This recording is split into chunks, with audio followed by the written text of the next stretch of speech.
Chapter 1 Alarm. The neighbor has gone mad. The set of embers of the heart was enveloped in a heavy silence today. The director sighed at the thought of the male supporting actor who might breach the contract, while the other actors cautiously avoided provoking his bad mood. But amidst this ongoing low pressure, casting director Xiao He excitedly jogged up to him. Director, I found an actor to replace him." The director looked up and glared at him. "What? You just went out for a few minutes, and you've already managed to bring someone in?" Xiao flashed a bright smile, patting his chest in assurance. "Don't worry, director. The person I've found will definitely be to your liking." As he spoke, he pushed a young man dressed in black in front of the director, a flattering smile on his face. "Director, take a look. Doesn't he look a lot like a killer?" The young man, Xiao He, who indeed resembled a murderer, offered a faint smile, took off his sunglasses, and introduced himself. "Hello, director. My name is Xiao He." The director sized up the young man in front of him, and his previously droopy eyelids suddenly sprang wide open. This was a young man with an exceptionally unique aura. At first glance, one wouldn't be drawn to his handsome features, but rather, one would dive deep into his profound and indifferent eyes, which exuded a chilling air. His tall and upright posture also radiated an oppressive presence, making one feel as if they were shrouded in shadow. In that moment, he completely merged with the twisted image of a serial killer the director had envisioned. The character from the story seemed to come to life right before his eyes. The director swallowed hard. Where the hell did Xiao pull this psychopath from? Seeing the director staring wide-eyed and silent, Xiao thought he was dissatisfied and whispered in the director's ear, "This guy said he doesn't want any pay. Just let him kill someone in the first scene." Upon hearing that he wouldn't ask for money, the director's eyes sparkled even more, but upon hearing he wanted to play a murder scene right away, he shivered. His gaze toward Xiao He gradually turned peculiar. Could it be that some psychological deviant came here for a thrill? Faced with the director's scrutiny, Xiao He could only maintain his smile. But who understands the pain in his heart? Xiao He was originally just an ordinary college student, but unexpectedly, he woke up one day to find he had inexplicably gained a criminal skills system. As long as he continued to kill and create panic, he could acquire various criminal skills. Conversely, if he stopped killing, his lifespan would rapidly diminish until he died of old age. Having grown up in the sunlight, he had never dared to forget to wear a red scarf as a child, never missed a university lecture, and the worst thing he had done was climb over a wall to see the world, with the harshest punishment being a slap from his father. How bad could he be? Now, with strong 6th grade elementary school students below him and sprightly septuagenarians above, his college student physique left him gasping even after climbing a flight of stairs, and Xiao He was really worried about being counter-killed. That would be utterly embarrassing. Fortunately, there's always a way out. As Xiao He anxiously searched for various solutions. Even contemplating waiting outside the courthouse for a target, he was dragged by his friend to participate in an anti-Japanese theme drama, the kind where college students pay to join a ridiculous Oneidae trip. However, Xiao He was lucky enough to grab a civilian costume with his friend and successfully killed a little Japanese soldier during the shoot. To his surprise, his golden finger system lit up. It showed that he successfully killed one person and earned a point. Xiao He then realized he had stumbled upon a system bug. After repeated experiments, Xiao He finally confirmed that as long as the character he played killed, the system would also deem it a success. However, because he was only playing minor roles, the criminal aura he projected was insufficient, and the impact was weak, so even if he killed, he could only earn a pitiful amount of points. Thus, Xiao He decided to try his luck at a nearby film base to see if he could find a role with more screen time. Sure enough, he hadn't walked far when he encountered Xiao. This scene mainly revolves around your identity as a killer being discovered, and you chase the victim with a chainsaw, ultimately silencing them. The director elaborated on the scene excitedly, while Xiao He simply took off his outer coat and put on the bloodstained jacket handed to him by the costume designer, allowing the makeup artist beside him to quickly apply makeup. This was a low-budget romance drama disguised as a crime investigation, with a plot lacking difficulty or twists. The character Xiao He was about to play was a refined yet twisted serial killer, who appeared elegant and cultured but took delight in chasing his targets with a chainsaw in the woods. Although Xiao He didn't understand why this character had such a laborious and neurotic hobby, he respected the low-budget web drama and its low IQ plot. After putting on the necessary gold-rimmed glasses of a refined rogue, he carried the chainsaw and went out with the director. As soon as he stepped out, everyone around gasped. The man's face was pale, his eyes dark, and the chainsaw in his hand still bore fresh blood, emanating a chilling sense of danger. Even Xiao He, who had brought him in, was startled. This. Did he pick it up on the road? Should they call the police? The actress playing the victim nervously asked the director, this isn't real, right? She was still young and didn't want to die. The director calmly wiped the cold sweat from his forehead and glared at the people around him. What are you looking at? Hurry up and get ready, we're about to shoot. Every minute wasted is money. Everyone snapped out of it and hurriedly prepared the equipment and props. Xiao He looked at the trembling actress who had yet to approach and sighed deeply, trying to sound gentle as he said, "My name is Xiao He. Nice to meet you." The actress, with her ghostly pale makeup, managed a smile that looked worse than death. "Why you? Hello, I'm Meng Lulu. Is this really a proper film crew? Woe is me." Xiao He silently took a step back, temporarily setting down his murder weapon. There was no choice ever since gaining the golden finger. He had developed many strange passive skills, and his aura had undergone a dramatic transformation. His entrance came with a criminal background music, and holding something resembling a weapon made him even more terrifying, as if everyone was about to witness a horrific crime. Scene.to prevent the actors from collapsing emotionally before the shoot. Xiao He thought it best to keep his distance. However, it didn't really help. When the director shouted action, Xiao He charged toward Meng Lulu with the chainsaw in hand. Accompanied by the buzzing of the chainsaw, Meng Lulu let out a genuine, piercing scream, sharp and sorrowful, and then her legs went weak as she fell to the ground, trembling as she crawled backward. Xiao He wore a sickly, delighted grin on his face. Help! The director behind the camera. The other crew members. Is this really a proper film crew? Are they sure they're not filming for the dark web? What they should be doing now is calling the police. Perhaps Meng Lulu's scream was too real, and the commotion attracted the attention of the neighboring crew. The director from next door, Ho Rongshuan, came over to take a look and nearly had a heart attack. What the hell? The neighbor's killer has gone mad. Hurry up and call the police. Chapter 2. It really doesn't look like acting. Officer, he really is our actor. We were just shooting a scene. In the break room, the director wore a pained expression as he explained to the several police officers in front of him, filled with frustration. What's going on here? They were just trying to film a movie. How did they almost end up in jail? Xiao He also wore a troubled expression. Goodness, can this be considered a small black startup that was cut short before it even began? You see, my chainsaw is fake, Xiao He said as he lifted the chainsaw to prove himself. But as the chainsaw started buzzing, all the police officers took a big step back, instinctively placing their right hands on their waists, watching Xiao He warily. Put it down. Don't move, Xiao He. Seeing the officers ready to draw their guns, Xiao He quickly rubbed the chainsaw against his own arm. Look, it won't hurt. The teeth of the chainsaw were soft, even when they touched his arm, they posed no threat. A few officers finally relaxed, and the leading officer Zhang picked it up for inspection, then turned to Meng Lulu, who was still crying on the side. How could you scare someone like this? Meng Lulu, with her small round face, looked like the sweet and obedient girl next door. But now, once she started crying, she couldn't stop, making it hard not to overthink. Hey, doesn't this just show that Xiao is a good actor? Don't you think so, Lulu? The director was frantically signaling to Meng Lulu. Officer Zhang patted the director's shoulder sternly. Let the girl speak for herself. What are you doing? Sorry, I was too anxious. The director could only continue to apologize. Fortunately, perhaps because the police were present, Meng Lulu, who suddenly felt a great sense of security, miraculously calmed down a lot. She then shyly looked at the officers and said in a muffled voice, I'm sorry, we were just filming that I was startled earlier and lost control of my emotions, which led to this misunderstanding. I'm really very sorry. At that moment, the officer who had gone to confirm Xiao He's situation also walked in and nodded to Officer Zhang. This Xiao is indeed a student from Hu University. There are no issues. A Hu University student. Officer Zhang examined Xiao He with a complex expression, as if trying to match this face with the wanted criminal images in his mind. Afterward, he patted Xiao He's shoulder earnestly.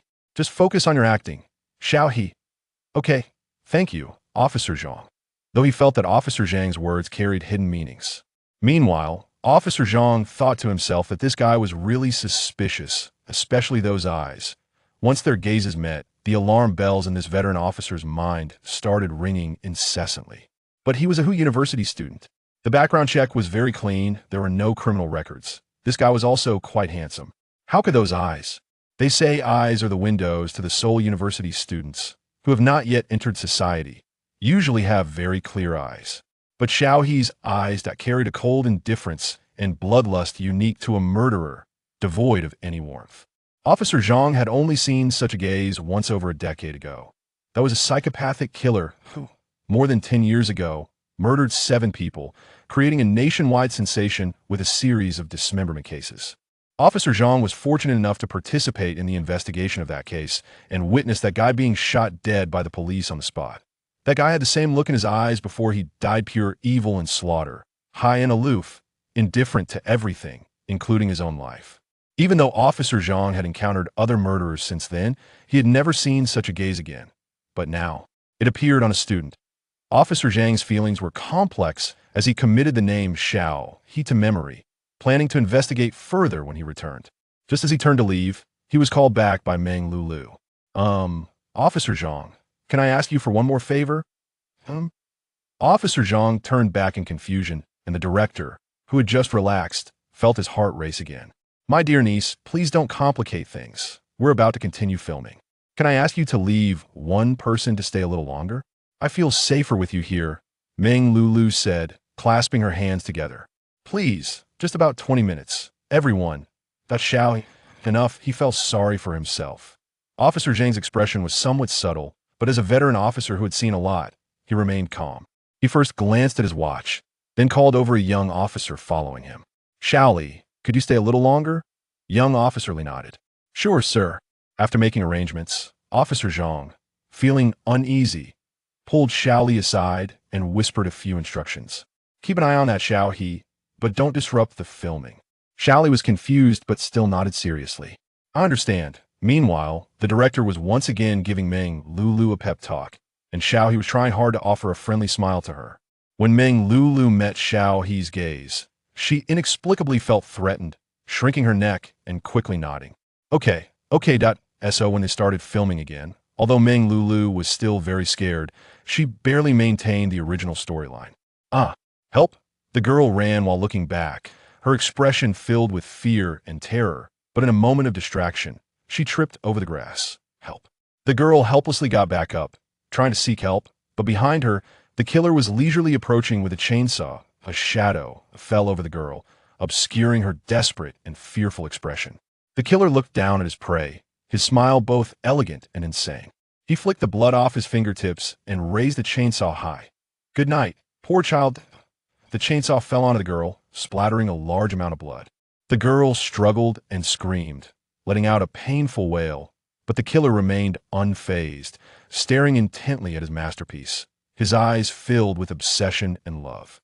But soon, those emotions vanished the moment the girl died, leaving only indifference and calmness.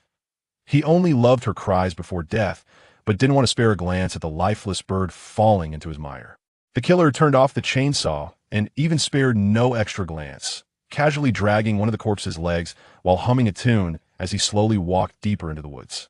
On the grass, only a patch of bloodstains remained. Cut! The director shouted, his face flushed with excitement, so much so that he forgot his fear, eagerly slapping his thigh. Good. This is the effect I wanted. We actually got it in one take. Fantastic. However, young Officer Li, who had been standing aside, wore a serious expression and dashed out to check on the situation in the woods. At this moment, Xiao He also stepped out of character. He glanced at the person on the ground and gently reminded, Teacher Meng, it's over. Meng Lulu opened her eyes as if she had just survived a near-death experience, gasping for breath on the ground.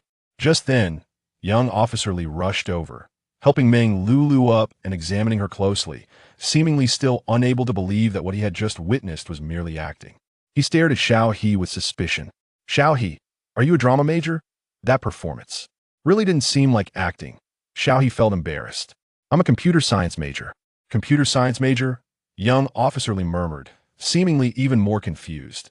Then how did you manage such acting skills? Xiao He, maybe. It's a talent? What golden finger? Don't ask, just say it's talent. Chapter 3. Being suspected as a criminal is his destiny. After a scene wrapped up, Officer Xiao Li left with mixed emotions.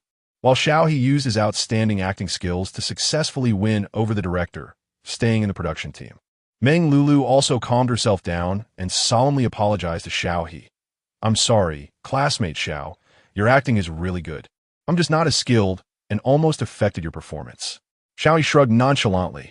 "It's okay. Being suspected as a criminal is his destiny." Meng Lulu blinked and carefully examined the young man in front of her, then said, "Classmate Xiao doesn't seem fierce at all. It's just that your aura and gaze are too sharp, making it harder for people to approach you. If you're interested in acting, I suggest you try to adjust that." Xiao He smiled wryly. "Okay. Thank you for the reminder, Teacher Meng." In fact, Meng Lulu's words were very tactful. It wasn't just sharp, it was downright fierce. Xiao He also wanted to change his aura and gaze, but the effect was minimal. He could only try to wear sunglasses and a mask to barely disguise his current criminal vibe. He was genuinely afraid of being reported to the police after just a few steps. Taking this opportunity, Xiao He chatted with Meng Lulu for a while and learned about the basic situation of the production team. The director's surname is Wang, named Wang Xingyuan, and he specializes in idol dramas, with over 20 works under his name, but none have made much impact. He is the most looked down upon idol drama director in the industry. What is an idol drama assembly line? It is like a factory assembly line, shooting idol dramas according to fixed processes and patterns. These idol dramas mostly follow routine plots, with templated character setups, and deliberately cater to the tastes and trends of the public, basically filming whatever is popular, lacking innovation. The current production of Bernhardt is a result of a recent wave of crime investigation dramas in the market, so director Wang followed the trend and made this drama, which is disguised as a crime investigation but is still essentially an idol drama about the male and female leads falling in love. For example, Xiao He's character, the murderer Nan Wu, is already the biggest villain in this idol drama, according to the plot direction. The previous major roles were mostly paired up as CPs, satisfying the various CP fans' cravings. Xiao He. So it turns out he was the only one seriously causing trouble. But in reality, the production team simply couldn't afford to add a romance line. Otherwise, do you think villains don't fall in love? Wrong. Villains are all twisted, love-struck fools. An idol drama can't lack romance. Nan Wu's role isn't very substantial. Xiao He finished shooting after staying in the production team for 2 days. Although the male and female leads were quite scared by his chainsaw-wielding appearance, thankfully, no one reported him. Otherwise, Xiao He would have genuinely wanted to call the police. At the end of the plot, Xiao He's character, the murderer, attempts to swing the chainsaw at the female lead but is shot and killed by the male lead. Accompanied by the female lead's scream and the sound of gunfire in the woods, the murderer slowly kneels before the female lead, his hand holding the chainsaw, drooping powerless. The once buzzing chainsaw, too, gradually stops, just like his life. The female lead, tear-streaked, looks up at the murderer, her pupils still reflecting the lingering fear. While the murderer merely smirks, his gaze sarcastically fixed on the female lead, filled with deep regret. Oh, what a wonderful piece of work. It's a pity. They would never meet again. The murderer's mouth moved slightly, but no words came out, blood continuously oozing from his chest, soon soaking his dust-covered white coat. The young man slightly drooped his head. Even the gold-rimmed glasses on his face hadn't fallen off. He seemed to have simply fallen asleep, quietly kneeling there. The wind in the forest gently blew, leaving nothing behind, only the female lead's suppressed sobs and the male lead's soft reassurances. After confirming Xiao He's death, the entire production team let out a huge sigh of relief, especially the male lead Zhao Shuyu, whose face was full of joy. There was no other way. Xiao He was just too fierce. He was handsome and played the villain so well. When he and Zhao Shuyu faced off in scenes, the contrast was truly tragic. As the captain of the criminal investigation team, Zhao Shuyu trembled while speaking to the criminal, his gaze wandering back and forth. His momentum even weaker than that of the criminal. When Zhao Shuyu reviewed the footage afterward, he felt his vision darken. Fortunately, the shots were filmed separately, and the post-production included voiceovers. Otherwise, if his trembling voice went out, it would really be a laughingstock. So now Zhao Shuyu was eagerly looking forward to Xiao He leaving as soon as possible. Xiao He, of course, had no idea what others were thinking. He was very pleased to see the extra 10 points in his system. coupled with the points he earned from playing a minor role earlier. He now had a total of 20 points. Without caring about others, Xiao He opened his system panel. His panel was very simple, with only a lottery interface that looked quite shabby. Xiao He suspected that even a college student wouldn't have such a low level. The lottery interface set up 3 levels of lottery sections, one for 100 points, one for 10,000 points, and one for 1 million points. Looking at the point requirements on the lottery button and then at his painstakingly saved 20 points, Xiao He sighed deeply, the earlier joy completely gone. Damn it.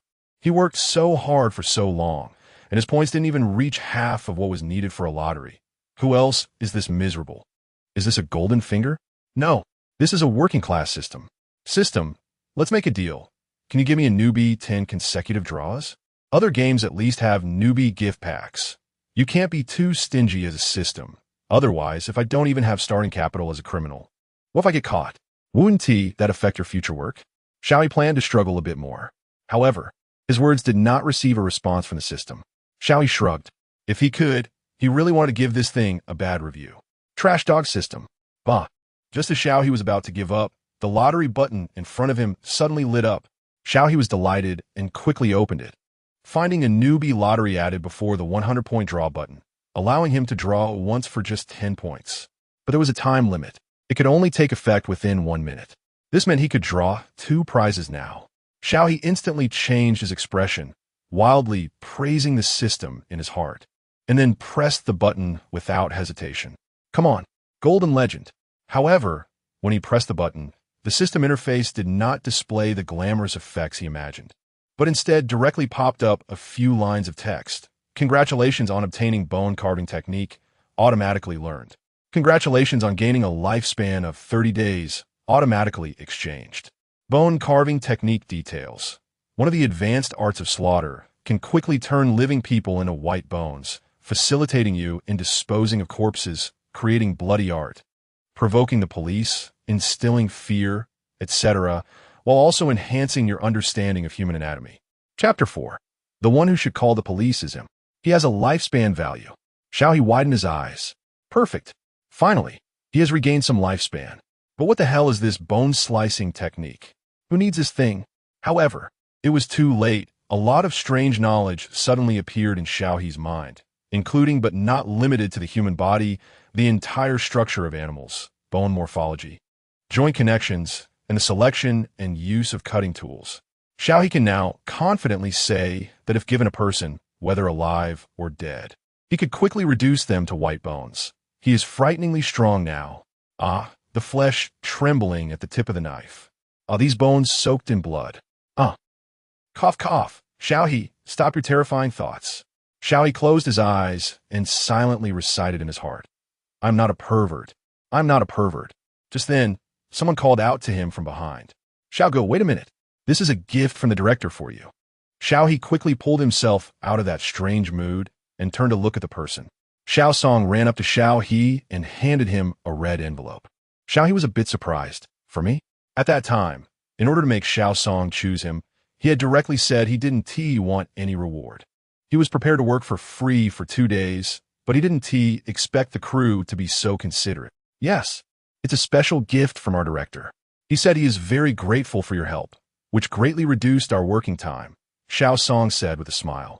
And giving a red envelope as a bonus is a common practice in the industry. Xiao, just take it. In this play, Xiao He played a murderer who was very hastily shot dead by the male lead, so he counted as having played a dead person. In such cases, the crew generally arranges a red envelope as a form of consolation to ease the actor's shock and ward off bad luck. Xiao He didn't refuse anymore and directly accepted it. After saying goodbye to Xiao Song, Xiao He contemplated his upcoming points while walking out of the crew. Just as he left the crew not far, he was called out again. This time, it was the director of the neighboring crew, Ho Rongshuan, who had previously mistakenly thought there was a real murderer and kindly called the police to catch Xiao He, only to find it was a misunderstanding. At that time, Ho Rongshuan had awkwardly apologized and slipped away, but now he unexpectedly appeared in front of Xiao He. Xiao He looked at him warily. Do you have something? This was the first time he had been confronted by the police since acquiring the crime system. Xiao He didn't have a good impression of Ho Rongshuan. Ho Rongshuan looked to be in his 30s, with a rather round physique, slightly balding, with only a tuft of dandelion hair waving in the wind.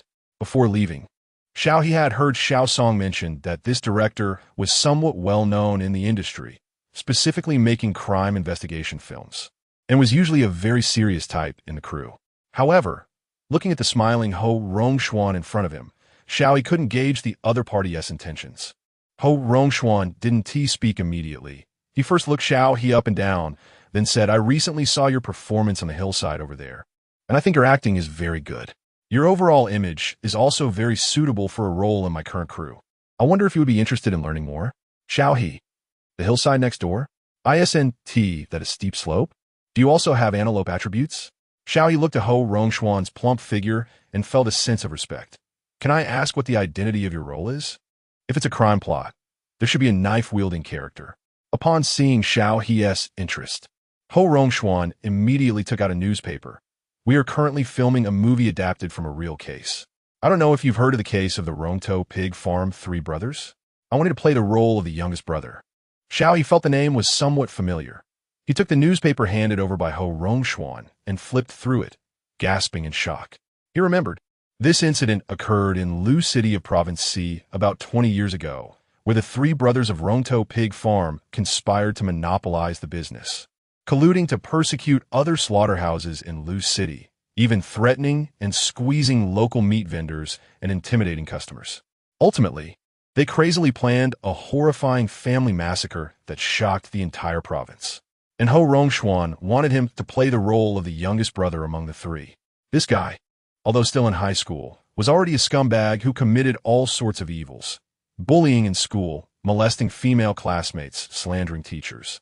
In the end, he teamed up with his two brothers to dismember the family of the victims and feed them to pigs, completely losing his humanity and morality.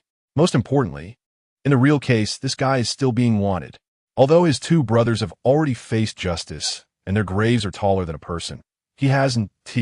Before the police could catch him, this beast fled first, leaving this case as a knot in many people's hearts. Now Xiao He was a bit hesitant. Although he is good at playing scumbags, playing villains, he also had to consider his future life. This role is too hated and is still at large. If this is filmed, the crew will be scolded, and he will be implicated. Xiao He knows that there was a previous TV drama that adapted a case where the murderer had not yet been caught, and, as a result, they were criticized by netizens who felt it was disrespectful to the victims and a secondary harm to the victims' families. Xiao He thought it would be better not to get involved in this muddy water. Seemingly sensing Xiao He's hesitation, Ho Rongshuan seized the opportunity. Don't worry. Our script has already received the consent of the victims' families from back then, and even their support. Their only request is that the character of the third brother should resemble the original by 70 to 80%. And they want to promote the wanted notice for the murderer during the publicity. The entire family of three died tragically, leaving only the parents of the male head of the family. Now, 20 years later, those two elderly people are already in their 90s, and they may leave this world at any moment. Their only obsession now is to catch the last murderer who escaped before they die. So when this crew approached them, the two elders turned out to be more forgiving than expected, giving the crew just one request. They hope to use the influence of the movie to spread the face of that murderer throughout China. Let the murderer be nailed to the pillar of shame forever. Of course, if they could catch the murderer in the end, that would be even better. But I don't look anything like this murderer. Xiao He was a bit stunned, holding up the wanted notice in the newspaper next to his face. He is clearly much uglier than me. Not only ugly, but this guy was also in his puberty at the time, with a face full of acne, looking like a bloated pig's head. It was really hard to associate that face with his handsome face. He could at least narcissistically call himself handsome, right? If he looked like him, it would be too insulting. The director wouldn't be trying to whitewash the murderer, would he? Xiao He's gaze towards Ho Rongshuan changed. He felt he should call the police to catch this guy. Chapter 5 Authentic Performance? Haha, you really got scolded. It's mainly about your temperament and body shape. Ho Rongshuan quickly explained while patting his chest to assure, I promise, once your makeup is done, no one will recognize you. Xiao He's appearance in the entertainment industry, where good looks are everywhere, certainly wouldn't be considered a stunning handsome guy, nor is he a pretty boy. However, his face is very well defined and three-dimensional, with features that directors tend to favor for their strong plasticity. He can play the role of a handsome guy or a quirky, ugly man convincingly without breaking immersion. Simply put, he has a face suitable for acting. The only downside is that Xiao He's temperament is too gloomy, and his sharp gaze is very distinctive. If not properly nurtured, he might only be able to play villain roles in the future. But isn't that already a path that many people dream of? Ho Rongxuan looked at Xiao He sincerely. Please, you have to consider this. This project is very important for many people. I originally planned to use AI for face swapping if it didn't work out, but when I saw you, I felt you were very suitable. With the other party saying this, Xiao He felt it would be pointless to be pretentious any longer. He lowered his gaze to the newspaper in his hands and finally nodded.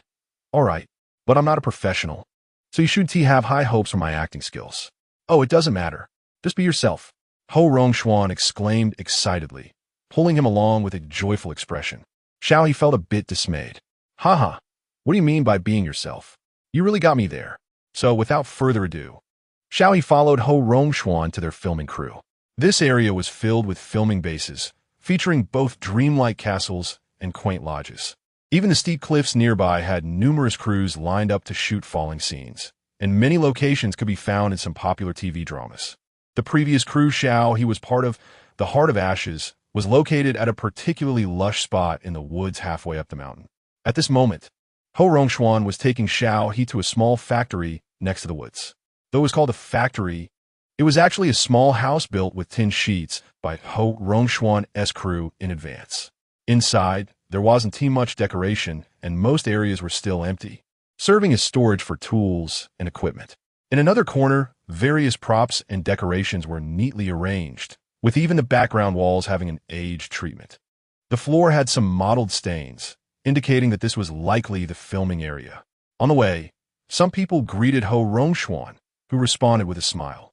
Xiao He didn't know anyone, so he could only silently follow behind him. Ho Rongxuan led him directly to the small house to have the special effects makeup artist try out makeup. The special effects makeup artist was a very elite-looking young woman named Feng Sanwei. Her makeup was exquisite, and she wore a pair of framed glasses with a serious expression. If Xiao He hadn't seen her in the makeup room, he would have thought she was a white-collar worker. Hello, Teacher Feng, Xiao He greeted politely. Seat? Feng Sanwei replied with a cold expression, completely unaffected by Xiao He's temperament. Instead, she pinched Xiao He's face and examined him to consider the makeup arrangements. She glanced at her watch and said lightly, "It's too late today. I can only give him a simple makeup today, and we'll do the formal makeup tomorrow." Ho Rongxuan knew that creating such special effects makeup was very time-consuming. Hearing Feng Sanwei say this, he wasn't too angry and nodded directly. Okay, let us try it first. Meanwhile, the news that Ho Rongxuan had brought a young man to the filming site quickly spread within the crew. Did you hear? The director really found the actor for the third male lead? Lu Zheong looked surprised at his assistant. Yes, and he looks pretty good, Assistant Joe nodded. But his temperament is too gloomy. He doesn't seem easy to get along with. That is quite interesting. Lu Zheong rested his chin on his hand. Do you know him? Zhou shook his head. He doesn't seem like someone from the industry. This particularly unique temperament was something he hadn't encountered before. Lu Zheong, playing the second male lead, was only 27 this year, 2 years younger than the character he portrayed. However, among the new generation of actors, he was considered one of the better performers. Plus, he didn't mind playing such a villain role, which is why Ho Rongxuan ultimately chose him. For the more significant role of the eldest brother, Ho Rongxuan had brought in a very capable mid-level actor, Bao Wei. But Bao Wei had something to do today and hadn't arrived yet. Lu Zheong wondered how the acting of this third male lead would be. He sighed, hoping it wouldn't slow down the crew. Lu Zheong was under a lot of pressure to take this role. His management company had been somewhat restless in recent years, pushing him to chase money through idol dramas and compete in the traffic race with new rising stars, which was completely different from Lu Zheong's original intentions. But there was no way around it. Everyone was competing for traffic in this era. As his agent put it, can't you handle traffic, acting skills, business, and awards all at once? When Lu Zheong first heard such words, he really wanted to find a rope and hang himself at the agent's doorstep. Is this even human language? Eventually, after a lot of effort, Lu Zheong finally convinced the company to participate in the Life of Kill. Although the films directed by Ho Rong-schwan in recent years hadn't reached the level of making a huge profit, they had received good reviews after release. And the box office was quite stable, making it a safe bet for many investors in the industry. Especially this time-S script, which Ho Rong-schwan and his screenwriters had painstakingly polished for 2 years, hinted at a potential award-winning quality. Many people in the industry were very interested and participated in auditions, and Liu Zheong, relying on his youth, managed to snag the second male lead role.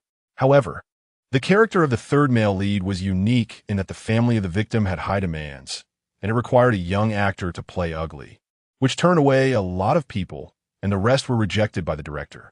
Now, suddenly, a suitable actor had emerged. Liu Zheong felt somewhat anxious. After all, he had many scenes with this third male lead, and if the other party's acting wasn't good, it might drag him down. But since the director had already found someone, he couldn't say anything. He just hoped the other person could be reliable. Zhou, the box you were looking for, I brought it over for you. Just as Liu Zheong and Zhou were discussing the newcomer, a man with an honest appearance and a slim figure walked into the lounge carrying a box and placed it in the corner. Liu Zheong immediately stopped the conversation, and Zhou walked over to check the box, then thanked the man. This is exactly what we needed. Thank you, Uncle Lee. Ah, you're welcome. Uncle Lee wiped his sweat and casually asked, by the way, have you seen the new actor? I heard he looks quite handsome, completely different from Zhu Lao-san. Zhou, have you seen him? Me? Zhou glanced at Liu Zheong, who nodded slightly. So Zhou smiled and replied to Uncle Lee, I just passed by and took a look, but I don't have a strong impression. Oh, I see. Uncle Lee nodded, seeming to just be asking casually, then smiled and said, all right, I was just curious. I'll take my leave now. Okay, goodbye, Uncle Lee. Chapter 6 Similar Smells? Like attracts like. After finishing his makeup, it was already afternoon. Director Ho Rong-schwan had long gone to the filming location, leaving only the film's screenwriter, Xiao He, waiting in the makeup room.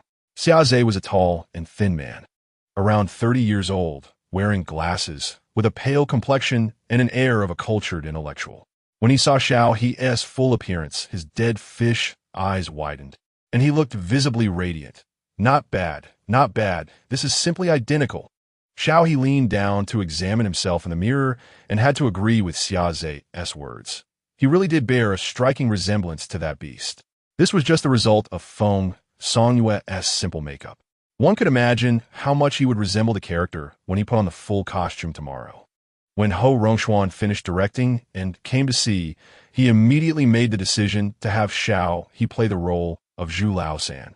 Wanting to pull Xiao He in to sign a contract right away.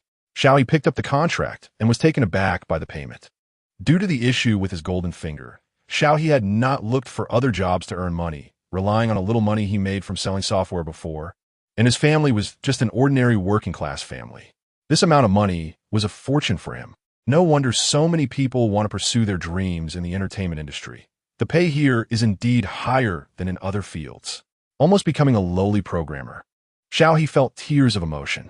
Hesitating for even a second would be disrespectful to money. I should mention that this job is not easy. The smile on Ho Rong-schwan's face disappeared, turning serious. Next, you must follow the crew for filming, which will last nearly a month, and for most of the time, you will have to wear special effects makeup. And it's summer, so you need to be mentally prepared. Special effects makeup actors have it very hard, especially in summer. Sweating and ruining makeup is commonplace, and a bad face can be the most troublesome. Ho Rong-schwan was very worried that Xiao He would not be able to handle this hardship. Xiao He readily signed the contract, and then seriously asked Ho Rong-schwan, Director, could you issue me an internship certificate later? Our school needs it. Fortunately, they were already in their senior year, and the school basically left them alone. They didn't need to return to school as long as they got the internship certificate. Ho Rong-schwan, all right, I'll issue it for you later. Indeed, still a college student, such a simple request. The next day, Xiao He officially started work.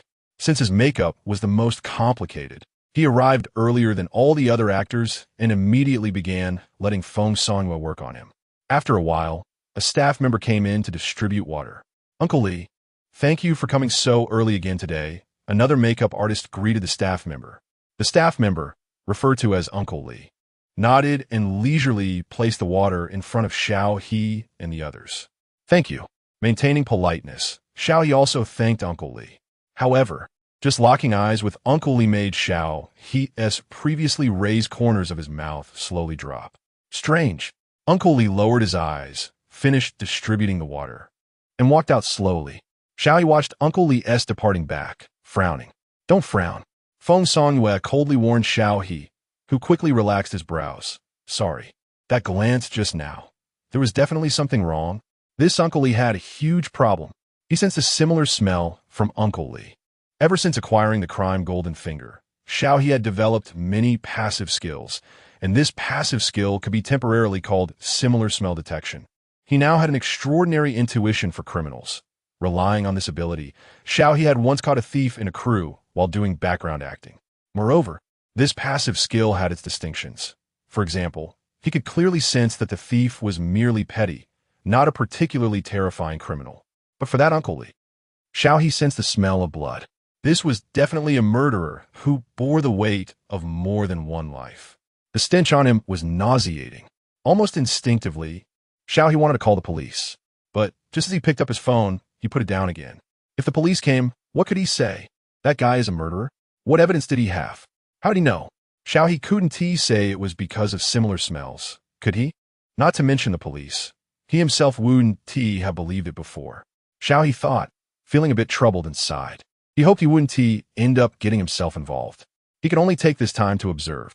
After sitting for a while, Bao Wei came over. Since they were in a temporary setup, there were no separate makeup rooms, so several important cast members were in one makeup area, while another makeup area was designated for other actors. Noticing that someone was already sitting at the makeup table next to him, Bao Wei, who usually arrived the earliest, was momentarily taken aback. Upon seeing the unfamiliar face, he understood. You must be the new actor playing Lao-san, right? Hello, Teacher Bao. I'm Xiao He. Please take care of me. Xiao He greeted obediently, feeling a bit excited. Wow, he finally met the real Bao Wei. Bao Wei was 39 years old and one of the best actors among the middle-aged generation. He had won the Baiyulan Best Actor Award and was nominated for the Golden Flower Award, with his career still on the rise. He came to participate in Shishing purely to repay a favor to the director, as his last Golden Flower nomination was for a film by Ho Rongxuan. Since Bao Wei had been quite active in recent years, Xiao He had seen many of his TV shows and films. And even his mother was a casual fan of Bao Wei, always choosing him first when watching dramas and movies. Therefore, Xiao He was not unfamiliar with Bao Wei. In fact, in this rapidly changing entertainment industry, Xiao He almost only recognized a few actors. The turnover was so fast that he was somewhat face-blind now. Bao Wei sized up Xiao He and, quite satisfied, patted him on the shoulder. Good kid, maintain this state very good. Previously, he had heard Ho Rongxuan mention Xiao He, but he hadn't thought much of it. Now, seeing him, he realized that this kid had been in character the whole time, and his acting was truly astonishing. He not even from a formal acting background? Bao Wei thought, feeling a bit emotional. Young people are getting more and more terrifying. This acting is pure and flawless. Not at all like acting. It's as if they want to kill us old-timers on the beach. He sighed deeply and sat down on the other side, waiting for the makeup artist. Xiao He was still processing the pat on his shoulder, and when Bao Wei sat down, he finally understood. Bao Wei thought he was already in character. He was not. Xiao He's previously raised corners of his mouth drooped down, his eyes filled with more weariness. Who understands the value of the director, saying that performing in one's natural state is important? Who understands? Anyway, he didn't really want to understand.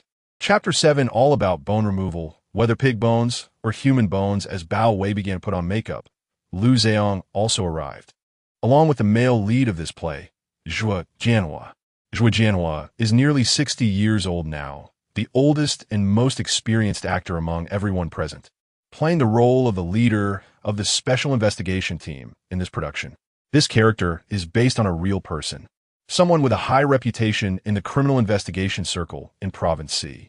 And having an accomplished actor like Zhuo Jianhua portray him does justice to the image of that police officer. After a brief introduction, everyone fell silent, and their respective makeup artists began their work. After a while, the makeup area next door became lively. Xiao He noticed that the Uncle Lee he had been paying extra attention to had come back in to distribute water to everyone. From his behavior and demeanor, He seemed like an ordinary person without any special traits. If Xiao He didn't have his unique abilities, he might have thought so too. But Xiao He fell in a deep thought. What exactly is this guy's situation? Does he have a special purpose in this crew? Or is it just a coincidence? Teacher Li. Uncle Li handed a bottle of water to a young actress behind Xiao He. From this angle, Xiao He could see their situation in the mirror. She was a very young and beautiful girl, with thick black long hair, wearing a white dress, looking gentle and lovely, her eyes smiling when she spoke. She was the kind of white moonlight many young people might admire during their school days. Thank you, Uncle Li. Li Hanyue took the water and smiled politely. You can just call me Xiao Li. Speaking of which, we both share the surname Li. We're practically family. Uncle Li chuckled. Haha, how can that be? Teacher Li is a very outstanding actress. I should address you properly. Li Hanyue said helplessly, really no need. Uncle Li, of course. After chatting with Li Hanyue for a while, Uncle Li continued to distribute water to others, but compared to Li Hanyue, he had much fewer words for everyone else. However, perhaps Xiao He's gaze alerted Uncle Li. He suddenly turned his head and locked eyes with Xiao He through the mirror. Xiao He. Since it can't be avoided, it's better to confront it directly. Xiao He smiled at Uncle Li in the mirror. He just forgot one thing. He was no longer that ordinary university student who could express emotions freely. He was now the chosen criminal. The young man in the mirror smiled provocatively and wickedly. Uncle Li's expression changed slightly, but he didn't approach. He just stared deeply at Xiao He for a moment before turning to leave. Xiao He shrugged. As expected, a smile is the ultimate weapon of sincerity. After finishing his makeup, Xiao He calmly walked to the filming set under the gazes of others in the makeup area. Is that how the props are placed? Why don't you just put it on your own head? Put it over here. Ho Rongshuan, who had been cheerful yesterday, was now acting like a tyrant on set, directing the situation with an unfriendly tone. Over there. Where's the knife? Bring the knife over. At least give me one that's been sharpened, right? Are you going to let the actors tear it apart later? Xiao He remained indifferent, standing in the position of his character, where prop staff handed him a butcher's knife. As soon as he took it, Xiao He began to analyze the knife's details automatically. Single-edged, thick blade, curved edge, 20 centimeters long. The weight felt just right for bone removal and meat cutting. Xiao, have you read the script at home? Do you know what you're going to do in a bit? At this moment, Ho Rongshuan walked over. Yeah, I've read most of it. Xiao He nodded. This scene involved the Zhu family brothers discussing the slaughterhouse next door, and Xiao He mainly served as a background character in this part. Ho Rongshuan was quite satisfied and pointed out a position for Xiao He. You'll stand behind them, make the cutting movements a bit larger. You don't need to cut it down for real, just throw down the props hidden below, do it quickly, don't stop, and don't cut yourself, got it? Xiao He. It's fine to be realistic, but pretending to cut while making it look real is something he truly couldn't manage. Actually, I could do it for real. My knife skills are quite good. Okay, then let us do it that way. What did you say, Xiao? Ho Rongshuan looked at Xiao He in surprise. Then his expression turned serious. Xiao, this is different from your usual cooking and cutting meat. This is a whole pig. Cutting requires understanding the structure of the pig, distinguishing the scientific names of each part, and knowing the proper cutting methods for each type of meat. There are many details, and it won't look good if you mess up in front of the camera. Xiao Lu and Old Bao have both learned specifically for this. If you only know the surface, don't just tag along. The play Shishing has many scenes in the slaughterhouse. The first and second brothers are experienced butchers, and the third brother, though still in school, has excellent skills in slaughtering livestock.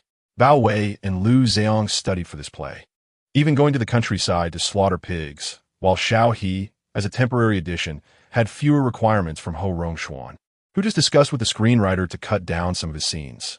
But unexpectedly, Xiao He was so unappreciative.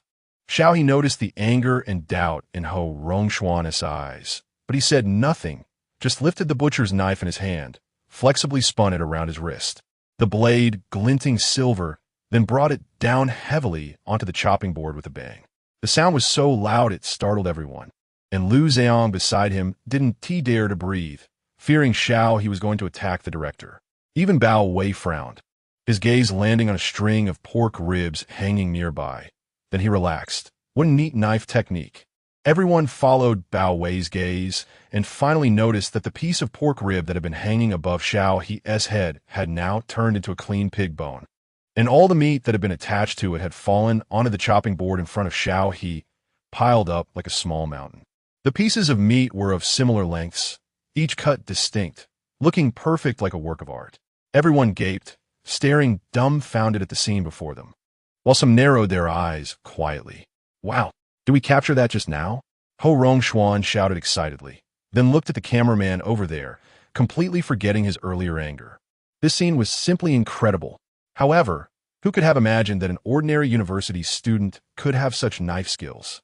Unfortunately, no one had recorded this moment in advance. Disappointed by the negative response, Ho Rongshuan could only comfort him. It's okay, director, as long as you believe in me, I can still perform a bone removal for you. It's all about bone removal, whether it's pig bones or human bones. What is the difference? Xiao He rubbed his nose, trying to conceal his nervousness. However, Ho Rongshuan didn't notice anything wrong at all, slapped his thigh, and decisively shouted, "Old Lee, move the props." Uncle Lee came over dragging a large piece of pork. Don't be fooled by his slim figure. He had great strength, directly lifting the pork and twisting his waist to place half a pig onto the table. Xiao He watched every move he made, taking the opportunity to test the director. Director Ho, is Uncle Lee part of your team? He looks really impressive and strong. Ho Rongshuan paused for a moment, then denied it. No, he was hired when we established the crew.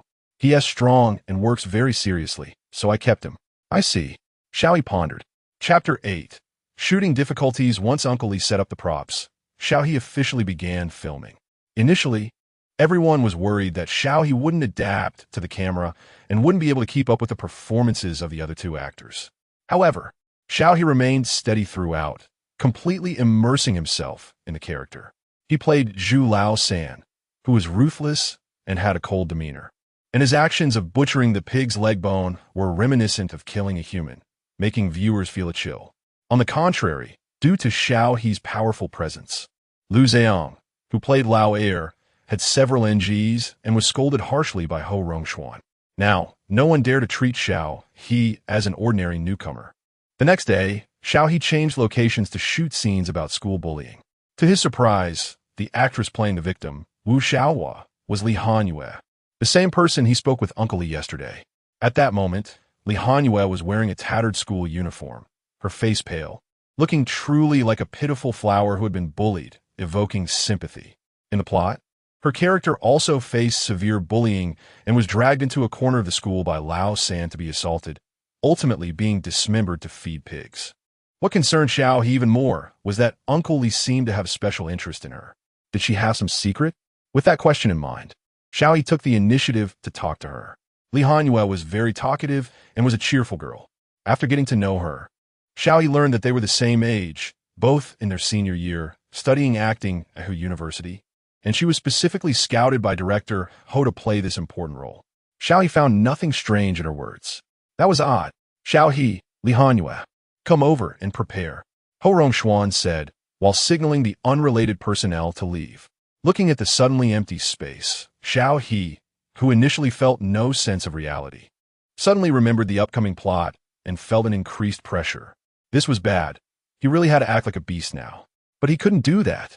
Xiao He began to panic and feel anxious. He had a premonition that director Ho would definitely be driven mad by him today. Sure enough, Xiao He was NGing the entire morning. Clack, clack, clack. What are you doing, you little brat? You're supposed to drag her to the grove, not dragging her to bury a corpse. What kind of look is that? Clack. Your expression. Where's your expression? With that look, who do you want to kill? Stop. Are you acting out a dismemberment scene? After shouting several times, Ho Rongshuan felt his blood pressure rising and quickly let everyone take a break while he smoked and called Xiao He over. Realizing his fault, Xiao He walked over with his head down. Sorry, director. Ho Rongshuan, exhaling smoke with a complex expression, stared at Xiao He in silence for a long time before finally sighing. It's okay, I was too anxious.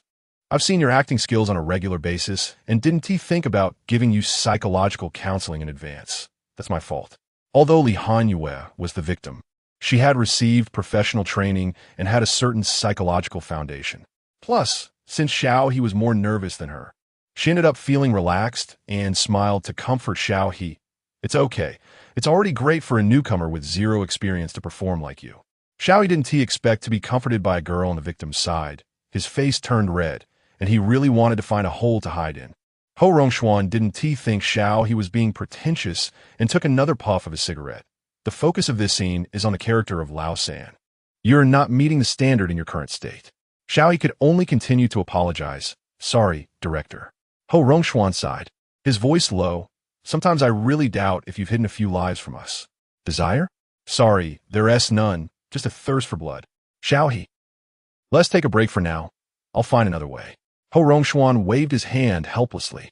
Xiao He also felt relieved. Thus, in the following days, Xiao He continued to follow the crew to shoot scenes at the slaughterhouse. To Ho Rongshuan's satisfaction, Xiao He performed well in other scenes, showing the cold-bloodedness and cruelty required, almost all in one take, leaving Ho Rongshuan without worries. Xiao He was also very satisfied. The character of Lao San hardly did anything human every day. He would bully classmates, threaten competitors at his family's slaughterhouse, and even engage in voyeurism and robbery. Although these were very fragmented scenes and might not even be included in the final cut, they still counted as different forms of criminal behavior, allowing him to earn points. Even though only performances recognized by the director could count towards the points, Xiao He was still able to earn a small share of points every day, making life increasingly rewarding. At the same time, due to Xiao He's outstanding performance, the actors who frequently acted with him showed him friendliness and closeness. Even Li Hanyue willingly lent Xiao He her notes from her acting studies in college, while the frustrated Lu Zhang privately asked Xiao He how to release his killing intent. Xiao He, who passively released killing intent. I say it's a talent. Do you believe it? Lu Zhang's face was full of disbelief. Haha, what do you think? Xiao He shrugged. Then I can't help it. Asking him this was genuinely unteachable. During the time filming with the crew, Xiao He also secretly observed the man named Li Ziqing. The guy was really suspicious. Usually, he worked diligently like a hard-working ox, presenting himself as a kind-hearted person to others. But according to Xiao He's observations, Li Ziqing was particularly enthusiastic towards Li Hanyue among everyone he interacted with. He liked to chat a bit more when delivering water, and when there was no work, he would watch Li Hanyue act. However, if it came to saying he had issues, it was likely that the party involved, Li Hanyue, hadn't noticed anything wrong. After all, an entire crew, probably only Xiao He continued to observe Li Ziqing's position and behavior, while others were busy with their own matters. Who would care about an ordinary staff member? If it weren't for the reminder from his passive skills, Xiao He probably wouldn't have focused on Li Ziqing with answers in mind. But here's the problem. How to make this answer public without implicating himself? Teacher Xiao Li, your package has arrived at the entrance here. I just saw it and brought it over for you, Li Ziqing said, placing Li Hanyue's package on the table. Li Hanyue was a bit surprised, then awkwardly thanked him. Oh, I forgot to change the address when I selected it. How did it end up here? Thank you, Uncle Li. Li Ziqing looked at Li Hanyue. His lips moved slightly, as if he wanted to say something. But Xiao He immediately swiveled his rolling chair over to Li Hanyue's side. Teacher Xiao Li, can you help me check how to perform this script later? Okay. Their conversation instantly interrupted whatever topic Li Ziqing was about to bring up. Meanwhile, Xiao He, acting recklessly, glanced at Li Ziqing. Uncle Li, do you have anything else to discuss? Li Ziqing coldly stared at Xiao He, his palm unconsciously tightening, then feigning nonchalance, smiled and shook his head, silently turning to leave. Chapter 9, taking over the script of The Thief Catcher for more than half a month. Xiao He continuously engaged in such provocative behavior. Whenever Li Ziqing approached Li Hanyue, Xiao He would find various reasons to interrupt their interactions, and to avoid misunderstandings, his actions were very subtle. From time to time, he would involve Lu Zhang, making it appear to others that the three of them had a good relationship, so no one would think too much about it. Of course, except for Li Ziqing. The way he looked at Xiao He now was filled with undisguised killing intent. However, the scenes at the slaughterhouse had mostly been filmed, and Li Ziqing did not make any unnecessary moves. On this day, Xiao He finally completed the filming that he had not finished last time, portraying the kind of madness and desire that director Ho Rongshuan had requested. After being hungry for 3 days, Xiao He expressed that if you only drink water and eat nothing, while someone next to you tempts you with a delicious bucket of fried chicken, You would also be able to display that extreme madness and desire. According to Lu Zheong and Li Hanyue, who were present at the time, when the director called cut and stated that the scene was perfectly finished, Xiao He immediately turned into a flash of light and rushed to the bucket of fried chicken, then devoured it in a storm-like manner. Lu Zheong even jokingly remarked that it was as if Chihiro's parents had returned to life, and no one could pull them back. Xiao He knew that this guy was mocking him for being like a pig and angrily kicked Lu Zheong in the butt. During this time, they had become very familiar, so these jokes and playful banter would not genuinely upset anyone. At such moments, Xiao He felt a bit emotional. It was truly fortunate for him to encounter two excellent film crews in succession. Moreover, after this period of being on set, Xiao He had accumulated 40 points again, which was more than he had earned previously. Xiao He decisively decided to continue looking for scripts and continue acting, not for any other reason, but purely out of interest and passion. So, as Xiao He was about to wrap up, he began to secretly inquire about the casting situations in other film crews. The first person he asked was Lu Zheong. Lu Zheong was taken aback for a moment, and then expressed surprise. Xiao, are you planning to develop in the entertainment industry? Due to Xiao He's intimidating aura, which gave him a naturally imposing presence. Both Lu Zheong and Li Hanyue called him Xiao Ge, even though Lu Zheong was actually 3 years older than Xiao He, and Li Hanyue was also a few months older. Well, I feel that acting is quite interesting, Xiao He replied vaguely. He couldn't exactly say he was there to legally kill people, could he? I don't know a bit about this. Lu Zheong hesitated for a moment before sharing. Recently, director Anren is preparing a new drama. It's a modern romance backed by a big IP. If you... No need. Xiao He quickly waved his hand. I can't do modern romance. Lu Zheong also felt that Xiao He's temperament was not suitable for appearing in a romantic idol drama. He then recalled something and looked a bit defeated. Sorry, Xiao Ge, I currently don't have any relevant types here. His company was currently focused on making him follow the path of popularity, and filming idol dramas was the fastest way to gain popularity. So most of the offers Lu Zheong received recently were idol dramas, with the rest being rejected by his agent. For this reason, Lu Zheong was very upset and was already considering switching jobs. Xiao He understood. Thanks, Zheong. No problem, I didn't really help. Lu Zheong offered a suggestion. You might as well ask director He directly. They have a lot of connections among directors, and if their essay script, you could try to reach out. Xiao He nodded. All right, I'll think about it. Just then, Zhu Jianhua walked into the lounge. Lu Zheong and Xiao He both stood up to greet him.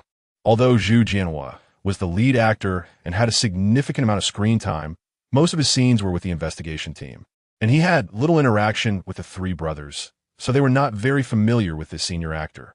However, basic politeness was definitely necessary. Zhu Jianhua nodded to the two of them, then unexpectedly focused his gaze on Xiao He.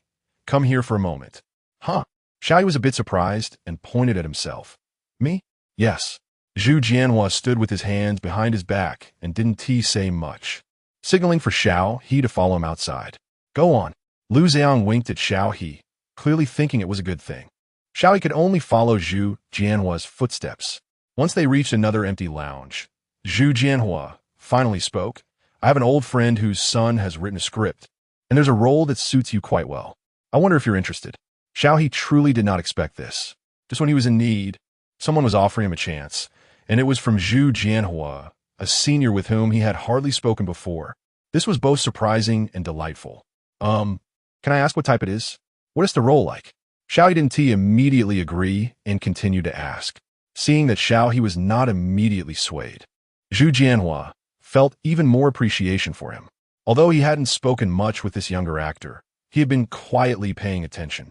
Xiao He's acting skills were not exceptionally strong, but he had a lot of spirit, especially his knife skills, which always amazed Zhu Jianhua every time he saw them. So when he saw the script sent by his friend's son, Zhu Jianhua immediately thought of Xiao He. It's a martial arts script. The character is a cook who is skilled in using a bone knife. He is not the lead, but he has an important role. I think you would definitely be interested. Xiao He's eyes lit up. As expected of a senior, he captured his interest right away. Does the character kill? Xiao He asked after considering for a moment. Since it was a martial arts background, it should definitely involve bloodshed. Zhu Jianhua, what a strange question. Kill. All right, I'll take it. Xiao He decisively agreed. Since it had come to this, Not accepting would be foolish. Thus, before wrapping up the killing of life, Xiao He received the script titled The Thief Catcher. You take your things and leave. Boss Zhu said while smoking, staring at his little brother. That group of cops must have already zeroed in on us. Zhu Laosan was violently chopping meat on the cutting board, his face twisted and twitching, filled with both anger at the relentless pursuit of the police and fear of the impending death. I'm not leaving. They have no evidence. What are we afraid of? Bah, idiot. Boss Zhu spat. The business we monopolized has grown too big. It's only a matter of time before someone gets jealous. Those bastards should be chopped up and fed to the pigs. The Zhu family's legacy must not be cut off. At this moment, Zhu Er also spoke. You need to head up the mountain immediately. The mountain elder over there will take you through. You're definitely more familiar than those guys. Once you get into the mountains, just hide and don't come back. Then we'll go together. Boss Zhu directly slapped Zhu Laosan. Damn it. I told you to get lost. If I weren't a key suspect right now, do you think I wouldn't want to run? I've learned enough in school to fill a dog's belly. Zhu Laosan was stunned by the slap, but quickly regained his senses, decisively packing his things into his backpack. The next day at dawn, his figure completely vanished on the way to school. When the police arrived at the slaughterhouse to arrest the Zhu brothers, they only found the eldest and the second. No one knew where the third had gone, and this disappearance lasted for over 20 years.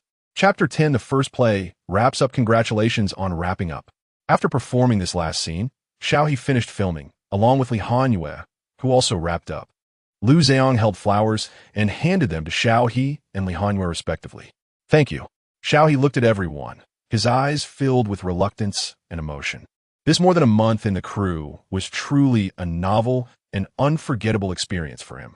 Xiao He felt he probably wouldn't forget it for a long time. Even Bao Wei and Zhuo Jianhua came over to congratulate him. Ho Rongshuan patted Xiao He's shoulder and said earnestly, I originally wanted to introduce you to a director, but I heard from Teacher Zhuo that he has already made a move, so I won't compete with him. Maybe we can collaborate in the future. Xiao He hurriedly thanked him. A few people gathered around Li Hanyue to encourage her, and the atmosphere of parting was particularly strong. However, when Xiao He looked at the 100 points he had worked so hard to accumulate, the sorrow of parting instantly disappeared, and he could hardly help but laugh out loud. Finally! He had finally earned 100 points. This also indirectly indicated how inhumane Zhu Laosan was, squeezing Xiao He dry. Thinking about the plots he had filmed, Xiao He sincerely hoped that Zhu Laosan would one day be caught. With such anticipation, Xiao He pressed the lottery button. The lottery interface was still so simple. And just at the moment of clicking, the prize popped up. Congratulations on obtaining Hacker Skills, Beginner, automatically learned. Hacker Skills, Beginner, details, basic hacker skills log in the database, more conducive to your criminal activities online. Xiao He was dumbfounded. What is this? I am a computer major myself, and you give me beginner hacker skills? Who do you look down on? This thing is as good as not drawing it at all. The next moment, Xiao He was hit hard in the face. Suddenly, a lot of hacker-related knowledge appeared in his mind, far surpassing anything he could learn in school, as if a new world had opened up, elevating his use of computers and networks to a brand new height. If the previous Xiao He was just an ordinary programmer who typed code without seeking perfection, but just hoping for it to run, then now he was a black specter who could freely traverse the network, delve into kernel mechanisms, and push the legal boundaries. That was a completely gray area. But that wasn't what surprised Xiao He the most. This is just beginner? Xiao He was taken aback. If beginner skills could already reach a mid to upper level in the domestic and international scene, what level would higher level hacker skills be? Unfortunately, it was currently unknown. After tidying up his things, Xiao He planned to head back to school first, waiting for the filming notice from the new crew. He called Li Hanyue to join him. Li Hanyue waved her hand and invited, I have a friend coming to pick me up. Xiao Ge, why don't you ride back with me? Xiao He looked at the ride-hailing time on his phone, was about to agree when a strange black car slowly pulled up beside them. Teacher Xiao, Teacher Li, where are you going? I can give you a ride for a bit. The car window slowly rolled down, and Li Ziqing was sitting in the driver's seat, speaking to the two. Xiao He recognized Li Ziqing and instantly raised his guard. Uncle Li, aren't you staying with the crew today? The director asked me to buy some props, Li Ziqing explained, a hint of obscure emotion flashing in his eyes. Get in. It's not easy to hail a cab here. What is this guy's purpose? Xiao He squinted his eyes. He had been too busy lately, and before he could make a move, this guy was already preparing to act. Xiao He curled his lips and waved to Li Hanyue. Then I'll take Uncle Li's car goodbye. He then opened the car door and sat in Li Ziqing's car. Li Hanyue nodded. Okay, bye, Xiao. Li Ziqing leaned out to look at Li Hanyue. Teacher Li, aren't you coming? Li Hanyue explained. My friend is coming soon. You guys go ahead. Li Ziqing. The man's expression turned ugly for a moment. Then he turned to the innocent-looking Xiao He beside him, ultimately said nothing, stepped on the gas, and drove out of the film base. Inside the car, the two fell into a strange silence. Xiao He decided to remain unchanged amid change, placing his hands naturally on his lap, looking straight ahead, appearing completely obedient. Li Ziqing glanced at the young man in the rearview mirror, seemingly pondering something, then reached over to pick up a cigarette beside him. Do you smoke? No, thank you, I don't smoke. Okay. Li Ziqing lit a cigarette for himself, slowly exhaling smoke. Xiao He quietly rolled down his window. After an unknown amount of time, Li Ziqing finally spoke. Xiao, you are a student from He University, right? What made you want to become an actor? Xiao He raised an eyebrow. Some accidents and a bit of luck. And I really want to expose Zhu Laosan's ugly face to the public, so I accepted the director's invitation. I see. Li Ziqing smirked slightly. You do have a sense of justice. Xiao He detected a hint of sarcasm in his words and decided to take the initiative. Uncle Li, you've been watching my performance during this time. What do you think? Is it realistic enough? Li Ziqing, I don't know much about acting, but I guess if the real Laosan saw you, he would be very surprised. After all, your face does resemble him very much. I see. Xiao He elongated his tone, his gaze piercing through the smoke at the somewhat skinny man in front of him, slowly shifting his gaze away. Uncle Li, do you think they will ever catch the murderer in their lifetime? He. Li Ziqing chuckled. I naturally hope they can catch the murderer soon. But it has been over 20 years. Who knows what the murderer is like now? That's true, but it reminds me of a news story I saw before. Xiao He said with an air of reflection. The fugitive that the police have been hunting for years hasn't actually gone far. For so many years. He has been lurking near the victim's family, enjoying the pleasure of watching the family suffering while the police have done nothing for years. Uncle Li, do you think that Zhu Laosan is like this too? Quietly hiding near the victim's family for all these years. And perhaps even knows that a crew is about to film the murder he committed back then? Li Ziqing was stunned for a moment, his hand shaking slightly, ash falling onto his pants, but he didn't care, just turned his head to coldly stare at Xiao He, facing the scrutinizing gaze of the man. Xiao He pretended not to notice and smiled slightly at him. What's wrong, Uncle Li? Just chatting casually. What do you think Zhu Laosan would react if he knew about this? Would he want to come to the crew to take a look? Maybe he would even comment on how well I portrayed him as an actor? The young man's smile was originally devoid of malice, but his criminal aura added a touch of mockery and ridicule to it, as if everything was already crystal clear. Li Ziqing licked his dry lips, saying, How would he know about that? Speaking of which, Uncle Li, your accent is quite heavy. Were you also from Xi province? What made you come to Shanghai to develop? Li Ziqing rubbed the steering wheel. Just came to broaden my horizons. After all, he looked at Xiao He with a half-smile. Xiao, your skills really opened my eyes. It's the first time I've seen something like that, quite different from the usual methods. How did you train your skills? It's a bone-cutting technique, the young man said softly. Uncle Li, did you know? Bone-cutting emphasizes efficiency in aesthetics. If the movements are quick enough, you can even see the prey's muscles twitching due to lingering nerve reflexes. The bones under the knife seem to dance. However, if the movements are slow, you might get stuck in the gaps of the bones, producing a creaking sound, which would severely damage the overall quality and efficiency of the work. Li Ziqing slightly squinted his eyes. Oh? He raised his gaze to the rearview mirror, and the young man in the mirror seemed to know he was being watched, his gaze piercing through the mirror to meet Li Ziqing's. Those pitch-black eyes resembled someone from 20 years ago, filled with pure malice. Uncle Li, have you ever experienced this? Chapter 11. Unexpected rear-end collision Zila Peng. The car emitted a sharp sound of tires scraping against the ground, and then crashed into the rear of the car in front. The two people in the car lurched forward simultaneously. Thud! Xiao He didn't expect Li Ziqing to react this way. His nose hit the front seat, and he almost burst into tears. Li Ziqing also jerked his neck, looking visibly pained. "Are you okay?" Xiao He immediately snapped out of his previous emotions, covering his nose and responding in a muffled voice, I'm fine. Damn it. He reasonably suspected that this guy did it on purpose. Li Ziqing turned his head to look at Xiao He, quickly concealing the killing intent in his eyes, and replied while supporting his neck, "Sorry." The car in front braked suddenly, and I didn't react in time. It's okay, as the two were talking. The reaction from the people in the car ahead was greater than they had imagined. As soon as the door opened, two bodyguards dressed in black followed a young man wearing a mask and a baseball cap over. Damn it, where did this paparazzi come from? This is really outrageous. Chasing us all the way here. The young man cursed furiously while banging on the car window, his movements lacking any gentleness, as if he was about to smash Li Ziqing's window. Neither Li Ziqing nor Xiao He expected the other to be such a hot-tempered guy. Hearing this, is he actually a star? Are they treating them as paparazzi?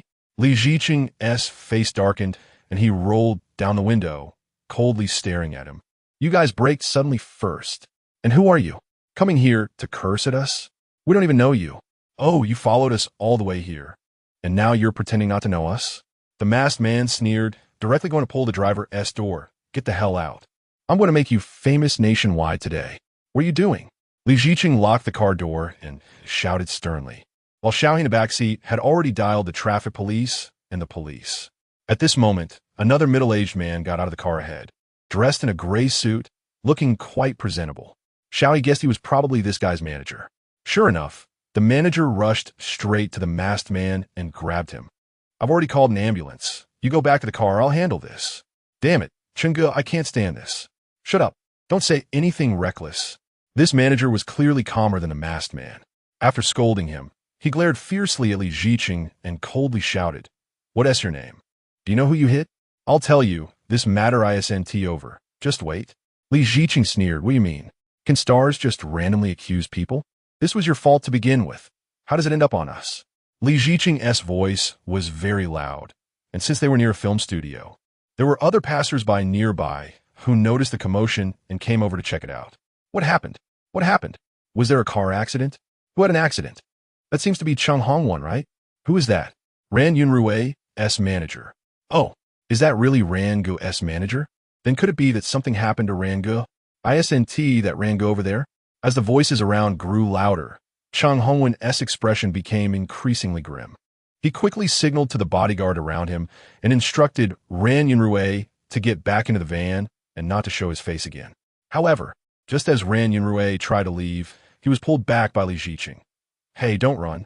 We haven't sorted this out yet. Let go. Ran Yunrui looked arrogant, but in reality, he was a softie. When pulled by Li Ziqing, he almost got yanked off his feet, and the other bodyguards immediately stepped forward to stop him, causing both sides to fall into chaos. At this moment, Xiao He was secretly recording. To be precise, he had started recording after the rear-end collision to keep evidence.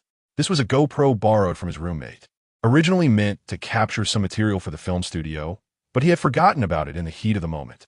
However, it wasn't too late to start recording the beautiful life now. But just as both sides were entangled, the traffic police arrived. Xiao He immediately submitted the footage he had captured. Upon investigation, it turned out that Ran Yunrui wasn't lying. They had indeed been followed by paparazzi recently, and that car was the same model as Li Ziqing's, which had sparked their anger to confront the paparazzi in the car. What they didn't expect was that the people in that car were truly innocent and not the paparazzi they thought. However, since there was no dash cam in Li Ziqing's car, there was currently no clear evidence whether it was a rear-end collision caused by sudden braking from the car in front. Naturally, Ran Yunrui and his group did not admit to it. Li Ziqing was very angry and demanded a thorough investigation, but Chung Hongwan, the manager, was quick-witted. After realizing it was all just a misunderstanding, he promptly apologized to Li Ziqing and provided full compensation and a non-disclosure fee. Even Xiao He received a share of the hush money. This matter was our fault. We hope both of you won't pursue it any further. Faced with Chung Hongwan's smiling face and compensation, Li Ziqing found himself at a loss for words. He looked down at the envelope in his hand, hesitating. Actually, this car wasn't Li Ziqing's. It was a public vehicle assigned by the crew. But now that such a thing had happened, he naturally took the money for himself. Then, please don't do this next time. Li Ziqing immediately changed his tone, putting away the thick envelope. As Li Ziqing spoke, Cheng Hongwen turned to Xiao He. Hey, the guy in sunglasses, what do you think? Xiao He shrugged. I'm fine with it. Thus, everyone reached an agreement, and the matter was smoothly settled. By the time Xiao He came out of the traffic management office, the sky had darkened.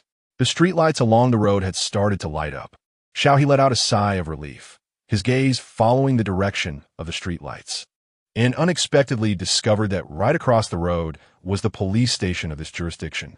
Xiao He glanced at Li Ziqing, who was still talking to Cheng Hongwen, and rubbed his chin in some confusion. This was a good opportunity. The culprit was already here, just across the street. However, although various tests had basically confirmed Xiao He's suspicion that Li Ziqing was indeed the fugitive Zhu Laosan from the prototype of Shisheng, until now, Xiao He had not caught Li Ziqing on any charges. He also didn't know if Li Ziqing had undergone plastic surgery. His face didn't resemble the wanted photo from back then at all. No wonder the police had been oblivious all these years.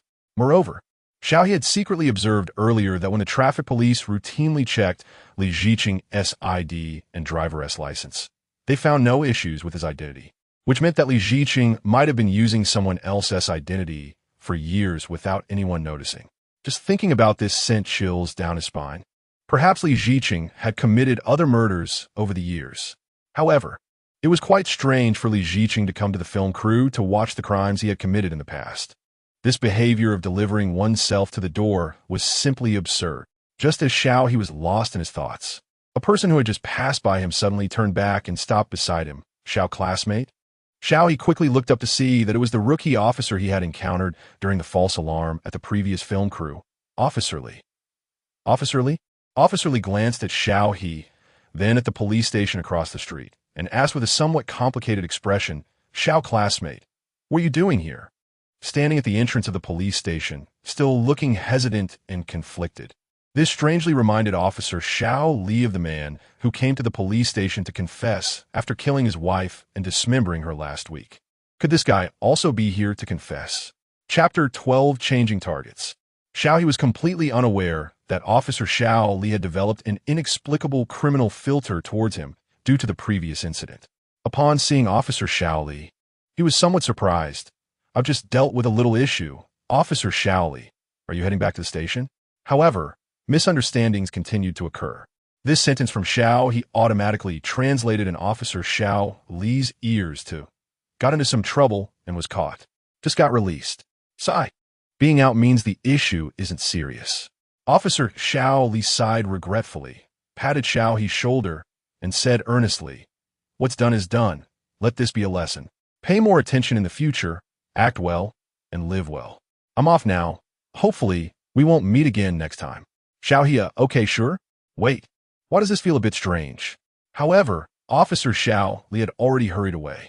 Just as Xiao He prepared to call Officer Xiao Li to clarify, Li Ziqing had finished his conversation and walked out. Seeing the distant figure in the blue uniform, Li Ziqing's eyes darkened slightly, harboring a hint of unnoticeable resentment and vigilance. Do you know that cop? He looked at Xiao He, his expression revealing shock that seemed to say, you betrayed everyone. Xiao He. Who betrayed? Who's in cahoots with you? I'm a righteous person. I never do bad things. No. How did Li Ziqing connect the dots? He can't possibly think I'm one of them, right? While Xiao He was shocked, he unexpectedly found this situation quite reasonable. With such a strong criminal aura around him, even the police couldn't help but suspect him. So it was normal for Li Ziqing to think he was one of them.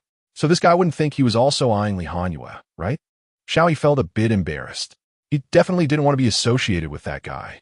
Whatever, when he gets back, he'll quietly report this guy. Xiao He believed that when the police received the tip, they would conduct a thorough investigation. He didn't believe this person had no flaws at all. That guy, my good brother, Xiao He said deliberately, we're pretty close. I just heard there was a small issue on my side, so he came to check on me. Although he had only met that Officer Li twice, and didn't even know the other party's name, it didn't stop Xiao He from deceiving Li Ziqing. Sure enough, Li Ziqing's expression grew more serious, and his gaze towards Xiao He gradually changed. But Xiao He didn't offer an explanation, instead saying, I'll be off first, Uncle Li, goodbye. Shall I see you off? Li Ziqing asked tentatively.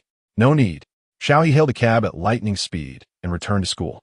Li Ziqing, however, stared at Xiao He's departing figure, his fingers lightly probing, and the murderous intent in his eyes fully emerged. Originally, he wanted to target that despicable person.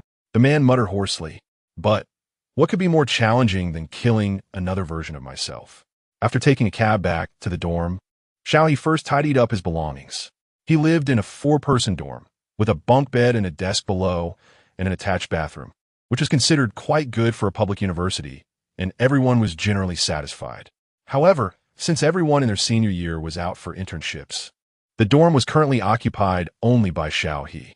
Xiao He took some time to clean up, then ordered takeout and sat back down to eat before finally opening his computer. To his surprise, the celebrity named Ran Yunrui was indeed quite famous online. The news of his car accident was now causing a stir across the internet. Thinking about that guy who used profanities as punctuation, Xiao He felt a surge of curiosity and followed the trending news to take a look. Ran Yunrui had starred in 2 popular idol dramas and was recently rumored to be participating in a major IP idol drama production at a film base, where he would play the male lead, much to the anticipation of his many fans.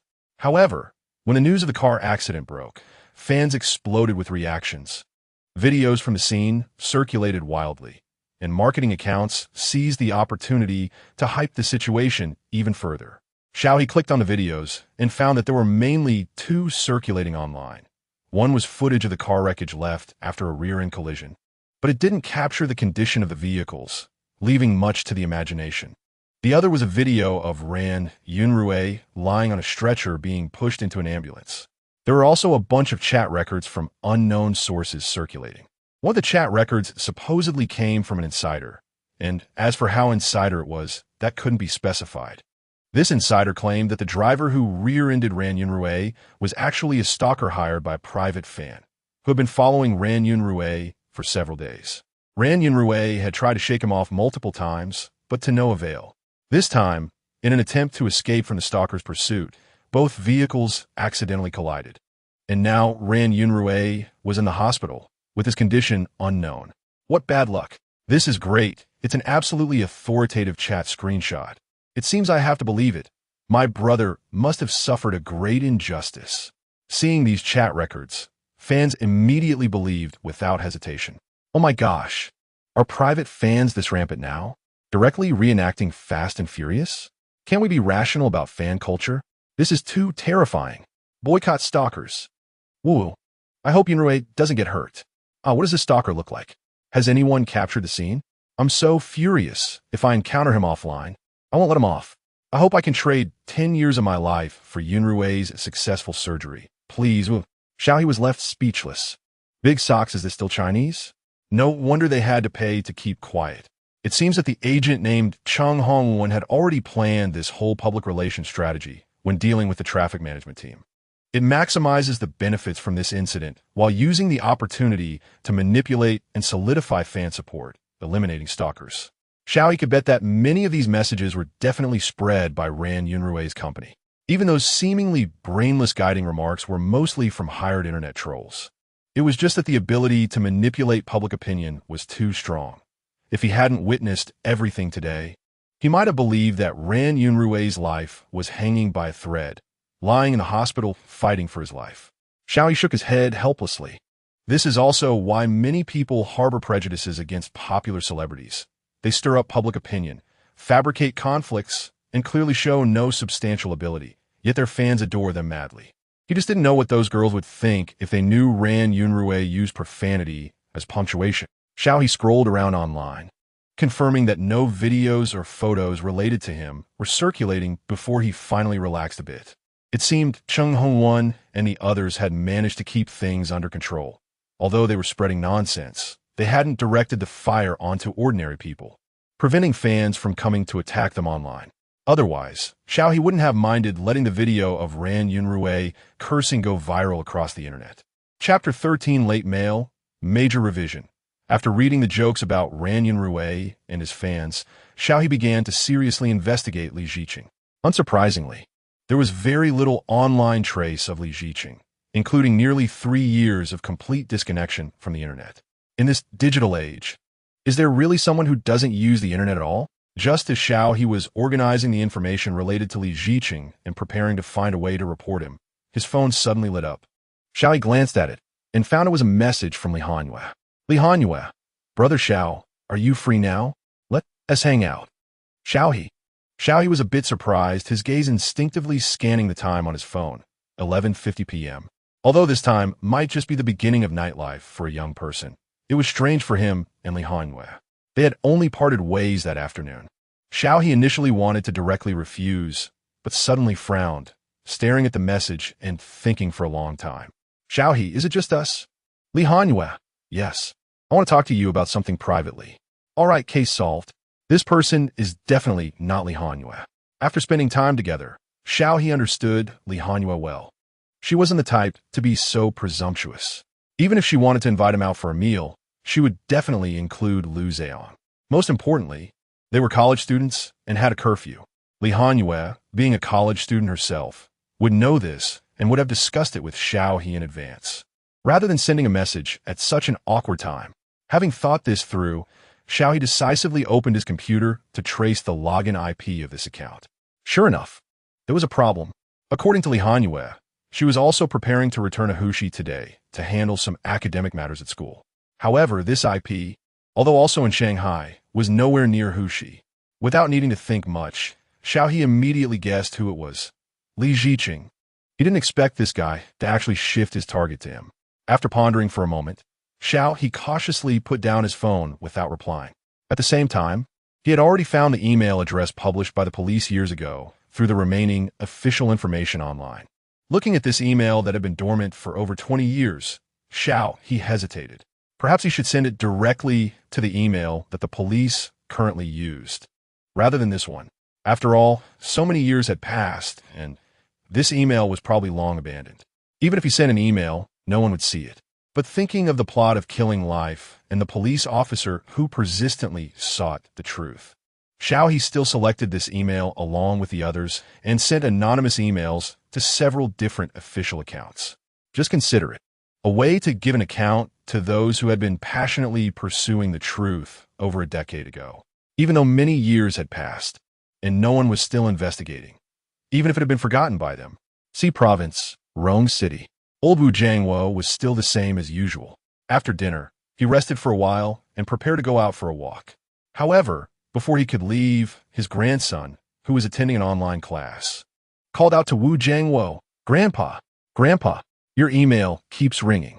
I can't turn it off. Do you want to check it? Wu Jiangwo was taken aback. Email? Yes. The one that automatically logs in on your computer every day, his grandson said, puzzled. This is the first time I've heard the system remind you. The next moment, he saw his grandfather dash over to him, eagerly opening the email. When he saw the email that had been dormant for over 10 years flashing with a red dot again, the old man's hands trembled.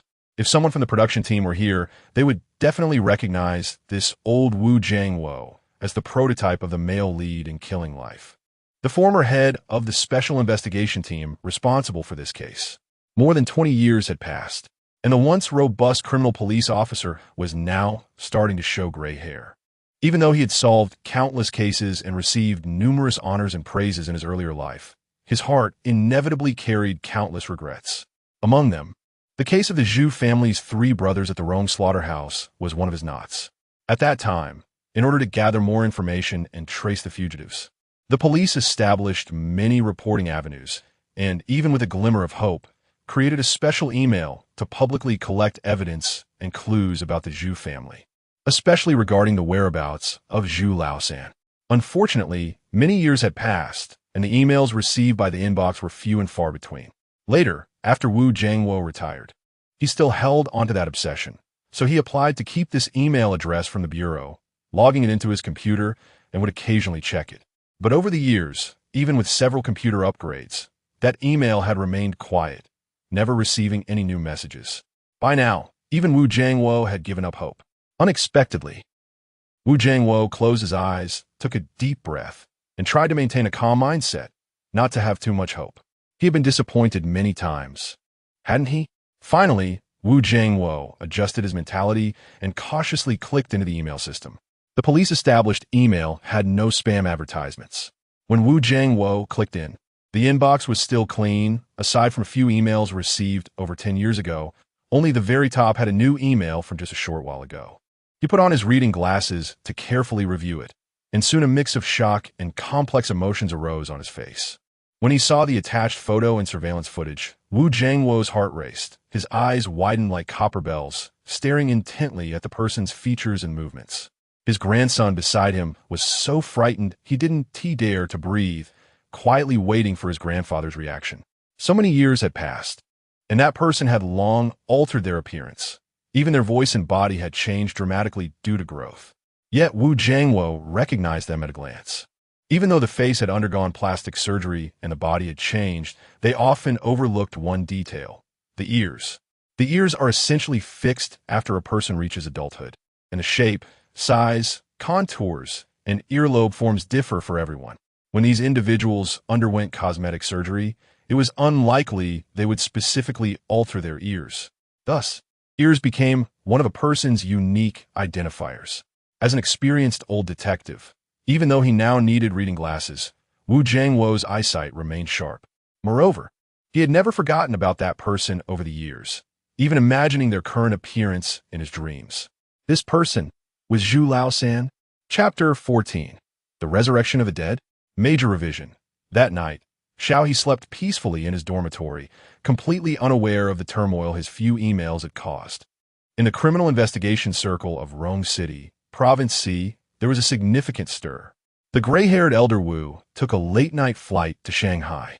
The police in Shanghai also urgently mobilized, forming a task force overnight to reopen the investigation. Meanwhile, in a corner unknown to others, a man was sharpening a knife under the dim yellow light. The music and excited footsteps from the bar above faintly echoed down. But the man merely lowered his head slightly, continuously rubbing the butcher's knife in his hand. The glinting silver blade flickered in and out of visibility under the light. Buzzing, not far behind the man, his phone vibrated incessantly with incoming calls, but he remained unmoved, his gaze filled with fervor and devotion, entirely focused on the knife. Eventually, the phone fell silent, and the man finished sharpening his knife. He looked up at his masterpiece, observing the blade shine, and a hint of madness gradually appeared on his previously simple face. Just wait. Zhu Laosan will. He slammed the butcher's knife onto the cutting board, producing a dull thud. The light bulb overhead seemed to tremble, flickering weakly a few times before going out completely. The entire space was suddenly engulfed in darkness. The next day, Xiao He was awakened by the constant vibrations of his phone. Lu Zhang, damn. Xiao, go wake up. Something big has happened. Xiao He rubbed his eyes, having a rough guess about what Lu Zhang was talking about, but still picked up his phone to ask. Xiao He, what happened? Lu Zhang. There's too much information. I don't know where to start. Lu Zhang. Uncle Li, you remember him, right? The one from the crew who often brought us water. He is dead, stabbed to death in a bar last night. By the time the police arrived, his body was already stiff. Xiao He. Wait, this plot development seems off. How did Li Ziqing die? When did he die? Wasn't he fine last night? Lu Zhang. And it said that he was the prototype for Zhu Laosan in that case from years ago. The police have already started investigating this matter. Our director was taken away by the police for questioning early this morning, and I was questioned too. Xiao Ge, you should also be notified to give a statement soon, so be mentally prepared.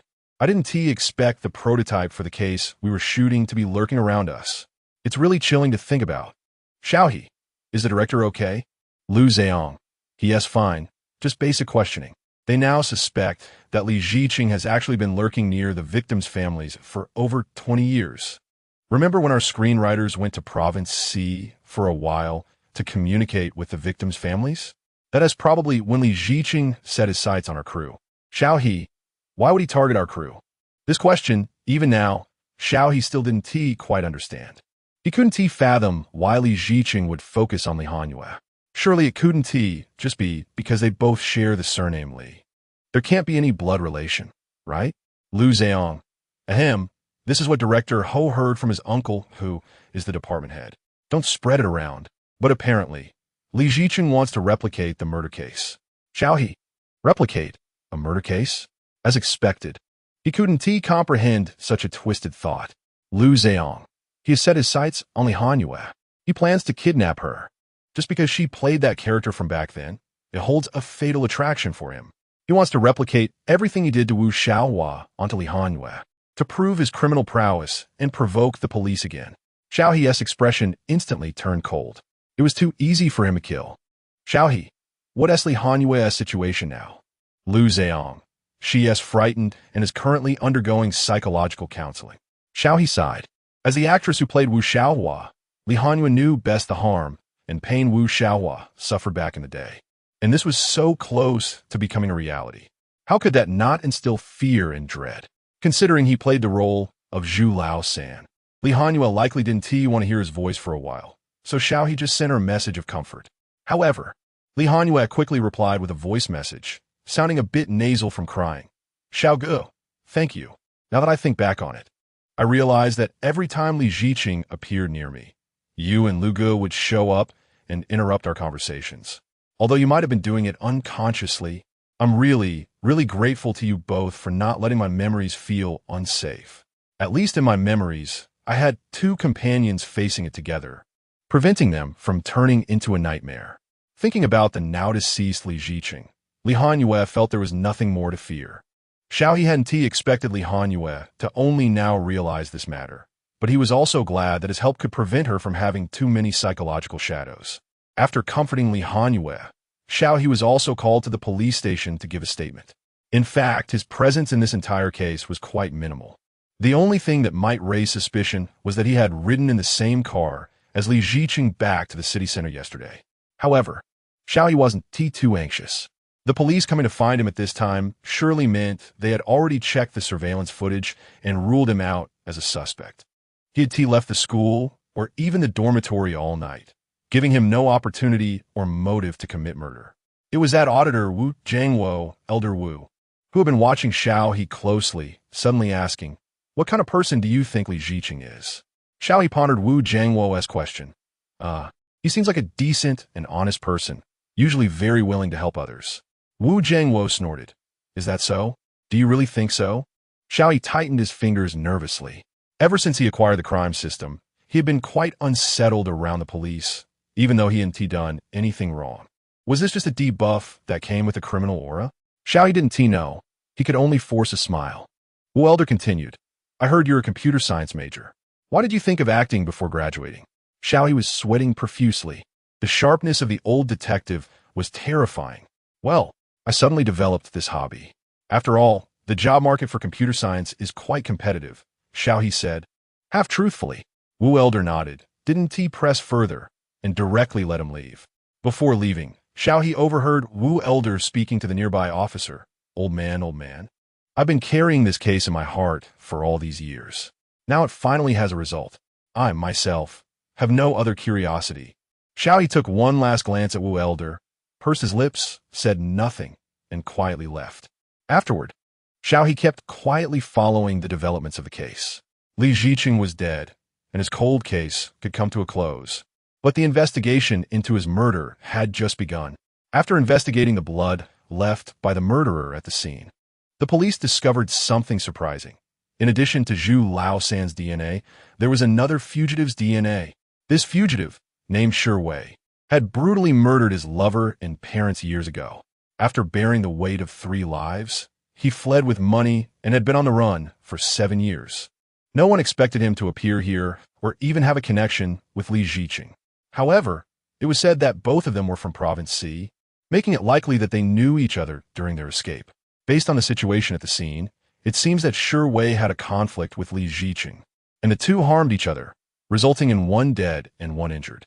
Unfortunately, after his appearance this time, he disappeared without a trace again, and the police lost track of him once more, unable to apprehend him. On the other hand, the case of Zhu Lao-san finally reached a conclusion after more than 20 years. The victim's family came to Shanghai to personally thank the police and the production team. If it weren't for the production team attracting Li Ziqing, they might have waited until death for a satisfying answer. Although Li Ziqing did not face legal judgment, knowing that he had not lived well over the years and was ultimately killed by others brought them some relief. Director Ho Rongshuan was almost beaming with joy, never expecting such good fortune to happen to their crew. He quickly called Xiao He back to reshoot, determined to present a complete ending to this case. Chapter 15. Joining the crew of Bounty Hunter. A few days later, after the reshoots for Killing Life, Xiao He officially joined the crew of Bounty Hunter. Bounty Hunter was recommended to Xiao He by the veteran Zhua Jianhua. The director and the screenwriter are the same person. Xiao He had met him briefly when he picked up the script. He was a young man who looked to be about the same age as Xiao He, named Lin Yipeng. Lin Yipeng had just graduated from East Drama Academy last year and currently had no notable works to his name, making him somewhat of an unknown in the industry. If he were a typical actor, it was highly unlikely he would take on this project. After all, the market for martial arts films was dwindling, and even if one were to grit their teeth and finish the project, it would likely only be released in online cinemas. Moreover, a director like Lin Yipeng was a real gamble. However, Xiao He was not an ordinary actor. For him, as long as he could kill, it was enough. They were two misfits who could tolerate each other. Moreover, from a reader's perspective, Bounty Hunter was indeed a fairly decent work. The story is set during the Xuanhe era of the Song dynasty, a time when the emperor was obsessed with art, neglecting state affairs, while corrupt officials ran rampant. And the economy was on the brink of collapse due to war and corruption. The common people were heavily taxed, living in dire straits. The protagonist is a bounty hunter who makes a living by capturing thieves for rewards. During a pursuit, he accidentally becomes embroiled in a case of official salt smuggling, becoming the center of attention for multiple forces pursuing him. However, he has no idea why he's being hunted by so many people. Thus, he can only navigate between these forces to escape, using his connections in the martial arts world to investigate and uncover the true mastermind behind the salt smuggling case. The plot is somewhat cliché, still revolving around the core theme of chivalry and serving the country and people. But the protagonist character is not that of a traditional righteous hero. Instead, he is portrayed as a greedy miser blinded by money. The later plot twists are quite numerous, which ultimately makes it refreshing. If Xiao He were not aware that he currently had no martial arts skills or any foundation for action scenes, he would genuinely want to shamelessly audition for the role of Jiang Rushuai, the protagonist. The role of Jiang Rushuai indeed had a lot of personal charm. Being highly skilled in martial arts, emotionally and intellectually intelligent, and managing to live a carefree life while navigating through various forces. Truly embodying the idea of leaving quietly after accomplishing one's goals, keeping one's achievements hidden. Of course, Jiang Rushuai kills a lot of people. Nearly all those who pursue him in the plot end up dead. Xiao He can imagine how happy he would be if he could kill that many people. However, he is just a cook. After changing into his costume and makeup, Xiao He sighed and sat at the entrance of the dilapidated inn, watching Lin Yipeng direct the crew in moving equipment. Lin Yipeng is a thin young man with pale skin, looking somewhat frail, but when directing on set, he exudes a strong presence that commands the attention of the crew. From their brief conversation during their first meeting, Xiao He realized that he was a person with strong convictions, not easily swayed by others. Oh well, a cook is a cook. The character Xiao He is currently portraying is named Shunju, a cook at the Penglai Inn, who is also a martial arts master living in disguise for many years. He was once renowned in the martial arts world for his fearsome bone-picking knife technique, but later chose to work as an ordinary cook at the inn, helping the landlady with odd jobs and dealing with troublesome guests. Don't think too much. Then doesn't tea serve human meat buns? It's just for growing flowers, planting trees, and cultivating one's character. Jiang Rushuai is a friend that Shunju met during his travels in the martial arts world. Whenever Jiang Rushuai passed by Shinju's place while chasing bounties, he would shamelessly come in to eat and drink, even borrowing money from Shinju without paying it back. One could say Shunju treated Jiang Rushuai as his best friend without any reservations. In the plot, with multiple forces pursuing Jiang Rushuai, both the underworld and the law dare not shelter him, and only Shunju can provide a hiding place, giving Jiang Rushuai a chance to catch his breath. Later on, Shunju even wields a bone-picking knife to help Jiang Rushuai fight his way out, allowing him to escape with crucial evidence. While Shunju doesn't appear frequently, he plays an important role at critical moments. Xiao He is easily satisfied. You must be Shinju. A voice came from beside him. Xiao He looked up and saw a young man dressed in heroic attire. The man's face was well-defined, with sharp features and bright eyes that exuded the spirit of a chivalrous person from the martial arts world. Pu Rong, the male lead of this film. According to Xiao He's online search, this person seemed to have been a child star before, later leaving the industry to study, gradually fading from the public eye. According to gossip from paparazzi, Pu Rong's grades were not particularly good, and he later pursued a sports major, studying martial arts. Taking on this role should be his attempt to regain attention and return to the acting industry. However, Xiao He did not understand how Lin Yiping managed to convince Pu Rong to join this project. After all, Pu Rong had once been a well-known child star with a high level of public recognition, making it unnecessary for him to join this brand-new crew. "Hello, Teacher Pu. I'm Xiao He." Xiao He stood up to greet him. "I've seen your knife videos." Compared to Xiao He's awkwardness, Pu Rong seemed much more relaxed, even a bit excited. "How'd you do that? Do you really know how to use the bone-picking knife technique? How many years of practice does that require? Who is your master? Do they take students? It looks amazing." Xiao He confirmed, this martial arts student indeed has a bit of a martial arts dream. "That's too exaggerated. I'm just playing around. I haven't found a master or trained for a long time. Thank you for the compliment." Xiao He could only respond one by one. Pu Rong's enthusiasm did not wane. "Oh, really? Then can you teach me later? I can teach you martial arts, or do you know how to use wires? I can guide you step by step." Xiao He was pleasantly surprised. Sure, Bounty Hunter has a lot of action scenes. Although Shinju mostly shows off his knife skills and doesn't do much wall running, I definitely can't escape the wires. Pu Rong's help could greatly alleviate his future challenges. With this topic, the two chatted casually for a while, and Xiao He learned that Pu Rong wasn't as glorious as he had imagined. What does being a child star even mean? I lost my fame a long time ago. Pu Rong waved his hand. Newcomers in the industry come and go quickly, and there are many handsome guys. What advantages do I have? At most, I can earn some nostalgia points, but there will still be a lot of comments saying I've lost my looks. When I was young, as long as my features were decent, I looked cute no matter how you saw me, but it's different now. After losing the baby fat on his cheeks, Pu Rong's features became sharper, giving him a more rugged charm that was completely different from the obedient child he used to be. Plus, he wasn't the type of standout handsome guy, which led many to have their impressions shattered. It was even harder for him to squeeze back into the industry than for an ordinary person. Don't laugh at me. I've already flopped several projects, and luckily, not many people are watching now, so only a few know. Pu Rong sighed. This is already the last male lead role I could fight for. If it doesn't work out, I should prepare to leave the industry and open a martial arts school. Xiao He listened while comforting him, feeling quite emotional inside. The circumstances of people are truly too different. Some work hard for most of their lives without being able to last long, while others stir up the winds and waves and can sail smoothly. The entertainment industry is indeed an interesting place. "Shinju, Jiang Rushuai, come here." Lin Yiping shouted the names of their characters from over there. Xiao He and Pu Rong hurried over. Due to the simplicity of the production crew, most of the budget was spent on props and locations. So Lin Yiping didn't hold a grand opening ceremony.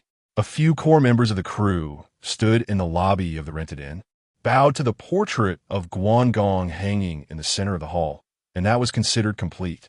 Then they began to prepare for the first scene after the filming started. Chapter 16. The first scene of the martial arts film Shinju is a tough character who doesn't say much. Xiao He only needs to stand in front of the cutting board, pick up the bone knife, and the indifference and pride in his eyes completely restore Shinju's persona. Lin Yipeng is very pleased, while Pu Rong is somewhat surprised.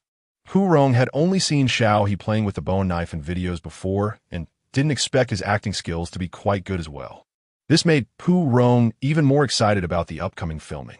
Knock, knock, knock in the dim kitchen. A few faint knocking sounds can be heard. A young chef in ordinary clothes puts down the knife in his hand, looks expressionlessly towards the window, and coldly says, "Come in." The next moment, a carefree young hero in black clothes, smiling, nimbly flips in from the window. "Brother Shun, long time no see."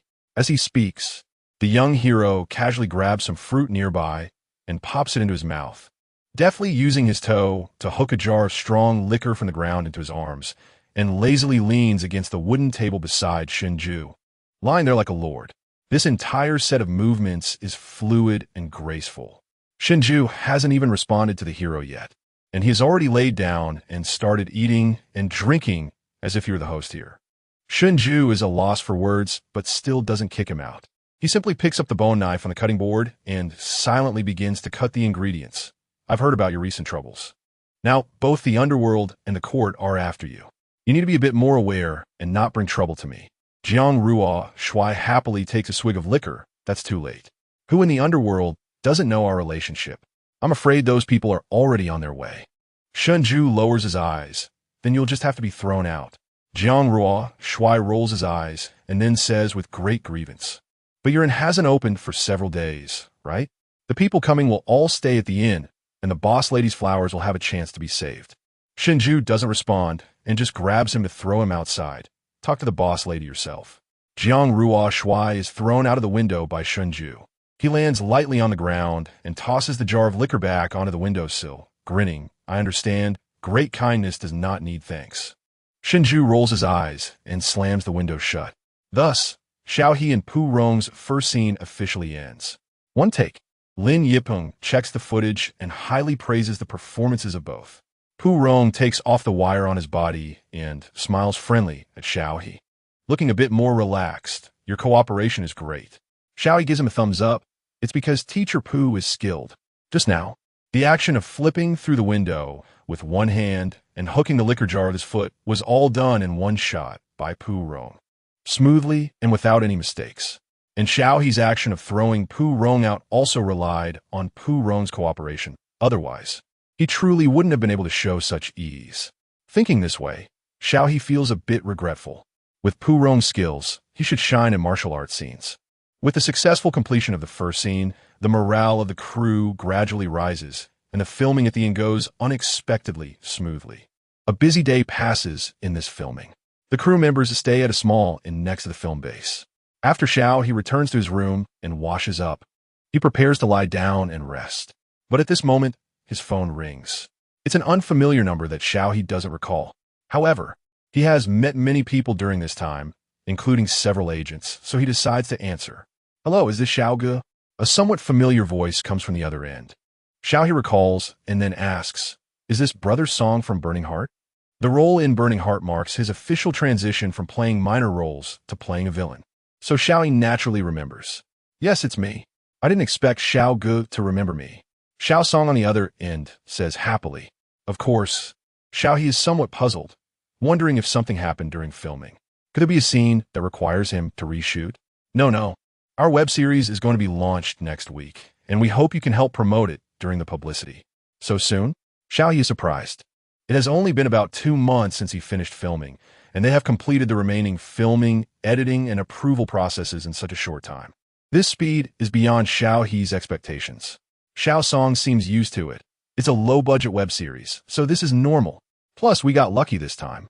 The platform we were collaborating with had some issues with their original series, and a slot opened up, so we just jumped in. Although it was rushed, it is currently the off-season, and there are no other popular series airing at the same time, allowing these small crews to take advantage of the gap. So everyone in the crew is very satisfied with this result, and as for the rest, they can only wait to see how it goes after the release. "Okay, I understand," Xiao He replies, "but I also have a new account, so I might not be able to promote you much." "That's fine, Xiao Ge. Just send me your account later, and we will tag you during the promotion." "All right, I got it." After hanging up on Xiao Song, Xiao He quickly creates a new account on his phone and sends it to Xiao Song. By the way, following the principle of having come this far, Xiao He checks on the situation of the popular star Ran Yunrui from the previous rear-end collision incident. After a series of fan abuse operations, Ran Yunrui has finally recovered from danger and been discharged from the hospital, starting to work diligently. This farce has finally come to an end, and the heat has slowly subsided. The post with the most likes is a comment from a major fan of Ran Yunrui, charging up to the clouds for love. The recent heat was actually initiated by Ran Ge himself, as he didn't want to provoke large-scale online violence and occupy too many public resources. He is truly a very, very good person. I hope everyone can rationally view this incident, resist the existence of sayseeing fans, and no longer seek out that rear-end driver or make large-scale comments. Let's not bring trouble to Ran Ge. Thank you for your cooperation, Yin bows. Under this post, Many other fans of Ran Yunrui also expressed their agreement in the comments, indicating that the agency behind Ran Yunrui, or that agent, is quite capable, knowing when to stop and maximizing benefits while leaving a good impression on others. Xiao He shakes his head with a complex expression. They have no idea that all of this is orchestrated by their brother himself. It's just a pity for these girls' sincere feelings. Chapter 17, The Heart of Embers, premieres in the following days. Xiao He was completely immersed in the film crew. The filming tasks were heavy, and the inn was merely their first stop. With funding extremely tight, the shooting schedule was very rushed. However, even with the time crunch, Lin Yipeng was very demanding, insisting on achieving the best possible results in the filming. Even though Xiao He had already mastered the bone-cutting technique, he still ended up with tendinitis under Lin Yipeng's excessive requirements. On the other hand, Pu Rong had it even worse. His fight scenes were the most numerous and complex, requiring him to perform wire work every day, making him feel like a flying acrobat in the crew. Just watching Xiao He was enough to leave him speechless. Before he knew it, the premiere day of The Heart of Embers had arrived. At noon, following what Xiao Song had said earlier, Xiao He shared the crew's poster and promotional message, and unsurprisingly received 0 likes and 0 comments. Looking at the number of fans that could be counted on 2 hands, Xiao He shrugged indifferently. He could only say he had done his best. Whether this drama flopped or became a hit had little to do with him. After receiving a thank you message from Xiao Song, Xiao He refreshed his account and successfully gained a like from the official The Heart of Embers account. At least it wasn't too embarrassing. That evening at 8, The Heart of Embers officially premiered on Penguin Video. Xiao He logged in to take a look and was surprised to find that the drama had some viewers. Judging by the comments, it seemed that the male lead Zhao Shuyu brought in a bit of traffic, with fans coming to support him. However, after watching just the first episode, Xiao He lost interest. The plot could only be described as standard, conforming to the current trend of having a romance in any profession. It was a very straightforward crime romance drama. The female lead was a rookie police officer, while the male lead was a seasoned detective captain. The story followed them getting to know each other and developing a mutual attraction while solving cases, ultimately ending up together.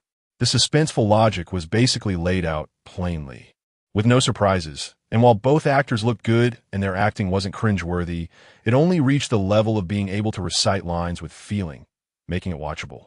Xiao He thought it was a pretty standard web drama, neither good nor bad, with no standout moments. If the subsequent plot didn't offer anything special, it would only generate a small amount of buzz, and the outcome was predictable. However, this didn't concern him much. It was more relevant to the director, the production team, and the 2 leads.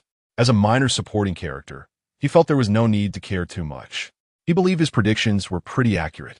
After turning off the drama, he no longer paid attention to its follow-up developments and focused all his attention on the filming of Thief Hunter. Little did he know, midway through the airing of the show, a short edited video quietly emerged on Bilibili and quickly spread at a terrifying speed, becoming one of the platform's trending videos. Xiao Lulu was a video editor in the film editing section of Bilibili. Recently, she had been feeling stressed. The competition in this field was becoming increasingly fierce. Every day, she woke up with her eyes wide open, searching for material and grinding out videos, but she still couldn't compete with those studios. The popularity of her recent videos had been declining frequently, causing her anxiety to the point of losing sleep. She couldn't win against popular dramas, classic old dramas, or even niche shows, and every day she watched her data, her hair falling out in clumps, but the more anxious she got, the worse the data became. That day, as usual, she opened her private messages to check fan submissions while looking for editing material. One fan submission caught her eye. The Heart of Embers? Serial killer? What kind of drama is this? I've never heard of it. Xiao Lulu murmured softly, then clicked on the screenshot of the video submitted by the fan. A young man in a blood-stained outfit stood in a pool of blood, his posture upright and composed, even with a few drops of blood on his gold-rimmed glasses. It couldn't mask the indifference and coldness in his eyes. He was also holding a chainsaw in one hand, creating a strong contrast with his elegant appearance. Xiao Lulu swallowed hard. Is this a character that can exist in the domestic entertainment industry? This face and this aura perfectly matched her conception of a refined scoundrel. Why has Hannibal become so iconic? Even many people who haven't watched the original drama can still name this character. On one hand, it's the unique charisma given to the character by the original work, and on the other hand, it has a lot to do with the actor's portrayal of the character. Some people, with their looks and temperament, are inherently suited to their roles. Otherwise, there wouldn't be so many people in the domestic industry calling XX the chosen young general, XX the chosen male lead of a certain novel, XX the chosen white moonlight. Sometimes, one must admit that certain people just have that kind of face. They don't even need to act to be striking. Xiao Lulu hadn't even looked at the detailed backstory of this character, yet inspiration burst forth in her mind, automatically adapting various popular editing music in the next editing direction. With an excited heart, Xiao Lulu quickly ran to Penguin Video to find the Heart of Embers and locate this character. The killer's appearances were not frequent, but almost every time he appeared, it was an exquisitely elegant yet bloody artistic feast. The chainsaw in his hand was his paintbrush, wantonly wasting innocent lives. Due to the web drama's length, the story did not elaborate on the killer's motives. He was simply a manifestation of pure evil, continuously creating desperate situations and bestowing death upon others. Finally, like a blood-stained epiphany, he lost his life under the male lead's gun, ending his frenzied life while leaving the female lead with everlasting psychological trauma. Xiao Lulu stared intently at the man's gradually hollow, yet still somewhat fierce eyes, suddenly shivering. She suddenly understood why some people liked villainous characters. Xiao Lulu felt that this killer was indeed very bad, but she couldn't help but feel both fear and love for this character. She repeatedly watched these clips, finally deciding that her next video would focus on this killer. So that night at 9, a video with the cover featuring Xiao He as the killer holding a chainsaw in the woods, with the words "refined scoundrel" written in blood red ink, was released by Xiao Lulu on Bilibili, and in an exaggerated manner, it quickly climbed the charts overnight, becoming a nightmare for many who couldn't sleep that night. Unbeknownst to him, Xiao He had gone viral on Bilibili, becoming the representative actor of the refined scoundrel, the perverse killer. Chapter 18. Overnight wealth. In the morning, Xiao He went to work as usual. However, while he was putting on makeup, Xiao Song called again. Xiao was a bit surprised. Hello? What's up? Xiao Ge. You're famous. You gone viral. Xiao put down his phone and looked again, confirming he hadn't misdialed. What happened? How did I go viral? Could it be that Ran Yunrui exposed his face and wanted to cyberbully him? That couldn't be it. He wasn't the one driving the car. They just had a minor altercation. Xiao Ge, it's the character Mu Zhe that you played. You can see it on Bilibili right now. Xiao was stunned for a few seconds before realizing that Mu Zhe, as mentioned by Xiao Song, was the murderer he portrayed.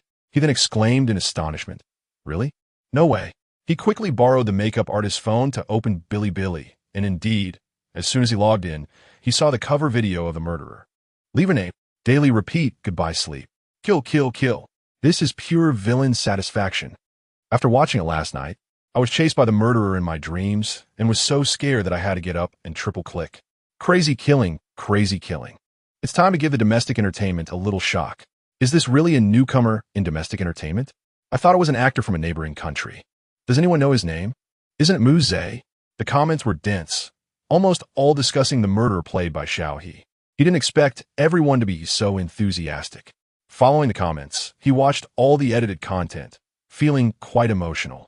The video was essentially a compilation of all his scenes from Heart of Ashes, mixed according to the rhythm of the music and action trends. Thanks to Xiao's experience on Bilibili, he understood the review process well. The video balanced the level of bloodshed during the black and white transitions, not only staying on the review borderline, but also enhancing the overall editing rhythm, making it addictive to watch. The audience couldn't help but follow the rhythm of the murderer, feeling a shiver down their spines. Especially at the end, Xiao had pieced together fragments to create a different ending. The male lead, who shot the murderer, saw him once again in the woods, holding a chainsaw, humming a tune elegantly, as if everything that happened before was merely a game. Bored of his old life, he shed all his shackles and returned to his artistic creation. Finally, he turned to the camera, his deep eyes filled with greed and obsession, seemingly locking onto the viewers, making them his next targets. At that moment, Anyone who made eye contact with him in the video couldn't help but shiver, feeling a surge of fear. Did he really not exist? He truly doesn't exist. Why is there still fear? Holding on to the mindset that they couldn't be scared alone. Viewers who had watched the video shared and recommended it, eager to pull others in. This was another reason the video suddenly exploded in popularity. One could only say, everyone is a good person, smile. Xiao He couldn't help but give a thumbs up, but then realized he was using someone else's phone and quickly canceled it. Returning it to the makeup artist.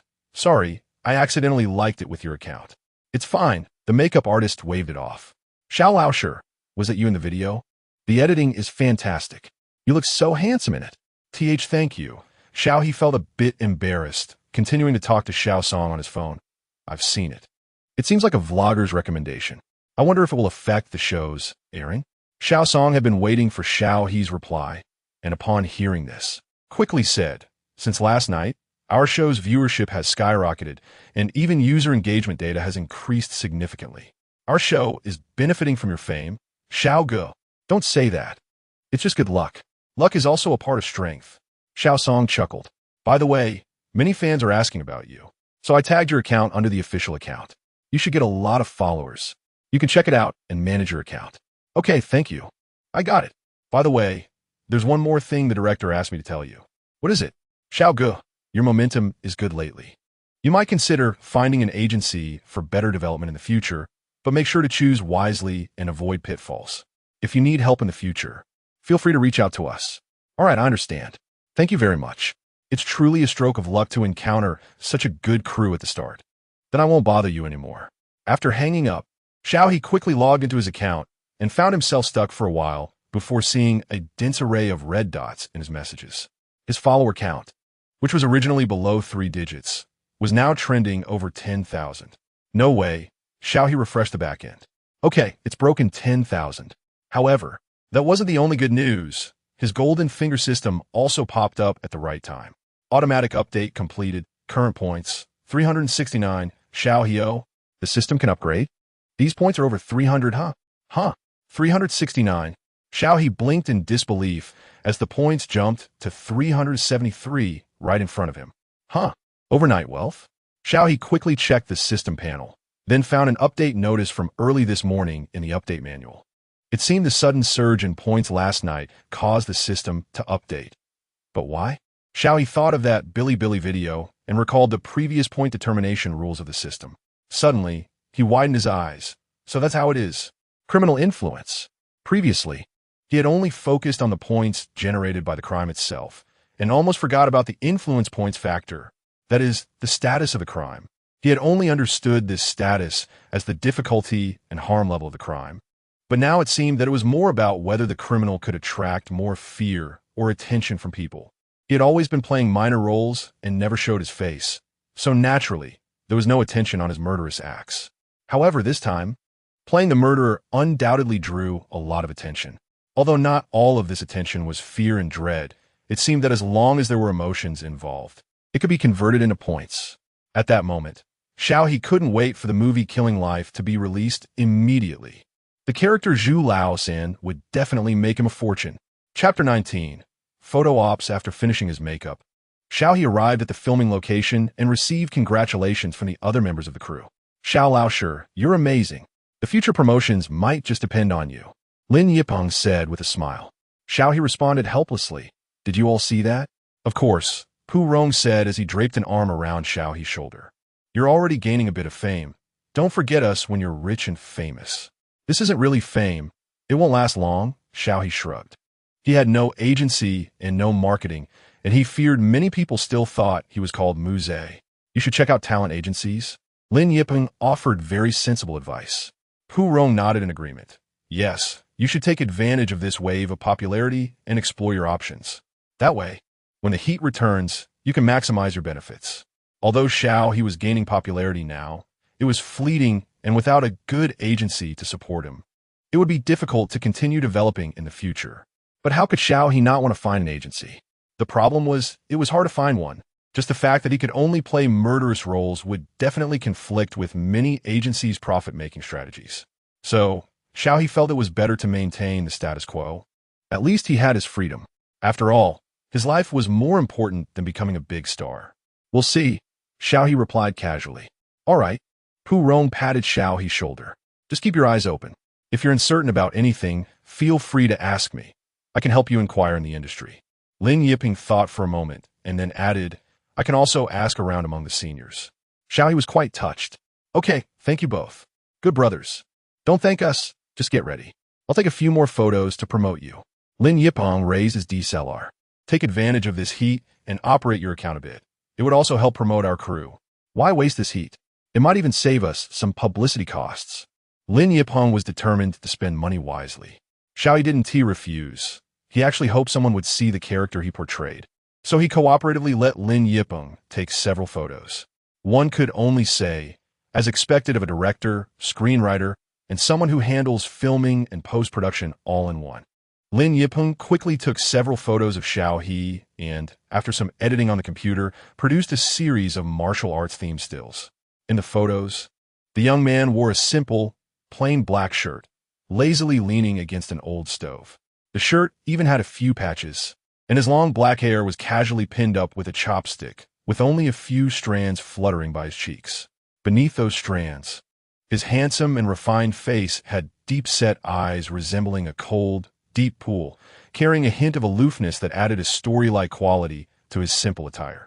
Even in such a casually arranged kitchen, no one would mistake him for just an ordinary cook.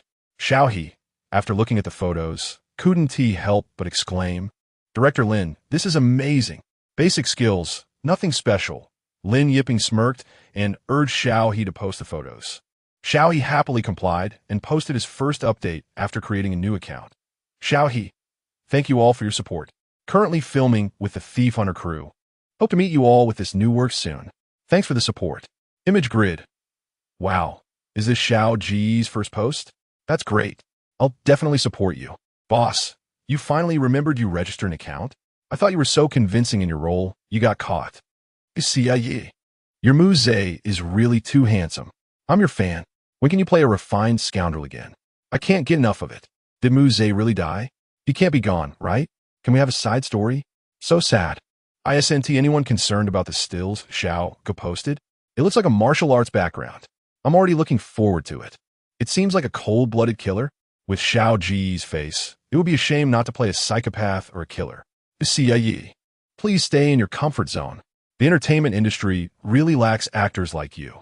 As the post went live, a flood of comments came in, most from people who had seen video edits on Bilibili and followed the trail here, many still discussing the killer Muse. Though some noted Xiao He's new drama and expressed their anticipation. To be honest, it was the first time so many strangers had expressed their affection and affirmation for him. Xiao He felt a bit overwhelmed. The once cold and icy number of fans seemed to have materialized at that moment. Scrolling through the fans' comments, Xiao He picked a few to respond to earnestly before putting his phone away. All right, time to get to work. Lin Yipeng was waiting for him, and once Xiao He wrapped up his online matters, he called for the others to prepare, and the busy filming was about to start again. Meanwhile, in a place unknown to Xiao He, another old acquaintance saw Xiao He's video. At Howhan Entertainment Company, Chung Hongwen looked down at his phone, narrowing his eyes slightly. This newcomer had impressive acting skills. Currently, related videos on Bilibili had over 5 million views and were still increasing, with new videos being added. The view count for his participation in Heart of Flames was also steadily rising, turning into a recent small hit drama. Based on the post-broadcast data, it was clear that he had driven the whole drama's publicity, making him the most promising newcomer among recent arrivals. Chung Hongwan's assistant reported diligently beside him. Howhan Entertainment Company was a well-known star-making factory in the industry, with countless celebrities and influencers under its wing, ranking among the top companies in the entertainment circle. As the ace agent here, Chung Hongwan had stars beyond just Ran Yunrui. He also managed a newly crowned Best Actress with a promising future. Even so, they regularly collected information on emerging newcomers in the industry for capability analysis and estimation, aiming to recruit some high-value newcomers. However, Chung Hongwan didn't expect to see a familiar face this time. Remembering the previous rear-end incident, Chung Hongwan's expression turned strange. At that time, Xiao He had been wearing sunglasses and a mask and didn't speak, so Chung Hongwen didn't have much impression of him. Only that he seemed intimidating and looked fierce, completely not connecting him with an actor.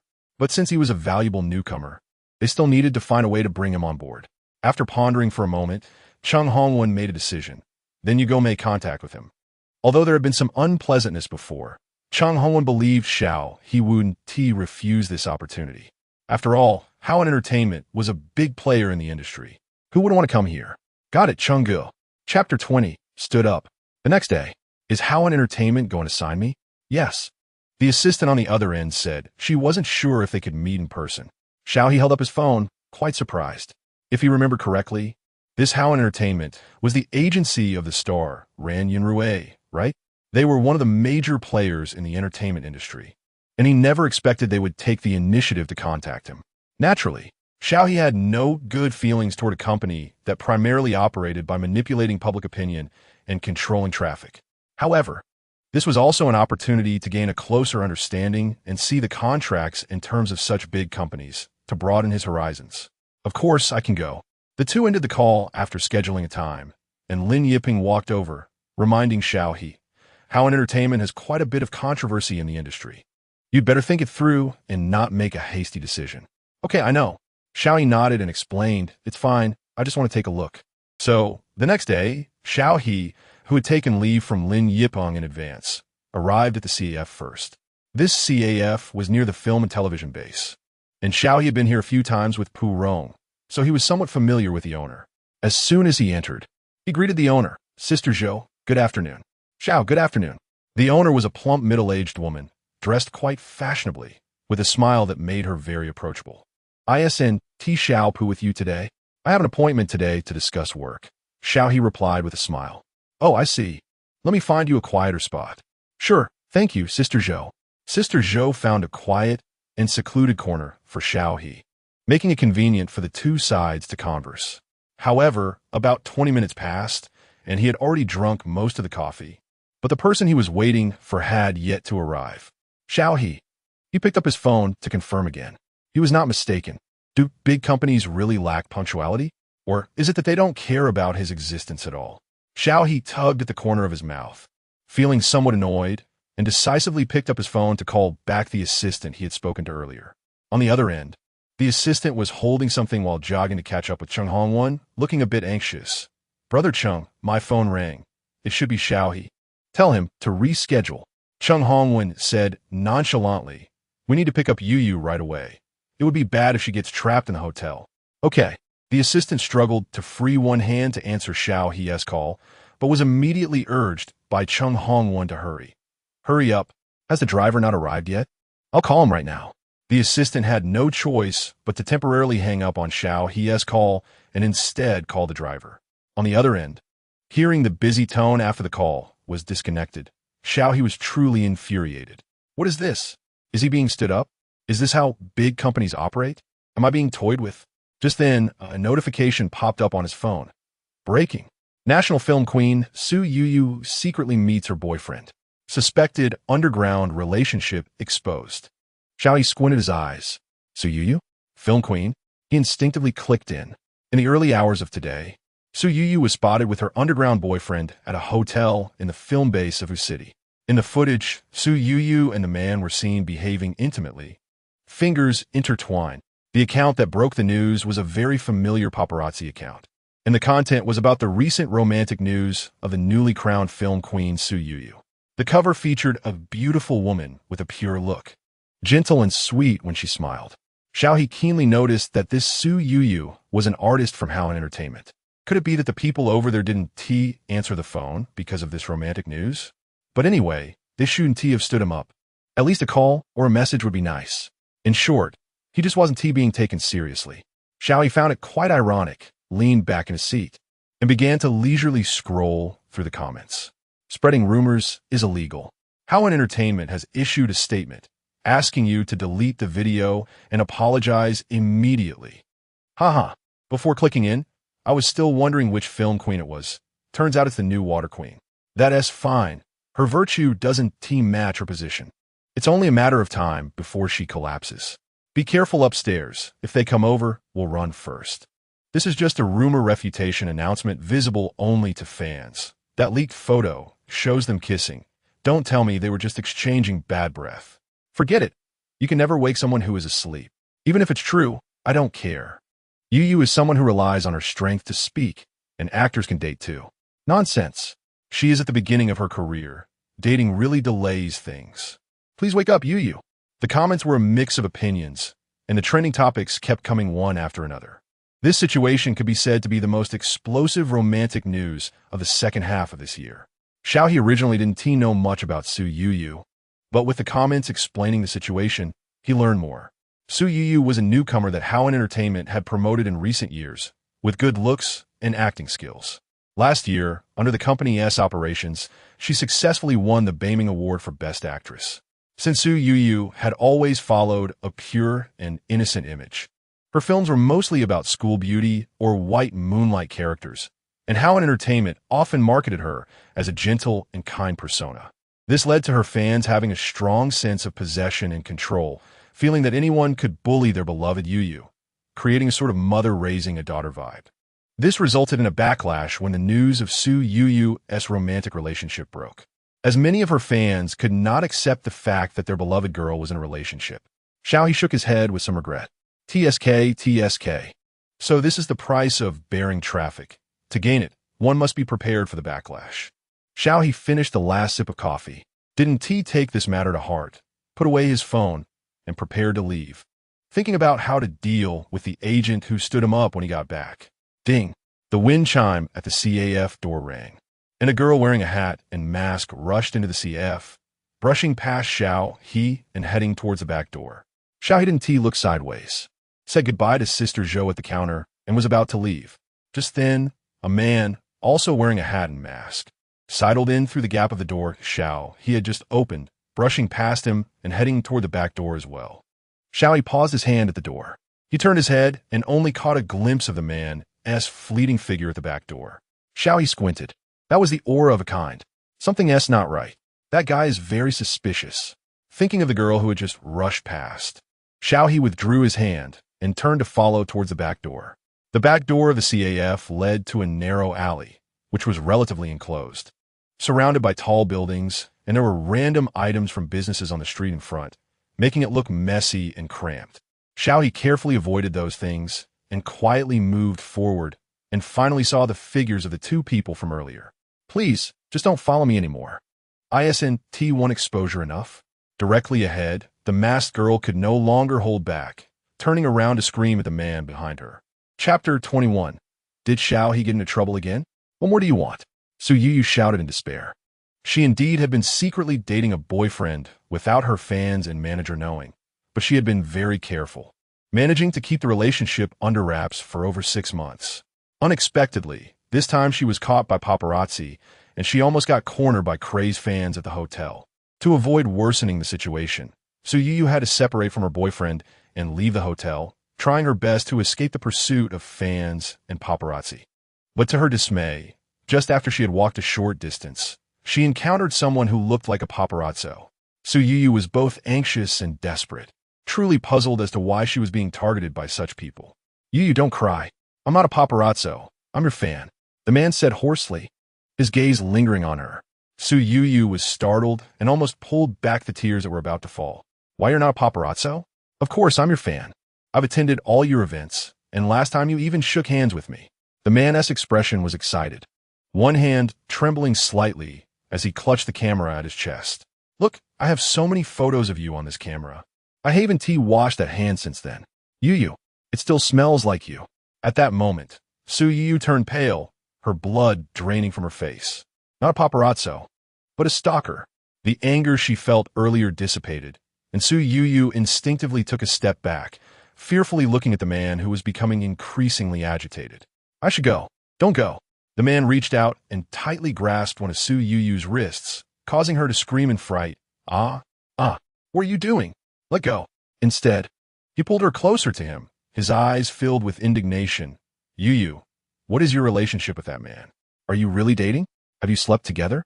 Didn't you say you wouldn't date and would focus on your career? Su Yu was terrified, especially when the man took off his mask and leaned in to sniff her. She felt both disgusted and scared, trying to break free from his grip. But it felt like she was caught in a vice, unable to escape. Just then, the man was suddenly yanked back by something around his neck, causing him to lean back violently. Bang! He had no time to brace himself, and his head hit the wall behind him with a thud. Ouch! He cried out in pain. But Xiao He didn't stop there. He released the strap of the man's camera and threw a punch at his face. Ugh! Blood gushed from the man's nose, and he was dazed, clutching his face and groaning. Who the hell are you? None of your business. With that, Xiao He kicked the man in the stomach, sending him curling up on the ground. Are you okay? Xiao He looked up at Su Yuyu. But Su Yuyu screamed, ah. Be careful, he has a knife. Xiao He caught a glimpse of something shiny out of the corner of his eye and instinctively ducked his head and pulled back, narrowly avoiding the man's deadly attack. You want to take her away from me, too?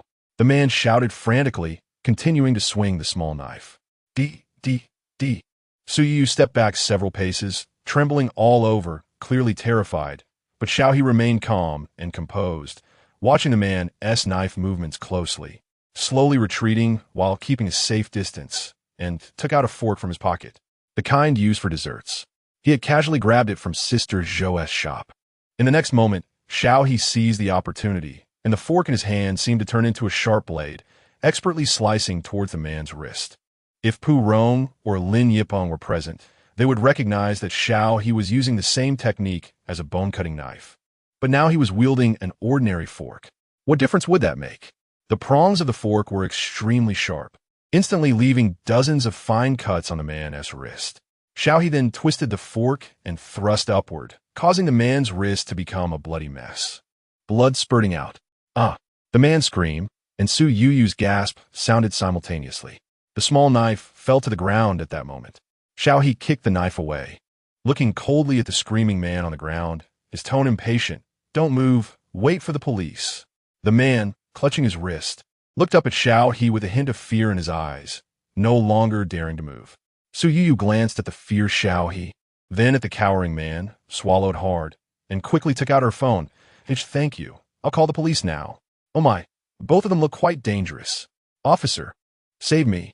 So, when the police arrived, they found Xiao He with blood on his hands, the stalker lying on the ground, and Su Yuyu curled up in another corner. The police. Wait a minute, didn't you say there was only one suspect? Why are there suddenly two? Coincidentally, the familiar faces turn out to be Officer Zhang, who had previously dealt with a false alarm, and his apprentice, Xiao Li, looking at the blood on the scene and on Xiao He's hands. Xiao Li's eyes were filled with sorrow and regret. Look at this. How can you get into trouble again, so soon after getting out? Xiao He. Last time I didn't explain clearly, and this time it feels even harder to explain. Fortunately, Su Yuyu was quick to clarify the situation for Xiao He. Thus, the stalker was taken to the hospital, and they got into the police car heading to the station. On the way, Officer Zhang looked at Xiao He suspiciously and asked, Xiao, how did you manage to cut him like that? You almost severed his tendons. Where did you learn that? Xiao He. For filming. So, I learned some things online. Officer Zhang implied, learn online? You have quite the aptitude. Xiao He forced a smile and replied, yes. As his words fell, the car fell into a dead silence. Officer Xiao Li kept glancing at Xiao He through the rearview mirror, while Officer Zhang, sitting to Xiao He's left, stopped talking. Su Yuyu on the other side was looking down at her phone, seemingly lost in thought. Everyone returned to the police station with their own thoughts, waiting for the outcome. Before long, Cheng Hongwen hurried over. Yuyu, are you okay? Cheng Hongwen's heart almost jumped out when he received the news, and he only relaxed after confirming Su Yuyu's safety. I'm fine, Su Yuyu said timidly, but her gaze instinctively drifted outside. Cheng Hongwen shouted irritably, what are you looking at? You can't call your boyfriend over now, can you? You two would really be done for. Cheng Hongwen had just learned that Su Yuyu's boyfriend was also someone in the industry, and a top idol at that. If this got exposed, they would both be finished. Just the fans alone could tear Su Yuyu apart. Su Yuyu felt guilty from Cheng Hongwen's words.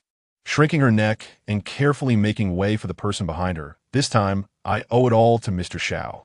If it weren't for him, I might be dead by now. Only then did Cheng Hongwen notice Xiao He, his expression surprised. It's you? Xiao He had seen Cheng Hongwen earlier, but he was very keen on acknowledging that guy. What a fateful connection. You two know each other? Su Yu was very surprised. Ahem, there are some work-related communications. Chung Hongwen coughed lightly. Xiao He, with a blank expression, took out his phone and raised the record of his missed calls. So, this is the reason you guys stood me up and completely ignored me? Chapter 22. Trending Romance. My boyfriend turns out to be myself? I'm sorry. The assistant kept apologizing to Xiao He. I didn't mean to stand you up. Xiao Tan, you really shouldn't have done this. No matter how urgent the situation is, you need to arrange the follow-up work properly. You can't do this next time. Chung Hongwen chimed in. Xiao He, this blatant shifting of blame. Does he really think I'm that easy to fool? Xiao He, I know our meetings haven't been pleasant, but it's all a misunderstanding. There's no need to take it to heart. Seeing that Xiao He remained silent. Chung Hongwen pretended nothing had happened and asked about Xiao He's willingness to sign a contract. I think your abilities are quite good. How about joining Howen Entertainment? You should know Howen Entertainment's strength. As long as you join us, you'll definitely become famous in the future. No need. I don't get along with you and your Howen Entertainment. Xiao He said expressionlessly. Nothing good has come my way. It's all trouble. Don't be so definitive. You can consider it. Chung Hongwen glanced at Su Yu. You saved Yu again this time. I can help improve your contract terms, and then... No need. Xiao He continued to refuse. Saving people is just my personal choice. I don't need your repayment. Su Yu, who had been unable to interject, watched Chung Hongwen try to win over Xiao He, bit her lip, lowered her head, seemingly lost in some emotion again. Mr. Xiao.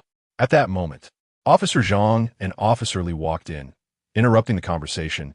We've investigated the situation and confirmed that the camera on the suspect's chest was recording the whole time, capturing the entire process. Officer Zhang looked at Xiao He. Xiao, thanks to your timely arrival this time, but next time you encounter such a situation, you need to hold back.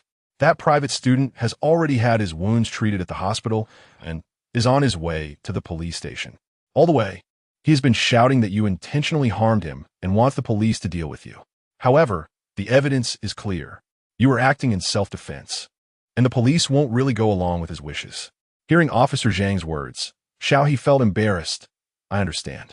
Seeing Officer Zhang come over, Chung Hongwen, who had been concerned about Xiao He's contract, immediately shifted his attention, aggressively inquiring about the current situation of the private student, saying that a lawyer was already on the way, and they were definitely going to make that private student pay.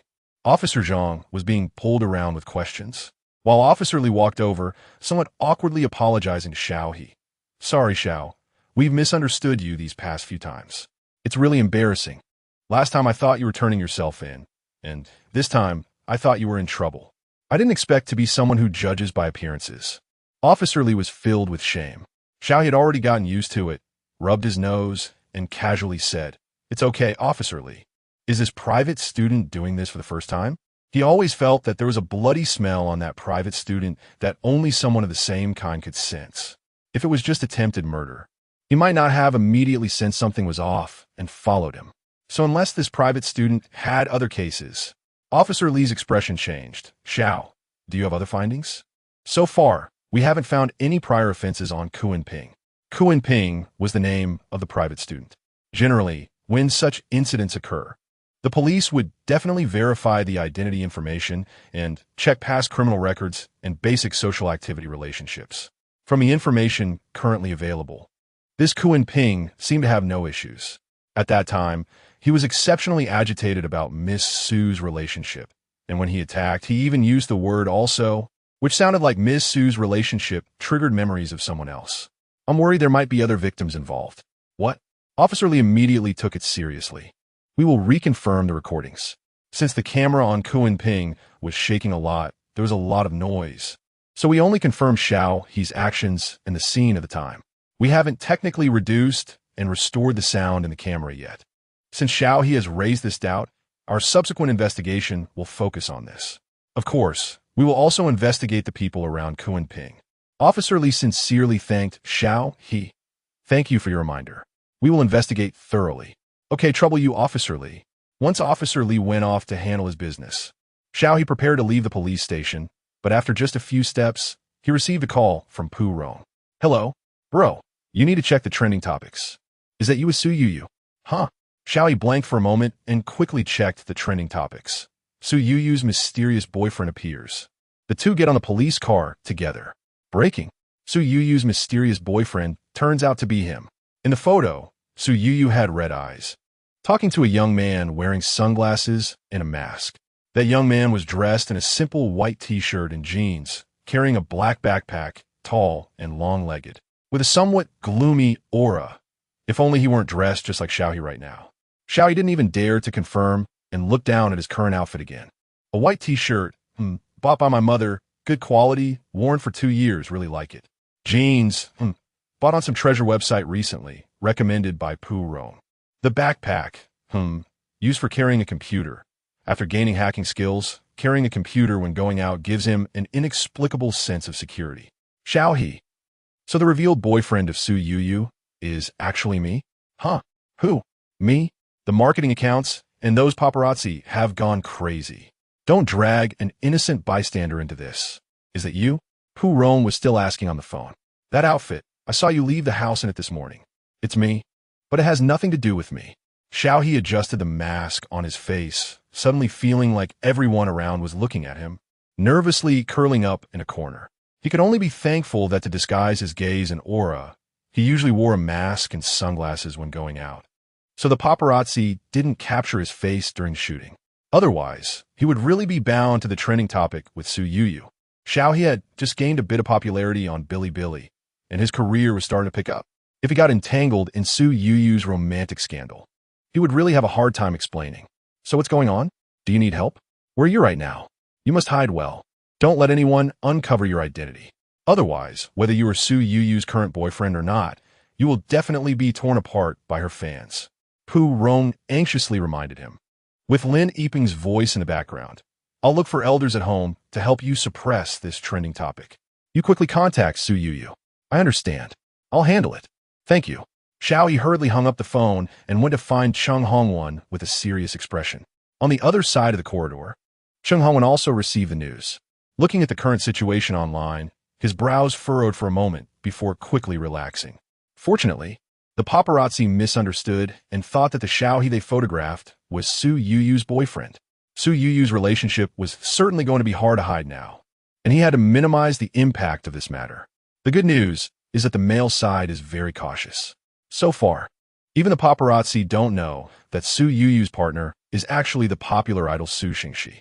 Otherwise, when Su Xingxi's fans come after them, both Su Yuyu and Su Xingxi would face a career crisis. And the only way to deal with this seems to be to admit that Xiao He is Su Yuyu's boyfriend. Chapter 23. Letting Xiao He be the scapegoat? Yuyu, you have to admit your relationship with Xiao He. Cheng Hongwen firmly held on to Su Yuyu, his tone serious. Su Yuyu was startled and quickly shook her head. How can this be? My boyfriend is clearly. You want to ruin everyone? Cheng Hongwen snapped, his gaze icy, causing Su Yuyu to shrink her neck in fear, tears welling up in her eyes. Your relationship will not be recognized by the public. You are both in the prime of your careers. Cheng Hongwen took a deep breath. If you don't think for yourself, think of your boyfriend. If Su Yuyu were just dating the newcomer Xiao He, the worst that could happen would be that people would criticize her for being foolish and Xiao He for being a pretty boy. But if it were with Su Xingxi, both of them would be in serious trouble. Just then, Su Yuyu's phone rang. She saw the number and her eyes brightened as she hurriedly answered. She, Yuyu, listen to me. The young man's voice on the other end was gentle and soothing, calming Su Yuyu's panicked heart. The purpose of this call was also to get Su Yuyu to admit her relationship with Xiao He, redirecting public attention towards Xiao He. Yuyu, we have no way out. I really love you, and I don't want to see your relationship with someone else trending, but we have to think about our future. Su Yuyu held back her tears, her beautiful but fragile face filled with confusion and helplessness. Yuyu. Cheng Hongwen directly snatched the phone away. I will handle this. You just need to keep yourself hidden for now. He then hung up the phone, coldly looking at the indecisive girl in front of him. You don't need to appear in person. I will take care of everything for you. Just wait quietly for the public opinion to pass. But Xiao He saved me. He should be thanking us for this opportunity. If it weren't for you, would he be this famous? Cheng Hongwen said matter-of-factly, this incident is beneficial for him. With you as Yuyu's boyfriend, he will have a better chance in the industry. In a romantic scandal, the male party is the least hurt. As long as it doesn't cross the legal line. These matters are just flings for male artists, but it's different for female artists. After this incident, your climb to the top will be 100 times harder. Your image is that of a pure flower. If you pretend to have love brain. And Xiao He doesn't look like a good person, everyone will think you were deceived. If you act like a victim, I'll help you transition into a more mature role afterward. It said that after experiencing heartbreak, female artists grow. At that moment, they heard applause from behind Chung Hongwen. Both of them jumped in surprise and turned to look. Xiao He was leaning against the corner, staring at them expressionlessly, his eyes holding a hint of coldness. Very good. You've arranged everything clearly before I even arrived. Chung Hongwen didn't expect to be caught by the other party on the spot, feeling a bit awkward. But after a moment, he began to persuade Xiao He. Xiao He, this is also a chance for you to become popular. Think about it. If you just act honestly as an actor, how long will it take for the public to notice you? With the identity of Su Yuyu's boyfriend, everything you do will have a base of traffic.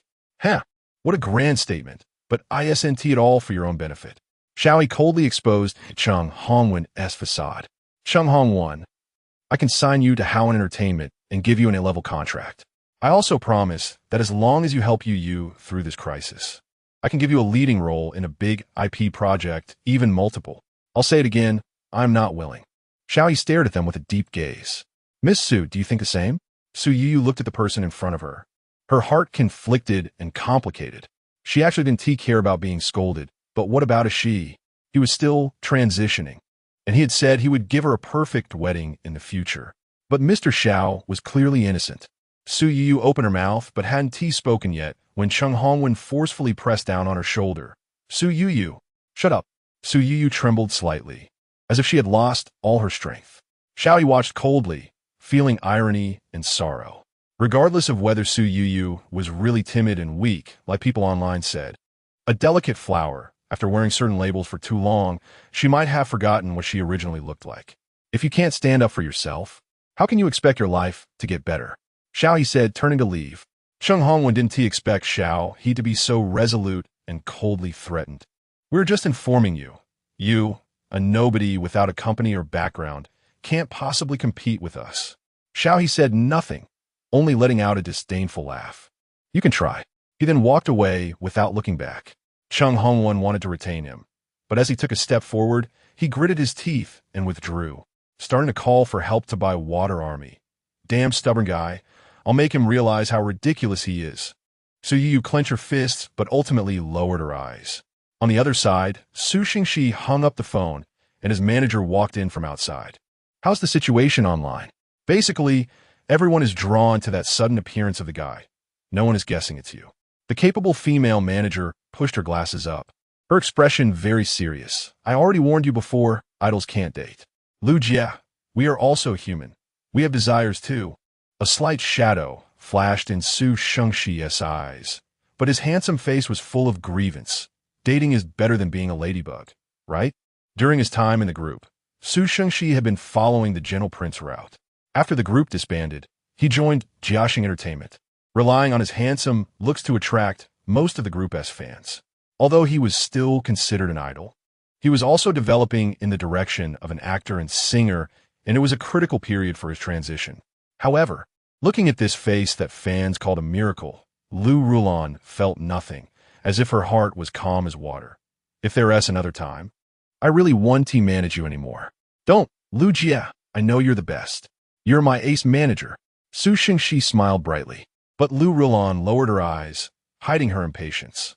Before becoming Su Xingxi's manager, Lu Rulan had already nurtured multiple Best Actor and Actress winners. She was one of the most experienced ace managers at Jiaxing Entertainment, a well-known star manager in the industry. Originally, she thought managing a popular idol would be quite easy. But after these days of chaos, Lu Rulan really felt like cursing. This Su Shengxi really can't do anything right. If he can't, that's fine, but he has no ambition and can't control himself. If she could, Lu Rulan would really want to blow up the public opinion, blow Su Shengxi away, and then leave gracefully. However, the reality was that she had to continue cleaning up this guy's mess. Chapter 24 Blame? ignite public opinion. Xiao He didn't go too far. He returned to Sister Zhou SCF. Finding a quiet corner to sit down, Xiao He took out his laptop from his bag. If he was hesitant to cause trouble before, now trouble had come knocking on his door, and he naturally wouldn't back down. The online buzz had already erupted due to the appearance of the mysterious boyfriend. Is this someone from the industry? Paparazzi? Can you even get a full-face shot? If you rushed over and pulled down the mask, you would have made it today. Total bystander, judging by my years of experience watching handsome guys. This guy is a good figure, and he must be handsome, so Yu is really well taken care of. Huh? How can you tell he is handsome? Take off the mask, and you'll be ugly. Yu, mom doesn't allow you to date. No nothing. Even if it's an older guy, it's not allowed. Despite being mentally prepared, seeing those comments made Xiao He feel that his preparation was still insufficient. This batch of netizens, indeed, there are always more spectators than fans of the main characters. Xiao He didn't hesitate and first traced the IP to silence the Water Army accounts related to Chung Hongwon, including those related to Howin Entertainment. Although these accounts could still post related remarks and updates, Xiao He would use technical means to limit their visibility. When others viewed these accounts, they would experience network lag, thus reducing their exposure. Next, Xiao He opened the previously leaked photo of Su Yu's mysterious boyfriend and began coding for a comprehensive online search. According to Chung Hongwon, this guy should also be someone from the industry and quite famous. His exposure would be very sensational. Got it. Xiao He quickly locked onto his target. Su Shengxi, an artist from Jiaxing Entertainment, a top-tier idol with over 100 million fans online, one of the hottest idols currently. This Su Shengxi was very fitting in terms of both identity and appearance. Moreover, he was currently in the city. Xiao He found his assistant's hotel registration records. That is basically solid evidence.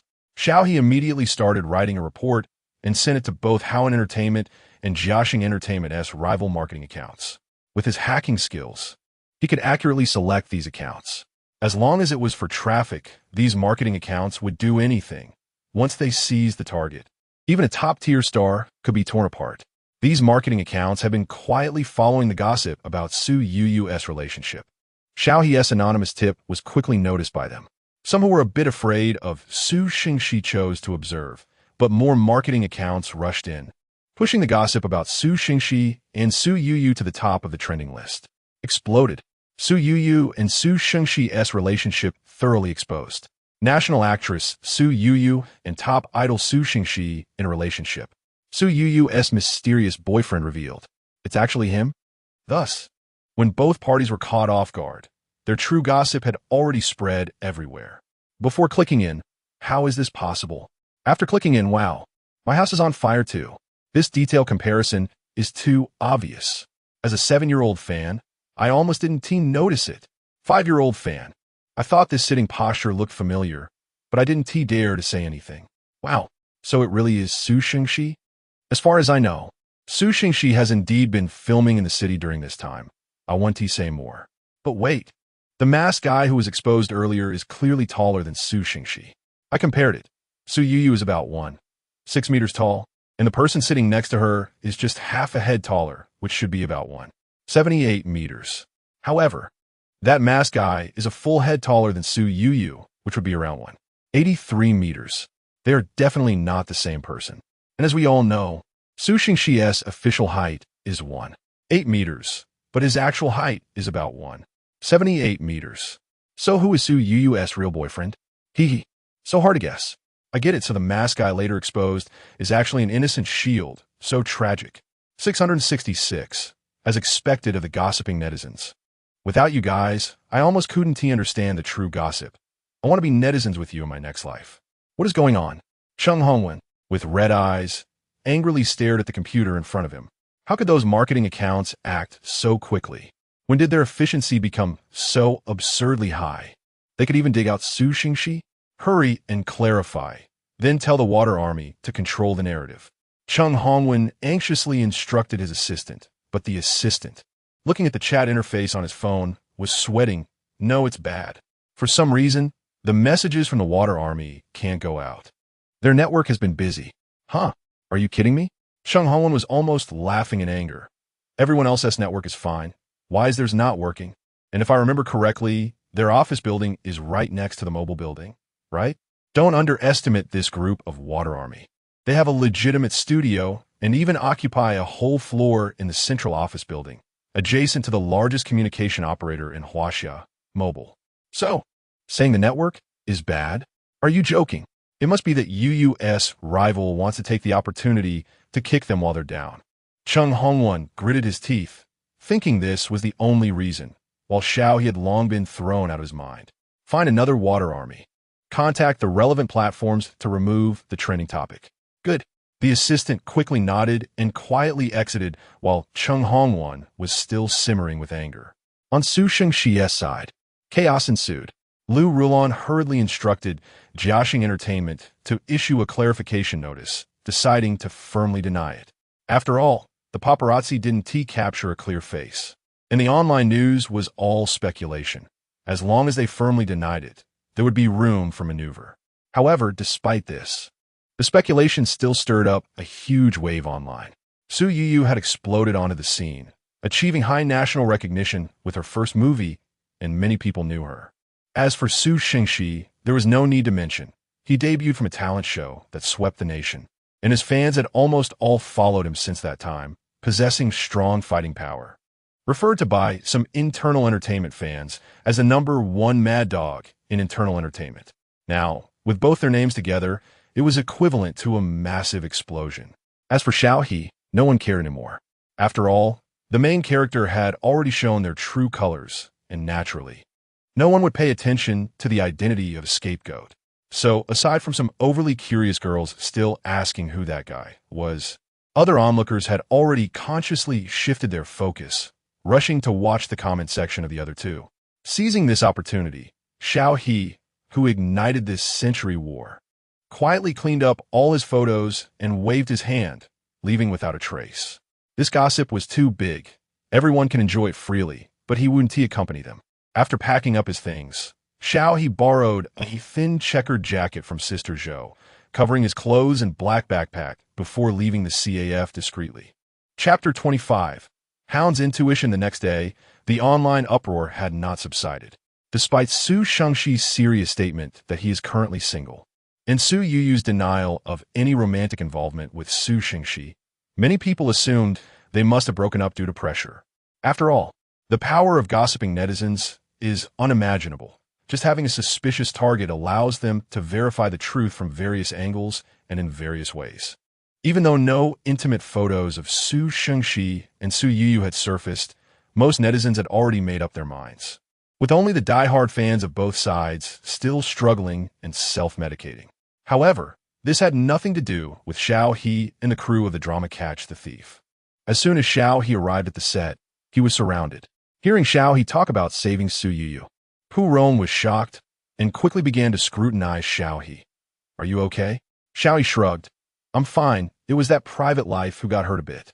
"That's good," Pu Rong sighed in relief.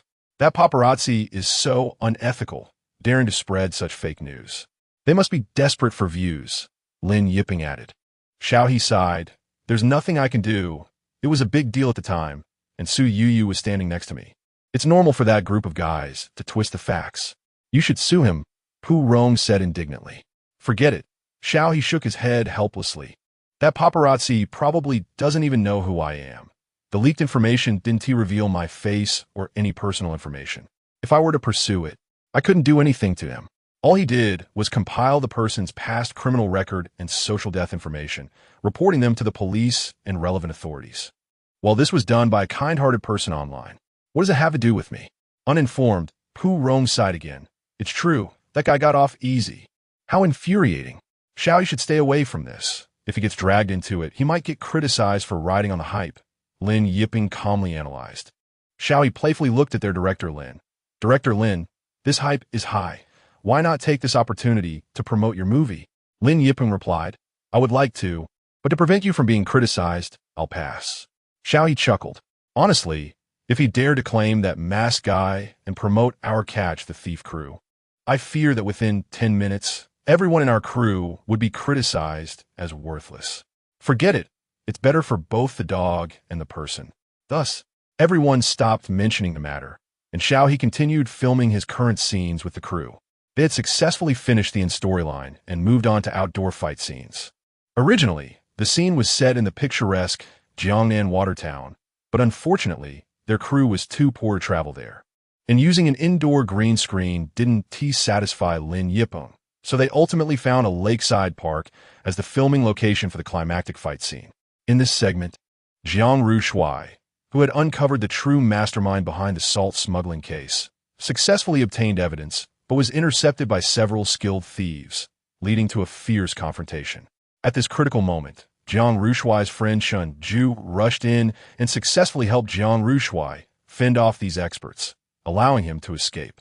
This fight scene was divided into two parts, one for Jiang Rushui and the other for Shun Ju. Jiang Rushui, skilled in lightness techniques, moved gracefully and swiftly across different boats, while Shun Ju, with a stable stance, executed large and powerful moves, primarily fighting on the boats against various experts. These two parts were the most important fight scenes in the entire drama, and everyone took them very seriously. Xiao He gripped his bone-chopping knife tightly, feeling a bit anxious as he turned to Pu Rong beside him. Pu Rong, portraying Jiang Rushui, was a sword master holding a beautifully decorated long sword. Elegantly showcasing a sword flourish to Xiao He. "What's wrong? Are you nervous?" Xiao He, "A little." Their crew was so poor that they didn't even have a martial arts instructor. They relied entirely on Pu Rong, a professional. And even the skilled supporting actors were true experts Pu Rong had sourced from his family's martial arts school, all of whom had won awards in swordplay and martial arts. Xiao He, however, was the only novice among these insiders. How could he not feel nervous? "It's okay, just go all out. My masters are very capable. They can adapt to your moves." Pu Rong comforted Xiao He with a smile. Xiao He sighed. "I'll try my best." With what Pu Rong said, he felt even more anxious. Thinking of this, Xiao He opened his golden finger system. Ever since the killer's video went viral, his points had been slowly increasing, and he had now successfully accumulated over 600 points, enough to draw 6 times from the low-level pool. However, Xiao He had been saving up and hadn't drawn yet. Considering the filming ahead, Xiao He felt a bit itchy to try. What he was most satisfied with were the bone-chopping knife technique and basic hacking skills. The former successfully helped him find roles, while the latter granted him greater autonomy online, allowing him to escape from online bullying multiple times.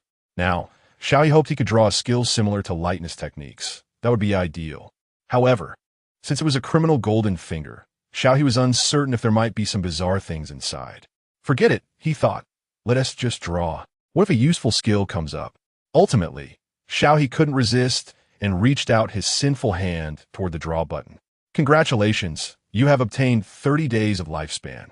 Automatically redeemed. Congratulations, you have obtained 7 days of lifespan. Automatically redeemed. Congratulations, you have obtained 60 days of lifespan. Automatically redeemed. Congratulations, you have obtained Hound's intuition. Automatically learned. Hound's intuition details. Natural criminals can always sense undercover hounds nearby. From this moment on, you can keenly detect hidden hounds around you." Not knowing if the first 2 skills had exhausted Xiao He's luck, all 6 draws ended up being lifespan values, with only one being somewhat special, a skill similar to his original sense of smell. And the hounds referred to by the system were, of course, the police. Xiao He was speechless. "All right, now I have everything. One skill to automatically identify surrounding criminals, and another to automatically identify surrounding police. How did I turn into a human recognition machine?" This was truly, utterly useless. Originally, he wanted to draw some skills to boost his confidence. But now that he finished the draws, Xiao He felt like he was running out of air. Meanwhile, Lin Yipeng was already calling him. "Shenju, hurry up. The weather is nice. We're about to start filming." As Xiao He approached, Lin Yipeng pulled him aside and whispered, "A lot of props are one-time use, so try to conserve them and get it right in one take if you can." Xiao He felt dizzy again. "Director Lin, are you treating me like a little child?" Chapter 26. The Bone Cutter, Shunju. On the lake, only 3 dilapidated small boats were quietly floating. The boats were about 3 meters long, with a very primitive and simple design, and a few strands of reeds were fluttering on the canopy. The entire boat swayed slightly with the wind, looking as if it could fall apart at any moment. Looking at the boat, Xiao He felt that he could stand on it, and sing a song like the love of the boatman, then shake the oars and spin in place in the middle of the lake.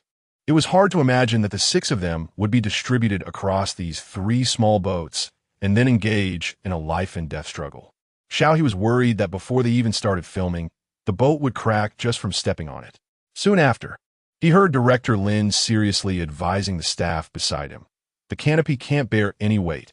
You must tighten your grip when the actors step on it. Don't let anyone step on that canopy. We still have to return it later. The staff nodded earnestly. Okay, Director Lin. Xiao He. As expected, he looked at this makeshift and temporary setup and sometimes really wanted to sigh. This crew was truly the least crew-like crew he had ever encountered. Director Lin Yipeng was indeed a magical presence. Heh, I can't believe Chai actually thinks highly of me and brought you guys here. Jiang Rushu lazily leaned against the boat's railing, casually watching the small boat drifting towards him. On the small boat, thieves dressed in various styles and wielding different weapons emerged from the canopy, looking imposing as they stared at Jiang Rushu. Jiang Rushu, if you don't want to die, hand over what you have. Otherwise, don't blame us for disregarding past friendships. Humph, you used to capture thieves for the sake of peace in the martial world, driven by your sense of justice. But now knowing what I have, you want to stop me? Don't talk about so-called friendships. Are beasts driven by profit even worthy of having a face? Jiang Rushu said, drawing his sword with an unstoppable sharpness. If you want to fight, then let us fight. No need for pretenses. As he finished speaking, the black-clad swordsman leaped forward, his sword like a sharp cold light, swiftly stabbing towards the burly man wielding a hammer in the middle.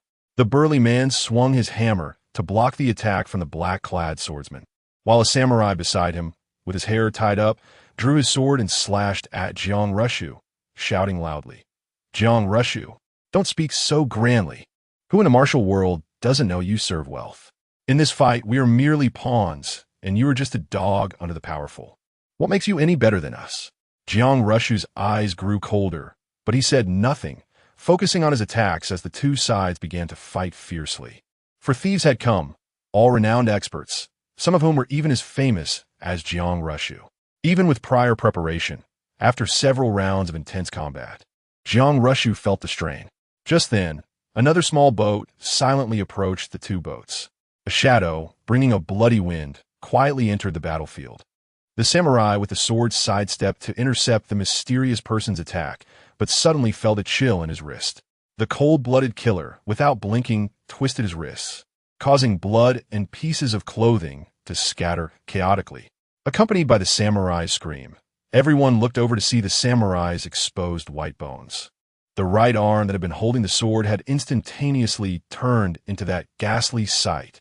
The older black-clad thief gasped, immediately recognizing whose handiwork it was. It's the bone cutter, Shunju. How could he appear here? Shunju had retired from the martial world for many years. Why? Thinking of the rumors in the martial world, everyone was shocked, but before they could say anything else, the merciless killer had already spun the knife handle, severing the samurai's neck flesh with a scream.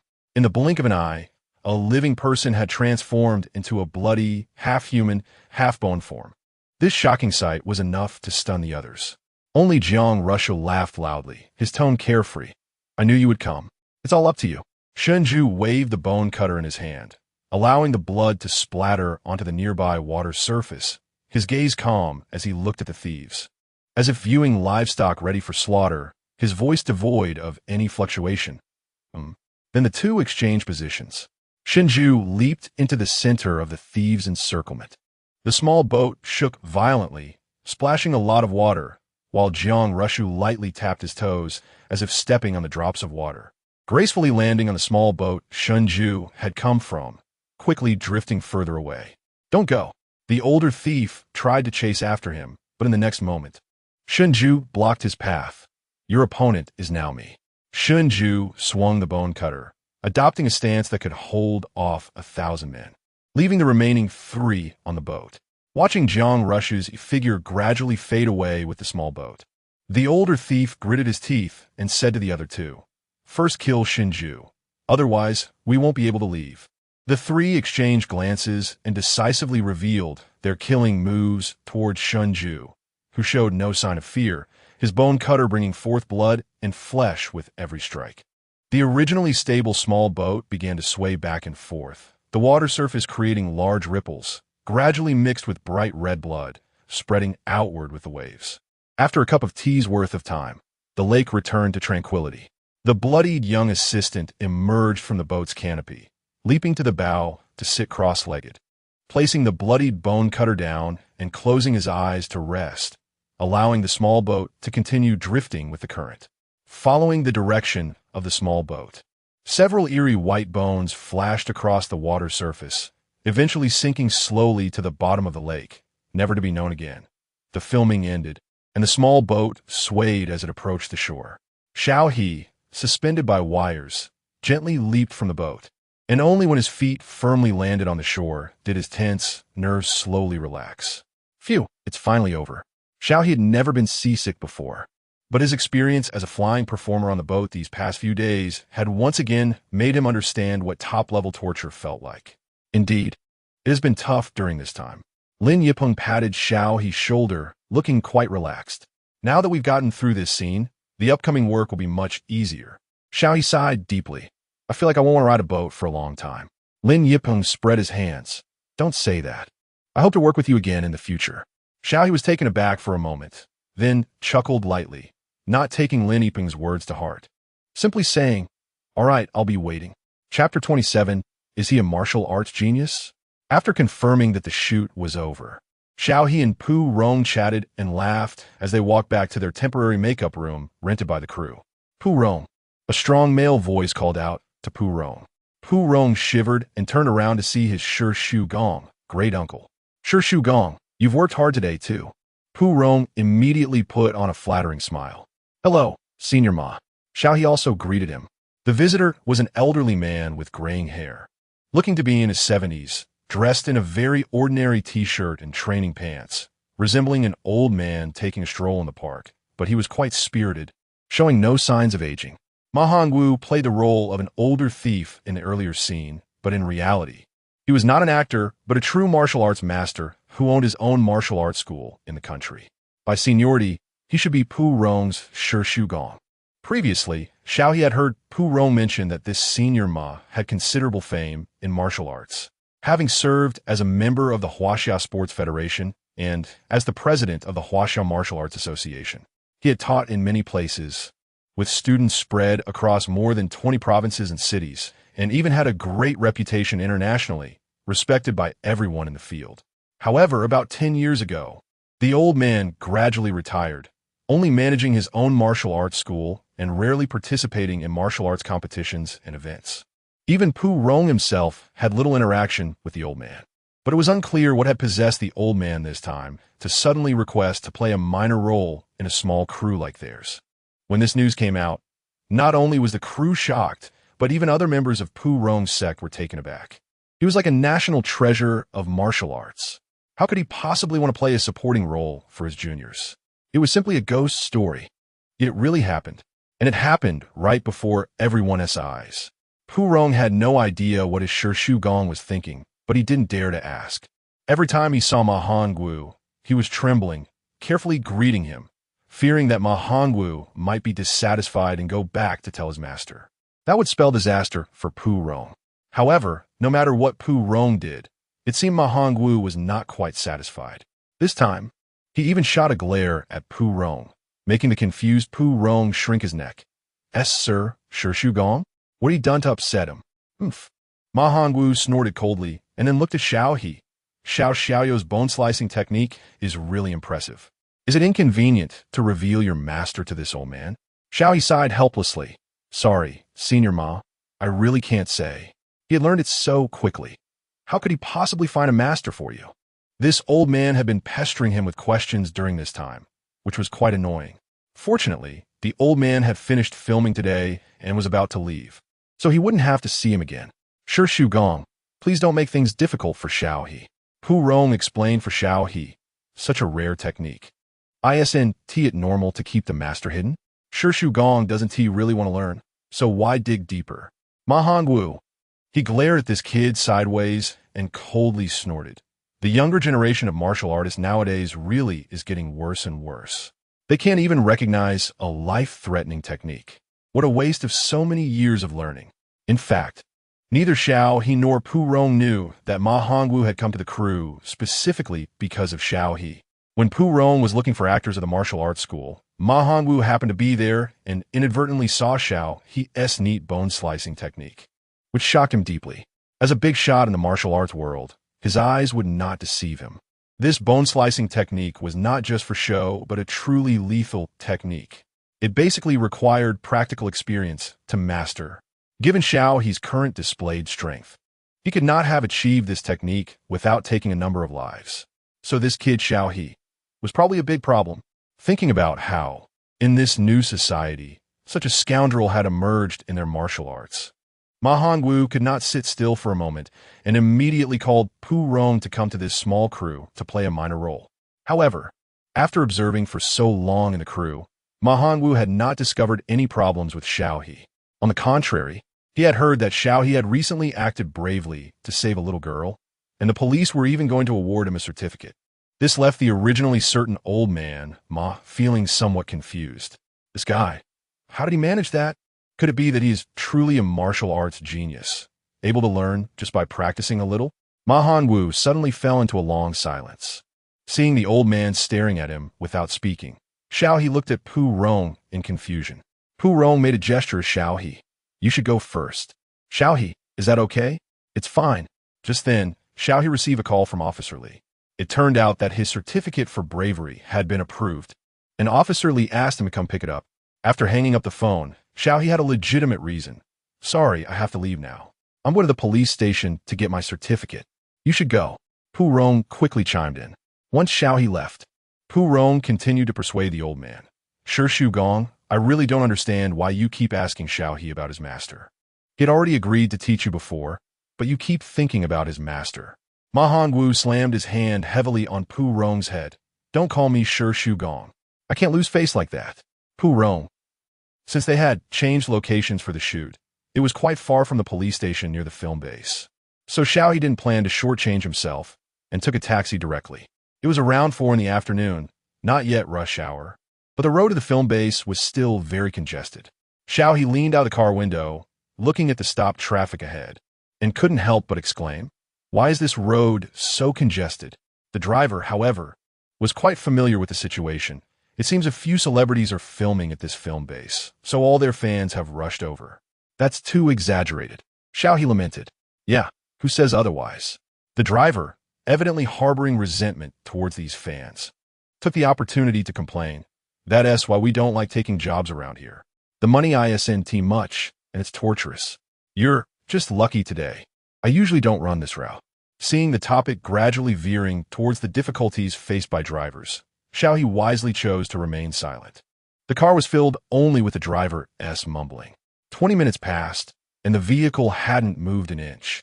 This time, the driver was genuinely getting angry and picked up his phone to inquire about the road conditions ahead. Drivers have their own news groups, and road conditions spread quickly. The driver soon got the latest information. What? The fans ahead are fighting, and the entire road is blocked? The driver asked incredulously. Xiao He couldn't help but listen intently. Whose fans could be so crazy? Without needing the driver to confirm the situation, they could already hear the sound of police sirens from afar, and soon Xiao He saw several police motorcycles whizzing past them, heading towards the film base. Xiao He blinked. Hey buddy, you heard that too. We might not be going anywhere ahead. The driver turned his head, looking troubled. What do you think? Should we walk a bit? Xiao He. All right then. Let us go see what is going on. Chapter 28. Damn it. I lost my phone while eating some melon. However, this incident was actually a misunderstanding. The cause of this incident was not the fans, but a thief. Zhao Jun, a thief who had just been released from prison, was ready to restart and grow his business once again. After a long period of observation, Zhao Jun set his sights on the fan community near the film and television base. This area had a dense flow of people, and everyone's attention was easily focused on the stars coming and going, which caused them to relax their vigilance regarding their surroundings. Moreover, most of the fans who could come here were relatively wealthy, typically carrying a lot of electronic devices, such as backup phones, cameras, tablets, headphones, etc. Zhao Jun could basically assess the situation at a glance, and then strike accurately. With the recent increase in fans at the film and television base, Xiao Jun took advantage of the opportunity to make a significant profit. However, due to Xiao Jun's audacious behavior, many plainclothes police officers had recently begun to stake out the film and television base, and the fans coming there had also received the news, causing everyone to secure their bags and valuables to guard against strangers. But who was Xiao Jun? Would he be stumped by such ridiculous tricks? Of course not. It was just a matter of using a blade. So when Xiao Jun easily obtained another phone, he caught sight of the plainclothes police officers disguised as ordinary people in the crowd and couldn't help but sneer inwardly. He thought, haha, what a clumsy disguise. In the past, Xiao Jun had successfully committed crimes even while being monitored by over a dozen police officers. In fact, to provoke the police, Xiao Jun had even successfully stolen a wallet and a Nokia phone from one of the officers. If it hadn't been for a colleague reporting him, Xiao Jun might still be roaming free, unknown to the police. And when he came out again, Nokia had already gone bankrupt and smartphones had replaced cash payment processes. Xiao Jun's target had shifted from cash to mobile phones. However, this did not affect his skills, even with several plainclothes officers patrolling the scene. Xiao Jun continued to steal without interruption. He even set his sights on one of the younger officers. The officer's phone was indeed quite easy to grab. So easy that Xiao Jun began to suspect that the other party was engaging in phishing law enforcement. However, before Xiao Jun could take a few steps, the girl he had just stolen from had already noticed the problem and clearly pointed out another girl behind her. My phone was stolen. Was it you? The girl behind her looked confused. No. What does it have to do with me? Are you sick? You were the one who kept pushing me. Moreover, you and your companion have been bothering me the whole time. I heard everything. It turned out these two girls had long-standing conflicts, and now that a problem had arisen, the girl whose phone was stolen instinctively directed her accusations at the other girl. The innocent girl, of course, denied it and also became angry, demanding an apology, insisting that she couldn't be slandered for no reason. Thus, the situation began to escalate in a magical way. Someone had seen Xiao Jun stealing the phone, but because of a positioning issue, they subconsciously mistook his hand for that of the other girl, and thus actively sided with her. And since the fans on both sides happened to support opposing parties, this siding unexpectedly escalated into a battle of honor and disgrace for their respective idols. I say, your Su Biao is just Su Biao. After all these years, she hasn't made any progress, still stealing from others. You really deserve to be a fan of that idol. She steals awards, and you steal phones. You're both equally shameless. Damn, I told you I didn't steal your phone. What gives you the right to say that about our Yu? Do you really think that without Yu, your plastic surgery face could win an award? You're, just like your idol, dreaming in broad daylight, imagining others stealing your stuff. Puke. Damn, you foul-mouthed bitch, what do you mean? Get lost. Clean up your mouth. The girl whose phone was stolen, furious, directly grabbed the other girl's hair, and the opposing girl did not back down either, starting to pull at her clothes as well. The other fans quickly rushed to help. As a result, this incident escalated from a few people to a group affair, and due to the chaos at the scene, many fans were still trying to figure out what had happened when they got swept into it. Everyone calm down. Separate. Don't crowd. Everyone disperse. The fans had originally occupied their own spaces, minding their own business, but now the situation had turned chaotic, with rumors spreading. Despite the organized fans trying to shout for calm, it had already turned into a mess, and no one could tell who was who anymore. So inevitably, when the police arrived, they separated the chaotic crowd. When Xiao He arrived at the outskirts of the crowd, the chaos had already ended, and the police were dispersing the fans, who were all lamenting but still cooperating with the police's work, gradually leaving the area. I'm really impressed. Usually, everyone gets along well, but ever since those few showed up, the whole atmosphere has turned sour. A few girls left in a group, complaining about the fans from those few families. Xiao He listened carefully and roughly understood. It was still about the ongoing drama regarding Su Yuyu and Su Shengxi's relationship. Although many people knew they had definitely been dating, neither side had admitted it, so officially, it didn't exist. However, fans had coincidentally dug up that the two had recently been at the same film and television base, causing the uproar among fans online to shift to offline, as they were determined to monitor the two's every move. And the most critical part was that the filming here also involved popular young star Ran Yunrui and rising star Lee Manor. By the way, Lee Manor and Su Yuyu were rivals. The previous battle for the award had seen their families arguing fiercely, but in the end, Su Yuyu had taken it. Ran Yunrui and Su Yuyu were from the same agency and had the same manager. Previously, Su Yuyu had often supported Ran Yunrui with her resources, leading Su Yuyu's fans to always look down on Ran Yunrui. The complex relationships and long-standing facts were too numerous and intricate to elaborate on. Therefore, when fans from these families gathered in one place, it truly became a case of enemies meeting, and just hearing about it made Xiao He break into a cold sweat. Who was the genius who gathered these people together? Fortunately, they were not in the same production team. Otherwise, he felt the film and television base would soon be flattened by crazed fans. TSK. Someone bumped into Xiao He, and his thoughts were instantly pulled back. His keen intuition made him instinctively check his pocket. Damn it. While eating some melon, my phone is gone. ISNT, this a disgrace. Xiao He immediately turned his head, but he could only see the flowing crowd. The person who had bumped into him had long since disappeared into the sea of people. However, the next moment, Xiao He's gaze precisely locked onto a woman in the front side. The woman was wearing a black chiffon dress, a wide sun hat, and brown sunglasses, making it hard to see her features, except for a few wavy strands of hair peeking out from under the brim. Her steps were calm and elegant, moving with the crowd at a leisurely pace, and compared to the nearby girls, her every move exuded a different kind of charm and sexiness. No matter who saw her, they would not associate her with a thief. But Xiao He walked straight up to the woman, grabbed her wrist, and said in a firm and serious tone, "Hand over my phone." Chapter 29. Catch the Thief. Give me back my things. With Xiao He's actions and voice, the crowd that had originally been dispersing around them came to a halt. "What are you doing?" The woman in the black dress exclaimed, clearly startled by Xiao He's actions.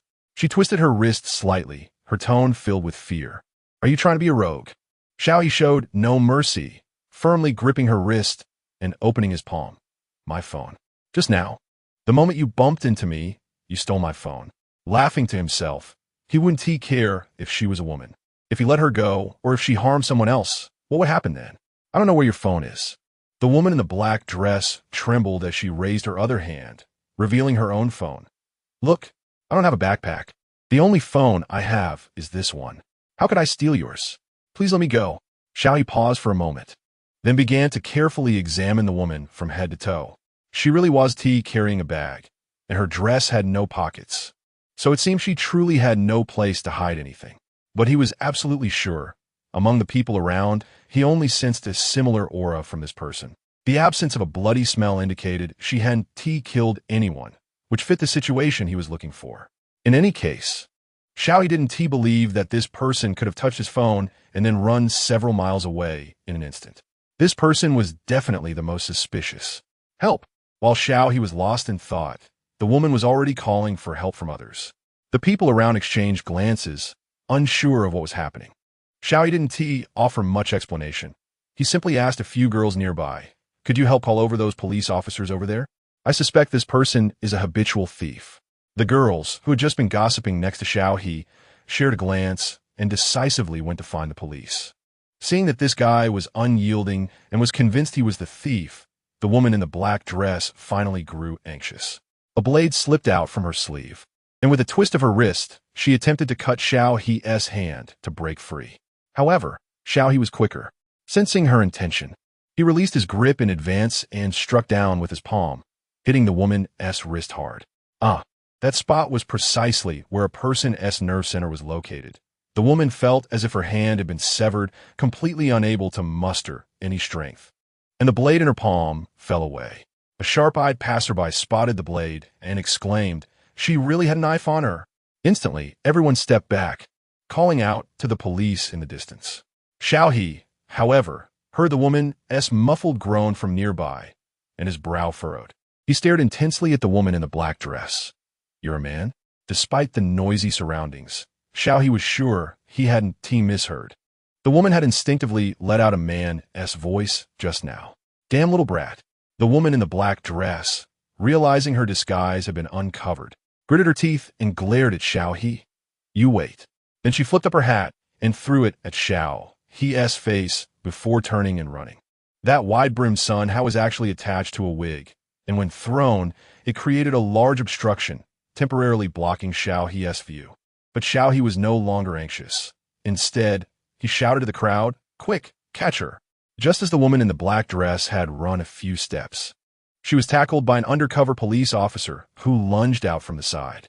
Witnessing this scene, many people who were unclear about the situation were left dumbfounded, while Xiao He let out a sigh of relief. No wonder he had spotted several plainclothes police officers in the crowd earlier. They were specifically there to catch this person. "Be honest." The leading officer, Lu, spoke sternly, decisively handcuffing the woman and making her stand properly. The woman, who still had a hairnet on her head, now stood dejectedly in front of the officers. "It's Officer Lu." Officer Zhang, who had been called over by the girls, approached to greet him, surprised to see Xiao He. "Xiao, we meet again." "Xiao He, it's Officer Zhang and Officer Li." Officer Li tilted his head. "This is really a coincidence. What a unique fate. You know each other?"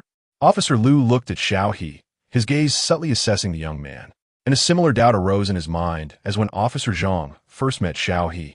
This young man was not simple. He could spot the presence of this pickpocket in the crowd, while they had been squatting for 3 or 4 days with no results. The comparison was simply, thinking this, Officer Lu glared at the man in the black dress next to him. "You made us go through a lot of trouble to find you." Who would have thought that the person they had been staking out for so long would actually be a man in disguise, even able to mimic a woman's voice? But to be fair, the disguise and appearance really were androgynous. Indeed, an eye-opener. Officer Lu unceremoniously grabbed the man by the collar and glanced at him, then pulled him toward the police car. "Come, take everything out from your chest. Better search him thoroughly. I suspect he has a lot more hidden on him." Officer Zhang added, "At least 10 people came to report to me just now. Can you really hide that much?" Some onlookers muttered quietly. Xiao He's eyes twitched as he glanced at the man's ample chest and perky backside, a bad premonition arising in his heart. His phone seemed to have gotten dirty. His phone was indeed dirty. There was no going back. It was already completely unclean. Xiao He's face instantly fell. This was no longer something that could be solved by just changing a phone case or screen protector. What he needed to do now was disinfect the phone and then get a new one. Speaking of getting a new phone, sorry. Just trying to lighten the mood a bit. Soon, this person showcased his incredible skills. 16 mobile phones, 3 tablets, multiple pairs of headphones, and even 5 power banks and a game console. In addition, there were some other miscellaneous electronic devices that Xiao He didn't recognize, but he was deeply shocked nonetheless. Goodness, what a master thief. How much stuff was hidden under this person's skirt? In just a few hours, he had stolen so much. Officer Lu was both angry and amused. Zhao Jun glanced at Officer Lu and quietly defended himself. "Just a little bit.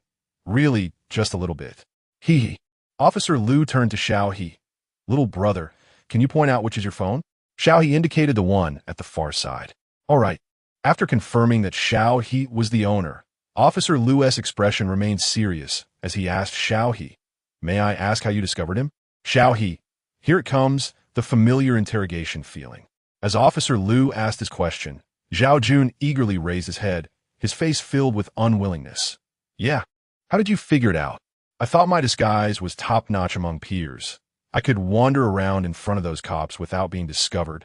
"So how did you immediately insist I was a thief?" This question was extremely important to him. Zhao Jun had been in prison last time due to betrayal from his peers. Not because of a lack of skill, but this time he was exposed and caught on the spot, which made Zhao Jun begin to doubt his own disguise skills. Faced with the confusion of the police and the suspect, Xiao He couldn't articulate a reason and could only smile. Maybe it was just a gut feeling? Zhao Jun heard the sound of his own heart shattering. Chapter 30. Hot searches really just come up when you want them to. In the end, Xiao He firmly believed it was his intuition. Officer Lu asked for a long time, but couldn't figure out the reason, so he could only attribute this feeling to talent. However, after Officer Zhang, Officer Lu looked at Xiao He with a more complicated expression, patted him on the shoulder, and said earnestly, "Thank you very much for your help this time. We will help you apply for the certificate afterwards." Without Xiao He, they would have had to spend much more time this time. Xiao He could only smile. Okay, thank you, Officer Liu. After that, Officer Liu did not linger and quickly left the scene with the criminal and the stolen goods. Xiao He then got into Officer Zhang and Officer Li's car. On the way, Xiao He casually asked about the previous incident involving the illegitimate child, the one who stabbed Su Yuyu with a knife.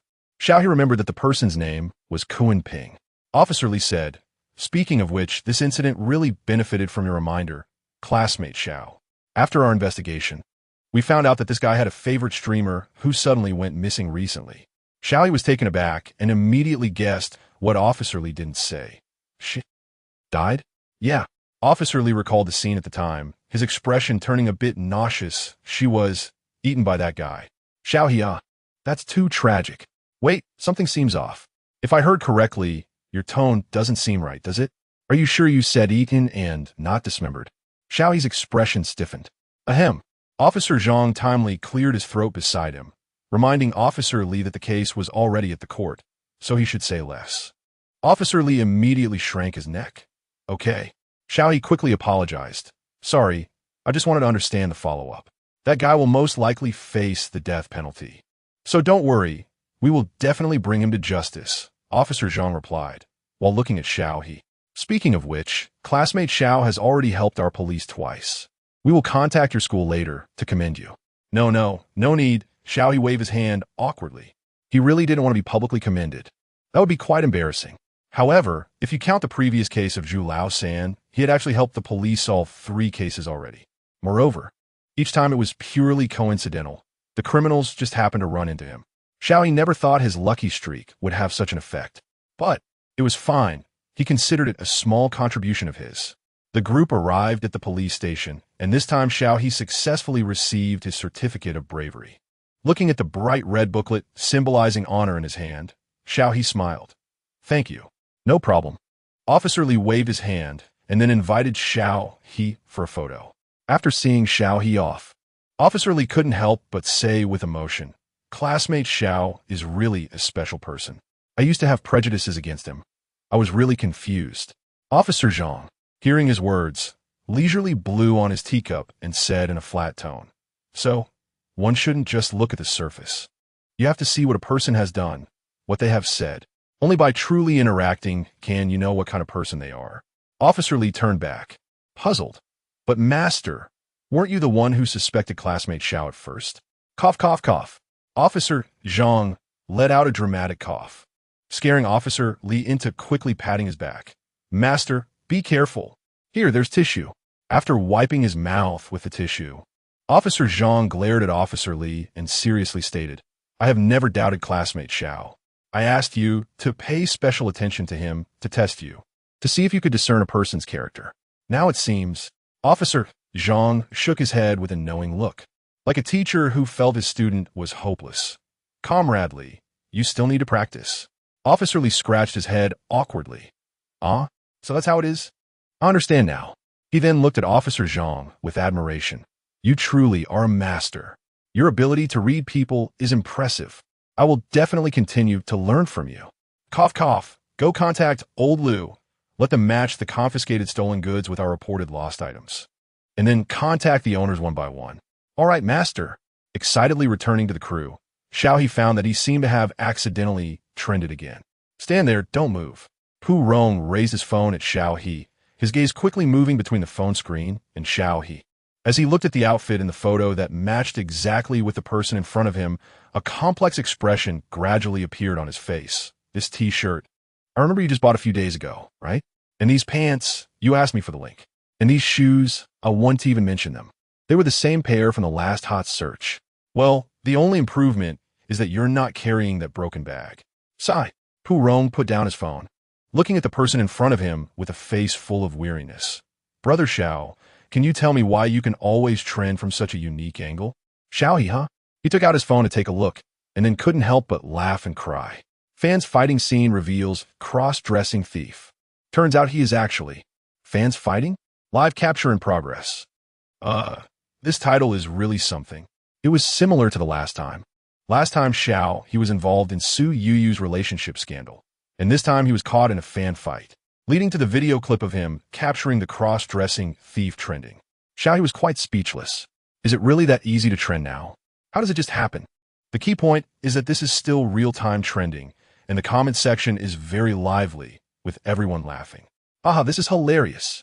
Before I open this hot search, I didn't expect it to be this funny.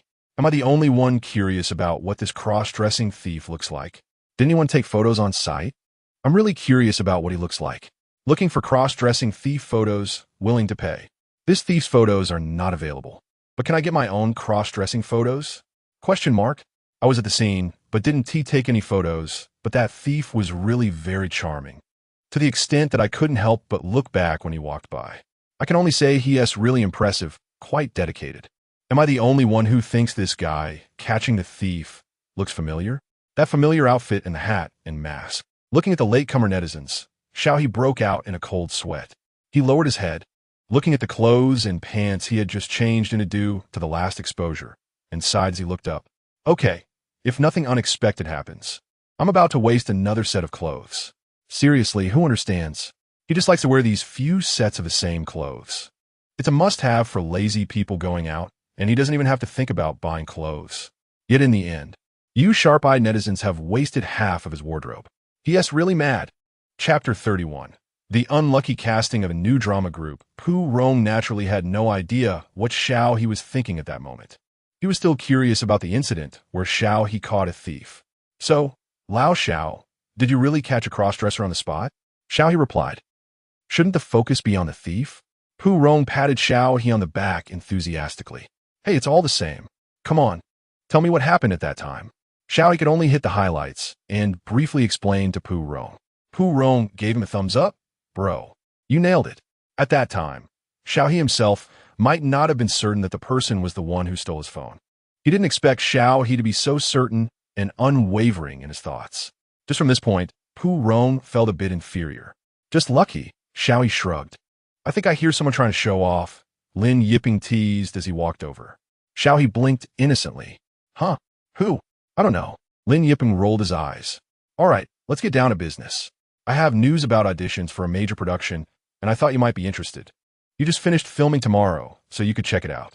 Xiao He pointed to himself. Me? Lin Yiping nodded. Yeah, that role doesn't really suit Pu Rong. Pu Rong was speechless. Hey, I'm still here. Why doesn't it suit me? Lin Yiping shot him a sideways glance. They want a shadowy and ruthless villain. Are you sure you can handle it? The upright-looking Pu Rong responded.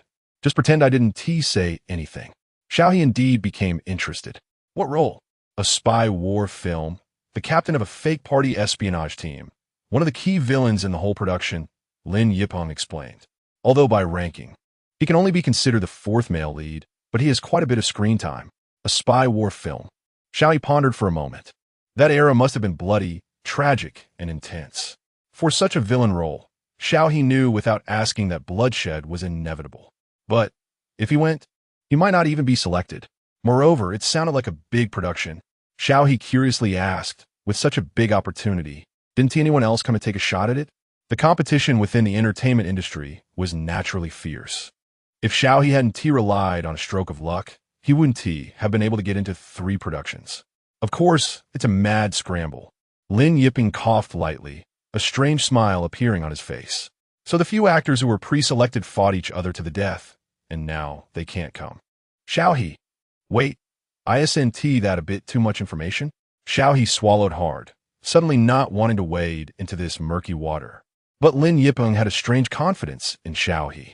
Don't worry, after changing actors 5 times. The only requirement the production team has for this role now is acting skills, fitting the character image, and not causing trouble. I believe you can do it. Wait, you said how many times? Xiao He. What kind of role is it that they've switched 5 times and still haven't given up? Xiao He felt that sometimes it was okay to believe in a bit of mysticism. If it didn't work out 5 times, the role must be a lost cause. It said that people in the entertainment industry are very superstitious.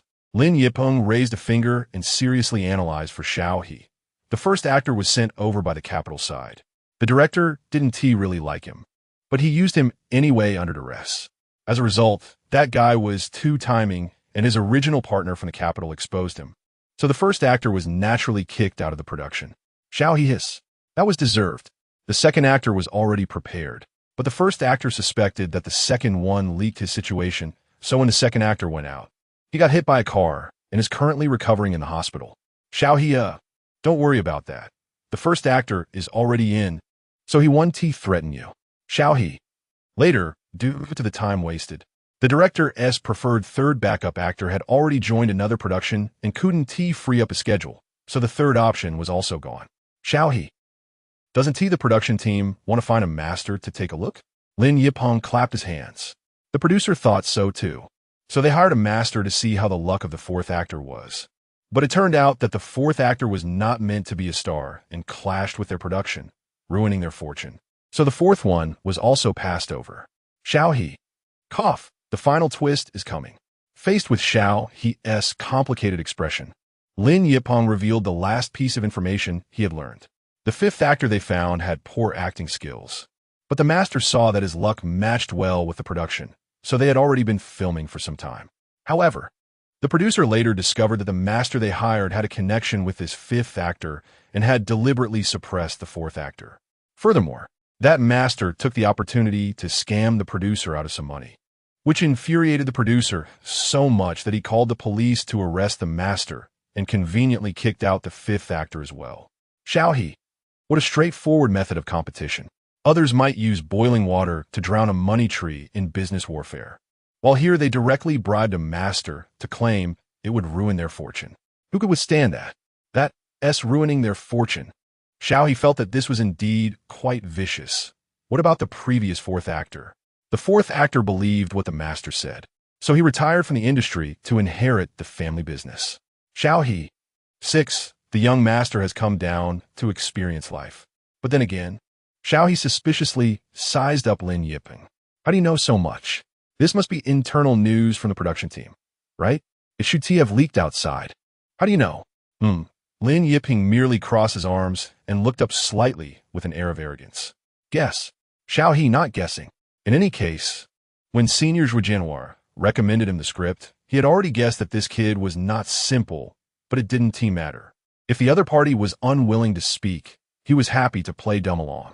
How boring, Lin Yipeng pouted. But there is one more thing I need to remind you. Go ahead.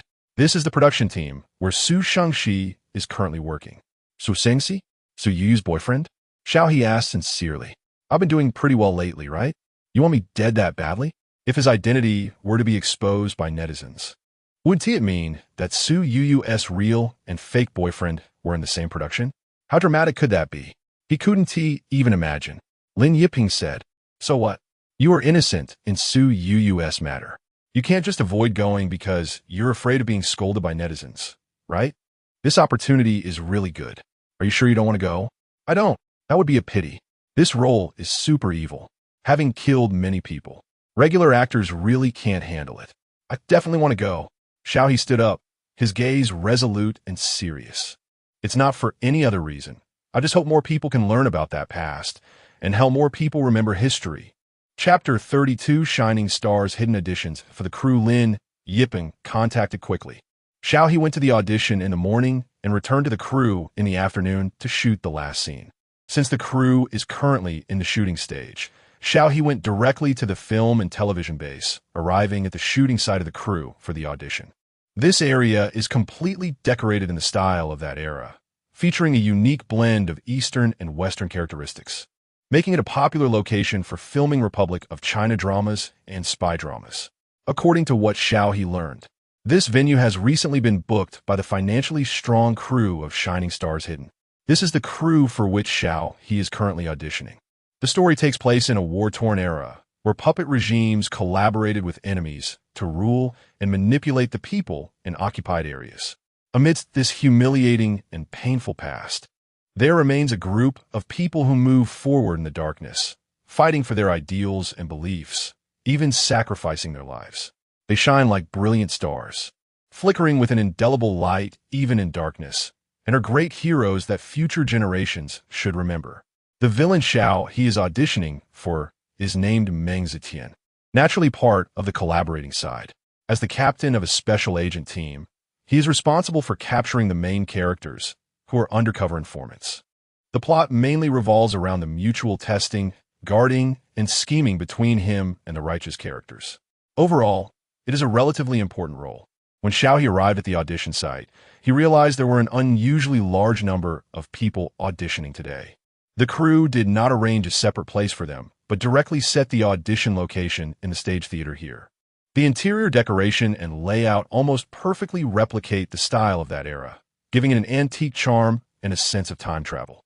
At this moment, many people were standing in the corridor, age around 20 to 30, most of them dressed relatively formally, showing that they took this audition very seriously. Xiao He even saw someone wearing a military uniform to enhance their character image. However, looking around, Xiao He did not see any familiar faces. They were mostly strangers, likely small stars below the third or fourth tier. This actually made Xiao He feel a bit more relaxed. In terms of fame, he certainly couldn't compete with those big names, but among those present, he still had confidence, and at least he could perform in his true style. He thought it shouldn't be a big problem, right? Suddenly, there was a commotion from the other side of the corridor. Xiao He saw a young man wearing sunglasses arrive with two people beside him, where he sat down in an empty chair. The previously noisy corridor fell silent for a moment. Damn, how'd he come here too? Someone complained in a low voice. Xiao He squinted and quietly observed the person. Crap, this is bad. He's not in the range of people I've recently learned about. Xiao He quickly perked up his ears, trying to gather information about this guy's name. How did Qinyuan come here? Doesn't he have enough resources? Why is he here stealing roles from us? Shoo, keep it down. Don't mess up the audition and offend them. We're screwed. Now that he's here, do we still have a chance? It's fine, according to gossip. The director will only choose the one with the best acting skills. I think we can still try harder to salvage this. So his name is Qinyuan. Xiao He understood and quickly took out his phone to look up information. Qinyuan is also an artist from Haoan Entertainment, slightly less famous than Ran Yunrui, with no standout works yet, but he has made a familiar face in several popular films and dramas, and has one or two recognizable roles. He is currently in a rising phase waiting for a breakout. Many people thought he would participate in a leading role in another production, but unexpectedly, he turned around and came here to audition for a supporting role. On the surface, it seemed like a step back. However, the Shining Star's Hidden Crew is indeed one of the biggest projects this year, firmly occupying S-level resources. Even as a supporting role, it can definitely gain significant exposure and popularity. In this light, Qinyuan coming to compete for this role is indeed much better than directly contending for a leading role in another series. Moreover, this guy has pretty good luck. He missed the audition for this role previously because he was filming in another crew and he didn't have the schedule to attend. It turned out that the casting for this role had such a tumultuous fate, dragging on until his last project wrapped up, so he naturally wouldn't miss this opportunity again. After investigating online, Xiao He had a general understanding of Qinyuan. This Qinyuan is indeed a formidable opponent. Xiao He maintained a serious expression, his gaze fixed on the script in his hands, taking a deep breath. It's okay during this time. He has been continuously learning and improving. In a direct competition of acting skills, he is not afraid of this guy. After Qinyuan, several other well-known actors arrived one after another, but compared to Qinyuan, their status was significantly lower. Everyone waited and whispered among themselves, not noticing Xiao He in the corner. After a while, the audition officially began. Xiao He was unlucky and drew a later number. Meanwhile, several of the more popular competitors had good luck and were placed at the front. Xiao He almost suspected there was some insider information. It can't just be a formality with a predetermined choice, right? However, Xiao He quickly dismissed this speculation. If it had been predetermined, Lin Yipeng, who is well-informed, would definitely have told him. After spending some time together, Xiao He trusted Lin Yipeng quite a bit. So, next came a long wait. On the 21st, finally, Xiao He heard his number. He stood up, took off his mask, hat, and sunglasses, and followed the staff into the venue. After Xiao He entered, an actor beside him whispered, "What the hell? What happened?" Someone asked in a low voice. "That was Muze," the actor said quietly. "Huh, Muze? Is that for real? I didn't even notice. He was wearing a mask and hat the whole time. I didn't recognize him. I didn't expect him to be here." Xiao He still underestimated the influence of his viral popularity on Bilibili. Despite currently only having one role, he unexpectedly gained popularity on Bilibili, not only having various meme expressions related to brutal killings, but also occupying a place in various reviews by certain content creators. There's even a dedicated super topic for Muze on Weibo, and even after a long time, it has remained active, with fan creations beyond many people's imagination. So, Xiao He actually has quite a high level of recognition now. However, of course, many people still think his name is Muze. Chapter 33 Audition results. The audition venue was on stage. Xiao He followed the staff's instructions and walked up to the stage, where he first saw 4 people sitting in the front row of the audience. These 4 were director Wen Hanyuan, screenwriter Tan Yuan, producer Ma Qianyu, and the male lead of their drama. Zhang Mo. Director Wen Hanyuan and screenwriter Tan Yuan are a well-known couple in the industry. One writes the script, while the other directs, making them a perfect pair. Their works are very famous in the industry, and years ago, they created a palace intrigue drama that became a classic for a generation. The script for this drama, Song Xing Shan Yao, was created by Tan Yuan over 2 years. As for producer Ma Qianyu, he has become somewhat of a laughingstock. Most of the gossip Lin Yiping mentioned earlier was related to him. Under pressure from investors, he first added a pretty boy as the 4th male lead, which caused strong dissatisfaction from director Wen Hanyuan. It wasn't until the original partner from the investors came looking for him that Ma Qianyu realized this pretty boy had climbed to fame through underhanded means. And he quickly took advantage of the investors being preoccupied to kick him out of the crew. Then he sought out a master to assess the crew's fortune, only to encounter an actor who was a bad omen for him, prompting Ma Qianyu to hastily send that person away as well. He also invited this master to his home to check the feng shui and offer advice on making money. But in the end, both new actors were gone, and he lost over 100,000. After learning all this background, Xiao He even felt that Ma Qianyu was the biggest disaster for their crew. Hello, everyone. I am Xiao He. Facing the 4 people, Xiao He calmly bowed and introduced himself. Upon meeting Xiao He's gaze, Tan Yuan's eyes lit up first. She elbowed Wen Hanyuan beside her and said, "It's Muze." Wen Hanyuan was also somewhat surprised. "Is it the young man you mentioned before?" "Yes. I didn't expect such a coincidence." Tan Yuan nodded, then seemed to ponder. "So his name is Xiao He." Wen Hanyuan teased, "You looked for so long and didn't he even remember the actor's name?" Tan Yuan shot him a reproachful glance. "I wasn't thinking that much at the time." Although Tan Yuan is a highly regarded screenwriter in the industry, having written many original and excellent scripts, she actually loves watching dramas. For instance, the character Muze was the most impressive character among all the dramas she had recently watched. However, by that time, they had already found an actor, so she never considered having Muze play the villain in their drama. Now seeing the real person, it must be said their temperaments were indeed quite similar. But Tan Yuan was a bit worried that this Muze, no, it should be Xiao He, might go overboard while portraying Meng Zetian. Because Muze and Meng Zetian were not the same. Muze was the type with a bit of neurotic madness and sickness, while Meng Zetian was the kind who was clear-headed yet ruthless and malicious. One is an artist immersed in his own art, unable to distinguish good from evil, only doing what he believes is right, while the other knows the distinction between good and evil, yet still chooses to aid the oppressor. The different connotations completely distinguish between 2 different types of people. Tan Yuan was both excited and regretful. This Xiao He was still a bit too young, and his acting skills might not be enough. When Han Yuan glanced at Tan Yuan, whose thoughts were all over her face, shook his head helplessly in his heart, and then pulled out a script excerpt to hand to the assistant beside him. Let him perform this. The assistant took the script and quickly handed it to Xiao He. Perhaps because he had seen a bit of Xiao He's performance as Muze, when Han Yuan chose a segment that deliberately avoided the strong and aggressive scenes of Meng Zetian.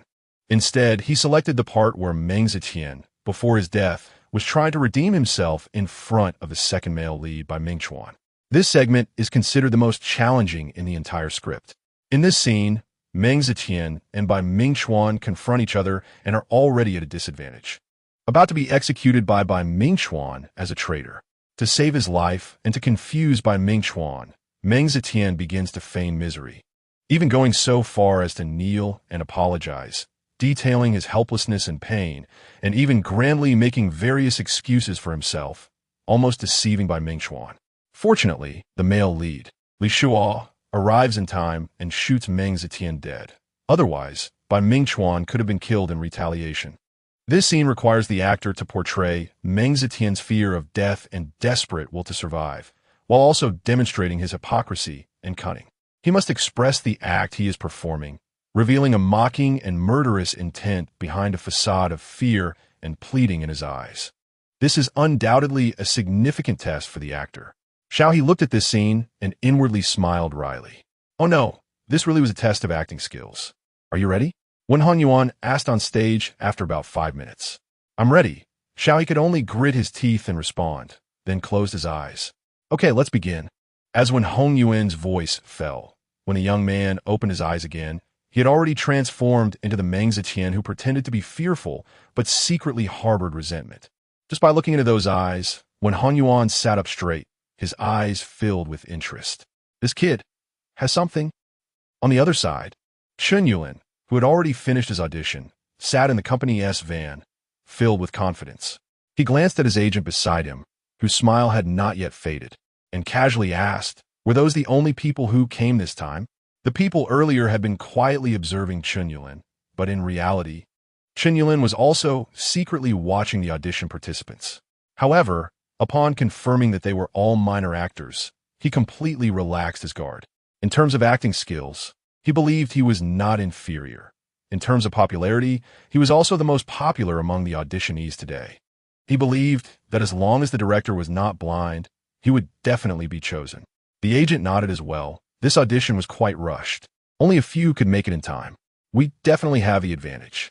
Chen Yulin sneered inwardly and lazily yawned. Then let us go back and get ready to join the crew.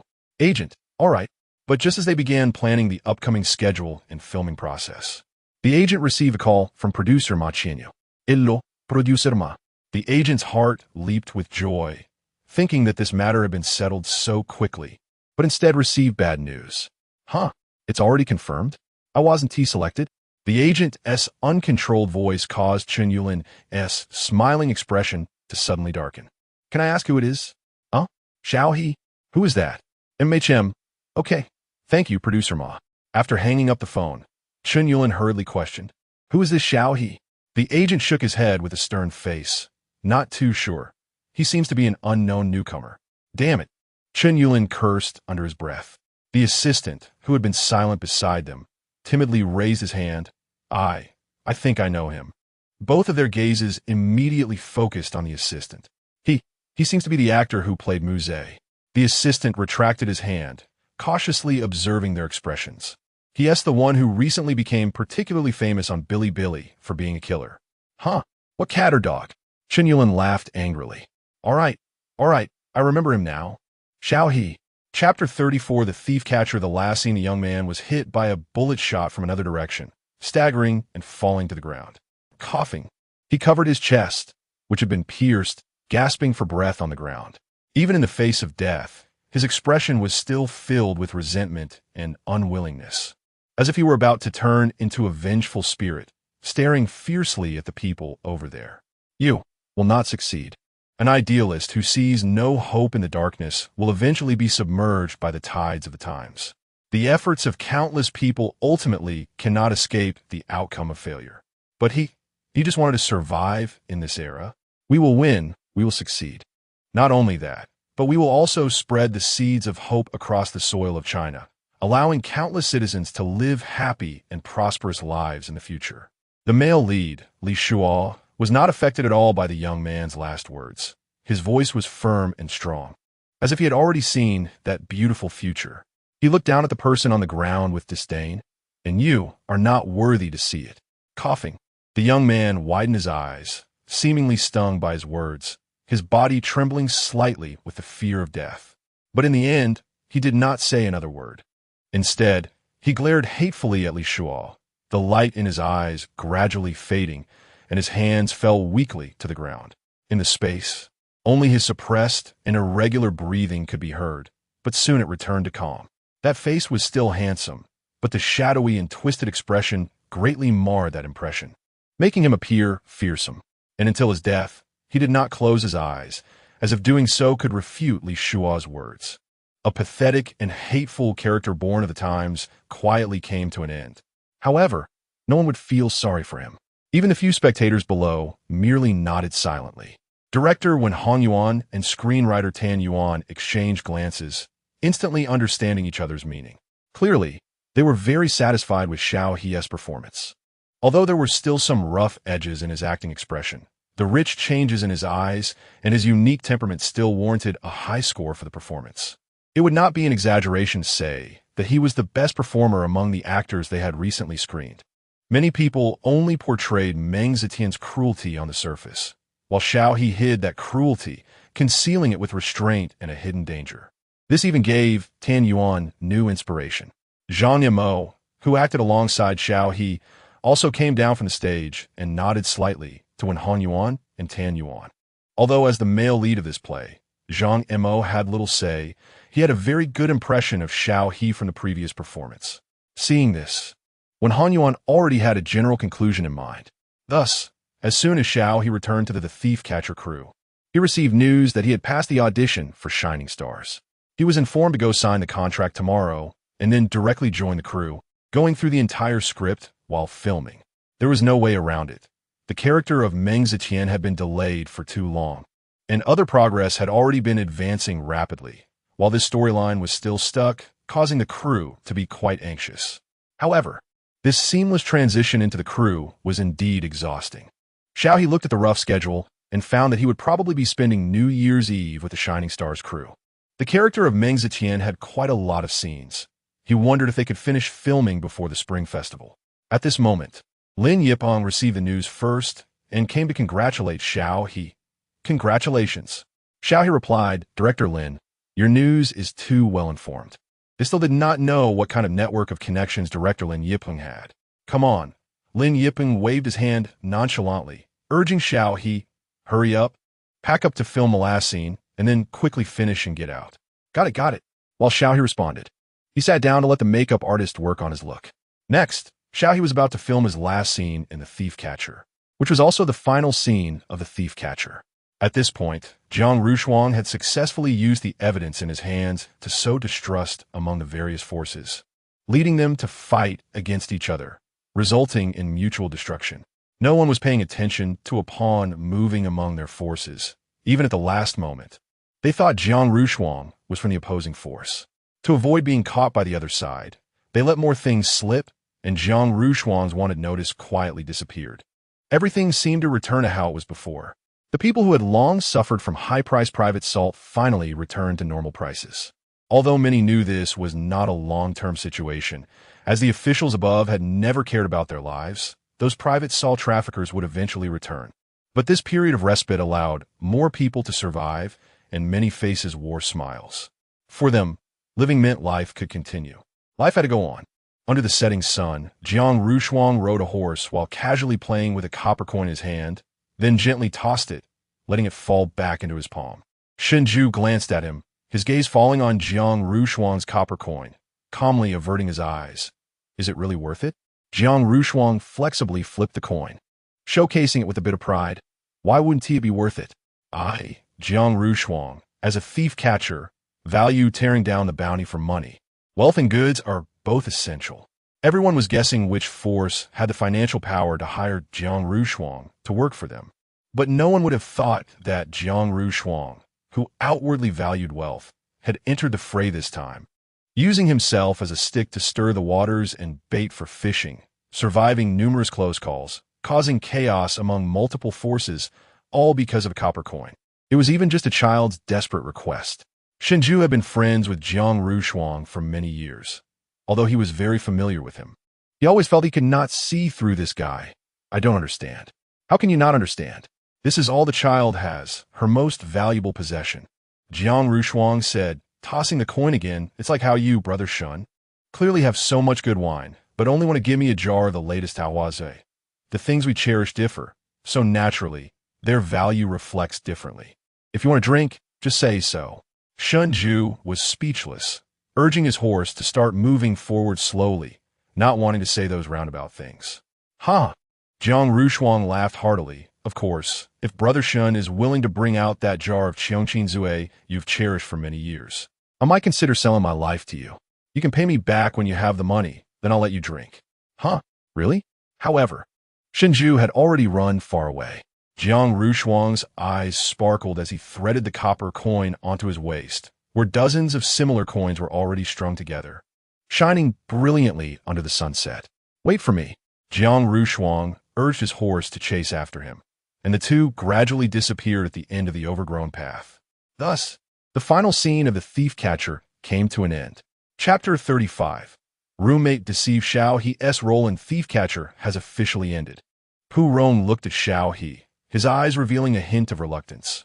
Old Xiao, if you leave, who will accompany me to endure Director Lin's scolding in the future? Xiao He, I usually don't get scolded by Director Lin. Oh, what are you saying? You're such an unromantic guy. Pu Rong pretended to wipe non-existent tears from the corners of his eyes. Anyway, if you get famous, don't forget us. When you come to our martial arts school, I'll give you a discount. Xiao He couldn't help but laugh. That's a real fracture, not a discount. After getting familiar with each other, he also realized that Pu Rong and Jiang Rushui were very similar, especially in their seemingly upright and reliable demeanor. But in reality, they were quite offbeat. Pu Rong playing Jiang Rushui was indeed a perfect match. Cough, this reminds me. There is a relevant rule in Pu Rong's school. As long as you successfully challenge the school leader, you can use the venue for free for life. At this moment, Lin Yiping also chimed in. Xiao He, so if you want to kill me, just say it. Ha ha ha. Suddenly, everyone burst into laughter. Although this crew was poor, the atmosphere was always good. Everyone was young, working hard together, and diligently polishing their work. Progressing with a group of like-minded partners was indeed very joyful. After reluctantly bidding farewell to everyone from Thief Catcher, Xiao He returned to his school. However, he was surprised to find that there was someone in their dormitory. Oh, how? Xiao He exclaimed in surprise as he saw someone sitting in the dormitory. Hey, isn't this our big star? He Juanhao stepped forward and punched Xiao He on the shoulder. Good to see you back. Xiao He, feeling the pain, covered his shoulder. Who's the big star? Who knows me when I walk out? Don't be so exaggerated. He Juanhao widened his eyes. It's been so long since we've met. Have you already cultivated this level of Versailles? Xiao He. He showed a speechless face, put down his backpack and luggage, and then asked, How can you say that about me? Haven't you also not returned to the dorm for a long time? Why did you come back this time? He Juanhao, who had previously pulled Xiao He to do extras and lent him a GoPro, was currently a lifestyle and food blogger on Bilibili with nearly 900,000 followers. He was also one of the first to move out of the dorm. As a food blogger, He Juanhao often cooked or bought food and occasionally received snacks from brands. So, over the past 3 years of university, the dorm members had been well fed by him, and everyone got along very well. However, Xiao He felt something was off. Why would He Juanhao suddenly come back to live in the dorm? His gaze swept over the instant noodles placed beside the trash can, estimating that He Juanhao had been back for quite a while. You see, He Juanhao usually rented high-end shared kitchens for filming videos to provide the best viewing experience for his fans. But now, He Juanhao was back in the dorm. What about his videos? Seeing He Juanhao suddenly fall silent, Xiao He frowned. Due to his love for food and lack of exercise, He Juanhao was slightly chubby.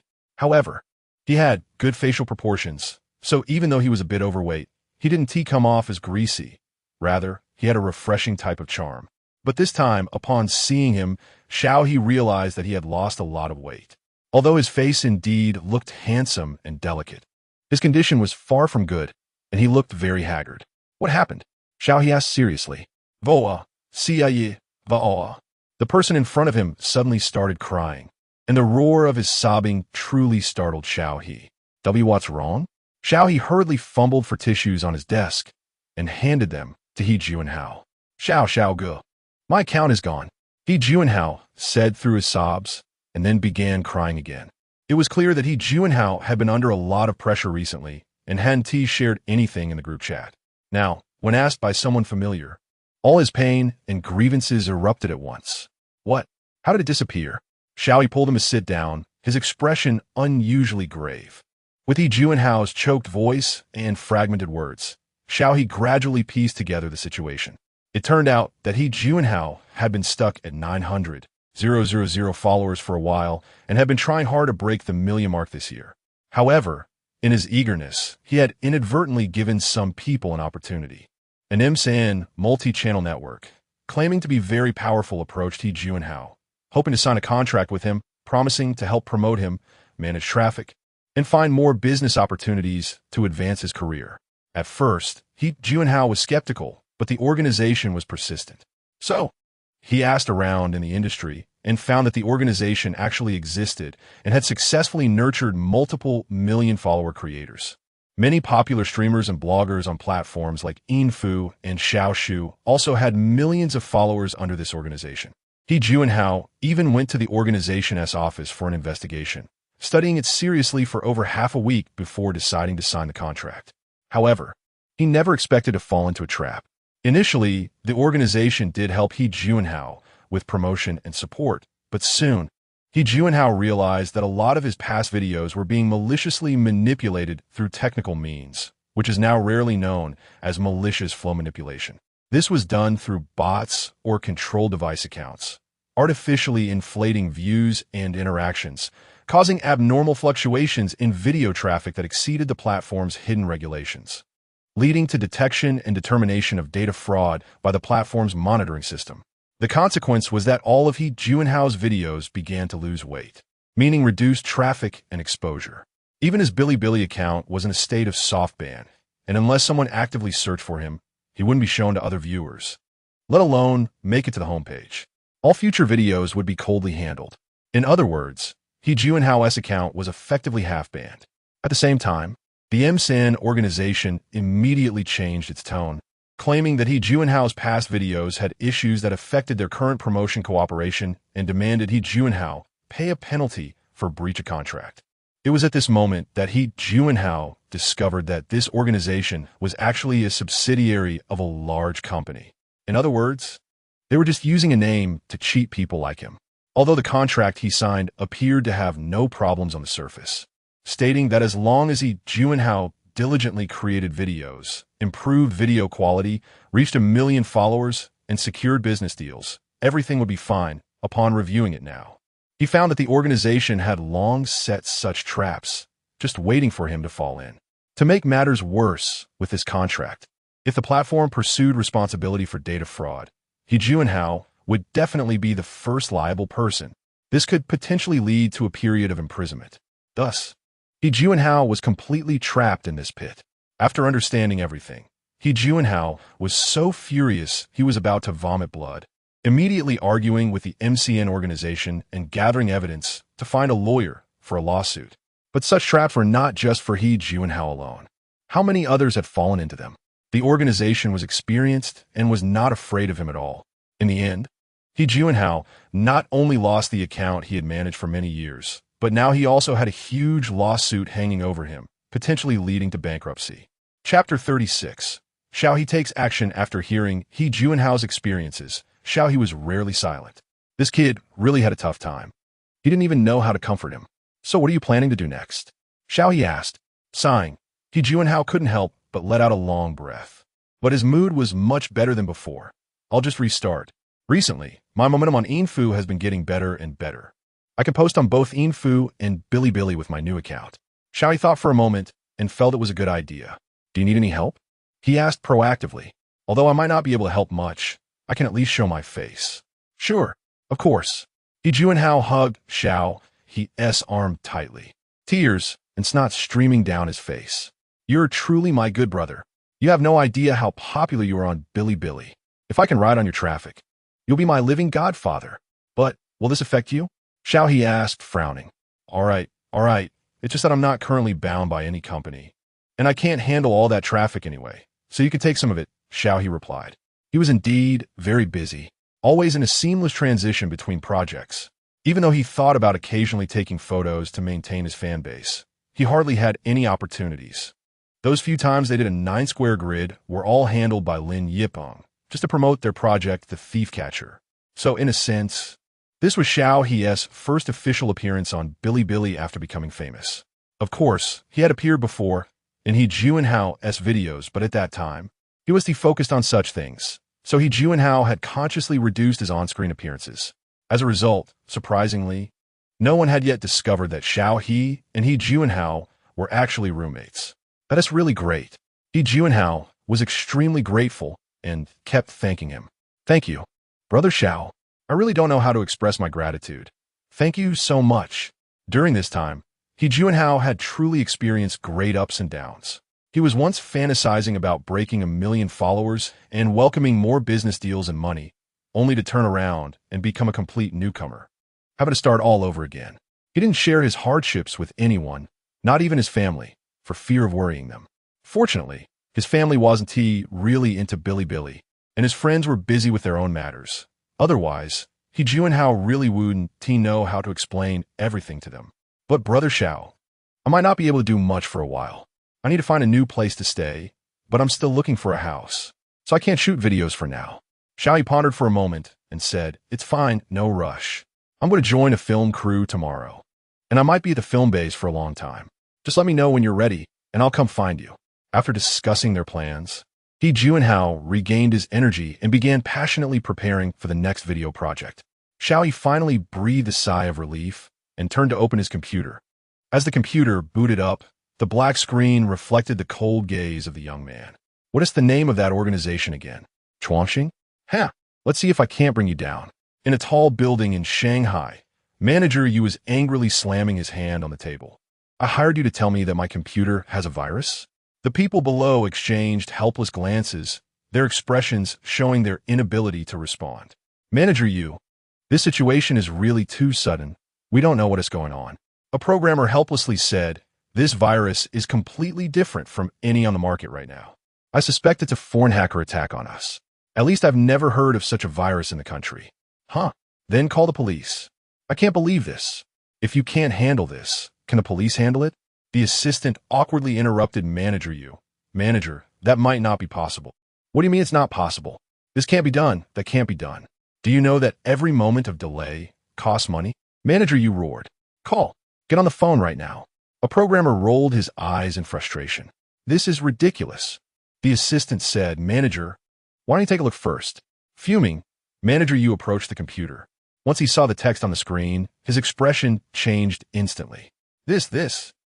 On the screen were their organization's financial reports and tax declarations from the past 5 years, even including recent bank transaction details. It was as if they had stripped their company bare for everyone to see. Manager Yu looked at the flashing death data on the screen and sternly asked the assistant next to him, "Is this happening on all the computers in the company?" The assistant looked at the constantly scrolling data tables and pouted, "Yes, Manager Yu." "Then hurry up and cut the power." Manager Yu barked, cold sweat forming on his forehead. "This can't be leaked. If this gets out, we're done for." "That is not possible. The programmer already said that if we cut the power, all the infected computers will be rendered useless." The assistant said innocently. "Weren't you just telling us not to cut the power?" All the computers in the company were infected, including the routers and some servers in their server room. If they forcibly cut the power or shut down, those devices would also be rendered useless, and the losses would be unimaginable. Manager Yu hesitated, not daring to take on that responsibility, and could only angrily urge the programmers. "Then hurry up and find a way to crack it. These are all company losses. Can you afford to compensate?" As Manager Yu spoke, the lead programmer sneered and crossed his arms, saying nonchalantly, "We can't save it. I suggest you call the police directly. We're just code monkeys. We can't solve these issues or take the blame. Don't try to threaten us with that." Manager Yu was speechless. You guys. Due to the company's excessive overtime exploitation, many people in the office had not yet left.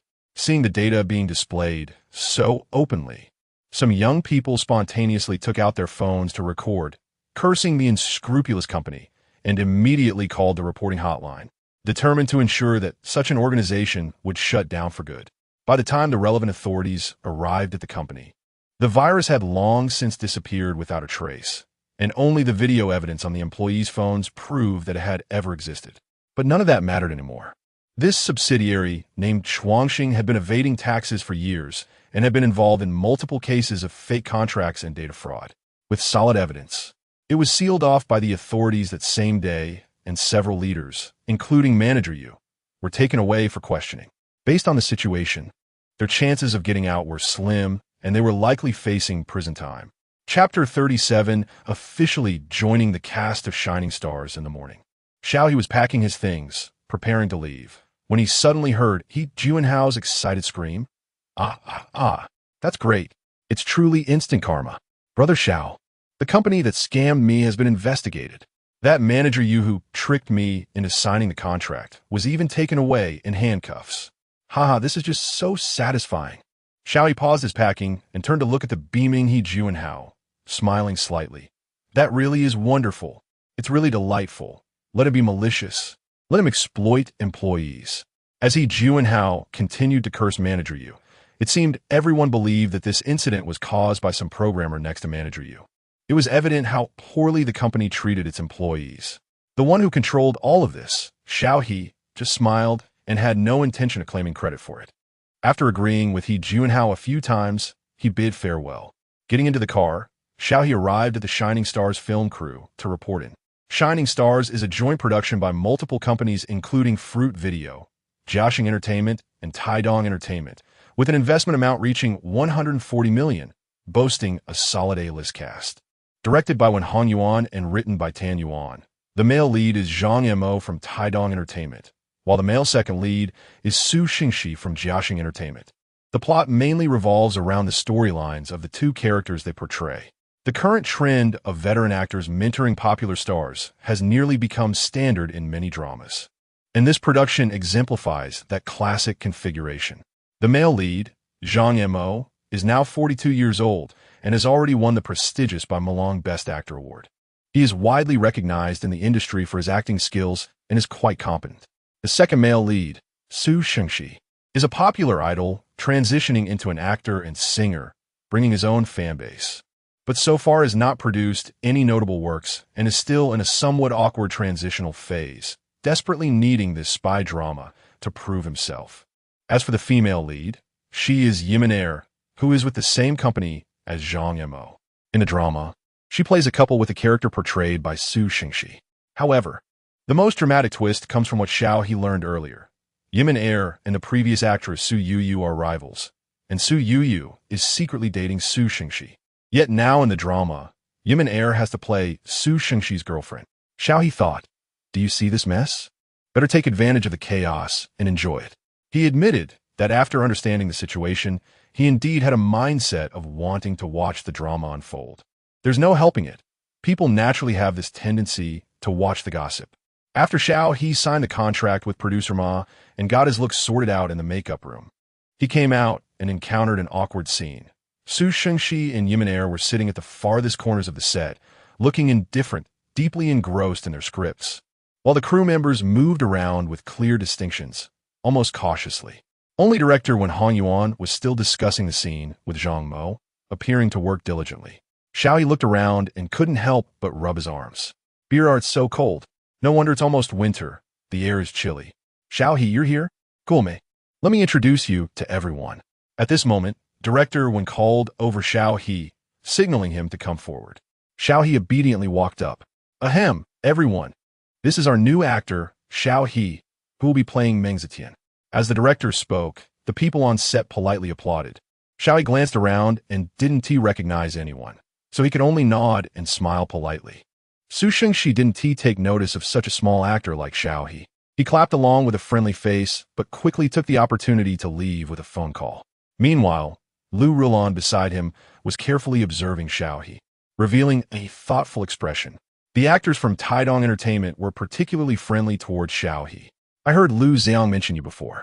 Contrary to Xiao He's expectations, Yimin was not as cold as she appeared earlier. She even took the initiative to talk to him.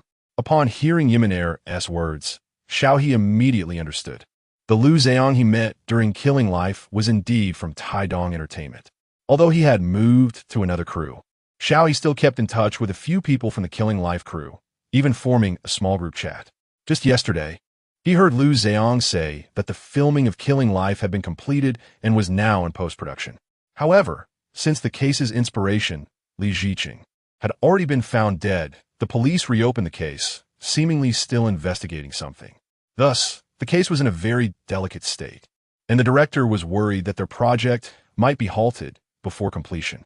They were working overtime to push the progress, determined to finish the film and release it before the higher-ups called for a stop. Hearing this, Xiao He felt a chill. He had been relying on his role as Mu Zhe to make a living, but he was eagerly waiting for Zhu Laosan's official appearance. If the project were to be abruptly halted, those 2 months of effort would be in vain. Lu Zhang obviously shared this concern, but everyone encouraged each other, hoping the new movie would be successfully released. During the conversation, Xiao He casually mentioned his return to the set, not expecting Lu Zhang to remember and give him a heads up in advance. Xiao He felt a bit touched and planned to thank Lu Zhang properly later, while politely replying to Yiminair, "Yes, thank you. I'm new here and will need to learn a lot from Teacher E. I appreciate your help during this time." "Oh, it's fine. Just call me Jia. No need to be so formal." Unlike Su Yuyu's delicate style, Yiminair had a bright and striking appearance. Her features were very deep, complemented by elegantly arched willow eyebrows and the unique wavy hair of that era, along with a stylish Western-style dress, giving her an intellectual and elegant look. Xiao He couldn't help but think of the fans' evaluation of Yiminair. She was a stunning red rose, eternally classic, bright, and vibrant. He had to admit that the fans' praise was not merely a result of fan bias. Yiminair indeed possessed the best temperament and appearance among the female stars he had recently seen. While chatting, Yiminair helped Xiao He get acquainted with the other crew members. With Yiminair as an intermediary, the other crew members began to regard Xiao He more seriously, no longer seeing him as a newcomer without a company or background. Xiao He smiled while internally marveling. Previously, when he went to a film crew alone, even without a manager or assistant, he could handle his matters well. Moreover, the previous crews he worked with had very low-profile veteran actors like Zhu Jianhua and Bao Wei, who mostly did their own tasks. Besides Lu Zhang, who had a small assistant, former child star Pu Rong had long been working independently. So Xiao He had never seen such a grand setup before. In this large crew, regardless of the actor's popularity, almost all of them brought people along. Those with lesser fame had only one assistant, while more famous ones, like Su Shengxi and Yiminair, brought entire teams of over 10 people, all with corresponding job titles, entirely focused on serving their employers. In contrast, Xiao He, as a newcomer without a management company, felt quite out of place. However, since he was here to act, there was no need to build relationships with everyone. After following Yiminair around for a bit, Xiao He politely declined her invitation and found a small corner to sit quietly. Chapter 38: The Agent's Invitation on the Other Side. Lu Rulan walked up to Su Shengxi and said, "You should go greet Xiao He later." Su Shengxi looked up and smiled helplessly. "Sister Lu, I'm about to shoot a scene. I really don't have time. I'm sorry." Lu Rulan glanced at him, but ultimately didn't expose his clumsy lie. Forget it, it didn't matter anymore. Thinking of her upcoming plans, Lu Rulan lost her previous patience. "Then do as you wish, I'll leave first. Be low-key during this time. There are eyes watching you everywhere." "Okay, Sister Lu." Su Shengxi obediently agreed. Once Lu Rulan left, Su Shengxi's expression fell. What a nag. So many trivial matters. He placed the script aside, leaned back on the soft sofa, and started playing with his phone. "Mr. Xiao, hello." A strange woman suddenly stood in front of Xiao He. Xiao He looked up, slightly confused as he gazed at the woman. She appeared to be in her 30s. With a neat bob haircut, dressed in a black women's suit, her expression serious and stern, carrying a hint of a school headmaster's authority, which made Xiao He instinctively sit up straight. "My name is Lu Rulan, and I am currently an agent at Jiaxing." Saying this, Lu Rulan handed Xiao He a business card. "I have high hopes for your future development. If possible, I hope you will consider me as your future agent." Xiao He. He took Lu Rulan's business card, but before he could shift into a social state, she continued, "You can take some time to understand my resume and think it over for a few days. I won't disturb you for now. I hope to hear your answer next time we meet. Goodbye." Then the woman walked away briskly in high heels. Xiao He hadn't even had the chance to speak, and she had already disappeared. This was indeed efficient, not a word wasted. However, she was the type of agent he preferred, straightforward and easy to communicate with. Xiao He flipped the business card, but upon seeing the text, he was slightly surprised.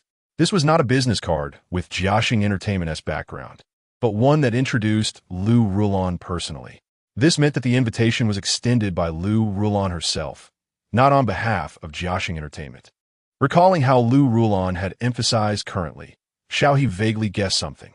This agent Lu wanted to go solo. That's quite good. After thinking for a moment, Xiao He put the business card into his bag. On the set, this call, you were the only one to touch it yesterday. And as a result, the mission on Li Shua's side just happened to fail. Our undercover and informants have all gone missing. Isn't that a coincidence? Meng Zetian suddenly closed the distance between the two, his cold eyes filled with both mockery and a subtle probe. The young man he had grabbed was slender and scholarly, wearing a pair of gold-rimmed glasses. His eyes flickered slightly beneath the lenses, and he clenched his fists secretly. I don't understand what you mean, Captain Meng. If you have suspicions, feel free to report me directly. Meng Zetian narrowed his eyes, staring unblinkingly at the person before him. After a long silence, he suddenly broke into a smile and patted the other's shoulder. Reporter Bai is still so timid. This 1T do. If there's a war in the future, you 1T even qualify to be a war correspondent. Bai Mingchuan adjusted his glasses, pulling the corners of his mouth up in a smile that didn't reach his eyes. I don't need to worry about that, considering this is Shanghai. If there really is a war, it shouldn't involve me. That's true. Meng Zetian laughed heartily, and the two exchanged glances, their smiles not reaching their eyes. Click. When Han Yuan called out, his expression finally shifting from serious to relaxed. Okay, this one passed. Instantly, the previously quiet office became lively again, with staff coming forward to tidy up the desks and prepare for the next scene. Xiao He released his grip on Su Xingxi and nodded slightly at him before turning to get some water. Su Xingxi stared at Xiao He's departing figure, his expression particularly solemn. Xiao Su. When Han Yuan called him back, Su Xingxi quickly put on a smile and walked up to Wen Han Yuan. You see here. When Han Yuan began to chatter on about the scene with Su Xingxi, Xiao He walked over, and Yiminer proactively handed him a bottle of mineral water. Thank you, Sister He. Xiao He accepted it gratefully. However, a hint of worry crossed Yiminer's face. You've really offended Su Xingxi these past few days. Xiao He, huh? I offended Su Xingxi. As Xiao He drank water, he recalled. It seems. I didn't it just normal scene work. Could it be that he's brought emotional baggage into the character and hates me? Indeed, during this time, he had many scenes with Su Xingxi, and the character he played, Meng Zetian, was filled with suspicion towards Su Xingxi's character by Ming Chuan, relentlessly pursuing him and even setting traps for him, causing the rookie by Ming Chuan to suffer greatly, needing the male, Li Shua, to save him multiple times. If he had brought by Ming Chuan's emotions into it, then it would be normal for Su Xingxi to hate him. Of course not. He is acting superficially. How could he empathize with the character? Yiman Hoget. But since you joined the group, he frequently NGs during scenes with you, which makes him lose face. Xiao He's eyes widened. But he NGs more when acting with Teacher Zhang. That's an old senior. How can you compare? Yiminer spoke plainly. Su Xingxi's status in this production was the highest, backed by capital, and other actors intentionally let him have it. This had basically become an unspoken rule. Xiao He hadn't anticipated such a situation. Being a complete newcomer, he truly had no idea. Turns out you really had no idea. Yiminer looked at Xiao He with sympathy. Well, you don't have an agent, so it makes sense you haven't encountered this before. No one reminded you. Yiminer was currently in Group B, filming with the assistant director, and was unaware of the filming situation in Group A. She had only heard about it from the makeup artist while getting her makeup done earlier. Xiao He felt a bit speechless. Well, whatever, can he really kick me out? To be honest, Xiao He wasn't scared of Su Xingxi at all, considering he was the one who exposed the scandal between Su Xingxi and Su Yuyu. Would he be afraid of a spineless man? He. Yiminer hadn't expected Xiao He to be so confident, eyeing him up and down, momentarily unsure of where his confidence came from. Just be careful. With that said, she felt she had done her part. In the days that followed, Xiao He didn't notice anything amiss. Their filming schedule was tight, the workload higher than ever, after a few days of vigilance. He found no signs of Su Xingxi trying to mess with him. Instead, Su Xingxi had been leaving right after filming, seemingly busy with other matters. Xiao He was a bit puzzled, but didn't ease his vigilance. One time after a scene, he actively opened his golden finger panel. The long tail effect of Mu Zhe still existed, and after this period of accumulation, Xiao He had 5 chances for a draw.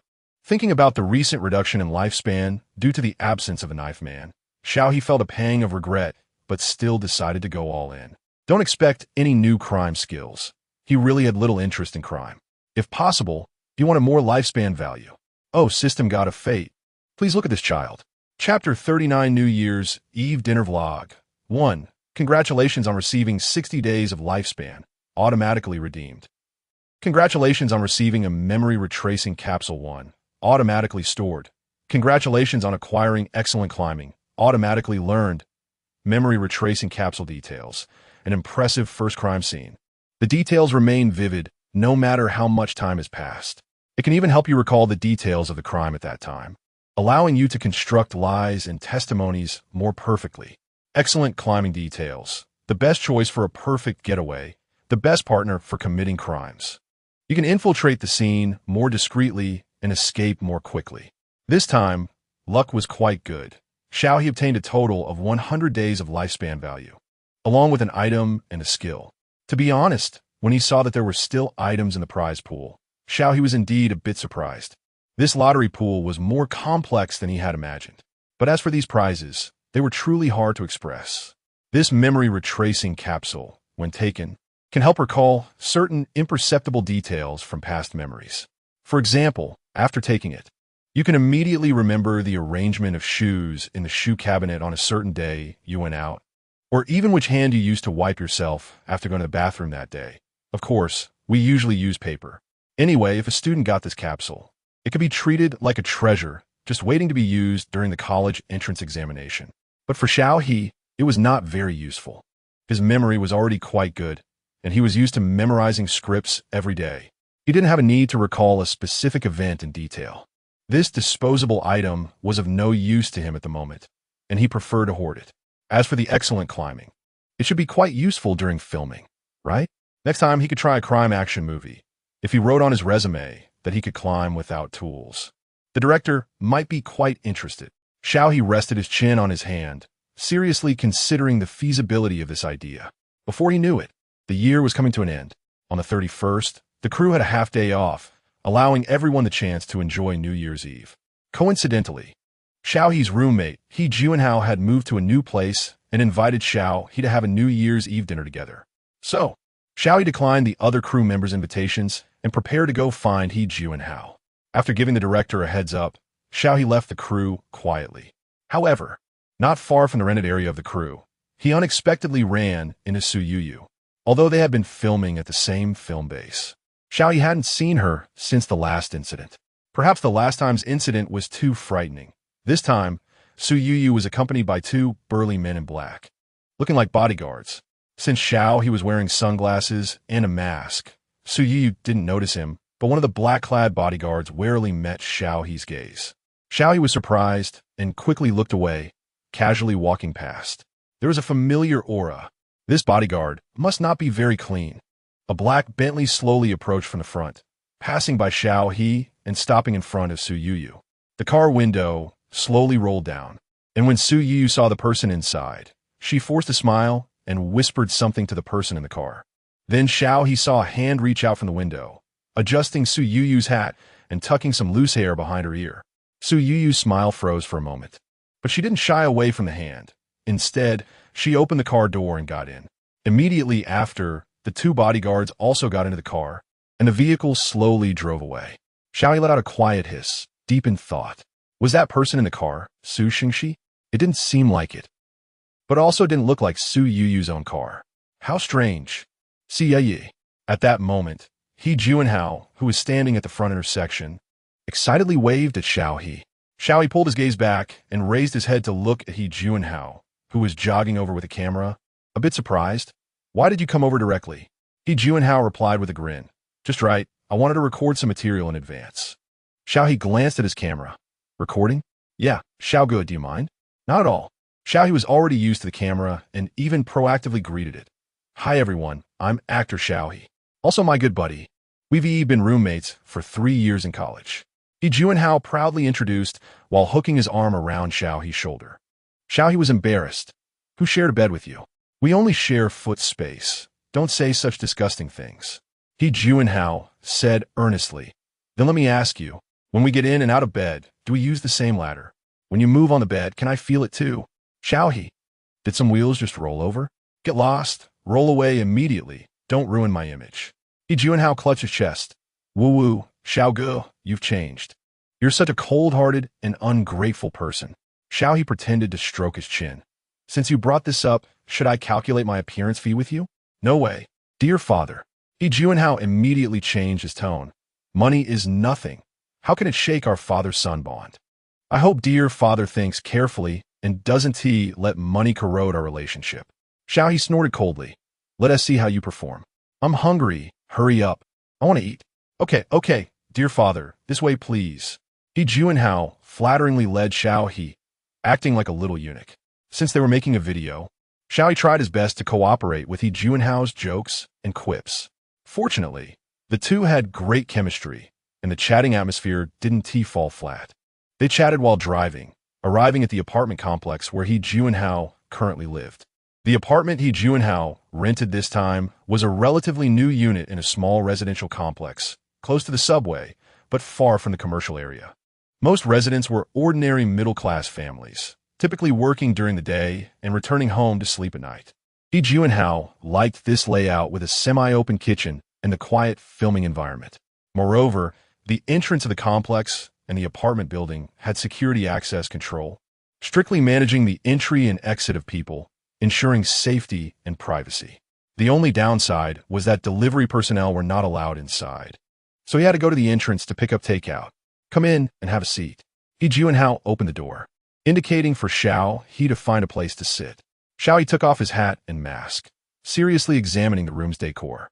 It was a 3-bedroom apartment with a very large, semi-open kitchen. The overall layout was quite simple, but the pile of delivery boxes at the entrance added a bit of chaos to the simplicity. On the small table in the living room, hot pot ingredients had already been prepared, basically just waiting to be cooked. However, before that, He Junhao brought out a very well-preserved skull and placed it on the table. This time, I not only made hot pot, but also made this. Xiao He was startled. What the heck is this? I came as a guest, and you serve me a head? Chapter 40 New Year's Eve Dinner Vlog 2. This is what I made with Maltos. Look, isn't it quite vivid? He Junhao proudly turned the plate in his hand back and forth, aligning the hollow eye sockets of the skull with Xiao He. Xiao He exchanged glances with the skull, stepping back a bit in speechlessness. Which brain of yours came up with this? I really want to call the police and arrest you. What kind of good person would make something like this? He was truly at a loss. He Junhao, however, puffed out his chest and said earnestly, Brother Xiao, this is the inspiration I got after watching you play that killer. Xiao He, just think about it. After the killer finishes a day's aesthetic creation, he sits elegantly at the dining table enjoying the delicious food in front of him. He Junhao spoke animatedly while placing the item on the table, then pressed Xiao He down to sit at the table, looking expectantly. Then he licks his creation, revealing a perverse and cold smile to the person behind the camera. He. Xiao He, you're really something. This director role suits you well. I even specially prepared this. He Junhao pulled out a pair of gold-rimmed glasses and forcibly put them on Xiao He. Then he scrutinized Xiao He from head to toe, looking very satisfied. Not bad. It matches perfectly with your outfit today. Xiao He also looked down at the rare black shirt he chose today. His eyes dull. No wonder someone kept reminding me yesterday to wear a black shirt. Turns out this was to directly replicate Mu Ze. Oh well, since I'm here, I might as well give it a try. He Junhao smiled with an eerie expression, making Xiao He feel uneasy. He crossed his arms, looking at He Junhao warily. This is already the limit. Don't think about pushing your luck. Brother Xiao, no means no. All right. Seeing Xiao He's firm expression, He Junhao wisely chose to back off, pulling Xiao He to sit at the table, preparing the dipping sauce, and getting ready to shoot the video. Hello. Welcome back to He Xiaoshuai's food channel. Today I bring you a mysterious old friend. Let us welcome the actor of Mu Ze, Xiao He. Hello, everyone. I don't know why, but it's a bit noisy outside today. He Junhao's apartment is on the 12th floor, which isn't too low, but even while they were filming, they could still vaguely hear the commotion downstairs. He Junhao secretly glanced at the time and found it was only around 6 in the afternoon. It shouldn't be this noisy, even though it's rush hour. There usually isn't this much noise at this time. How is it? Can we use the footage? Xiao He naturally heard the noise as well, but he didn't pay much attention to it. Instead, He was concerned about the footage in He Juinhao's camera. It could be used. He Juinhao nodded, then picked up the other DSLR camera and said to Xiao He, "Perfect. You can eat some cake first while I record a video and take some photos." Okay. Xiao He picked up the skull in front of him, first examining it seriously, then sincerely complimented. "Your skull reconstruction is quite impressive. Did you study it seriously?" He. I borrowed a real skull from the big shot next door in the medical school and studied it a bit, He Juinhao said shyly. Xiao He, no wonder. I have to say, He Juinhao is truly skilled in this field. For an outsider to reconstruct a human skull to this extent is already quite remarkable. Moreover, this guy used maltose. So I'm really going to eat it? Xiao He asked uncertainly. This is just too vivid. He even felt a bit reluctant. Don't worry. Brother Xiao, eat as you like. With He Juinhao's words, Xiao He took a deep breath and first pulled off the frontal bone of the skull. To his surprise, once the bone was cracked open, there was actually a layer of red filling inside. Seeing the filling about to spill onto the table, Xiao He quickly slurped it up, only to discover it was strawberry jam. Xiao He, looking at the red goo all over his hands, Xiao He was greatly shocked. This time, he really wanted to crack open He Juinhao's skull to see what kind of twisted things his mind was researching every day. Meanwhile, He Juinhao, who was enjoying the spectacle, excitedly directed, "Hey, not bad. Quickly lift your gaze. It has to have that feeling of bloodstains on the lips with a shadowy look in the eyes. Oh my, this is really twisted. Perfect. Xiao He, forget it, as long as you're happy." Upholding the professionalism of an actor, Xiao He naturally made a gesture mimicking a scene from the drama. He slowly tasted the red jam at the corner of his right hand, slightly raising his gaze. His dark, deep eyes resembling an ancient well, calm yet hiding a murderous intent, as if he was about to devour the person in front of the camera at any moment. He Juinhao didn't expect Xiao He to cooperate so well. But it was a bit too much. For the first time, he felt like he was being stared at by something terrifying, and he shivered involuntarily. At that moment, He Juinhao deeply realized that the person in front of him was different from before. This version of Brother Xiao was far too unfamiliar, completely unlike the Xiao he had known for 4 years. It was a bizarre sense of strangeness arising from a familiar mask. He Juinhao immediately put down the camera. As the lens withdrew, Xiao He returned to his previous calm state. Outside the camera, he was still the old friend He Juinhao had known for many years. The chilling feeling just now seemed to be merely He Juinhao's illusion. However, when He Juinhao went to review the footage they had just shot, he fell into an eerie silence. Everything that had just happened was not an illusion. The person in the lens was not Xiao He, but Mu Zhe. The Mu Zhe who, even if only living in edited short clips on Bilibili, still became a paradigm of a cultured yet twisted killer in many people's hearts. Brother Xiao, you're definitely going to be a huge hit, He Juinhao said with unprecedented seriousness. Xiao He didn't expect He Juinhao to suddenly say this. Finding it somewhat amusing, well, I'll take your good wishes. At first, he just wanted to save his life. But after seeing all kinds of people in the entertainment industry, Xiao He changed his mind. Since he was there, why could those people become stars and idols? But he couldn't. After all, he had the skills to kill. After finishing this set of photos, Xiao He went to the bathroom to wash his hands, while He Juinhao noticed that the noise downstairs was getting louder. He walked to the balcony out of curiosity, opened the window, and looked down. There were many people standing downstairs, densely packed in a circle, all looking up at their direction. He Juinhao was puzzled. What were they looking at? He instinctively thought they weren't looking at his position, so he looked up as well, only to see that a certain floor above was billowing thick smoke. Oh no! He Juinhao exclaimed, quickly taking out his phone, only to realize that the owner group he had joined earlier was already buzzing with messages. Just now, while he and Xiao He were filming, his phone was on silent. So he hadn't noticed this at all. He Juinhao immediately checked the group for updates. Many people were sending messages in the group, mostly videos and photos taken from downstairs. And He Juinhao randomly clicked on the latest video, his eyes widening in shock. In the video, outside the balcony of the room that was on fire, there was a little girl hanging. Chapter 41. What the hell, Spider-Man? What happened? Xiao He shook the water droplets off his fingers and had just stepped outside when he heard He Juinhao's exclamation. Xiao, Brother Xiao, There's a fire upstairs. There's a little girl trapped up there. What?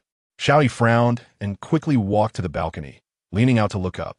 It seemed to be around the 16th or 17th floor, where thick smoke was billowing out.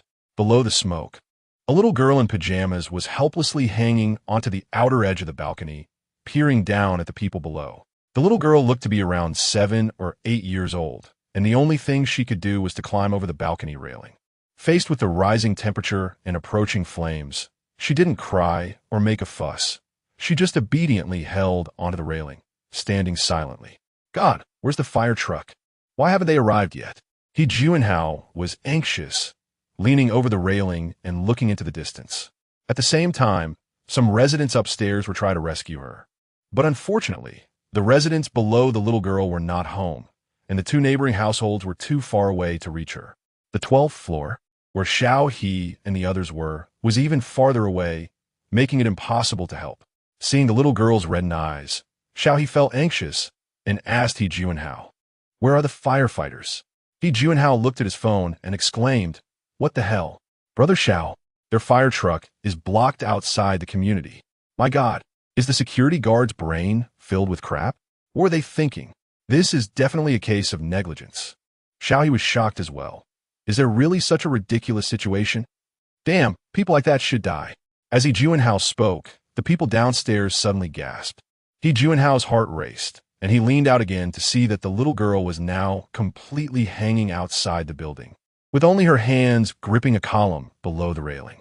She was swaying in the air, looking like she could fall at any moment. God, Brother Xiao, what do we do? I don't know if we can help here. However, his words went unanswered.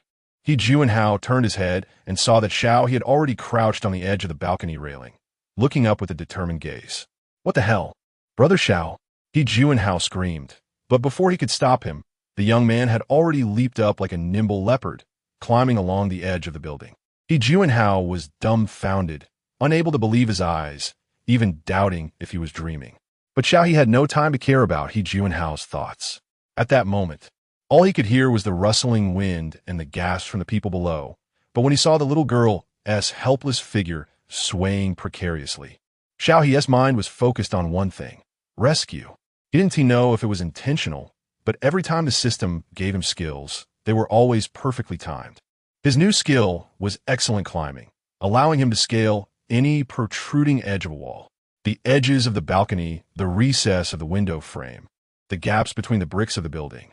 The moment Xiao He leaped out, he had already automatically mapped out all the routes in his mind, making his movements fluid and without any hesitation. Those watching below couldn't help but break out in a cold sweat, instinctively holding their breath. Fortunately, despite the young man's bold and dangerous moves, each time he moved, he accurately landed on his intended target. Climbing 5 floors normally took a person 40 to 60 seconds to run, but Xiao He completed a series of swift climbing maneuvers in just about 15 seconds. Using the railing of the balcony below, Xiao He leaped up and hung onto the edge of the balcony above with one hand. Just then, the little girl, exhausted, let go of her hands. And the moment Xiao He saw her falling, he caught her around the waist, cradling her in his arms, and then used his strength to bring both himself and the little girl back to the balcony on the floor where the fire was. The railing was already scalding hot, and when Xiao He touched it, he nearly let go from the heat, but he gritted his teeth and held on, peering inside and then asking the little girl, "Is there anyone else in your house?" The little girl looked at the suddenly appearing big brother in confusion, slowly shaking her head. Her eyes seemed too tired to stay open, but she still raised her bloodied hand, struggling to gesture to Xiao He. Xiao He was immediately silent.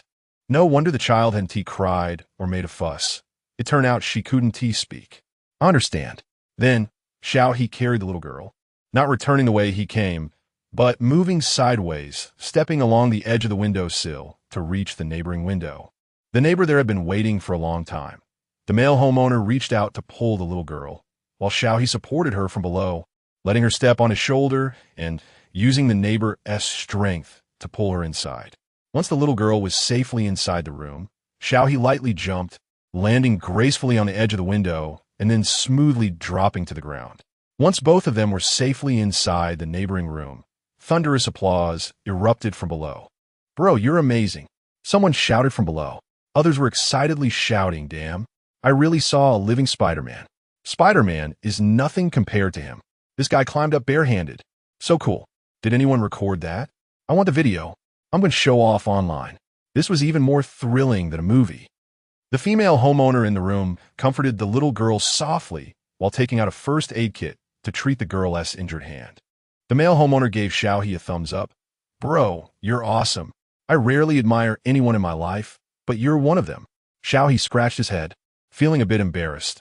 It's nothing, I just did what I was capable of. The female homeowner looked up at Xiao He and then exclaimed, Muze? Xiao He. Since he had rushed out in a hurry, Xiao He hadn't worn a mask or hat to disguise himself. And even the glasses Juanhao had given him were still on. Coupled with his outfit today, it was indeed easy to recognize him. You're Muze? The female homeowner's expression was both excited and strange, staring at Xiao He as if she could bore a hole through him. Xiao He could only respond, yes. I'm the actor who plays Muze. My real name is Xiao He. Ah, sorry. So your name is Xiao He. I'm such a huge fan of your portrayal of Muze. I never expected to meet you in person. The female homeowner looked to be around 26 or 27 years old, and at that moment, seeing Xiao He was like a little fan meeting her idol. Even though Xiao He himself didn't seem very approachable, he had just bravely saved a life in front of everyone. I'm so excited. The female homeowner was so flustered that she didn't know what to do, even wanting Xiao He's autograph and a photo. Seeing the chaotic scene, Xiao He decided to change the subject. Can I borrow your sink for a moment? I need to wash my hands. Of course. Here. Oh no, your hand is bleeding. The female homeowner finally noticed the blood on Xiao He's hand. Xiao He looked down and casually shook his hand. It's nothing. Just some scrapes. Chapter 42. The Rescue Farce. 1. After Xiao He used this family's sink to treat the wound on his finger, the sound of an approaching fire truck could be heard from downstairs. As the firefighters rushed about, this fire, which had tugged at the hearts of many, finally came to an end. Soon, an ambulance arrived, along with the parents of the little girl. Xiao Xian, my Xiao Xian. Yu Mingjin squeezed through the crowd. When she saw her daughter standing there unharmed, her voice choked with emotion as she hurriedly stepped forward and tightly embraced the little girl. The usually strong little girl, upon seeing her family, finally broke away from her earlier calmness, curling up in her mother's arms and silently sobbing, her body trembling slightly. It's okay. Mommy is here. Don't be afraid. Yu Mingjin gently stroked her daughter's back. Although she was comforting her daughter, her own tears flowed uncontrollably, her voice hoarse and trembling. Originally, Yu Mingjin had come back from work to the neighborhood, as usual, but upon hearing that her home was on fire, she was so frightened that her legs went weak.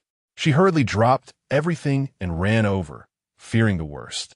Fortunately, her precious child was still alive. Everything was just a close call. It was truly great. Hello, are you the owner of this apartment? A firefighter who had just participated in the firefighting efforts approached and asked. Yu Mingjin quickly wiped her tears from her face, then looked up at the firefighter and sincerely thanked him. Thank you for saving my daughter. Really, thank you so much. The firefighter's face flushed with embarrassment as he said, Ma'am, it wasn't us who saved her. It was a young man from your building. He climbed up the outside of the building by hand, 4 or 5 floors high in one breath. It was really impressive. Huh? Yu Mingjin was momentarily confused. For a moment, she doubted her hearing. A young man climbed 4 or 5 floors from the outside to save someone. If it weren't for the firefighter's righteous expression, she would have suspected he was joking. The person is over there. The firefighter pointed to 2 young men standing not far away. At this moment, Juanhao was still immersed in the shock of what he had just witnessed. He walked around Xiao He, his expression complex and incredulous. Xiao, where did you learn that? Xiao He shrugged and said seriously, Me? I actually have a golden finger. I learned it in one go. Ha. Juanhao didn't believe him at all, thinking Xiao He was joking. He punched Xiao He playfully, just like you, Xiao Ge. You're so good at pretending. Xiao He. At this moment, Yu Mingjin walked over and bowed to Xiao He in gratitude. Thank you so much. If it weren't for you, as she spoke, tears filled her eyes again. Xiao Xian was her life, her everything. She couldn't imagine what her life would be like if Xiao Xian had died. Oh, It's nothing, just a small effort. Xiao He waved his hand, wanting to be modest, when suddenly another person rushed in, crying and shouting. A woman in her 50s or 60s ran over, first glancing at the charred home, then screamed and rushed towards the child in Yu Mingjin's arms. "Ah, you little piece of trash, you little wretch, staying home and not behaving. You actually set the house on fire. I'll kill you, I'll kill you. Hey, what's going on?" A nearby firefighter shouted, stopping the woman's actions, but she suddenly sat down on the ground, crying and wailing. "Why is my life so hard? This wretched woman gave birth to a mute little brat, and now she has burned down my son's hard-earned house. Oh my God, please open your eyes and see. I can't live like this anymore." Yu Mingjin tightly hugged the little girl, her expression very grim. "Mom, is this the time to talk about the house? Xiao Xian almost died. She should die. She should have died. How come this little piece of trash didn't die? Which bastard saved her? It's really unbelievable. How could someone be so useless and dumb?" Xiao He. At that moment, Xiao He felt like a dog watching a street show, suddenly kicked by this person. "Hey, what do you mean by that? Are we wrong for saving someone?" He Juanhao immediately questioned loudly. The woman thought He Juanhao was one of the rescuers. Upon seeing his college student appearance, she thought he was easy to bully and immediately put her hands on her hips and started to yell, "Yeah, how did you save her? Did you break into our house? Did you steal our things while chaos was happening? And that door, you kicked it, right? You have to pay for that door." He Juanhao was so angry he almost laughed. "Huh? Auntie, are you here to joke? Is it wrong to save someone from fire? It should be that we burn your house down clean instead." Several firefighters nearby were also displeased. "We kicked the door down, so what? You left a child at home. It's one thing to ignore our repeated warnings about not bringing the battery from the electric bike into the house to charge. But you not only did that, but also locked the door when you went out. The child couldn't even get out, almost dying, and now you're looking for someone else to blame?" With the firefighter's words, Yu Mingjin's expression suddenly turned very ugly. "Mom, didn't I tell you not to bring the battery back? It's a huge safety hazard, and usually you're at home at this time, right? Where did you go today?" Xiao Xian needed someone to take care of her. In this situation, she couldn't even call for help. "You almost killed Xiao Xian." The woman was questioned by Yu Mingjin, her gaze flickering for a moment. Then she replied defiantly, "Do you want me, an old woman, to be a servant for you two every day? Can't I have my own rest time? You can't control whether I'm home or not.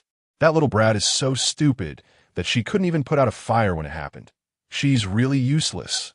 No wonder she was born to a mother like you, with no ability at all."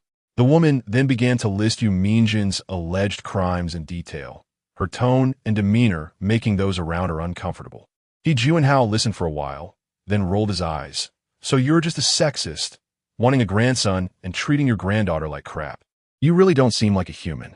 The woman instantly became furious, pointing at He Juanhao and starting to rant. "What are you saying, you bastard?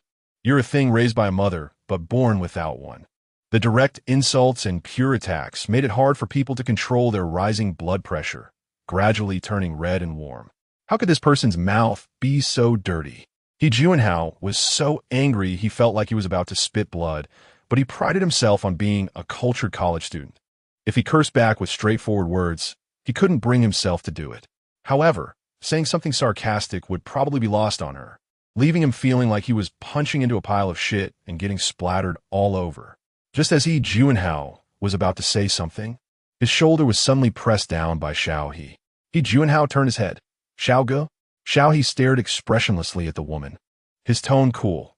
"I was going to confirm something just now, but it seems that it's unnecessary now." Then he directly pulled out his phone and dialed the police. "Hello, police uncle. I suspect that someone here is abusing children. Please come quickly." Chapter 43. The Rescue Farce. Everyone was taken aback. "Huh? Child abuse?" He Juanhao was stunned. Xiao He put away his phone, leisurely raised his gaze to the ant in front of him, adjusted his glasses, and spoke calmly. "Of course, it's her." Everyone turned their eyes to the ant. Her expression twisted for a moment as she tried to pounce on Xiao He. "What are you saying? You dog bastard." The firefighters nearby didn't have time to stop her due to her swift movement, but Xiao He merely turned his agile body and subtly tripped her foot.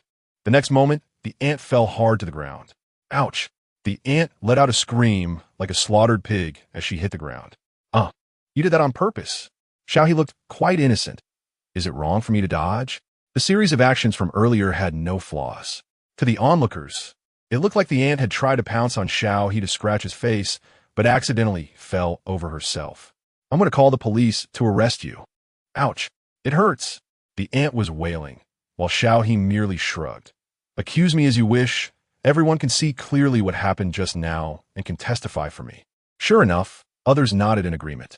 He, Juanhao, even took the opportunity to add sarcastically.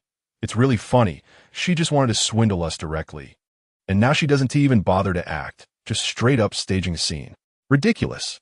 Yu Mingjin was so angry she trembled. Mom, what do you really want to do? Do you really want to harm Xiao Xian? Faced with such a situation, her mother-in-law showed no concern for the child, only shirking responsibility and unjustly biting at their benefactor. Yu Mingjin felt both embarrassed and furious, and the thought that had arisen earlier surged back uncontainably. Perhaps she really should get a divorce. Although her husband was usually good, marriage is not just about two people. A tasteless endurance would only leave life in disarray. Soon, the police car arrived. Due to different jurisdictions, Xiao didn't recognize the officers who came. However, this didn't matter. He went straight to the point and said to one of the officers, "Hello, I called the police."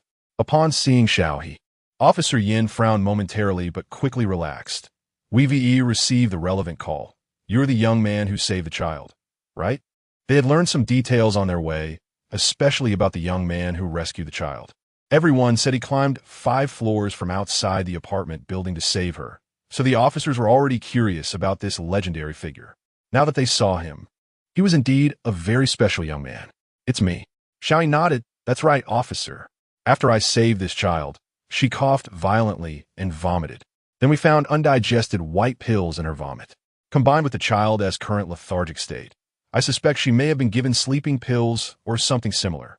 What? You're talking nonsense. Yu Mingjin and the aunt spoke simultaneously.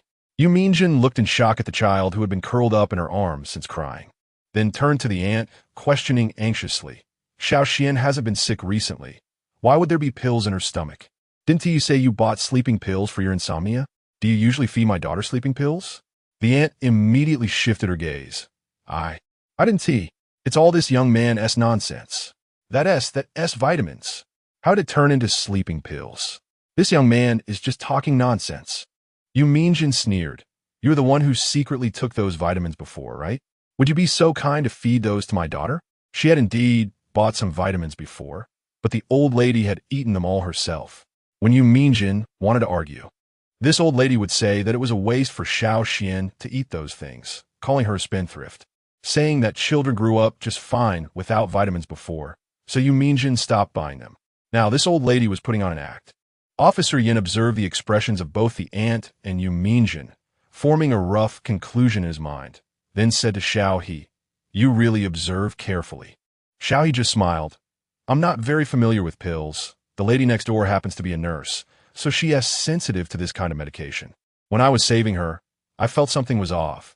The child seemed quite lethargic, looking listless. I thought she might have some mental issues. But it wasn't until the neighbor discovered the pills in the vomit that I realized the child wasn't slow. It was just that the drug was still affecting her, making her dazed. Originally, Xiao He hadn't thought much of it. It might be quite normal for adults to give children some pills. But after seeing the aunt's series of actions and attitudes, he grew suspicious.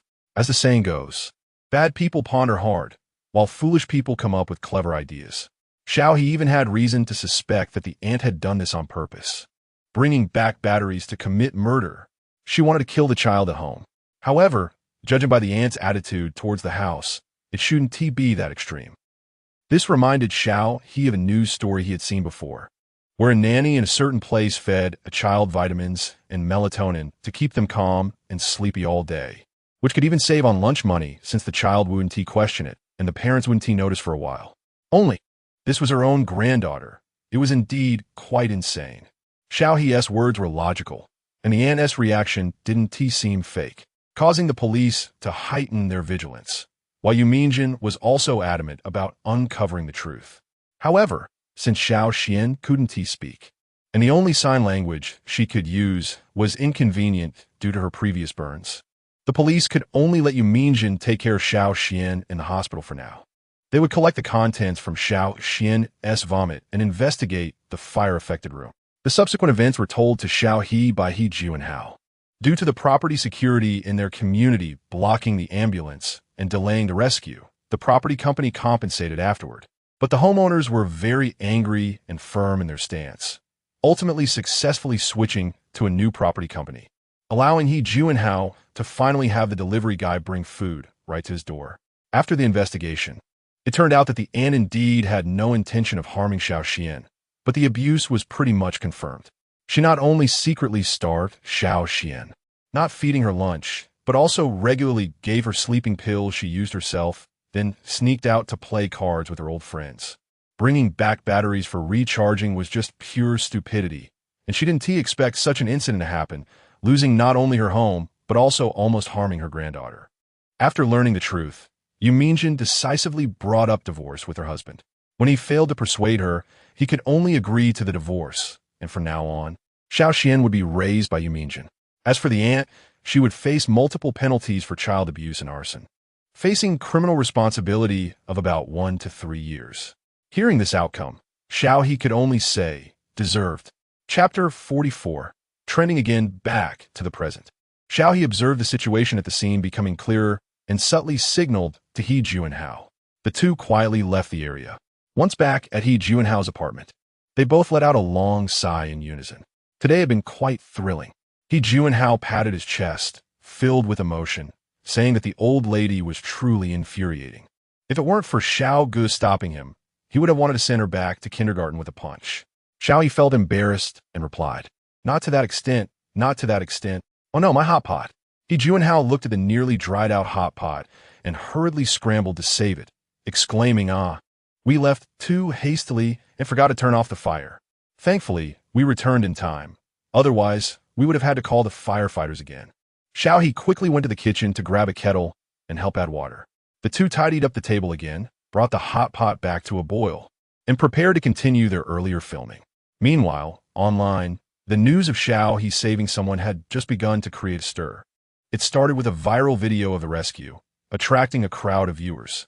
The video was shot from below the apartment building, clearly showing that a unit on the 16th or 17th floor was on fire, with white smoke billowing from the balcony. A little girl in a floral pajama was helplessly standing on the edge of the balcony, holding onto the railing and looking down at the people below. Seeing this scene made everyone's hearts tighten, and like the person filming, they were worried about the girl's safety. But then, a worrying event occurred. The little girl slowly crouched down, seemingly exhausted. The next moment, she slipped and half her body dangled over the edge, with only her hands gripping the railing tightly. Everyone held their breath. Oh my God, who can save her? Amidst the gasps from others in the video, a figure suddenly appeared. A young man dressed in a black shirt and casual attire jumped from a few floors below, moving quickly and agilely. Using only his hands and feet, he climbed to the little girl's floor with an extraordinary speed, successfully rescuing her just before she lost her strength. As viewers saw the young man carry the girl into a neighbor's room, they couldn't help but cheer, just like the others in the video. Wow, so awesome. Mom, I think I saw Superman.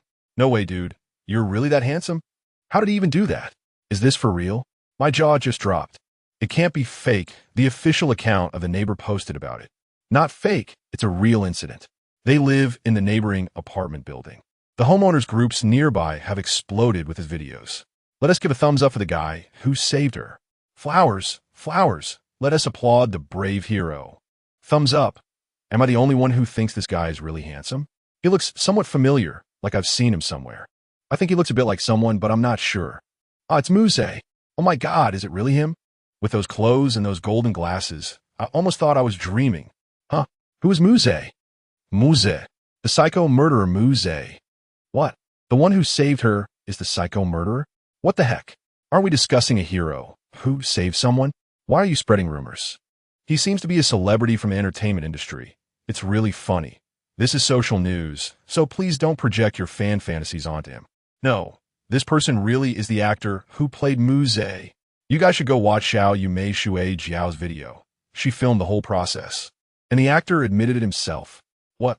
With the controversy over Xiao He possibly being Muze, more people flocked to Xiao Jiao's account to watch the video. Xiao Jiao was the female homeowner who lived in the neighboring unit at the time. Her video recorded the entire rescue from another angle, and she later included a photo and autograph with Xiao He. Xiao Jiao. Family, I caught the real Muze. His name is Xiao He, super handsome, and he just saved a child. He is a really good person, completely different from Muze. In the photo, a young woman posed with a young man who wore golden-rimmed glasses, had a handsome face, steady eyes, and a hint of the cold, sickly aura unique to Muze. The comments section exploded. Wow, it's really Muze. Should I call the police for you, blogger? Ha ha ha. Oh no, with the way you took the photo, it makes me feel like you're in danger. Help. Ha ha ha. After the photo, I feel like Muze is going to chase her with a chainsaw. So it really was Muze who saved her? It feels unreal. Please don't call him Muze. He has a name, it's Xiao He. A really good actor. Everyone should look forward to his upcoming work, Catching Thieves. Oh, so his name is Xiao He? I thought he was called Muze all along. That's the character's name. Facepalm. Because this incident gathered topics of positive energy, heroism, and the bravery of actors. When Xiao He received a call, the news had once again trended. What? I trended again? Xiao He slurped the meatballs in his bowl, and at Pu Rong's reminder, opened the trending list. Sure enough, his name was already on it. Since Xiao He's rescue was completely unmasked, this time he trended under his real name, along with Muze's name.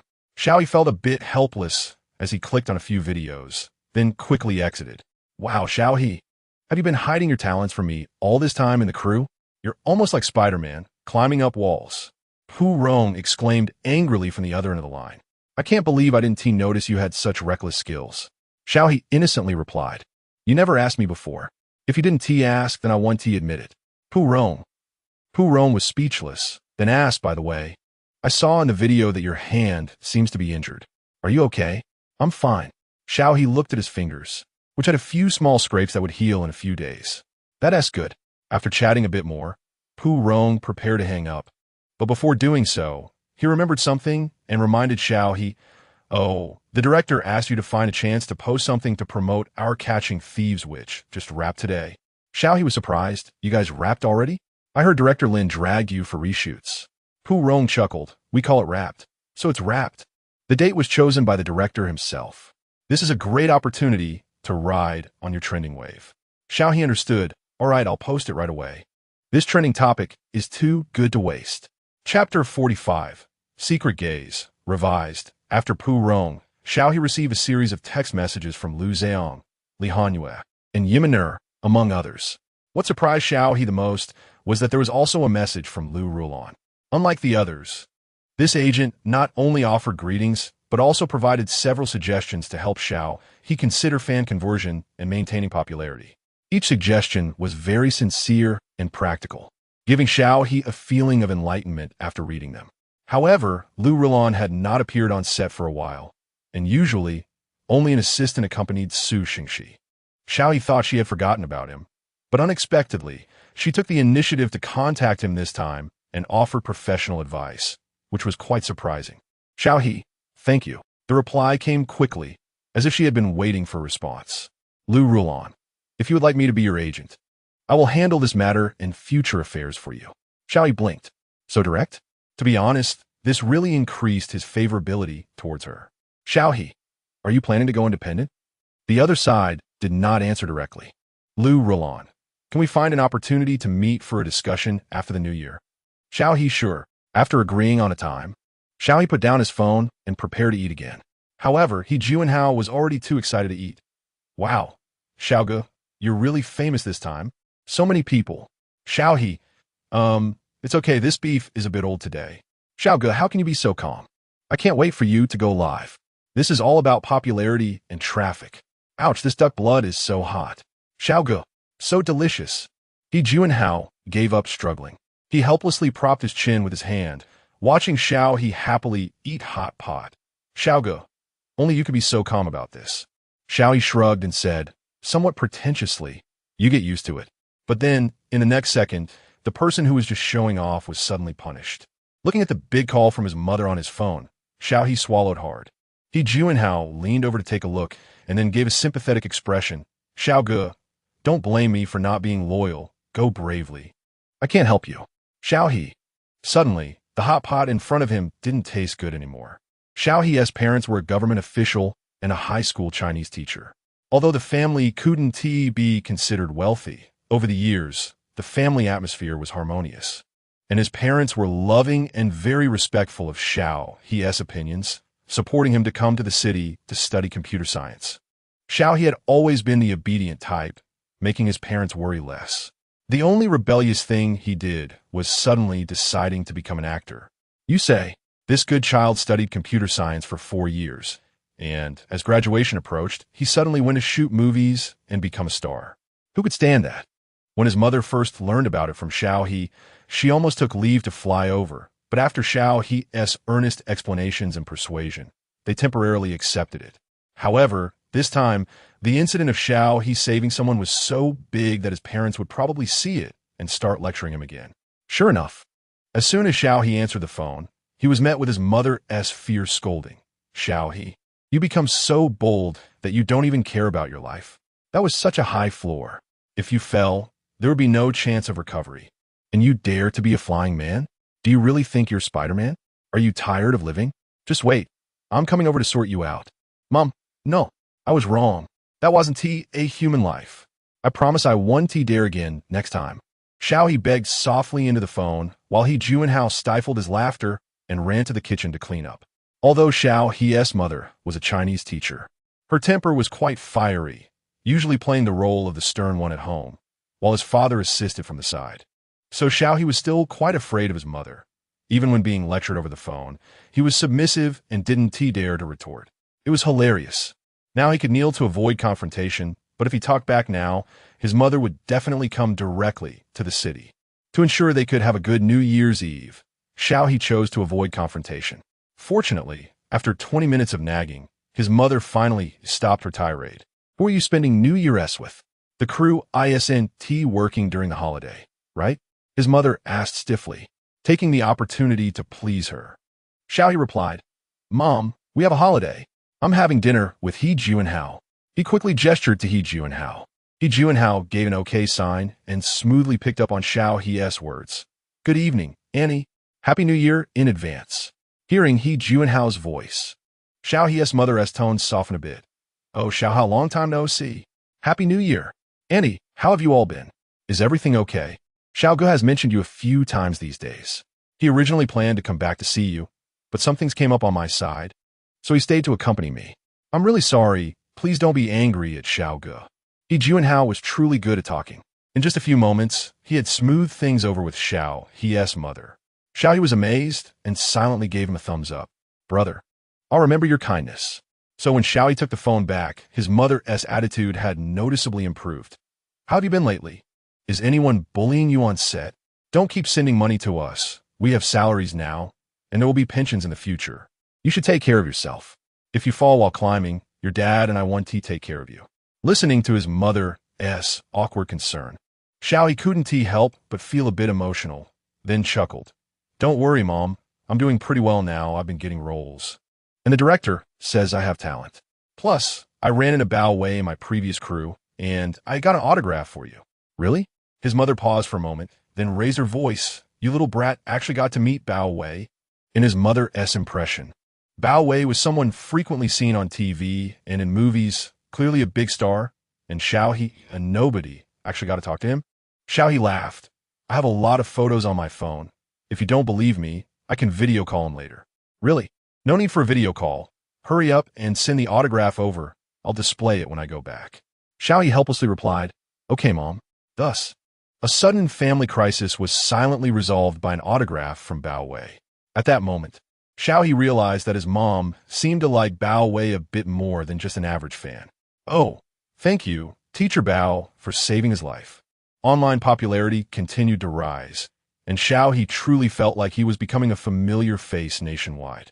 However, because of the gradually expanding reach of the video, someone in a rented room also saw Xiao He.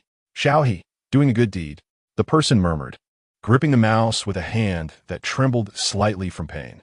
That dominant right hand was now swollen and inflamed with a long, hideous scar running from the back of the hand to the wrist, even now seeping a mix of red and yellow fluid, looking exceptionally disgusting.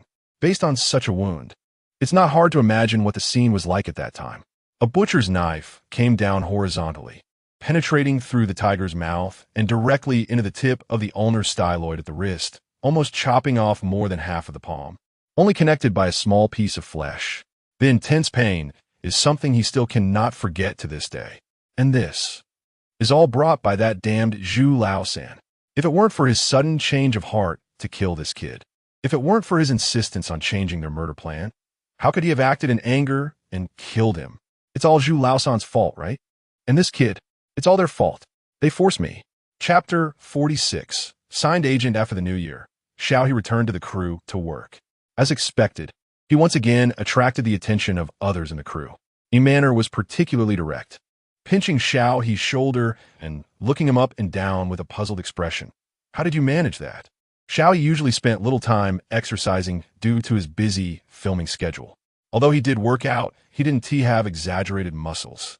Instead, he had a very well-proportioned figure, fitting into the stylish category of dressing. Manner simply couldn't tell that this guy was a rock-climbing enthusiast. Xiao He shrugged. Maybe saving someone triggered my potential. Yimania. Impressive. After this incident, the relationship between Xiao He and the others in the crew improved. Except for one person, Su Qingxi. Xiao He sometimes felt that as an ordinary person, he couldn't understand the thought process of someone like Su Qingxi. Wasn't he just a few more NGs? Was it necessary to hold a grudge? Seeing Su Qingxi glaring at him, Xiao He merely shrugged. I can't be bothered with you anyway. Your agent will soon be letting you go. In the afternoon, Xiao He officially met Lu Rulan at a CAF to discuss the upcoming signing matters. Just as Xiao He had guessed, Lu Rulan was indeed planning to go solo. The studio we've established currently has no other artists. As long as you are willing to join us, you will be our first artist, and all our focus and resources will shift to you, Lu Rulan said seriously. You don't have to worry about resources at all. I have my own network and resource channels in the entertainment industry after all these years. Your resource treatment in the future will definitely not be worse than that of artists in other companies. Lu Rulan spoke at length, and Xiao He listened attentively, already having made a decision in his heart. It must be said that Lu Rulan was undoubtedly his best choice at the moment. Xiao He had already investigated Lu Rulan's background online. Before taking Su Qingxi under her wing, Lu Rulan had always managed acting-oriented stars, and several of her clients had won highly recognized awards in the industry. He naturally had no doubts about Lu Rulan's capabilities, especially regarding Su Qingxi's dating situation. Although it had caused quite an impact when it was exposed, observing Su Qingxi's career now, Xiao He realized that the latter had truly not been affected at all. The fans were still indulgent. Su Qingxi remained a top star, and not a single endorsement or appearance had dropped. Xiao He was sure that Lu Rulan had put an effort behind the scenes. But why did you choose me? Xiao He asked. This was also what he found most incomprehensible. As a small newcomer, Lu Rulan had shown him high enthusiasm from the beginning, even frequently extending olive branches to him. While he felt flattered, he was also puzzled. Before Lu Rulan, there had been other big companies and agents reaching out, but those people saw him as a newcomer without formal training and had very harsh demands, with contracts mostly favoring the company. They offered no script selection rights, enforced compliance with company arrangements, and required a 10-year commitment.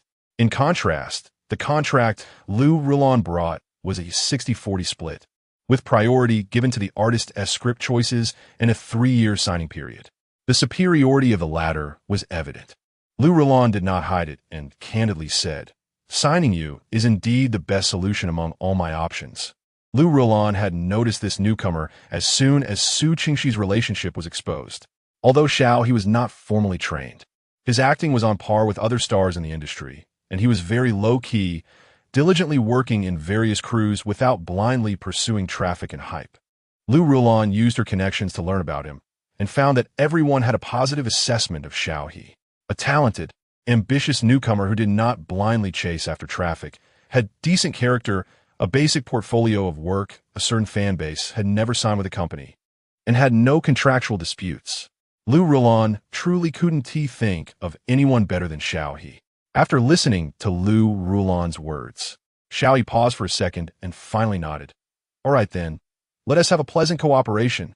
After signing the contract, Lu Rulan immediately began her work, taking over all of Xiao He's business affairs, although Xiao He had not yet accepted any business appearances so far. I'll just call you Lu Jie from now on, okay? Xiao He asked. Sure. Lu Rulan flipped through Xiao He's platform account and nodded. Currently, your account has no major issues. Remember to switch to your secondary account when logging into the platform. Okay, Lu Jie. You didn't T-post anything inappropriate on your secondary account, did you? No. Have you ever been in a relationship? Are you single now? I've never dated. I've always been single. Have you ever engaged in activities like prostitution, gambling, or drug use? Did you ever bully anyone in school? Do you have any relevant dark history or principal mistakes? Do you have a criminal record? What is the situation of your parents' family? Are there any dishonest individuals in your family? Lu Rulan immediately fired off a barrage of questions, leaving Xiao He a bit dazed. However, considering the current collapse rate in the entertainment industry, he quickly calmed down and seriously and sincerely answered all of Lu Rulan's questions. After confirming Xiao He's basic situation, Lu Rulan nodded in satisfaction. Very good. No need to continue cleaning up after others. All right. I have a general understanding of your situation. I hope you take responsibility for what you just said. Otherwise, if any issues arise, I may not be able to cover for you, Lu Rulan said, placing her hands together on the table and staring at Xiao He. You can think again if there's anything you haven't told me. Xiao He really thought carefully and then remembered another thing. Oh, by the way, I've been on trending searches a few times before, but I never show my face. I know about the incident with Su Chengxi, Lu Rulan said. You saved Su Yuyu at that time, but the paparazzi caught you and claimed you were Su Yuyu's underground boyfriend. Don't worry about this. I'll handle it. Right? Xiao He nodded. There was another time with Ran Yunrue's car accident. I was in the driver's car at the time, although I didn't show my face. I was half an experiencer and informant. Sheng Hongwen even gave a hush money. Another time was when a guy online caught a cross-dressing thief, and I was in that video too. And then there's this incident on New Year's Eve with Mu Zhe saving someone. Lu Rulan. Wait, are all newcomers this impressive now? But fortunately, Lu Rulan was professional and quickly adjusted her emotions. I understand now. You don't need to worry about these things. I will take care of everything. Thank you, Lu Jie. After discussing everything, Xiao He returned to the crew feeling lighthearted. The next day, Lu Rulan came to the crew with a bunch of things and distributed them to others on behalf of Xiao He. Within an hour, everyone in the crew knew that Lu Rulan was now Xiao He's agent. What's going on?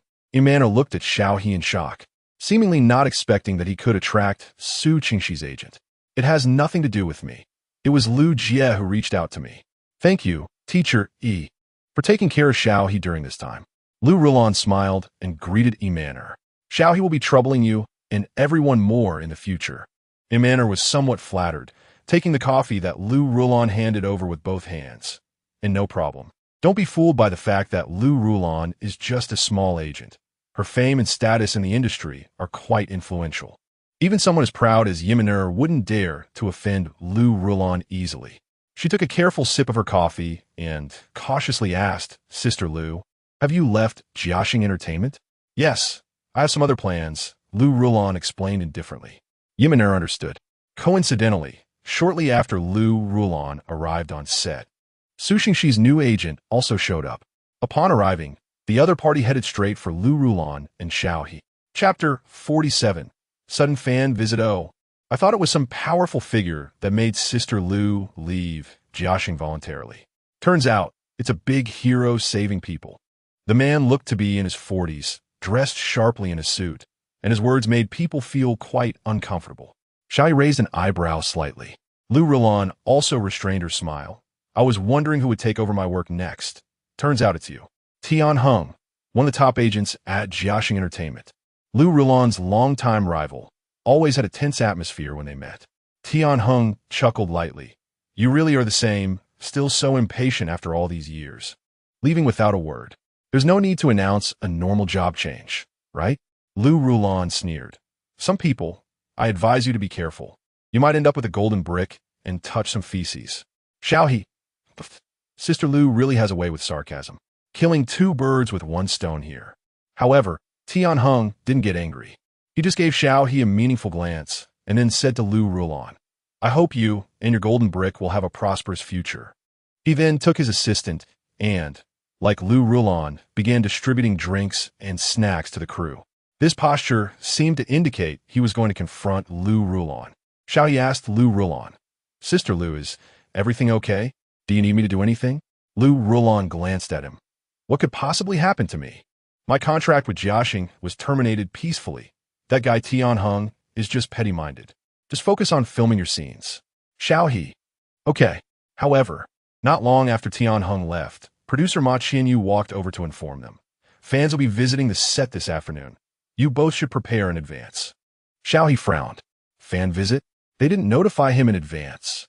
Lu Rulon also raised her eyebrows and looked at Ma Qianyu. "Fan visit? When did this happen? We didn't receive any notification." Ma Qianyu looked surprised. "We sent someone to notify you yesterday." Lu Rulon looked at Xiao He, who shook his head slightly. Calculating her mind, Lu Rulon didn't say anything directly but smiled and nodded at Ma Qianyu. "All right, we understand. Thank you for the reminder, Producer Ma." Ma Qianyu glanced at the two of them, probably guessing that someone was causing trouble, but as long as it didn't affect the interests of their crew, he wouldn't intervene. He just pretended not to know anything and turned to leave. Once Ma Qianyu was gone, Lu Rulon asked Xiao He, "Are you sure no one notified you about this?" Xiao He took out his phone to check the group messages and shook his head. "No one notified me, and there were no announcements in the group." Lu Rulon snorted coldly. "Seems like they only know how to play these little tricks." She turned around and picked up the script next to Xiao He. "What scenes do you have this afternoon?" Xiao He thought for a moment and replied, "It's the scene where Meng Zetian captures by Ming Xuan. Then it's a case solved." Lu Rulon briefly flipped through the script. Her expression calm. "The fans coming over are mostly going to watch this scene of yours, and this script has kicking and hitting. If you perform well, you'll definitely trend on the black hot search. But if you don't perform well, you can also make it onto the hot search." Xiao He was dumbfounded. "Huh? It can be like that?" Lu Rulon looked at him as if it were obvious. This is the entertainment industry, where even professionalism can become a selling point and a hot topic. If people are willing to send you a few hot searches, that's because they respect you. After all, they spent money. Xiao He. All right. If they're willing to spend effort on me, that's at least a good thing. Should we ask the director to change the filming scenes for the afternoon? That definitely won't work. These filming schedules are arranged in advance. If you dare to change, they'll put you directly on the hot search. Xiao He. Is that true? Is it that exaggerated? Xiao He didn't understand and was greatly shocked, humbly asking, "So what should we do? What can we do?" "Just perform your scenes normally and leave the other matters to me." Lu, the big agent, subtly pulled at the corner of her mouth, her gaze fiercer than Xiao He's. "These little tricks are all leftovers from me." Xiao He silently shifted his gaze.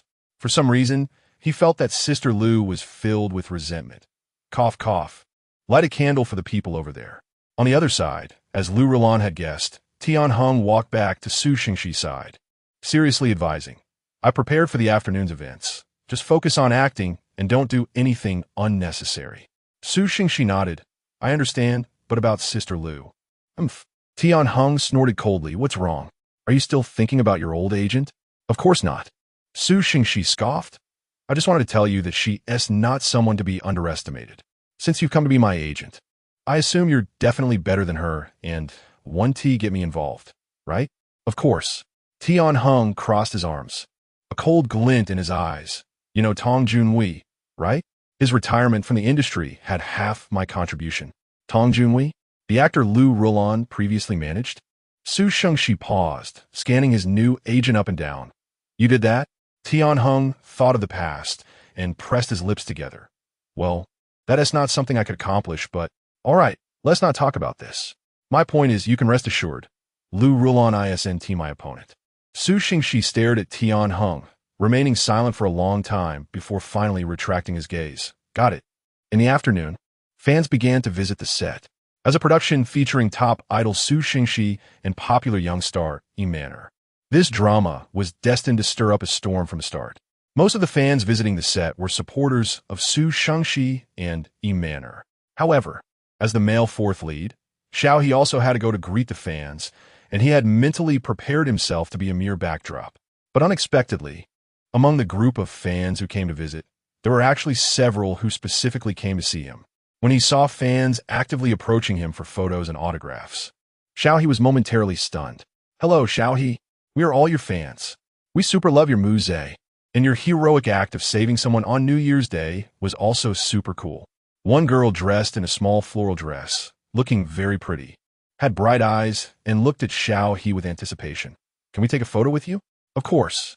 Xiao He stuttered for a moment and then immediately got into the mood, bending down to take a selfie with the girl. There were 5 girls who specifically came to see Xiao He, all very young, the oldest being 23 and the youngest 17. Xiao He was quite curious about how they found out about this visit, since he only learned about it this morning.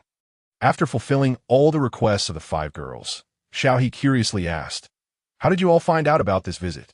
"Actually, the news spread from Su Xingxi's fan group." One girl wearing a white fluffy hairpin said shyly, "We happen to be in the city and are all fans of Xiao Ge, so we formed a small group and came along with Su Xingxi's fans." Xiao He understood, then chuckled lightly and said earnestly, "Thank you so much for coming to see me. I'm really super happy.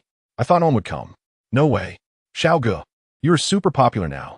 Many people in the fan group want to see you," one girl exclaimed, but because the news of this visit was too sudden, many people couldn't arrange their time. "So we came as representatives to see Xiao Ge." "Really?" Xiao He was still somewhat incredulous, not expecting that he already had so many genuine fans who liked him quietly. "Don't you think I'm fierce like a bad person?" Since he developed the little black aura, everyone's first impression of him hasn't been very good. Many people only change their opinions after getting to know him slowly. As for his fans, they have never seen the real him or spoken to him, so how can they be so genuinely fond of a stranger? Chapter 48, Fan Visit. Xiao Ge was very cooperative with our requests just now, not fierce at all, and he certainly couldn't be a bad person. Just for the fact that Xiao Ge took the initiative to save someone, we will always support you. The oldest girl said seriously, "The performance and appearance can't represent a person's inner self, but subconscious behavior at critical moments absolutely can't deceive anyone. How bad could a person be who is willing to risk their life to save someone in an emergency?" "Yes, yes," the other girls echoed, peering at Xiao He's fingers, asking the people present, "Xiao Ge, was your hand injured at that time? Is it okay now?" Xiao He curled his fingers slightly, concealing the emotions inside, then slowly showed them in front of few people. "It's fine, it's already scabbed." Fortunately, the character he was playing always wore leather gloves, so this kind of injury didn't affect the filming. However, being able to save a living life and gain the recognition and affection of a group of strangers, Xiao He felt that it was all worth it. "Ah, then Xiao Ge must take good care of it and not leave a scar." One girl rummaged through her bag and handed Xiao He a box of ointment. "This is something a fan in our group asked me to bring to Xiao Ge. They said it can remove scars. If Xiao Ge doesn't mind, you can give it a try." Xiao He took the ointment and solemnly tucked it into his pocket. "Thank you. She has spent money on this." No, we all volunteered for this. We are all very happy to meet Xiao Ge in person." Xiao He smiled with his eyes curved. "Then you must convey my thanks to her." "Definitely," the girls said in unison. Xiao He chatted with everyone for a while longer, then Lu Rulon came over, carrying several bags, and distributed them to the girls. "These are drinks and snacks prepared by Xiao He for everyone. Take a few back. Thank you very much for coming to see Xiao He this time." This was specially prepared by Lu Rulon after observing the situation of Xiao He's fans just now. "Wow, thank you. Thank you, Xiao Ge. Thank you, manager's sister." One of the fans looked at Lu Rulon a few more times. Then her expression was quite surprised. "Are you Sister Lu? Aren't you Su Xingxi's manager?"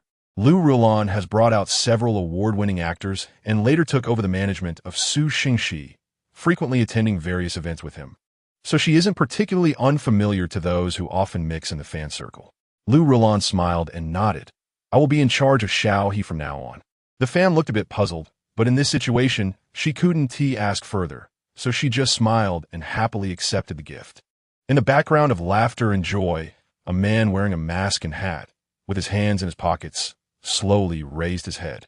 His eyes were bloodshot, staring unblinkingly at the young man, surrounded by several girls, as if trying to discern something from his face. "Huh, aren't you going to see Sister Mana?" A fan stood beside the man, puzzled. The man then withdrew his gaze, turned, and melted into another crowd, ignoring the fan's friendly reminder. The fan? Does this person have a problem? In the crowd, Xiao He frowned and glanced at the distant crowd, but only saw another group of girls excitedly surrounding Su Xingxi, talking about something. The strange gaze he felt before had disappeared. How strange. Ahem, it's time to go. Someone came over to notify everyone. The brief meeting was over, and they had to prepare to shoot. Xiao He bid farewell to a few fans and turned to follow Lu Rulan to the back hall. While Yi Manor was also smiling and soothing her fans, saying goodbye before leaving the scene to prepare for the afternoon shoot. Compared to the ease of Xiao He and Yi Manor, things were much more troublesome for Su Xingxi. Fans surrounded him reluctantly, with endless words and countless excited screams. And Su Xingxi was unable to break free for a moment. Finally, after Xiao He and Yi Manor were ready, Su Xingxi hurried over under the stern face of director Wen Hongyuan. Sorry, really very sorry, director Wen, the fans are just too enthusiastic. Tian Heng apologized to Wen Hongyuan while signaling Su Xingxi to get makeup done, to let the fans see the best side of Su Xingxi up close. He didn't use the makeup for filming, but his original idol look. After meeting the fans, Su Xingxi had to go get his makeup redone. They were already late, and now it was taking even longer. Wen Hongyuan kept a serious face for a while, but ultimately said nothing, only urging, "Hurry up." Okay. I'll urge them right away. Everyone has worked hard. So everyone could only wait for Su Xingxi on the scene. Xiao He sat back down. He glanced at the small stool next to him that was empty, thought for a moment, borrowed 5 empty small stools from the stage crew, and asked Lu Jie to lend them to the waiting fans in front. In this situation, they were inside waiting while the fans were outside waiting. They were okay because they were sitting, but the fans surrounding outside were suffering. Fortunately, he had fewer fans today, so he could manage this number. Lu Rulan took the small stools, gave Xiao He an appreciative look, and brought her assistant Xiao Chun back to the outer area. Seeing Lu Rulan's actions, Tian Heng's eyes flickered, and he gritted his teeth, instructing the assistant beside him. Go buy some water for those people outside, so they don't suffer too much. The assistant nodded. Okay, Brother Tian. So they waited, and the people inside waited for about 40 minutes. Su Xingxi finally arrived late. After the director explained the positioning and camera angles, the actors briefly rehearsed, and the fans had already been waiting outside for nearly an hour and a half. Yet, even so, they waited without complaint, and when they formally entered the viewing area at the back of the filming site, they couldn't help but let out surprised exclamations. Just like before, the voices were full of energy. Perhaps this is the power of love. Reporter by We Meet Again, by Ming Chuan, carrying important information, took a step back, watching the suddenly appearing Meng Zetian warily. Meng Zetian stood with his hands behind his back, his eyes full of coldness. What's wrong? Are you surprised to see me? Not long ago, as an informant, Bai Mingchuan had obtained a piece of secret information from an important role in the hospital under the pretext of an interview and filming. This piece of information was related to a batch of medical supplies on the front line, which was an essential resource desperately needed by their comrades. Bai Mingchuan had already decided to risk everything to get this information out. Unfortunately, before he could relay the information, it had already aroused Meng Zetian's suspicion. Facing Meng Zetian's probing, Bai Mingchuan felt an intense pressure. But thinking of the hidden information, Bai Mingchuan suppressed his emotions and questioned Meng Zetian. Captain Meng seems to have no authority to intercept an ordinary civilian like me, right? Ha! Meng Zetian laughed as if he heard a joke, slowly walking in front of Bai Mingchuan, his gaze icy, as if laced with poison. Reporter by, you wouldn't really be brainwashed by those flowery articles you wrote, would you? When we catch people, do we care who you are? Chapter 49 tonight. I will have Xiao He removed from the entertainment industry. Bang! Accompanied by a dull thud, Meng Zetian punched Bai Mingchuan in the stomach. Ugh! Bai Mingchuan clutched his stomach, a look of pain on his face, slowly kneeling down. Meng Zetian's subordinates rushed in, tightly restraining Bai Mingchuan. I'll give you a chance. Hand over the information you have, and maybe I can leave your father with a whole corpse, Meng Zetian said cheerfully. Bai Mingchuan looked up at him, his eyes still filled with grievance. It's really not me. I don't know anything. My father knows that person. If you arrest me indiscriminately like this, then Captain Meng will have a hard time explaining. Bai Mingchuan's father is currently the president of the largest newspaper in Shanghai and one of the most hated lackeys, collaborating with the puppet government to cover up the atrocities committed by the Japanese invaders on this land, brainwashing and controlling ordinary lower-class people. However, good bamboo shoots come from bad bamboo, as Bai Mingchuan, who studied abroad at a young age and returned to work alongside the lackeys, actually has completely different ideals and beliefs from his father. For the sake of his beliefs and the lives of more people, he knows he absolutely cannot fall here and must delay as much as possible, at least until other comrades arrive. Meng Zetian, however, could see that he was stalling for time and sneered, "Don't bring your father into this to pressure me. He's just a dog. We can replace him whenever we want. Do you think that person will come to avenge you?" He then waved his hand, signaling his subordinates to search Bai Mingchuan. Bai Mingchuan's eyes flickered, and he directly broke free from the restraints behind him, lunging towards Meng Zetian. "You dog of Meng Zetian, you're just taking personal revenge. You targeted me last time, and you're targeting me again this time. You did it on purpose." Bai Mingchuan then started to fight with Meng Zetian. In this scene, Meng Zetian naturally had the upper hand. Bai Mingchuan, this pretty boy, was no match for him at all. He quickly knocked him to the ground and angrily ordered them to search him. But at this moment, Xiao He could clearly feel that Su Shengxi was deliberately hitting harder, with a few punches almost landing on his face, seemingly trying to provoke him intentionally. However, Xiao He naturally wasn't falling for it, taking a small step back, gripping Su Shengxi's hand with his palm, and then performing a shoulder throw as per the script. This shoulder throw had been practiced in advance, so it wouldn't actually hurt anyone, and there was a thick mat underneath Su Shengxi, so even if he fell, it wouldn't hurt much. Su Shengxi deliberately let out a loud scream. Xiao He raised an eyebrow, not stopping the filming, and directly started kicking him. His movements were very exaggerated, but he mainly only made contact with Su Shengxi's clothes. To be precise, he was kicking hard at his clothes.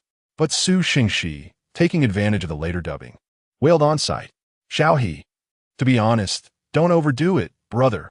I'm about to burst out laughing. Without needing to think, Xiao He knew that Su Shengxi was trying to use the fans' anger to launch a large-scale online attack against him later. But Xiao He was not worried at all. With Sister Lu backing him up and his hacking skills, he wasn't afraid of the other party at all. Lift him up and search him. Meng Zetian coldly issued the order. However, after his subordinates searched around Bai Mingchuan, they found nothing hidden on him. Report, nothing found. The subordinate answered nervously. What? Meng Zetian frowned, his expression finally changing from confidence to disbelief. Bai Mingchuan lifted his head, showing his bloodied teeth and forcing out a mocking smile. "Huh, I told you. I have nothing to do with this. You are wronging me. You are just taking personal revenge. Who doesn't know that the last documentary targeting you was written by me? But what is wrong with what I wrote? Huh, you are just a despicable person who falsely accuses your superior and uses any means to climb up." Meng Zetian scrutinized the few subordinates beside him and personally came in front of Bai Mingchuan to check him. But like them, he found nothing as well. At that moment, the male lead, Li Shuo, finally arrived. He looked at Bai Mingchuan, who was being detained, his eyes flashing with worry, but his face showed surprise. "Captain Meng, have you finally caught someone? Isn't this Bai Mingchuan? It's actually him. So despicable." He then strode up to Bai Mingchuan. "Quick, tell me, where is your information hidden?" But faced with Li Shuo's questioning, the people around fell into a deathly silence. Bai Mingchuan sneered. "It's not me. They clearly found nothing on me. There's no evidence indicating I have a problem. Meng Zetian is just taking personal revenge." Huh? Li Shuo looked around in confusion, quietly smoothing Bai Mingchuan's collar and subtly retreating to Meng Zetian's side, quietly asking, "Really found nothing?" Meng Zetian didn't speak, but his face turned dark. Li Shuo immediately understood the situation and then deliberately said cautiously, "Captain Meng, you see, Bai's father is currently a favored person in the Bureau. If there is no clear evidence, it's better not to make it too ugly." Meng Zetian felt very awkward, said nothing, and directly turned to leave. The other subordinates exchanged glances and also fled the scene. Once they confirmed they had left, Li Shuo pulled up Bai Mingchuan, looking worried. "Are you okay?" Bai Mingchuan shook his head and then, taking advantage of getting up to get closer to Li Shuo, whispered in his ear. I hid the information on Meng Zetian. It turned out that in that moment of crisis, Ming Chuan had a moment of inspiration and took a risky move, stuffing the information onto Meng Zetian while they were fighting. Hearing Ming Chuan's clever move, Li Shuo was stunned. This bold action was something only Ming Chuan would dare to do. But what could be done? The most important thing now was to retrieve that information before Meng Zetian discovered it. You go back first, Li Shuo said thoughtfully. Go stir things up with your father, and I'll call Director Zhang over to take the lead. We must steal the information back before Meng Zetian gets home tonight. Ming Chuan nodded, his expression serious. I understand. This important plot point thus came to a close, and there were no more scenes for Su Shengxi. It was now the dialogue between Xiao He and Zhang Yimou. As Su Shengxi exited, he deliberately rubbed his stomach. With his actions, the fans watching erupted in another round of deafening screams. Su Shengxi, look here. Brother Su, your performance was so good. Su-gu, you did great. Your acting is amazing. Su-su, you worked hard. Make sure to rest well. Su Shengxi smiled and greeted everyone while following his manager, Tian Heng, to the backstage lounge. As soon as he sat down, Tian Heng began contacting his subordinates. Brother Tian, I'll leave this matter to you, Su Shengxi said with a smile. Don't worry. Tian Heng looked at the messages from his subordinates, a proud smile appearing on his face. Tonight, I will have Xiao He removed from the entertainment industry. Chapter 50, large-scale online bullying scene. By the time Xiao He finished filming, it was already evening. The fans who came to visit had long since left. And with their departure, the online sentiment had quietly shifted. You really stir things up, huh? Xiao He looked at the phone that Lu Rulon handed over, quite surprised. As a crew for a recent major project, the entertainment industry was paying a lot of attention, and with the fans gone and the production team's deliberate promotion, news about the crew had slowly climbed up the trending searches. Naturally, the topics related to Su Shengxi ranked among the top. Su Shengxi's acting skills. Xiao He. Why didn't Ti see this? Su Shengxi is so dedicated. His face was pale after filming. Xiao He. Is it possible that he intentionally applied a battle damage makeup? Shining Star, Ensemble, Explosive. Xiao He, this could work. Currently, the public opinion had not fully erupted yet. Lu Rulon pointed at the topic about dedication, saying that everyone was still only discussing how dedicated and hardworking Su Shengxi was. I guess in a little while, as it gets later, the trending topic about your crew bullying Su Shengxi will come up. Xiao He. Me? They mean I bullied Su Shengxi in front of nearly 100 fans and hundreds of crew members? Xiao He struggled to analyze the full meaning. Right? Lu Rulon looked at him as if it were obvious. This was their usual little trick, and he had to learn to accept it. Xiao He. This really opens my eyes. Shall we suppress their trending topic in advance? Lu Rulon looked at Xiao He, a strange smile appearing on her face. With such a good opportunity, of course not.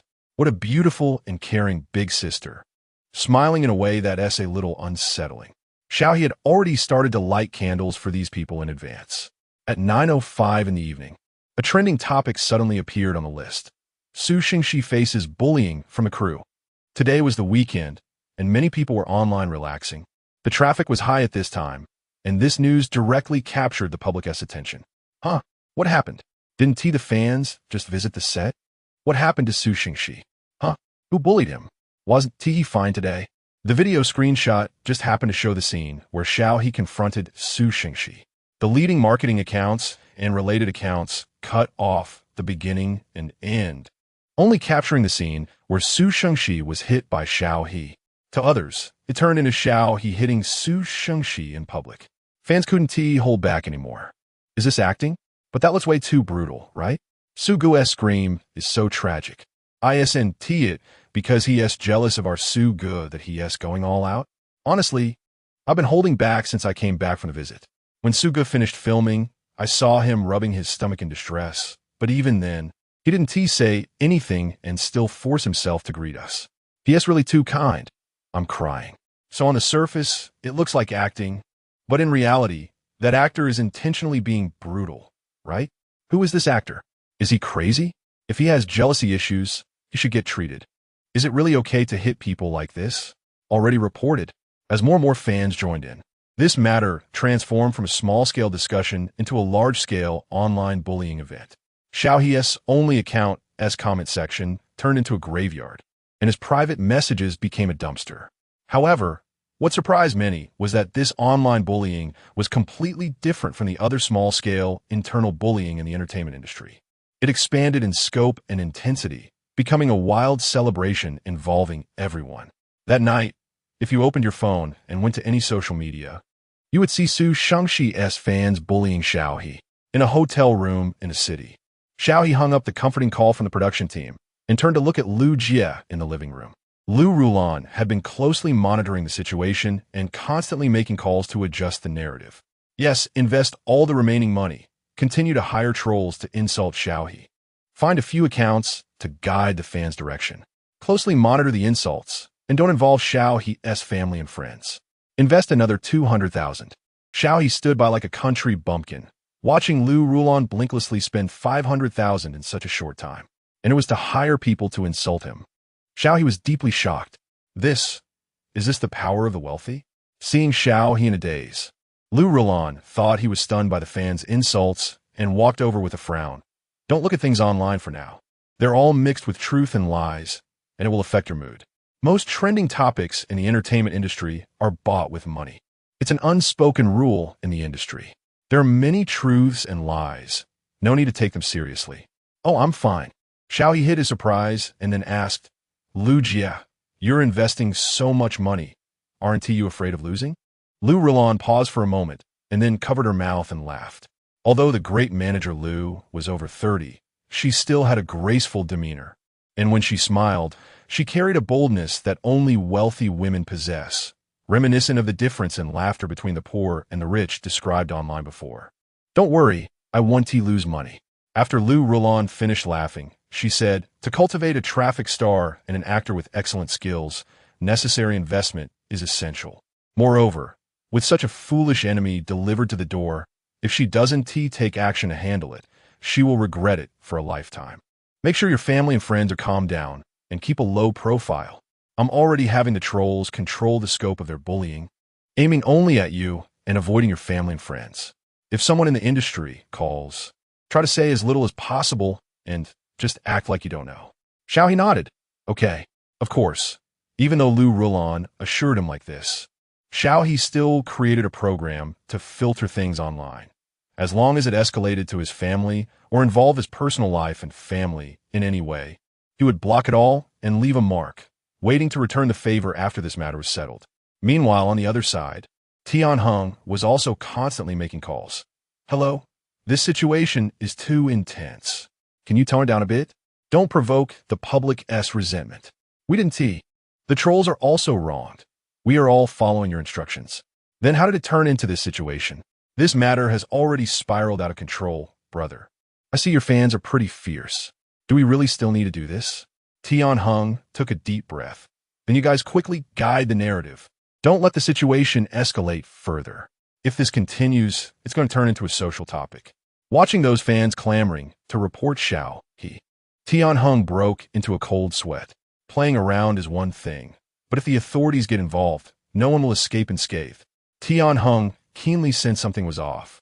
Looking at Xiao He's account, which had shown no reaction or action so far, a bad premonition rose in his heart. This is bad. He felt that the current situation might lead to a big issue. This is not that woman-esque style. Recalling some of the crazy operations that Lu Rulan had done before, Tianheng shuddered heavily. Chapter 51. No. Who are you to start a group? Finally, the thing that Tianheng feared the most happened. A large number of fans flocked to various police official accounts in the Shanghai market to report and hope that the police would intervene and protect their brother. Passers-by, who were unaware of the situation, thought that Xiao He was some kind of wanted criminal, issuing death threats and planning to harm their brother. As their crazy actions continued, the onlookers could no longer bear it. They already held a negative impression of some star fans in the entertainment industry, and this incident made them feel even more disgusted. I'm done. I really don't have time to play with you guys. Can you go argue in the relevant places?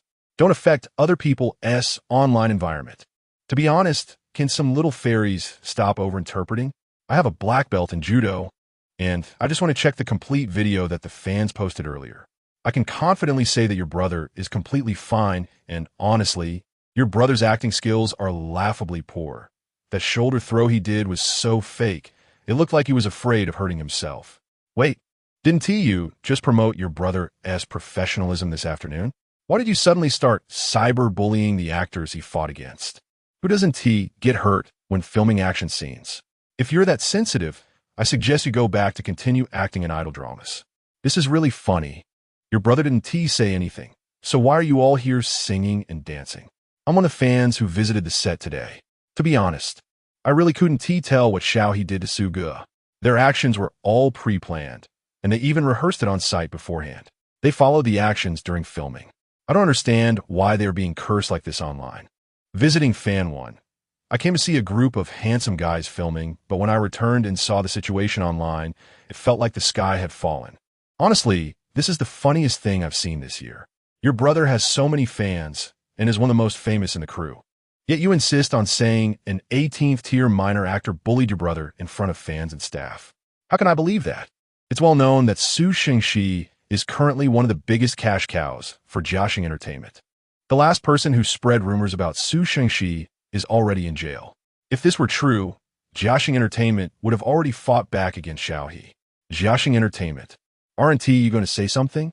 Are you hiding something? Tianheng looked at the gradually reversing comments and finally understood Lu Rulan's intentions. This crazy woman was actually using a strategy of promoting while killing.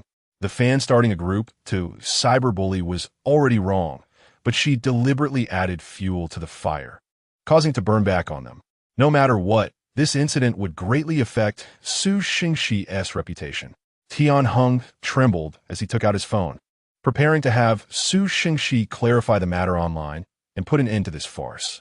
But when he opened his phone, an unexpected person suddenly started a group online. Wow, brothers, look. ISNT this Qinyuan? He just accidentally liked my comment. Tianheng. Who? Qinyuan? What's he doing here? What does it have to do with him? And the comment that Qinyuan liked was also very thought-provoking. Does this Xiao He have some background? I saw he previously played a role as the 5th male lead. So how did he suddenly become popular? Is there some capital behind him pushing him? Qinyuan liked your comment. Qinyuan unliked your comment. Holy shit, I've cracked it. Su Shengxi is purely afraid of offending the other side. So he is swallowing his anger. Even if he got hit, he wouldn't dare to speak out. What the hell? When will Xiao He roll out of the entertainment industry? Should we keep this kind of person around for the new year? Songxing Shining Crew, say something. Hurry up and change people. Rumor has it, Xiao He's current role was taken from Qinyuan. No wonder. He is truly a cancer in the industry. Tianheng felt darkness cloud his vision. What the hell? Qinyuan, are you out of your mind? What does this have to do with you? We haven't said anything yet, and you've already started a group? Idiot. Tianheng cursed under his breath and quickly called Su Shengxi. Su Shengxi was relatively smart and had been in a wait-and-see attitude, not actively speaking out. After Tianheng clarified the situation to him, he was very unhappy but reluctantly agreed to help Xiao He clarify. I'll have my assistant post a clarification. However, would Lu Rulan let them off that easily? Of course not. Before Su Shengxi could officially respond online, Lu Rulan's account spoke up. Lu Rulan, thank you all for recognizing our actor Xiao He's acting skills. He has always been dedicated and serious in filming. All actions were pre-rehearsed and executed carefully. Video. I sincerely apologize for the misunderstanding and trouble caused, and hope everyone can continue to support Xiao He. Also, I welcome everyone to shift their attention to Songxing Shining Crew, where all the actors are very dedicated, respecting history and their roles. Thank you. Lu Rulan. Screenshot, screenshot, screenshot. Why are the fans who curse the most all on the same IP? So hard to guess. Jiaxing Entertainment Tianheng. Do you have any clues? Lu Rulan. Oh my god. I didn't even know there was capital behind Xiao He. I didn't even ask when I was beating him up earlier. Haohan Entertainment Qinyuan. Do you have any clues? Please don't hide anything. I'm counting on him to win effortlessly. Onlookers. Involved parties Tianheng, Su Shengxi Qinyuan. What the hell? Lu Rulan is stepping in. Wait, are you really starting a war? This is incredibly sarcastic. Uninformed passersby and fans were initially confused when they found out it was Lu Rulan, and after learning about her background, they were shocked. Huh? Liu Ye, are you turning against us? Aren't you Su Xingxi's manager? Fun fact, Lu Rulan left Jiaxing last week and has since started her own studio. Huh? Before they could react to the former manager attacking the current manager, the official statement was released. Shanghai Public Security, recently, with the help of the outstanding citizen Mr. Xiao, our city successfully solved 2 special cases. Mr. Xiao's behavior and character exemplify social positive energy and align with the core socialist values. We hope that citizens will take Mr. Xiao as a model, forming a good spirit of mutual assistance and jointly building a harmonious and civilized city. Seeing this scene, many people widen their eyes, cold sweat breaking out on their foreheads. How could this happen? The official is supporting Xiao He? Huh? Immediately, a batch of passers-by fans who rushed over from Bilibili also joined in to speak for Xiao He. From Bilibili, Xiao He's a real man, no explanation needed. Please, official, manage this well. These fans are crazy.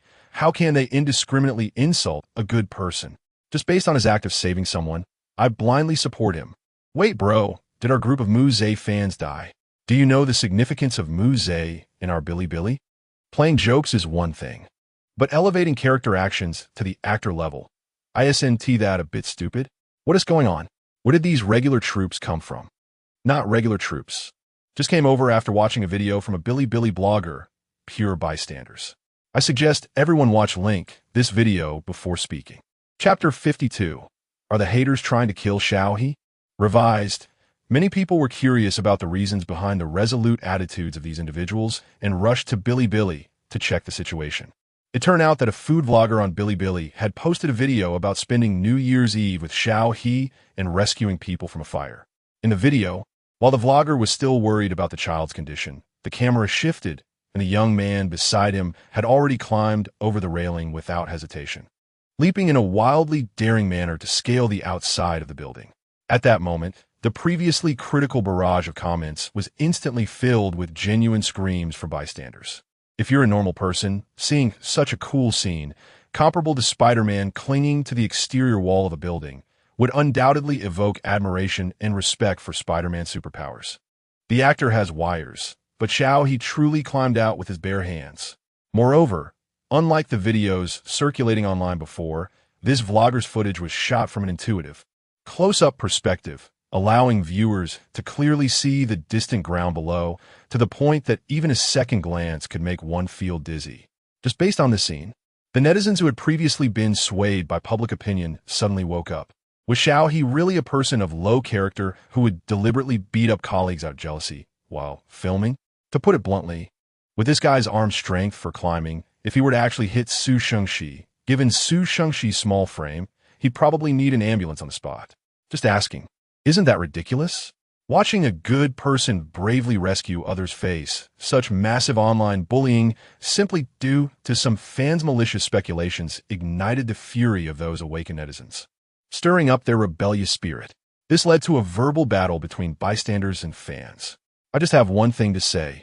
Su Shengxi, Chen Yulin, and that Tianheng are all trash.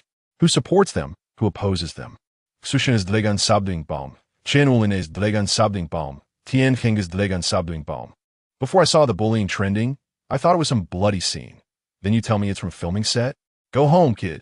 You don't need your brain. Please give it to those who need it. Okay? Chen Yulin, what are you doing? What does this have to do with you? Do you have to come up and ask for a scolding?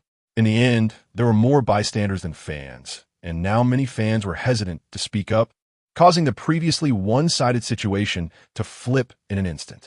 Watching the situation online, Lu Rulan finally put away her phone with satisfaction. That vlogger on Bilibili, is he your friend? She asked Xiao He. Xiao He nodded. Yes, he and I are college roommates. He Juanhao's current account is still in development. And this post would surely attract attacks from Su Xingxi's fans, but he was still willing to take that risk to help Xiao He, which made Xiao He very touched. Of course, according to He Juanhao, bad publicity is still publicity. If he doesn't ride the wave now, when will he? Xiao He couldn't help but feel amused. That guy's not bad, Lu Rulan said. Don't forget to thank Officer Zhang and Officer Li for their help with this matter. Xiao He replied, of course. Earlier, when Su Shengxi's fans were constantly tagging several official accounts in Shanghai. The relevant official spokesperson had already noticed the situation and immediately contacted the police station in the corresponding jurisdiction, which is where Officer Zhang and Officer Liu work. Since the two were not unfamiliar with Xiao He, they took direct responsibility for the matter. Their investigation proceeded quickly. They contacted the film crew to obtain the video from the shoot and the surveillance footage at the time, and called in colleagues from the internet monitoring team to investigate the online bullying. At the same time, in order to curb the increasingly rampant, inappropriate behavior online, Officer Zhang, after confirming that there were no issues with Xiao He, contacted Officer Yan, who was responsible for the area where Xiao He rescued people during the fire. And together, they issued a statement supporting Xiao He. After all, Xiao He had genuinely received several certificates for bravery, and his actions in rescuing people and helping the police solve cases were beyond doubt. In such situations, the police certainly needed to make a statement. Today, this matter came to a temporary conclusion. Liu Rulan picked up her suit jacket and said to Xiao He, "You should rest well. Tomorrow you'll go to the set and see a good show." "Okay, thank you, Sister Liu." "You're welcome." Liu Rulan opened the door and returned to the hotel corridor. Since Liu Rulan had previously entered the set with Su Shengxi, her room was not on the same floor as Xiao He's. He was currently staying on the 7th floor, while she was on the 9th. She needed to take the elevator upstairs. As she reached the elevator entrance, an elevator arrived at her floor. A man wearing a mask and a hat stepped out, and Liu Rulan brushed past him as she entered the elevator and pressed the button for the 9th floor. Little did she know, the man in the mask and hat walked directly to Xiao He's room. Knock, knock. He knocked on Xiao He's door. Inside the room, Xiao He was getting ready to grab his pajamas to head to the bathroom for a shower. Hearing the knocking, he thought it was Liu Rulan who had forgotten something and approached the door unguarded to open it. As soon as he opened the door, he was met with a pair of shadowy eyes. They were both unfamiliar and familiar. The eyes were unfamiliar, but the bloody scent was familiar to him. Xiao He's heart raced with alarm, but his face only showed a frown. "Who are you? You got the wrong room." As he spoke, he attempted to close the door. Bang! But the door was blocked by the other party's hand. It was a hand marked by grotesque scars, with raw flesh and oozing pus. And with Xiao He's skills in handling knives, he instantly recognized that the tool that caused such wounds was a butcher's knife. In that moment, Xiao He vaguely guessed the other party's identity. He was incredibly grateful for his strong heart, which allowed him to remain calm and maintain a composed expression. "Who are you? You must be a hater, right? Get out of here. Do you believe I'll call for help?"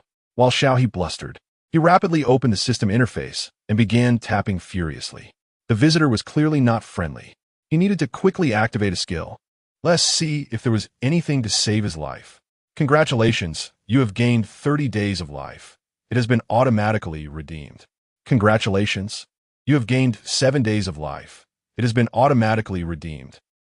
There was no time to check the lottery results popping up on the system panel before a cold glinted knife lunged directly at Xiao He. Xiao He felt his body suddenly become light, and then he swiftly turned and dodged the knife at an astoundingly tricky angle. However, since the two were still maintaining a dangerous distance of 1.5 arms, Xiao He chose to counterattack, raising his hand and swinging it toward the man's face. Bang! Xiao He's punch lacked technique, but was delivered with full force, causing the man to stagger back. Following that, Xiao He raised his leg and kicked directly at the man's chest, accompanied by a crisp sound of cracking bones as the man was sent flying into the hallway behind him. The man did not expect Xiao He's attack to be so unpredictable. Leaning against the wall of the hallway, he clutched his chest in pain and gasped for breath. Chapter 53, The Disappearing Criminal. Who are you?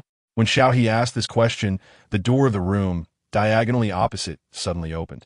The producer of their crew, Ma Qianyu, walked out from inside. Upon seeing the masked man with a knife in the hallway and Xiao He, who was standing at the door with a vigilant expression, dressed in a bathrobe and looking dazed, the middle-aged man was stunned for a moment, then let out a scream that was even more piercing than a woman's. "What the hell? There's a murderer!" This shocking cry shook the entire hallway, but unfortunately, the hotel's soundproofing muffled his scream, and the other rooms remained quiet as chickens, with no one coming out to respond, nor any hotel staff present. In the hallway, only Xiao He The masked man, and Ma Qianyu were locked in a staring contest, creating a very awkward atmosphere. The man didn't want to attract anyone's attention. Took a deep look at Xiao He, clutched his chest, and turned to run towards the other end of the hallway. Stop! Without any hesitation, Xiao He immediately chased after him, while Ma Qianyu felt a chill in his heart and shouted from behind. Don't chase, protect yourself first. Be careful of his knife. I'll call the police. Just around the corner of the hallway, the person who had been in front of him vanished into thin air. Xiao He stopped in his tracks. How is that possible? His gaze swept over the elevator they had just passed, and he didn't see any sign of it moving. It should be that after Sister Lu went up, no one else had used it. At this moment, the elevator was still on the 9th floor where Lu Jie was. Huff, huff, huff. Ma Qianyu rushed over, panting heavily, while checking on Xiao He's condition. Are you okay? This was the 6th actor their crew had replaced. If something happened again, Ma Qianyu really wanted to find a temple to pray. Xiao He, of course, was unaware of Ma Qianyu's complicated inner turmoil. He rubbed his vaguely painful hand joint and shook his head at Ma Qianyu. I'm fine. Have you called the police? They're coming right away. Good. So Xiao He stood in the hallway, calmly observing the several rooms on both sides of the corridor, waiting for the police to arrive. Meanwhile, Ma Qianyu made a call to contact the hotel management. The first to arrive were the hotel manager and Xiao He's agent, Lu Rulan. Lu Rulan didn't expect such a serious incident to occur during her brief absence and quickly pulled Xiao He up and down to check on him. After hearing Ma Qianyu explain the situation, the manager turned pale and could only repeatedly apologize to Xiao He while inquiring about his injuries. What about your surveillance? Where did that person go? Is he still in the hotel? You need to give me an explanation for all this. Lu Rulan said coldly. The manager suddenly remembered something. His face turned even paler, and he stammered, Sorry, Mr. Ma. Ms. Lu, our hotel surveillance system suddenly had some issues today, and the technical staff are urgently repairing it. We might not be able to provide the surveillance footage? What? Ma Qianyu raised his voice. You say there's none? How is that so coincidental? You guys aren't in cahoots with that hater, are you? Due to Xiao He's public opinion online today, everyone currently believed that a certain extreme fan had come to attack Xiao He, and regarding everyone's misunderstanding, Xiao He did not refute. Faced with Ma Qianyu's questioning, the manager was almost in tears, trembling as he said, Really, just over an hour ago, our surveillance inexplicably started showing static, and we're in the process of repairing it. Everyone's expressions were quite grim.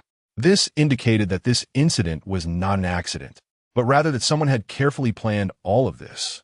Soon, the police arrived at the scene, and it was still Officer Zhang and Officer Li. After listening to the situation on the scene, Officer Zhang immediately inquired about the suspect's appearance and general characteristics. The suspect is probably about 178 meters tall, slender, wearing a black hat and mask, and has a long scar on his hand. Xiao He detailed the suspect's basic features, then pointed to the hallway beside him. I chased him here, but he disappeared at a corner. There are no signs of the elevator or stairway being used, so I suspect he hid in a room. Officer Zhang and Officer Li became serious at the same time. Can you confirm that? If the criminal entered a room, the occupants of that room might still be in danger. Xiao He replied, I did not see it with my own eyes, nor do I have evidence to support it.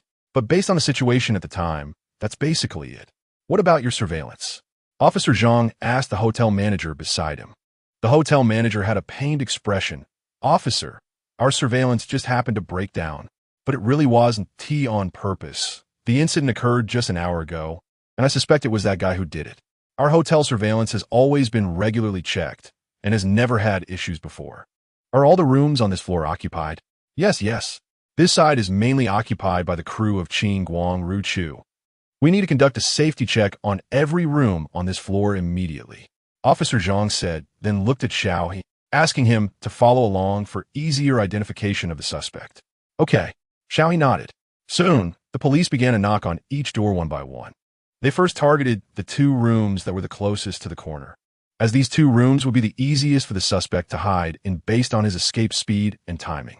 After knocking for a while, someone finally opened the door. Surprisingly, the person inside was Ran Yunrui. All right. The hotel manager had mentioned that this side housed the crew of the idol drama Qing Guang Ru Chu, and if you remember correctly, Ran Yunrui indeed played the male lead in this drama. Xiao He still vividly remembered him cursing at him. Damn it, look at the time. What the hell are you knocking for? Ran Yunrui, groggy and irritable, when he saw the police and a group of people in front of him. His face was replaced by vigilance and confusion. What are you doing? Hello, we are police officers from the Haiban District Police Station. Here, that's my ID. Officer Zhang revealed his identification while keenly observing the inside. Are you the only one in this room? Yeah. Ran Yunrui scratched his head. What happened? Can we come in to check? Isn't that an invasion of privacy? Even if you were police, you can't just. Ran Yunrui mumbled in complaint. But ultimately didn't he dare to confront the police and stepped aside to let Officer Zhang enter the room for inspection. The hotel manager, meanwhile, was apologizing profusely, explaining the situation to Ran Yunrui. Ran Yunrui's eyes widened. What the hell? Is this really happening? Are you sure the guy hasn't escaped? Hurry up and find him. Send more people to search. This is really terrifying. It could threaten our lives at any moment. The previously indifferent Ran Yunrui instantly began to urge eagerly, his attitude starkly contrasting with his earlier nonchalance. He even started angrily blaming the hotel manager. This is too absurd. If it weren't for the fact that you guys are the best hotel around here, I wouldn't even want to stay here. What if something like this happens again in the future? My fan base is way bigger than these no-name actors. How will you protect my safety in the future? The hotel manager was sweating profusely, continuously nodding and apologizing. Xiao He, just say what you need to say. No need to drag others down with you. Who are you calling a no-name actor? Chapter 54. What? Drug addiction? After checking this room, the group immediately went to knock on the opposite room. This time, they knocked for a long time as well. Finally, a crack in the door opened. Who is it? The hotel manager nodded and bowed. Miss Su, we have encountered some unexpected situations here. Could you please open the door for us? Seeing the person inside, Xiao He raised an eyebrow slightly. The person behind the door was Su Yuyu. Su Yuyu was wearing a thin nightgown. Her delicate and fair face was somewhat abnormally pale. She looked through the crack in the door at the several people outside. Her eyes trembled slightly, and after a long silence, she said, Sorry, it's not very convenient. Do you have something to discuss? Officer Zhang narrowed his eyes, pressed down on the hotel manager's shoulder, indicating for him to step back behind him, then walked to the door crack, took out his identification. A murder attempt just occurred here, and we suspect the suspect has escaped into one of the rooms in this corridor. For your safety and the safety of the lady, please open the door and let us check. At the same time, he gestured to Officer Lee beside him to show Su Yuyu his phone. Is there anyone else in your room? If yes, blink twice. Su Yu looked at the words on the phone screen, but remained unmoved, only weakly smiling. Thank you for your concern. I am really safe, but it's just not very convenient right now. Please leave. Officer Zhang frowned.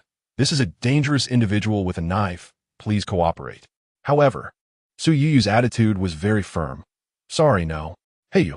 Officer Lee raised his eyebrows, just about to scold her sharply, but was shot a glare by his superior and had to swallow the words back. At that moment, Ran Yunrui and Su Yuyu's shared agent, Chung Hongwen, rushed over after hearing the news. Sorry, officer, my female artist is a bit timid. She might have been scared by your presence. Sorry. Chung Hongwen, who was good at reading the room, quickly apologized and helped Su Yuyu save face, saying she is a female artist and may care more about her image. Please wait a moment. I'll talk to her. However, just as Chung Hongwen was about to turn to look at Su Yuyu slammed the door shut. Chung Hongwen. Others. Officer Lee muttered softly. What are we waiting for? She is definitely inside. Officer Zhang shot him a glance. You can't just expose it directly and force your way in, right? They must be holding a hostage, and doing so would only put the hostage in danger. The situation is getting complicated. Considering the hostage's life safety, Officer Zhang prepared to call for reinforcements. However, Xiao He thought for a moment and quietly slipped out of the crowd. He opened the window at the end of the corridor, stretched his body, and directly squatted down. Officer Zhang, sharp-eyed, saw Xiao He's movements and immediately recalled the heroic feat of this kid rescuing people from a fire earlier, furrowing his brows and wanting to stop him. But Xiao He ignored him and directly climbed out of the window. Officer Zhang, seeing he couldn't stop him, could only grit his teeth and mutter. This brat. It was already late at night, and outside the sky was dark. Xiao He's movements were not conspicuous in the night. He quickly climbed toward the room where Su Yuyu was. Soon, he quietly landed on Su Yuyu's balcony, through the slightly visible gap in the curtains. Xiao He saw the person inside. Sure enough, the person standing in front of Su Yuyu was the one Xiao he was looking for. "I've done as you said." Su Yuyu trembled and said, "Please don't let this matter get out. That depends on your next performance." The man threatened in a hoarse voice. Xiao He crouched down, feeling puzzled. What is going on? Has Su Yuyu been caught by this person on some compromising issue? No wonder Su Yuyu's earlier attitude was so strange, rather than fear. She seemed to want the police to leave quickly. But why? What could be more important than life? He held his breath and carefully pulled the balcony door. Fortunately, the glass door of the balcony was already ajar. Xiao He just needed to pull it open a bit more to slip inside. The hotel room was very large. The small living room was decorated in a high-end, minimalist style, but the table beside it was filled with cosmetics used by the female artist, and a few pieces of clothing were draped over the sofa. Overall, it didn't look messy, and the carpet on the floor effectively muffled Xiao He's movements. Xiao He cautiously approached, crouching behind the small sofa, quietly waiting for the right moment. Perhaps Officer Zhang outside also calculated the timing. As he was now knocking on the door again, the masked man lowered his voice and said to Su Yuyu, "You go open the door. You know what to do next, right?" Su Yuyu shivered, her eyes brimming with tears as she nodded. "I understand." Then she slowly lifted her foot and walked toward the door, the masked man following closely behind her. Just a few steps in, a sudden ringtone sounded from behind them. It was Su Yuyu's phone. This action made all three people on site alert, but soon the masked man relaxed, signaling Su Yuyu to answer the call first. It seemed this call was made by the people outside. Su Yuyu bit her lip, and in the end, she nodded and walked toward the dining table beside the living room. Xiao He watched as Su Yuyu stood in front of him with her back turned. He quickly took a deep breath, lay on the floor, and went around to the other side. What puzzled Xiao He was that the masked man didn't seem to focus all his attention on Su Yuyu. He appeared particularly anxious at the moment, pacing back and forth while constantly scratching at his neck, as if he felt very uncomfortable. However, Xiao He didn't have time to observe what was going on with him. Taking advantage of the gap between the two, he decisively struck, moving swiftly. Bang! Xiao He directly tackled the masked man, using him as a human cushion to slam him to the ground, then straddled him and threw several punches to his face. The masked man had no idea where Xiao He had come from and was caught off guard by the unexpected attack, while Su Yuyu screamed at the same time. Her voice traveled through the microphone to the outside of the room, and the hotel door was immediately opened by the police using the master key brought by the hotel manager. Officer Zhang and Officer Li rushed in with their guns drawn. "Don't move. Police. Everyone stay still." Others also rushed in, and the scene immediately turned chaotic. Officer Zhang shouted loudly while rushing to Xiao He and the masked man, kicking the knife out of the masked man's hand. The small knife flew out and landed at the balcony door, while Xiao He also stopped punching in time, raising his hands to show he meant no harm, stepping aside to let Officer Zhang subdue the masked man. "Are you okay?" Officer Zhang asked Xiao He, quickly handcuffing the masked man. "I'm fine," Xiao He replied. The masked man finally recovered from the series of righteous punches delivered by Xiao He and began to struggle violently, looking at Xiao He with eyes that seemed to gather into tangible flames, filled with extreme anger and resentment. But Xiao He just smiled at him and provocatively showed him the middle finger. "Behave." Officer Zhang mercilessly cuffed the masked man's other hand and tore off his mask, looking at his excessively gaunt face, suddenly frowning. "Xiao, do you know him?" In fact, Xiao had already guessed the masked man's identity, but he certainly couldn't say he deduced it based on the shape of the wounds and the weapon, as that would be too strange for a college student. So he decisively shook his head. "I don't know him. He came at me with a knife right away. I was completely confused." Officer Zhang stared at the man, lost in thought. "I see, this guy looks somewhat familiar." He began to carefully check the pockets of the other person. In the end, he only found a mobile phone and an empty self-sealing bag. Officer Zhang looked at the self-sealing bag, meticulously feeling the residue of powder inside, and his expression changed slightly. At the same time, the man on the ground suddenly began to convulse. Cough, cough, ah! His actions startled everyone. Even Xiao He took a few steps back. warily watching the man on the ground. Hiss, hiss, it hurts, it hurts. Officer Zhang restrained the man's movements and examined his face closely. Then, in a serious tone, he instructed Officer Xiao He, call for an ambulance. This person is likely suffering from drug withdrawal. As soon as he said this, Cheng Hongwen, who had been chatting with Su Yuyu, immediately fell silent. The others who had come to watch, including Lu Rulan, the hotel manager, and Ma Qianyu, also dared not speak. It was no joke, that was drugs. If this got involved, it would be a serious matter. Chapter 55. Is he really a hater? Major revision. Xiao didn't know how things had suddenly turned out like this. What kind of unfortunate life was he living? He was being watched by the police and attacked by his peers. What was going on? Could he not survive on both sides? Officer Zhang looked at the increasingly twitching man, his brows nearly knotting together, and his voice grew tense. Xiao Li, tell them to hurry up. This guy's drug addiction is not right. New officer, Xiao Li had never seen such a scene before. He responded while quickly calling the hospital. Officer Zhang looked up at the crowd surrounding them and coldly ordered, everyone disperse, disperse. Open the windows over there to keep it ventilated. Seeing this, everyone dared not come closer and quickly cleared a large space, even wishing they could run 2 miles away. Keeping far from this guy and ensuring they had nothing to do with him, Xiao He naturally stepped back as well. But he frowned slightly as he looked at the man on the ground, writhing in pain. To be honest, it was Xiao He's first time seeing a drug addict suffer from withdrawal symptoms up close. No wonder the guy was weaker than he had imagined. As a novice with no combat experience, he had managed to knock him down with random punches. It turned out this guy's body had long been hollowed out by those substances. At the same time, Xiao He felt a surge of anger. Thinking back to the history of the past and the peace maintained by countless anti-drug police officers today, those who use and sell drugs are despicable. This kind of person, he should have hit him a few more times just now. It was really infuriating. After the man twitched, he started to vomit, and many people couldn't take it anymore and rushed out of the room. Fortunately, the nearest hospital was very close, and when the ambulance arrived, they took the man away directly to the emergency room for treatment. Xiao He and the others then followed Officer Zhang to the police station to make a statement. However, as soon as they arrived, news came from the hospital that the suspect, having consumed a large amount of drugs for a long time, had suffered severe damage to his organs. Recently, he had mixed different types of drugs, exceeding his body's capacity, leading to severe poisoning, and he died as soon as he arrived in the emergency room. Mixing drugs is extremely dangerous, and even if taken to the hospital, doctors need time to determine which drug or combination of drugs caused the poisoning. Therefore, the death was somewhat foreseeable. Everyone had fulfilled their responsibilities.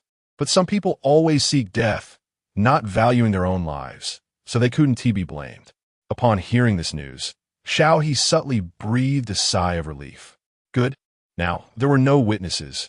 He could firmly claim he knew nothing. Xiao He shifted his gaze and suddenly landed on Su Yuyu across from him. In a similar situation, Su Yuyu also quietly sighed in relief, seemingly pleased to hear about the other's death. This made Xiao He recall what the suspect had threatened Su Yuyu with back then. What secret did Su Yuyu need to keep?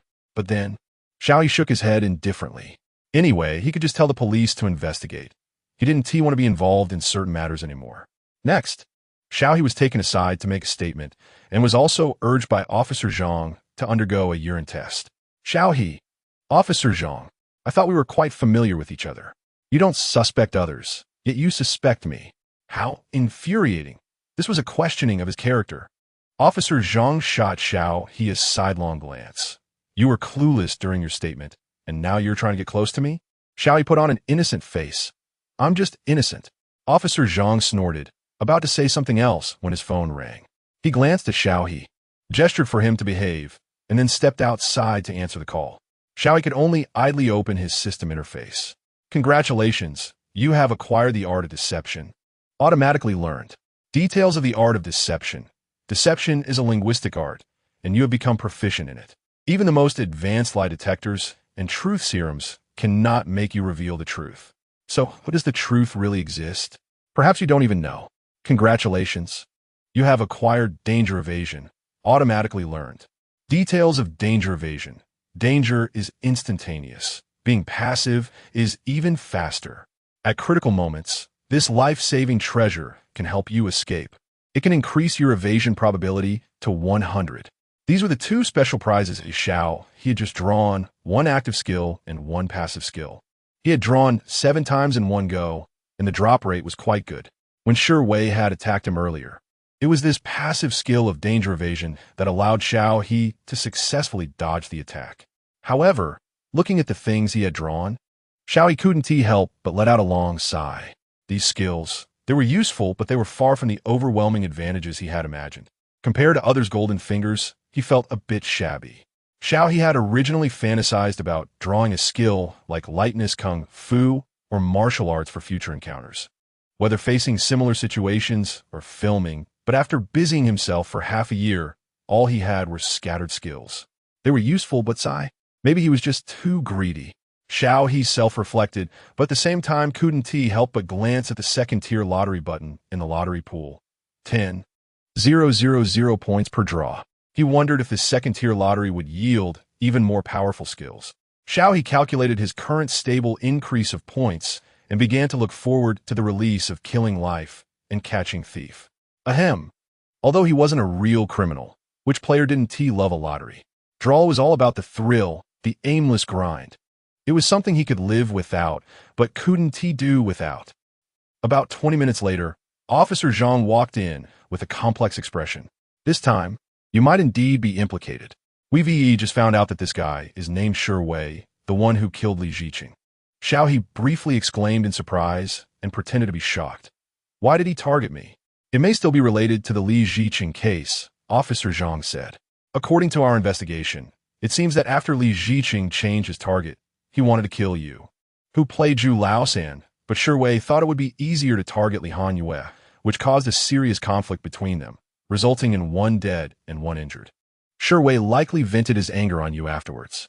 Actually, it was also likely that he vented his anger on Li Hanyue, but she had been traveling to unwind since that incident, making it difficult to find her. On the contrary, Xiao He was a clear target, easy to approach. Xiao He, is that even possible? What were these murderers thinking every day? And we also found evidence that he was your hater. Xiao He was genuinely surprised this time.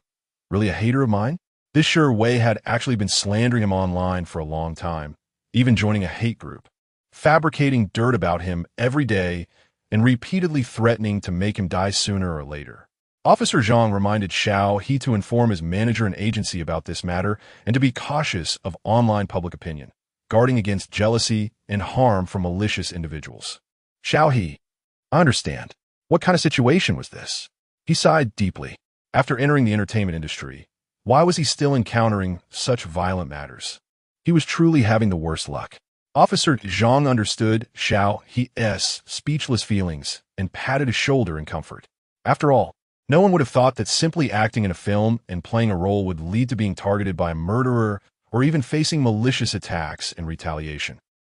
The only consolation is that both individuals have now been captured, and everyone in the Shishing production team is finally safe.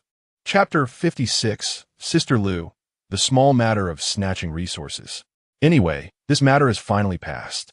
The group returned to the hotel as the sky was already dimly bright. Su Yuyu was the last to come out, after being interrogated by the police. Her condition was very poor. Her face was cold and expressionless, and when she passed by Xiao He, she couldn't help but glare at him fiercely, completely losing her previous innocent image. Xiao He shrugged and calmly looked back at her. Thus, Su Yuyu returned to her newly booked room with a pale face. However, Lu Rulan stopped Chang Hongwan with a smile on her face. Brother Chang, is your artist all right? Thankfully, my Xiao saved her at the risk of his life. Otherwise, this matter would have been quite frightening. Cheng Hong would have been on edge all night and was in extremely poor condition. But seeing Lu Rulan and recalling the online feud she had with Tian Heng and Su Xingxi, he could only force a smile. This time we really owe it to Xiao He. Both Su Yuyu and I are very grateful to him. I heard that last time Yuyu was almost stabbed by a stalker. It was also Xiao who helped, right? Lu Rulan casually probed. Cheng Hongwen thought of the last incident, and his smile became even more strained. Yes, I think so. Oh, this is fate. Our Xiao is such a warm-hearted person, willing to help others. even risking his life to save people. If this spirit could be passed on to the fans. No, no, sister. Chung Hongwen quickly reacted and stopped Lu Rulan's words, his smile becoming more sincere.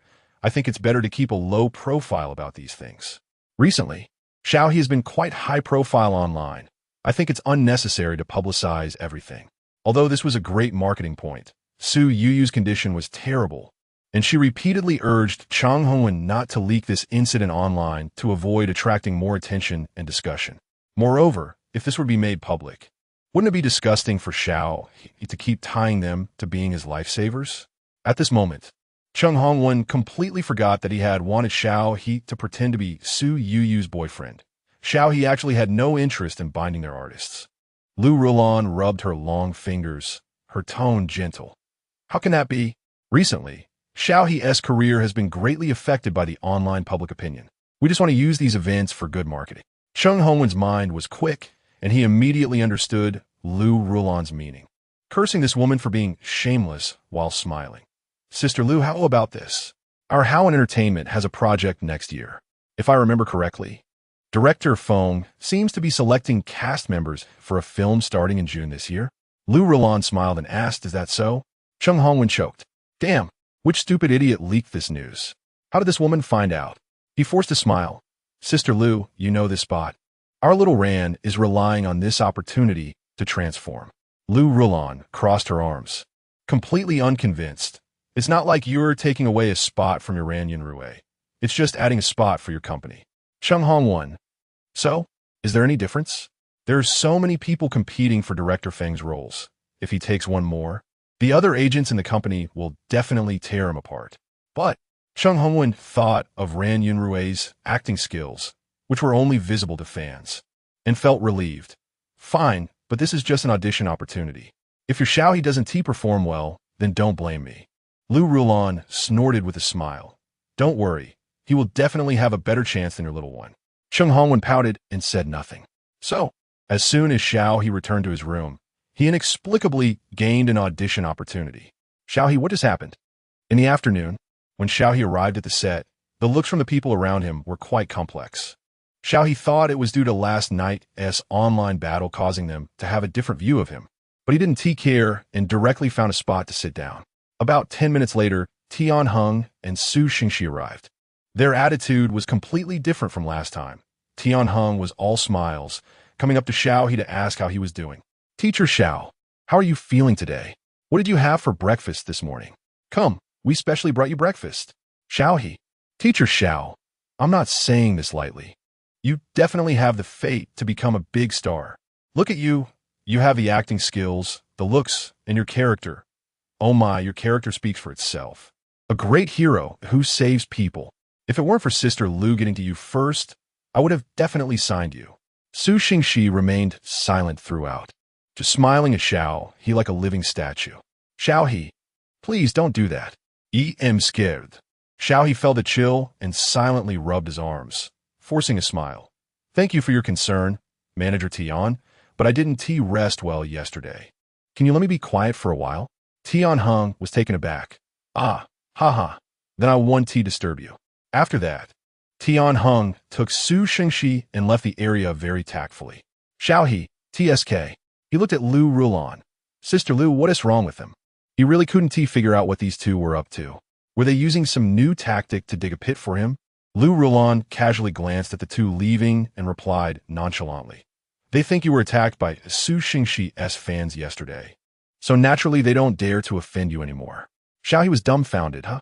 Why would they have such a strange idea?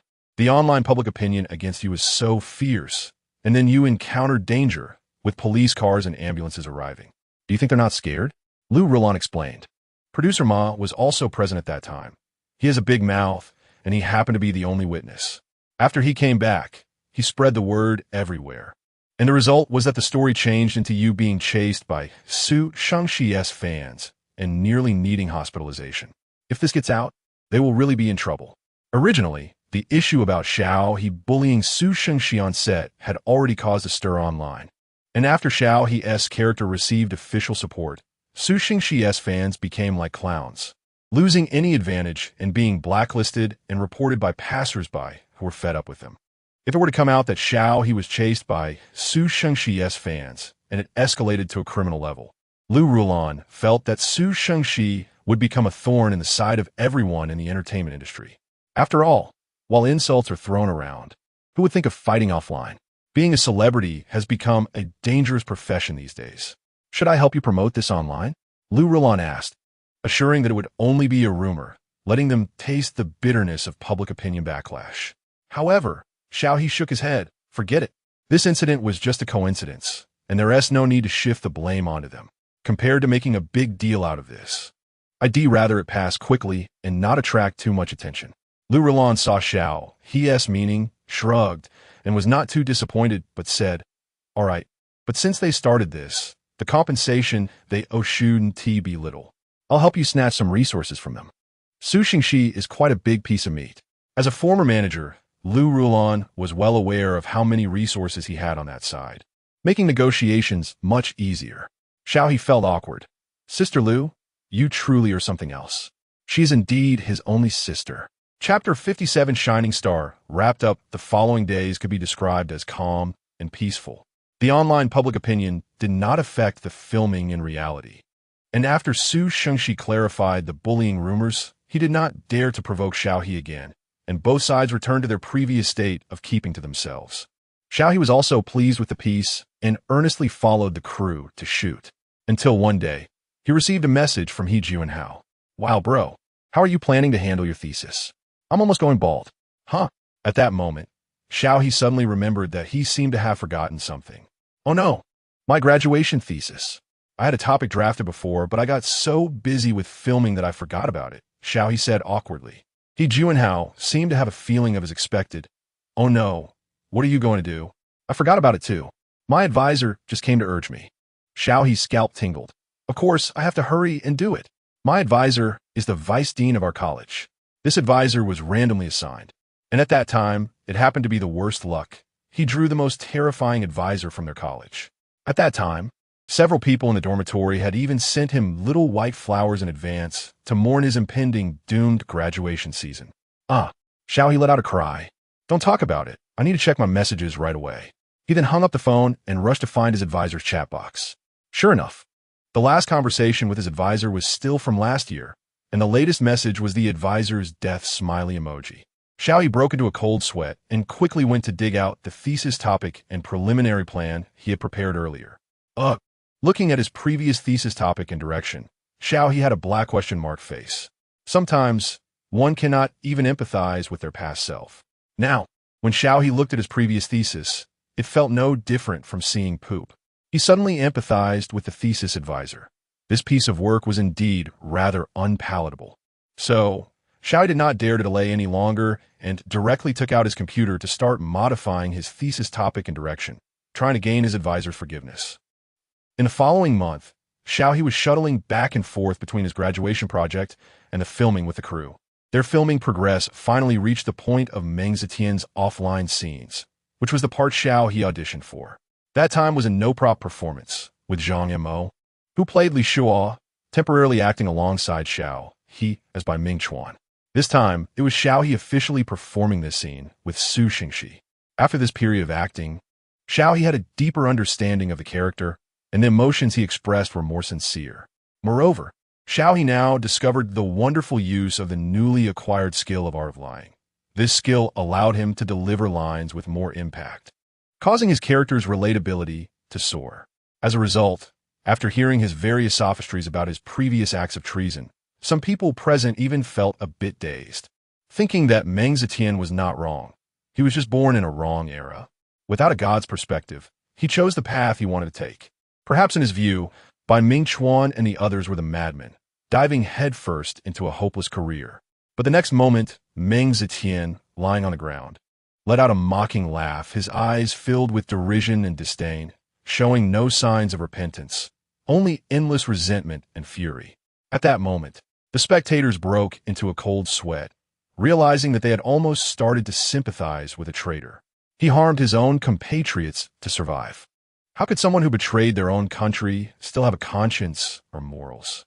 Everything just now was merely a dying liar creating a halo for himself. He deserved to die. 1,000 deaths ground to ashes. Beside him, Zhang Imo watched Xiao He's performance and sighed, feeling quite emotional. His acting has improved again. When he performed this scene during the audition, his emotional expression was still quite raw, but now he can completely infect others with his emotions. He really has talent. Dressed in a bright red cheongsam, Yiminur fanned herself and said, "For an actor, the ability to connect with the audience is very important. And sometimes you really have to admit that this thing relies heavily on talent.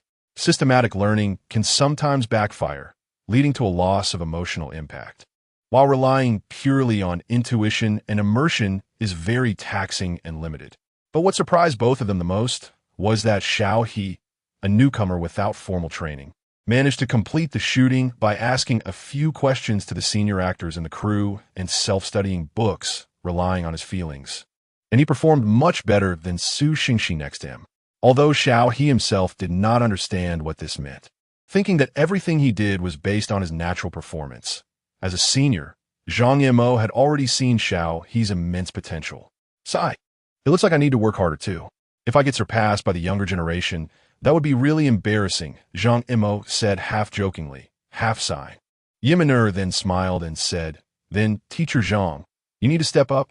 I'm not in the same race as you guys, so I can be casual." Yiminur and Zhang Yimou were both from Taidong Entertainment and had collaborated several times, so Zhang Yimou was not angry at such teasing. Instead, he encouraged her. "You should also work hard and try to regain everything you lost this year." Yiminur smiled wryly and shook her head. "Let's talk about it later. It's still too early to say that." Speaking of which, it was quite a twist of fate. After Yiminur's movie failed, she switched to television, but unexpectedly. Su Yu also transitioned to television. The two truly fought from the film industry into the television industry, with their fans constantly in a state of intense rivalry. However, of course, there were certain benefits to this. At least their conflicts were entertaining for fans and bystanders, and in a way, it kept their popularity alive. Zhang Yimou sighed and simply said, "I heard a rumor that in June this year, Director Feng is preparing a new movie. You could try auditioning then." Yiminur was surprised. "Is it the Director Feng I'm thinking of? Hasn't he retired? He is actually coming back this time?" Zhang Yimou shook his head, made no guesses, and just said, "The competition will definitely be fierce by then, so be prepared." Yiminur nodded. "Okay, thank you, Teacher Zhang. No problem." While the two were talking, Xiao He scenes officially wrapped up. Su Xingxi pretended to be sincere and reached out to pull Xiao He, who was lying on the ground. Xiao He smiled and directly grasped Su Xingxi's hand, which was covered in blood, using the other's strength to stand up. Su Xingxi's hand got smeared with Xiao He's blood, and the smile on his face faltered a bit as he said, "Congratulations, Teacher Xiao, on wrapping up." "Thank you." Xiao He replied with a half-smile, half-grimace. Lu Rulon walked over, handed Xiao He some wet wipes, and glanced at Su Xingxi. "Thank you for your hard work, Teacher Su. We're leaving now." Su Xingxi looked at his former manager, slightly pursing his lips. Goodbye, Lu Jia." The two turned to leave. As Xiao He wiped the blood off his hands, he tilted his head to look at Lu Rulon, curiously asking, "Lu Jia, you going solo? Is it partly because of this Su Xingxi?" Lu Rulon seemed to have an aversion to Su Xingxi, almost disgusted by him. She shot him a sidelong glance, paused for a moment, and then said, "When you're working in a stinky bathroom, you might feel it's smelly, but you can grit your teeth and endure it. But if the poop in the bathroom accidentally gets on you, then you won't care about anything else. You just want to quit and leave. I was in that kind of state at that time." Xiao He. Okay, got it. Chapter 58 Killing Life premiere after the wrap of Starlit Shine. Xiao He and Lu Rulon discussed a bit and took a flight back home, since he spent the previous spring festival on set. Xiao He didn't have time to go back, so he planned to spend quality time with his parents this time. After all, if nothing unexpected happens, Xiao He will be busier in the days to come. Although he pretended to complain, Xiao He's parents were still overjoyed to see him, taking him around the neighborhood, telling everyone about Xiao He's heroic deeds of saving people, and even pulling out their phones to show off the video from that time. Xiao He felt a bit helpless, but complied with their wishes, being taken out for walks every day. While at home, Xiao He noticed that his parents secretly watched his performance in Burning Heart on TV, and on one occasion, he inadvertently spotted his mother checking in on his fan page. Seeing his mother defending him in the comments, Xiao He felt a surge of emotion and quickly turned his gaze away, not wanting to address the matter. In the following days, Xiao He took his mother to visit several nearby cities while his father, who didn't have a holiday, could only continue working with a resigned expression. After resting for about half a month, Xiao He bid farewell to his parents and returned to school to prepare for his final thesis defense and graduation ceremony. Xiao He had changed the direction of his thesis midway, shifting from academic research to practical application. He spent a few days creating an AI-related travel assistance app for the visually impaired, using smart systems to assist with route planning and navigation, helping blind individuals avoid road risks and improving their travel efficiency. To avoid drawing attention, Xiao He kept the app relatively rough, with plenty of room for improvement, but it managed to quell his advisor's anger. After sorting things out with his advisor, Xiao He attended an acting class that Lu Rulon enrolled him in while waiting for his thesis defense. However, during this period, Xiao He received a notice from the Killing Life crew. It turned out that the crew was preparing to promote the film and compete for box office success during this year's May Day holiday, alongside several other films. This pace was indeed beyond Xiao He's expectations. He thought Killing Life would aim for the summer holiday slot, but he didn't expect the release to be so soon. Lu Rulon also received the news and called to inquire about Xiao He's defense schedule.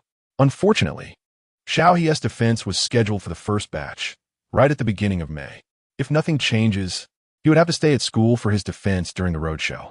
If it really doesn't work, I'll ask my advisor to schedule my defense for the last batch, Xiao He proposed. The main thing is that your defense should be fine, right? Lu Rulon rarely showed concern for Xiao He regarding matters outside of work. You really can't fail to graduate. I'll have a tough time helping you clean up the mess. Xiao He, you really don't have to worry about that. Lu Jia. Right now, he was least worried about his thesis and defense, as the basic hacking skills granted by his golden finger were enough to surpass everything he learned in 4 years of college. Thinking about it this way feels a bit bitter. After pondering for a moment, Lu Rulon said, "They will have a preview a week in advance. You can follow along then. For the official premiere, just return for your defense and don't go with the crew." Xiao He was a bit confused. Lu Jia, are you that worried I want to graduate? Lu Rulon, not really. After all, I've guided even elementary school film emperors before. Do you think I would worry about that? It's just that I heard the character you play is quite a beast. And I'm afraid you might get beaten up at the sight, associating that character's face with your current face. I don't want you to be bound to the role and have a tough time later. Xiao He, haha, thank you so much. After confirming the schedule with the crew, Xiao He followed them to the first promotional stop in C Province, Rong City. The crew chose the largest Pacific cinemas in Rong City, located in the commercial center, a place where culture and entertainment are very developed. Most of the attendees at this preview were well-known film critics and bloggers from Rong City. As he watched the audience gradually enter the cinema, Xiao He couldn't help but feel a bit nervous about the movie. As the original case of Killing Life took place in C Province, the crew's decision to hold the preview here was undeniably courageous. After all, the incident back then was truly shocking, and since one of the suspects, Zhu Lao-san, had yet to be captured, many older generations used to scare children by saying, "Don't run around. Be careful not to be picked up by Zhu Lao-san to feed the pigs." Therefore, many people in C Province had heard of this case. Because of this, they would view Killing Life with a critical eye. If the film had any issues, they would immediately judge it. If it weren't for their immense confidence in the film, it's likely they wouldn't have chosen this location for the first stop. Xiao, aren't you nervous? Lu Zhang leaned closer to Xiao He, nervously rubbing his hands, as this was a make-or-break moment. Xiao He, not really. Are you very nervous? Lu Zhang forced a smile, a bit. Recently, Lu Zhang had been renegotiating his contract with his former employer, Taidong Entertainment, and the success of this movie was crucial for him, serving as an important factor in his upcoming negotiations. Thus, Lu Zhang was arguably the most anxious person among them. Xiao He hadn't heard Lu Zhang mention anything about his agency, but from their casual conversations, he could roughly guess the situation over there. So he could only pat Lu Zhang on the shoulder in a gesture of comfort. Soon, the movie began, as the familiar dragon emblem swept across the big screen. The originally rustling cinema quieted down. Bao Wei, playing Zhu Laoda, was the first to appear. Hu Ge was a film critic and blogger known for his sharp tongue and humorous commentary. His account, Hu Ge Film Reviews, boasts 15 million followers online, making him an authoritative figure in the film review sector. He is often among the first to attend movie previews or premieres to ensure his fans get the hottest and freshest insights. This time, he came to check out the crime drama Killing Life, which was based on the Ronto Butcher brothers. Director Ho Rongxuan's works have consistently received good reviews over the years. And with seasoned actors like Zhu Jianhua and Bao Wei, the film undoubtedly had a strong cast and configuration. However, as a true Rome City local, Hu Ge had heard about the original case and even done some prior investigation. The third brother among the three was still on the run. Previously, he had been at the forefront, criticizing a show that failed to capture the real culprit and resorted to a ridiculous ending just to pass inspection, tearing into the creative team. Given the harmonious cast, but potentially problematic script, Hu Ge was eager to taste the film. Who knows? Tonight's commentary might just provide some material. As soon as he entered the lobby, Hu Ge was drawn to a promotional poster nearby. The poster was shot in a slaughterhouse, featuring the three brothers either sitting or standing, their eyes coldly staring at the camera, while beside them were several police officers led by Zhu Jianhua and some victims. Hu Ge carefully observed the characters with his camera and suddenly focused on one person. What the hell? Did they get the actual person to play this role? Chapter 59, Killing Life, Easter Egg Bombshell. Is this really not the real person? Brother who stared at Zhu Laosan, played by Xiao He, both his eyes wide open. He had looked at the materials and related news before coming, and he still had an impression of this face. However, he never expected that the production team would restore it so faithfully. Could be AI, face swapping? Brother who glanced at the name next to him, lowered his head to search for Xiao He, and then found a photo of Xiao He as Mu Zhe. This actor and Zhu Laosan are really too different. Brother who already had a guess in his mind, and shook his head with some regret. It seems that director Ho and the others really used AI face swapping. What a pity. Watching this on the big screen would definitely feel very disjointed. Today's AI technology is still not perfect, and filming a movie requires actors to express micro-expressions and merge into the scene. Anyone would feel out of the scene and abrupt when suddenly seeing a half-real, half-fake AI face while a group of skilled actors are showcasing their talents. The last movie that did this clearly flopped. It seems that director Ho is going to crash this time too, sitting in his seat. Brother who had already begun to think about the title of the next video. Director Ho's new work features AI face swapping, already found a dead end. The biggest flaw in Killing Life is actually this. As Brother who pondered, the lights in the cinema went out, and Killing Life officially started screening. Damn, that annoying rooster. That old beast knows how to make noise every morning. I'm going to slaughter it. Zhu Laosan spoke in dialect, while lifting the big rooster from the neighbor's house and smashing it to the ground. Without hesitation, he swung the pig-killing knife down on the rooster's neck, letting the blood splatter everywhere. Zhu Laoda kicked him in the butt and shouted angrily, "Get your ass to the slaughterhouse. What if you scare someone with all this blood?"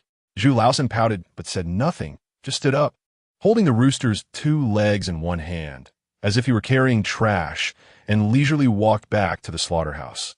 The movie is 140 minutes long, starting with the story of the Zhu family slaughterhouse and then the police discovering clues during a crackdown on organized crime, leading to an investigation into the Zhu brothers. The truth is revealed to the audience early on, with no twists, confirming that the Zhu brothers are indeed the bad guys. However, the latter part is also very exciting, as the audience watches the police gradually zero in on the Zhu brothers while they struggle like cornered beasts, creating an invisible confrontation that runs through the entire film, constantly tugging at the audience's heartstrings. Brother who did not take his eyes off the big screen and watched the entire plot very seriously. Killing life. Killing people. The Zhu brothers originally slaughtered livestock, but gradually they seemed to turn into beasts themselves, starting to use their knives to kill people to achieve their goals. The malice in their eyes changed along with this transformation, making it a heart-stopping watch. What shocked Brother who the most was the character of Zhu Laosan, played by Xiao He. Perhaps because he had no expectations for this character from the beginning, Brother who really did not look forward to it too much. But when Zhu Laosan appeared, he felt a surge of goosebumps all over. It was too similar. This is not something that can be achieved with AI face swapping, and the actor's temperament and acting skills were also quite on point. Those cold, shadowy eyes that grew darker after killing. Even now, thinking about it makes Brother.He break out in a cold sweat. If Xiao He looked like he was only in his 20s, he would have suspected he was the fugitive from back then. Brother.He couldn't help but mutter. Especially later, there was a scene that echoed the killing of chickens and people. After Zhu Laosan caught the fleeing Wu Xiaohua at the door, he first threw her to the ground to humiliate her, then grabbed the knife to slash her neck, letting blood splatter everywhere, and finally, it was washed away by heavy rain. He then slowly dragged Wu Xiaohua back to the slaughterhouse by her legs, leaving behind a faint pool of red blood. This segment echoed the earlier scene of killing the chicken, with a stark contrast, and even at this moment, recalling the action of carrying the chicken was no different from carrying a person. Evil ghosts in the world, the heavens do not open their eyes. Brother.He couldn't help but feel angry at the thought that in the end, Zhu Laosan still escaped into the deep mountains, whereabouts unknown. Is this it? Is it really like this? Can't he be caught? After 20 years, it was still a sarcastic tragedy that pierced the hearts of the victims' families, leaving not only anger but also a faint sense of regret. Watching the screen gradually dim and the credits slowly rolling out with the music, Brother.He rubbed his sore eyes and took a deep breath. Just as he prepared to take out his phone to record his thoughts on the film, the screen in front of him lit up again. 20 years later, Brother.He's eyes widened, and he quickly sat up straight. Wow, the production team is so bold. They really dare to change the ending? In the early hours of yesterday, a corpse was found in a bar basement in the coastal area of the city. A figure with slightly graying hair, but still standing upright, appeared along with the news broadcast in the narrow corridor. Brother.He recognized that this figure was the task force leader played by Zhu Jianhua, but after more than 20 years, he had aged from a strong middle-aged man to an elderly one. It was reported that the deceased was named Zhu Deshan, 45 years old, from Lusher, Province C. According to police investigations, he was one of the fugitives who committed the Rongtou slaughterhouse massacre 27 years ago. Confirmed? The leader asked the person next to him, his tone trembling slightly. 27 years. Every time he thought of this case, he couldn't sleep at night, always regretting his caution at the time. Not capturing the Zhu brothers sooner, leading to Zhu Laosan's disappearance, making the case a regret in the hearts of many. Now hearing about Zhu Laosan's whereabouts, the leader was extremely excited. Sir, stay calm. A police officer quickly supported the leader's arm. I'm fine. The leader waved his hand, his steps steady and quick, as he walked into the room and lifted the white sheet. Sure enough, it was him. The leader took a deep breath and turned to the forensic doctor. How has he been living all these years? The forensic doctor replied, very poorly. He must have been doing physical labor all this time, with irregular meals. His body is weak, with obvious wear and calluses on his shoulders and fingers. And the condition of his organs is also very poor. I also found a tumor in his stomach. He paused and continued, it's malignant. The leader listened to the forensic doctor's words, silent, not speaking for a long time. Finally, the screen slowly dimmed, leaving only his weathered and heavy voice. That beast. Dezev is 2D. Killing life. The blood-red big letters filled the screen. The lights in the cinema came on. The sudden brightness awakened those who were immersed in the plot. And everyone blinked as if waking from a dream, starting to whisper to each other. Only Brother.He sat in his seat, with a complex expression. Originally, before this Easter egg, Brother.He had rated the movie 8.7 in his heart. The tense plot, the interconnected details of the case, the smooth camera transitions, and the outstanding performances of several actors. Due to the limitations of the theme, Brother.He couldn't guarantee that this movie would be a box office hit. But he could guarantee that it was definitely the best quality crime film released in recent years. But the director had to add a last-minute twist, forcefully giving Zhu Laosan a death ending, leaving people in a daze. This behavior could be said to have directly triggered Brother.He's sore spot. Director, come here. I want to ask you something. Is this sudden crap you're doing? Look at my eyes. Chapter 60 fiction. What we filmed is real. If possible. Tiger really wanted to rush over and grab director Ho Rongshuan by the collar, shaking him wildly to make him delete that extra Easter egg.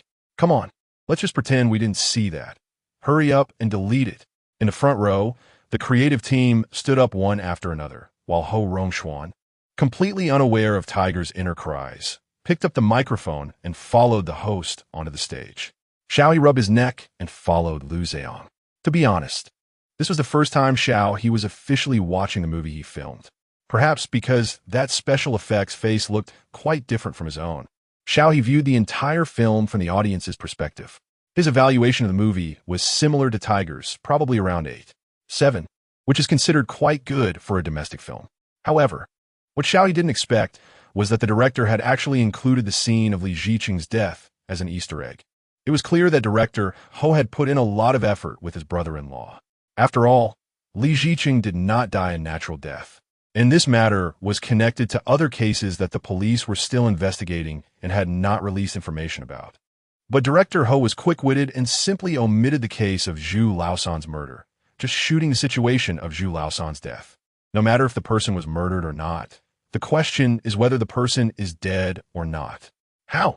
Where did it reveal the police's case? I just purely hated Zhu Laosan and modified an ending to kill him. Who would have thought it coincided with reality? Anyway, a heinous villain is dead, which is ultimately a satisfying thing for everyone. On stage, Ho Rongxuan took the microphone to express his gratitude to the audience present, and then began to introduce the creative personnel attending the screening. Due to various reasons, Li Hanyue did not attend the screening. As the lead actor, Zhu Jianhua naturally stood closest to the director, followed by Bao Wei and Lu Zheong, while Xiao He stood at the far end, not very noticeable. And many shots didn't even frame him in. But when Ho Rongxuan introduced Xiao He, almost everyone's gaze and camera turned to him. There was no other reason. Compared to the other three who had already gained recognition from the audience for their acting, this newcomer with almost no works undoubtedly exceeded the audience's expectations. Zhu Laosan was the most shameless and beastly of the three brothers, and Xiao He indeed portrayed that feeling with his face. Looking at the handsome guy who was completely different from Zhu Laosan himself, everyone developed a strong interest in Xiao He. Sure enough, when it came to the audience Q&A session, someone was the first to ask Xiao He, "Excuse me, teacher Xiao He, did you previously play Mu Zhe?" Xiao He, "Yes, it was me. It seems the label of Mu Zhe can't be removed." "Ah, it really is you." The questioning audience was somewhat excited. "Did you use AI face swapping for this movie? How come there are no traces at all? You really look like the criminal." Xiao He looked at director Ho. "This is thanks to director Ho's filming and the makeup artist skills. All of Zhu Laosan's appearances in the film were performed by me personally. There was no AI face swapping." Director Ho seized the opportunity to continue. "Yes, we did not use AI face swapping technology this time. Instead, we used special effects makeup. Here, I also want to thank Xiao He for his perseverance in enduring the heat of summer while wearing this makeup to complete all the scenes." Then, director Ho talked about why they insisted on restoring Zhu Laosan, sharing some communication they had with the victims' families. To be fair, not to mention the quality of the movie itself, these external factors are also one of the special selling points of the film, such as the actor's commitment to restoring the fugitive through special effects makeup, the support from the victim's family for the crew's filming and spreading the wanted notice, etc. Director Ho spoke passionately on stage, and the audience below listened with great interest. Xiao He felt a bit emotional. He didn't expect director Ho to have such eloquence. However, soon, the first controversial topic emerged. The person asking was none other than Tiger, who had been holding back for a long time. "I want to ask the crew about the Easter egg regarding Zhu Laosan's death at the end. Is there a suspicion of forcibly passing the review? Clearly, you are promoting the slogan of helping victims find the fugitive. Yet in the end, you forcibly portrayed an ending where Zhu Laosan dies. Isn't this contradictory? And by doing this, are you not respecting the victims and their families? Or is this the lie you have woven for the victims? A reason for the fugitive to continue escaping?" Tiger's words were blunt and even deliberately elevated to a higher moral ground. The audience who heard his words changed their expressions, and some nodded along, clearly indicating that it wasn't just Tiger who had doubts and dissatisfaction about the final Easter egg, but others as well. However, Tiger's words did not make director Ho panic. On the contrary, a smile blossomed on director Ho's face.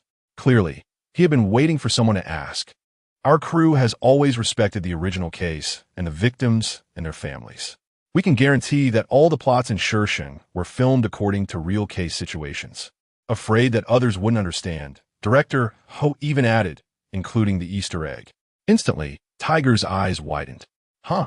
What does that mean? We cannot disclose too much about the extra circumstances, but we welcome everyone to continue following the follow-up of this case. Director He's words sounded like a thunderclap in the audience, and the attendees immediately began to whisper among themselves. What? Could it be that Zhu Laosan is already dead? No way. Isn't he still on the wanted list? How do they know Zhu Laosan is dead? Does the crew know more information? Could it be a publicity stunt? Is he saying this on purpose? No way. Director He isn't that kind of person. And if he were to say something wrong, the police and the victims' families would definitely clarify. Tiger had nothing to say and could only sit back down. However, he thought of a good idea. He quietly opened his phone to search for Zhu Laosan's wanted notice on the official website. Zhu Laosan had been on the run for over 20 years, and the relevant official websites still displayed his photo and related wanted information. This could be verified on the police's official website and local government websites. And because it was the police's official website, its authenticity was completely guaranteed. They couldn't be lying along with the crew. But to Tiger's shock, after searching several websites, he really couldn't find Zhu Laosan's wanted notice. The police typically only revoke a wanted notice under 3 circumstances. 1. The suspect is captured. 2. The suspect is dead. 3. The wanted notice is legally revoked. To prevent the website from not recording wanted notices from over 20 years ago, Tiger even checked other wanted notices and found one that had been active for 30 years. So it could be confirmed that Zhu Laosan's wanted notice had indeed been revoked. Now, combined with director He's words, this matter became real. The prototype of this case, Zhu Laosan, really has died. Chapter 61 Kill Life is breaking box office records. The advanced screening of Kill Life in Rome City was quite successful. The audience on-site gave it very high ratings, and to avoid spoiling the important plot twists, they only had one suggestion. Be sure to stay for the end credits. There's a major twist in the credits. Don't miss it. Even the notoriously sharp-tongued and harsh critic, He, posted a video on his platforms proclaiming it as the best crime film in the last 2 years, Kill Life. You must go see it. Absolutely not to be missed. In the video, He, wearing his tiger headgear with a king on top, enthusiastically talks about his viewing experience, particularly praising the movie's plot and the actors' performances. Brothers, Kill Life is undoubtedly the most worth-watching movie this May Day holiday. Especially the final credit scene. Don't miss it. You will see the sincerity of the crew. He's concluding remarks were profound and successfully piqued many people's interest. He, you've changed. I thought I would see you spouting nonsense again this May Day, but I'm unfollowing you. Not to that extent.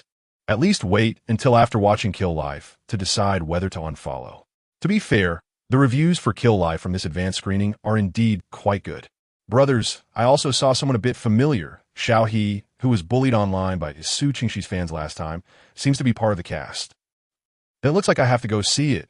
Not for anything else, just to support this guy, since he has had it rough. Ha!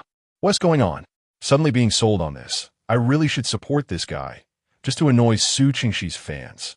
As the promotional efforts for Kill Life ramped up, discussions about it online grew increasingly heated. Unsurprisingly, Xiao He's name reappeared in the public eye. Thanks to Su Qingxi's fans, many people became familiar with Xiao He. Although they might not know who he is or what he has acted in, they all knew about the ridiculous online bullying incident that almost got him kicked out of the industry. After confirming that both Xiao He refer to the same person, many began to feel sympathy for him. Of course, this sympathy might not necessarily lead them to the cinema to support Xiao He, but comments about him started to increase, and his popularity slowly began to rise again. However, no one expected the following developments to take a strange turn. After the second advanced screening, Kill Life began its box office presale, but a shocking scene unfolded. Kill Life's presale box office skyrocketed at an astonishing speed, breaking 1 million within an hour, and then rising steadily. By the end of the first day of pre-sales, Kill Life had a single-day pre-sale box office of 18 million. This was completely unexpected for everyone. After all, Kill Life faced genre limitations and wasn't a type favorite in the current market.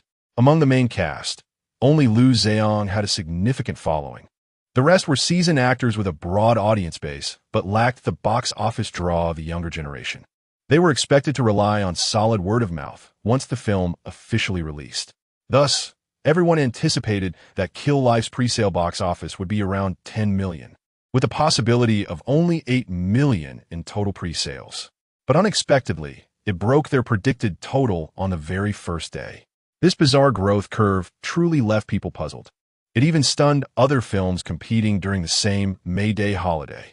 As the golden period for domestic films, the box office competition during this holiday is usually quite fierce.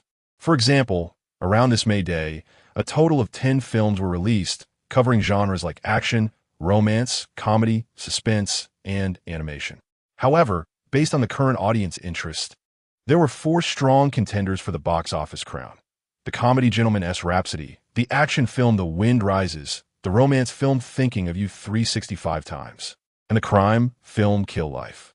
Before the first day of pre-sales, the public's ranking of these 4 films consistently placed Kill Life and Thinking of You 365 times at the bottom, with Gentleman-S Rhapsody and The Wind Rises vying for the top spot. But now it seems things have changed a bit. The director of Thinking of You 365 times looked at this data and couldn't help but curse Ho Rongxuan. What the hell, this can't be right. That guy must have bought tickets. Kill Life had neither a top-tier star to boost ticket sales nor the rumored big budget and IP. So where did this sudden surge in pre-sale box office come from? Even the directors of the seemingly winning films Gentleman-S Rhapsody and The Wind Rises huddled with their producers, whispering, did they buy tickets? During the May Day holiday? Really? If that's the case, should we buy some too? What are you talking about? His box office is too fake. It will definitely come back to bite him. Just wait and see. Even Xiao He, who had returned to the academy, couldn't help but ask Liu Zhang in the group, Brother Zhang, your fans are really going all out this time. They are seriously supporting you. Liu Zhang quickly clarified, not my fans, mine are pretty laid back. I didn't even call for them to pre-order. Although movie box office and fan economics are closely related, Liu Zhang estimated that his fans accounted for at most about 30% of this, with the rest relying on passersby. But just as they had previously estimated, the passersby interested in their film only made up at most 30% of the pre-sale box office. This was still due to the excellent reviews from the advanced screenings and the natural recommendations from various bloggers and reviewers. So the question arises, who accounted for the remaining 40% of the ticket sales? Could it be that director Ho really sold out and hired someone to buy tickets? Even director Ho himself couldn't figure it out. Watching his phone being bombarded by peers, Ho Rongxuan, feeling helpless, posted a new update in his social circle. Ho Rongxuan, I really didn't buy tickets. Peer 1, liar, no one believes you. Peer 2, old ho, when did you start selling out? You should pay more attention to hygiene. Be careful not to regret it later. Peer 3, who is taking the orders? Let us make money together. I can help buy tickets too. Watching his peers' sarcastic comments, Ho Rongxuan snorted. They're all just jealous of me. TCH, just because his box office numbers are good, it has to be ticket buying? These people have no idea how great Kill Life is. However, Ho Rongxuan felt a bit uneasy inside. This box office should be fine, right? But soon, he breathed a sigh of relief, because the answer came to him. Su Qingxi's fans strongly support Xiao He's new movie. Su Qingxi's big fan claims, we apologize to Mr. Xiao He for our previous mistakes. Everyone, the crew, Su Qingxi himself. My goodness, what are you all doing? Why is everything in Chinese characters? I can't understand it. Chapter 62. The genius move of Su Qingxi's fans. This story begins with the large-scale online bullying of Xiao He by Su Qingxi's fans. Although there were indeed many online influencers stirring up trouble that night, most of the abusive and insulting comments came from real fans. It's not an exaggeration to say that, given Su Qingxi's popularity and influence, this had escalated to the point where all fans were mobilized, leaving no room for dissent. As a result, they became infamous in the industry, and now, any normal person online has a special fear and dislike for Su Qingxi's fans. After all, just for a seemingly misleading bullying video, they stormed the police station demanding the arrest of a good person who sacrificed himself to save others. And they were cursing Xiao He all over the internet.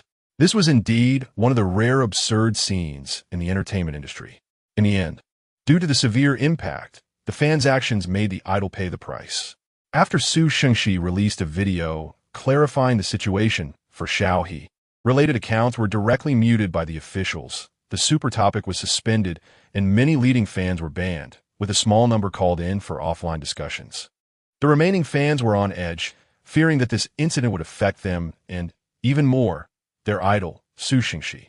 Now, more than 3 months have passed since that incident. The storm has long since calmed down, and Su Shengxi's account has been restored after Tianxing used various connections. However, there is no doubt that he is still affected.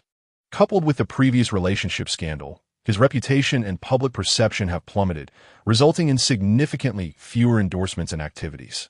The fans were watching and feeling anxious. At this moment, a major fan suddenly saw news that Xiao He's new movie was about to be released. When she saw this news, her feelings were very complicated. After all, the situation had caused Su Shengxi's reputation to plummet, yet one of the parties involved was now thriving in the film industry.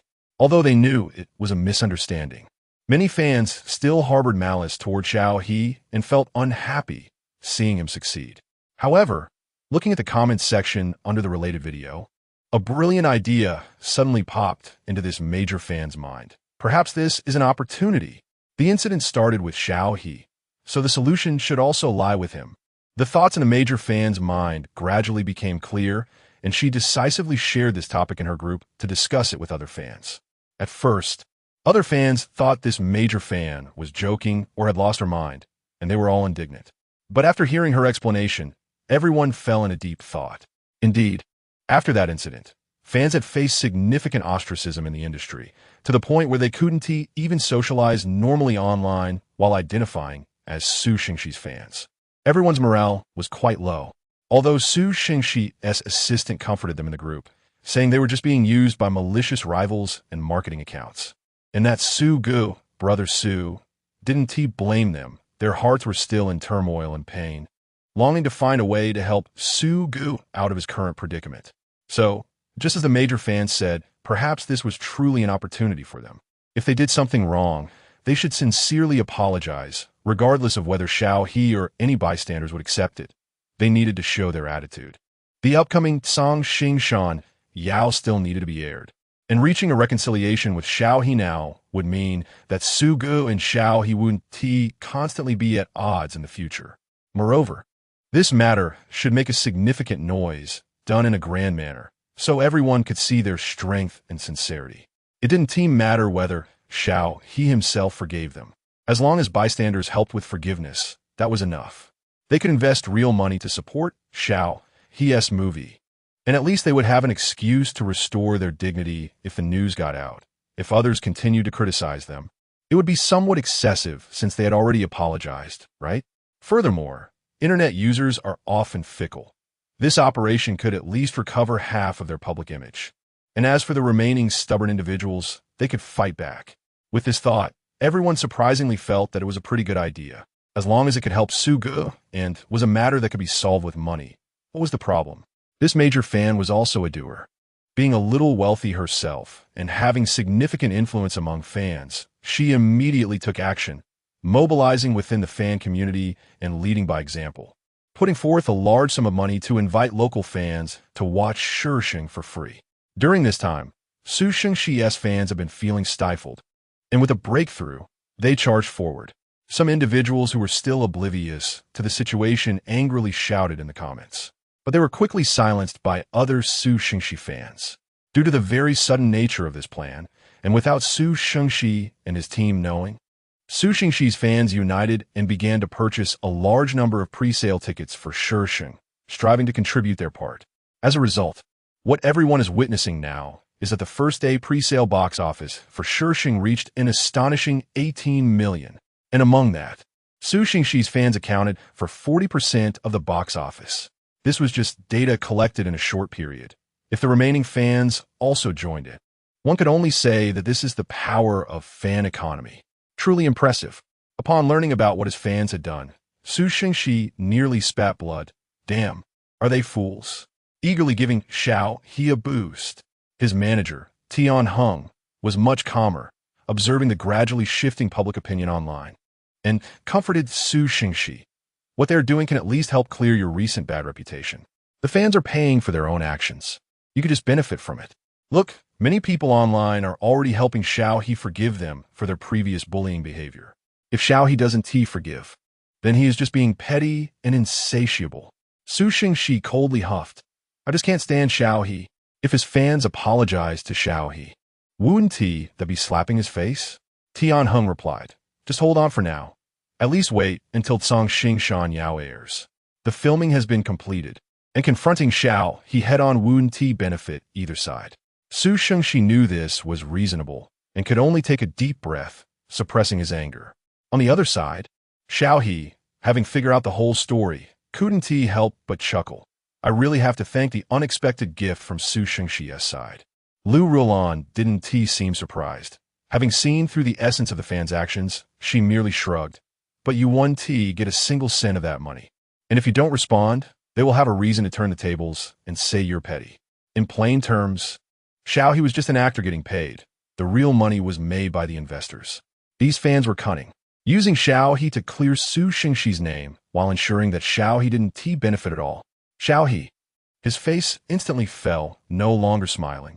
Xiao He turned his head back, feeling exasperated. All right, it can be played like this. For a moment, Xiao He even thought about digging up some dirt on Su Xingxi to throw online. But thinking about the upcoming release of Cong Xingshan Yao, he held back. If Su Xingxi collapsed now, their work on Cong Xingshan Yao would be affected too. Xiao He still didn't want his hard work to go to waste. However, soon, Xiao He thought of a good idea. Chapter 63. The main character drags fans down. He asked the first. At night, 9 o'clock. Looking at the likes he had given, Xiao He couldn't help but reveal a scheming smile.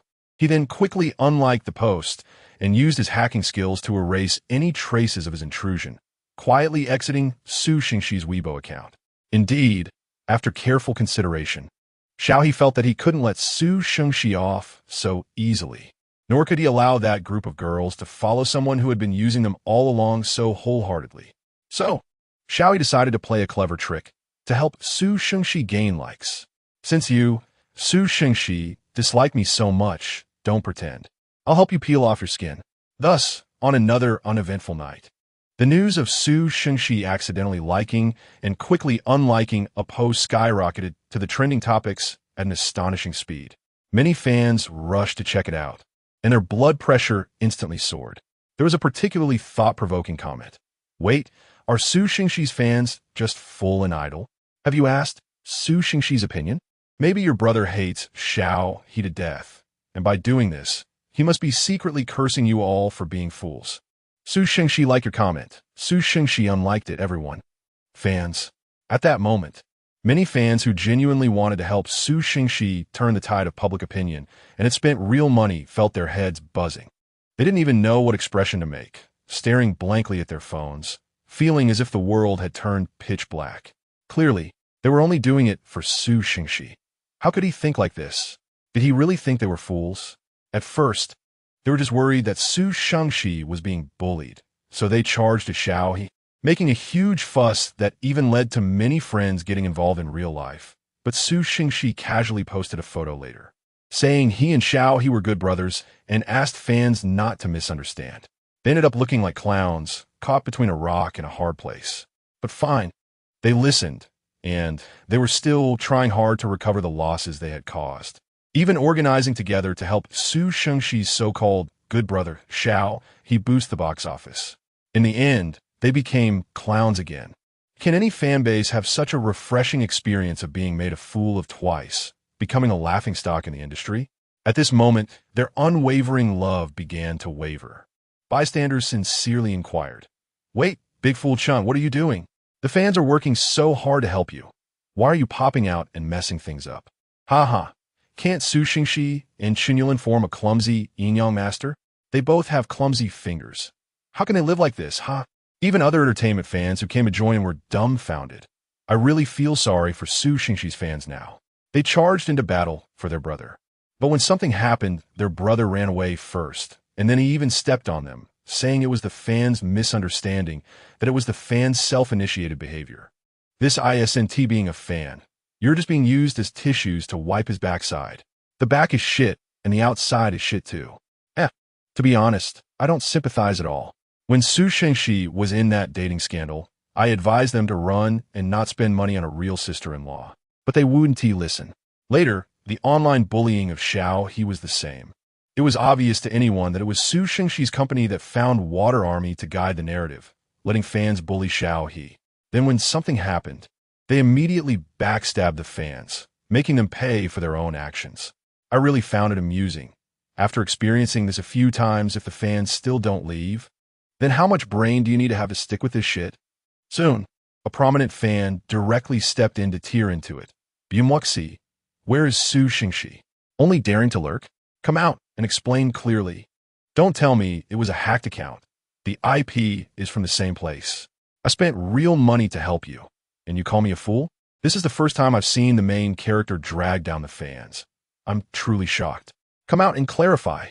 Coincidentally, this prominent fan, Bumwuxi, was the main planner who helped Xiao He boost the box office. The rich lady who had previously put out a large sum of money to invite fans to watch the movie. She spent both money and effort, and seeing the public opinion moving in a positive direction, only to receive Su Shengxi's foolish evaluation, she naturally wanted an explanation. With her leading the charge, this matter was bound to escalate. Xiao He watched the renewed public opinion online with great interest and lazily yawned, showing no guilt or unease as the instigator.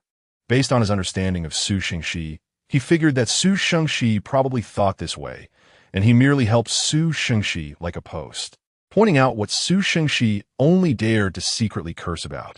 Don't thank him. He just did a good deed. Lu Rulan's call came through again. Have you seen the current situation online? Xiao He feigned innocence. Is it about Su Shengxi? Lu Rulan was silent for 2 seconds. Then on the other end of the phone, she let out a pleasant laugh. To be honest, this was the first time Xiao He had heard Lu Jie laugh so happily. It seemed like the long-standing resentment had finally dissipated a little. Xiao He, Lu Jie, you seem very happy. Lu Rulan immediately retracted her laughter and cleared her throat. It's just a feeling that a teammate who often drags you down has finally been discovered by everyone. Xiao He, that does sound quite happy. However, although he didn't know what the situation was, this behavior should not have been done by Su Shengxi himself. Xiao He was startled. Could it be that he had overlooked something? Oh, how did Lu Jie know it wasn't him? Accidental slips of the hand can happen too. Su Shengxi usually couldn't be bothered to operate his own account. All the Weibo operations and private message replies were handled by his assistant, while he used a secondary account to browse the internet. Xiao He, I didn't know it could be like this. Oh, what a misstep. Who would have thought Su Shengxi had become so unprofessional? He doesn't even bother to look at his own account. Xiao He wiped away a tear for Su Shengxi's fans. Usually, the posts and operations were all done by the assistant. Even the copywriting was painstakingly crafted by the assistant, and comments and private message replies were taken seriously by the assistant. Su Shengxi only needed to provide handsome photos regularly. Speaking of which, doesn't this count as another form of fraud? Lu Rulan continued. Although this situation is common in the industry, there are still times when the person in question operates their account personally and doesn't completely hand it over. But he makes the assistant work hard to interact with fans, while he himself doesn't care at all. Previously, this work was done by Xiao Chun, but later a scheming new assistant pushed Xiao Chun out of the job. So this time, that person would probably take the blame. Xiao He, I can confirm this is definitely fraud. So what exactly do fans like about him to endure for so long? Chapter 64. Those with a cold heart choose to leave silently, just as Lu Rulan had guessed. After remaining silent for about an hour, Su Shengxi and his agency, Jiaxing Entertainment, simultaneously released a statement claiming that the accidental post was made by Su Shengxi's assistant and had nothing to do with Su Shengxi himself. They also stated that the assistant had been dismissed in accordance with regulations and hoped that fans would discuss the matter rationally and not be led by those with ulterior motives. At the same time, they sincerely wished for the film Killing Life, in which Xiao He participated, to be a huge success and expressed their intention to support it by purchasing tickets internally. Thus, regardless of the circumstances, Killing Life indeed became the biggest winner today, receiving extensive free publicity and a significant box office income, leaving director He with a smile that could hardly fade. Seeing this final outcome, Xiao He felt somewhat disappointed, but also understood that this matter would end with the assistant taking the blame. However, since he had worked hard to push Xiao Chun out of the job, it was only fair that the assistant lost their job over this incident. After browsing the internet for a while, Xiao He received a call from director Ho Rongshuan. Xiao, I really can't thank you enough this time. The joy in Ho Rongshuan's voice was unmistakable, even over the phone. Xiao He politely responded, I didn't do much. Even without this incident, killing life would still be a hit. Ha! But you save us a lot on promotion costs. Ho Rongshuan said cheerfully, You've got good luck. Next time there's a script, I'll definitely look for you. Many people in this industry still believe in metaphysics. Xiao He understood Ho Rongshuan's intention and didn't say much more, just smiled and agreed, Sure, I'll be waiting. If I get to play a supervillain, that would be best. You little rascal, you're being picky. Ho Rongshuan laughed and scolded. Then just wait for my summons. While Xiao He was chatting with Ho Rongshuan, the situation online unexpectedly changed again. In her room, Bumei Wei, she looked at the clarification from Su Shengxi and his company, a sarcastic smile appearing on her lips as a sense of weariness inexplicably washed over her. She had been following Su Shengxi since the talent show days, and her support had played a significant role in getting him to debut in the center position, which had solidified her stable status among fans. But now, the boy who once cried and thanked his fans at the event had grown up, beginning to forget his original intentions, dating, deceiving fans, backstabbing colleagues, and gradually abandoning the fans who had always stood by him. Bumei Yi Fate hosted. She thought it was time for her to leave. However, just as she was about to post a status announcing her departure from the fan circle, she stared at Su Shengxi's account and suddenly furrowed her brows. Something felt off. As a die-hard fan of Su Shengxi, Bumei Wei, she had been keeping track of every post and comment, making her well-versed in Su Shengxi's Weibo. However, this time, she found something strange about this clarification post, as if it had been made from a different device. Holding on to that ridiculous suspicion, she opened their clarification announcement, along with screenshots from the assistant's phone and Su Shengxi's previous posts, gradually confirming a rather ironic possibility for the fans. Bumei Vi, screenshot Xdokus, Su Shengui. Can you explain who has been operating your Weibo and engaging with fans all these years? You say it was a mistake made by the assistant managing Su Shengxi's account. But how long has the assistant been in charge? Why is it that all recent posts from Su Shengxi's account have been made from the same device, which is consistent with this assistant's device? Also, I remember you changed devices last year, right after you dismissed your assistant Xiao Chun, so you've never logged into your own account, have you? As a well-known wealthy fan among Su Shengxi's followers, Bumei Wei, she had nearly 500,000 followers on Weibo herself. Her financial backing and charismatic personality attracted many other passersby and fans, with some even viewing her as another kind of idol. Thus, her post undoubtedly added fuel to the fire of that night's battle.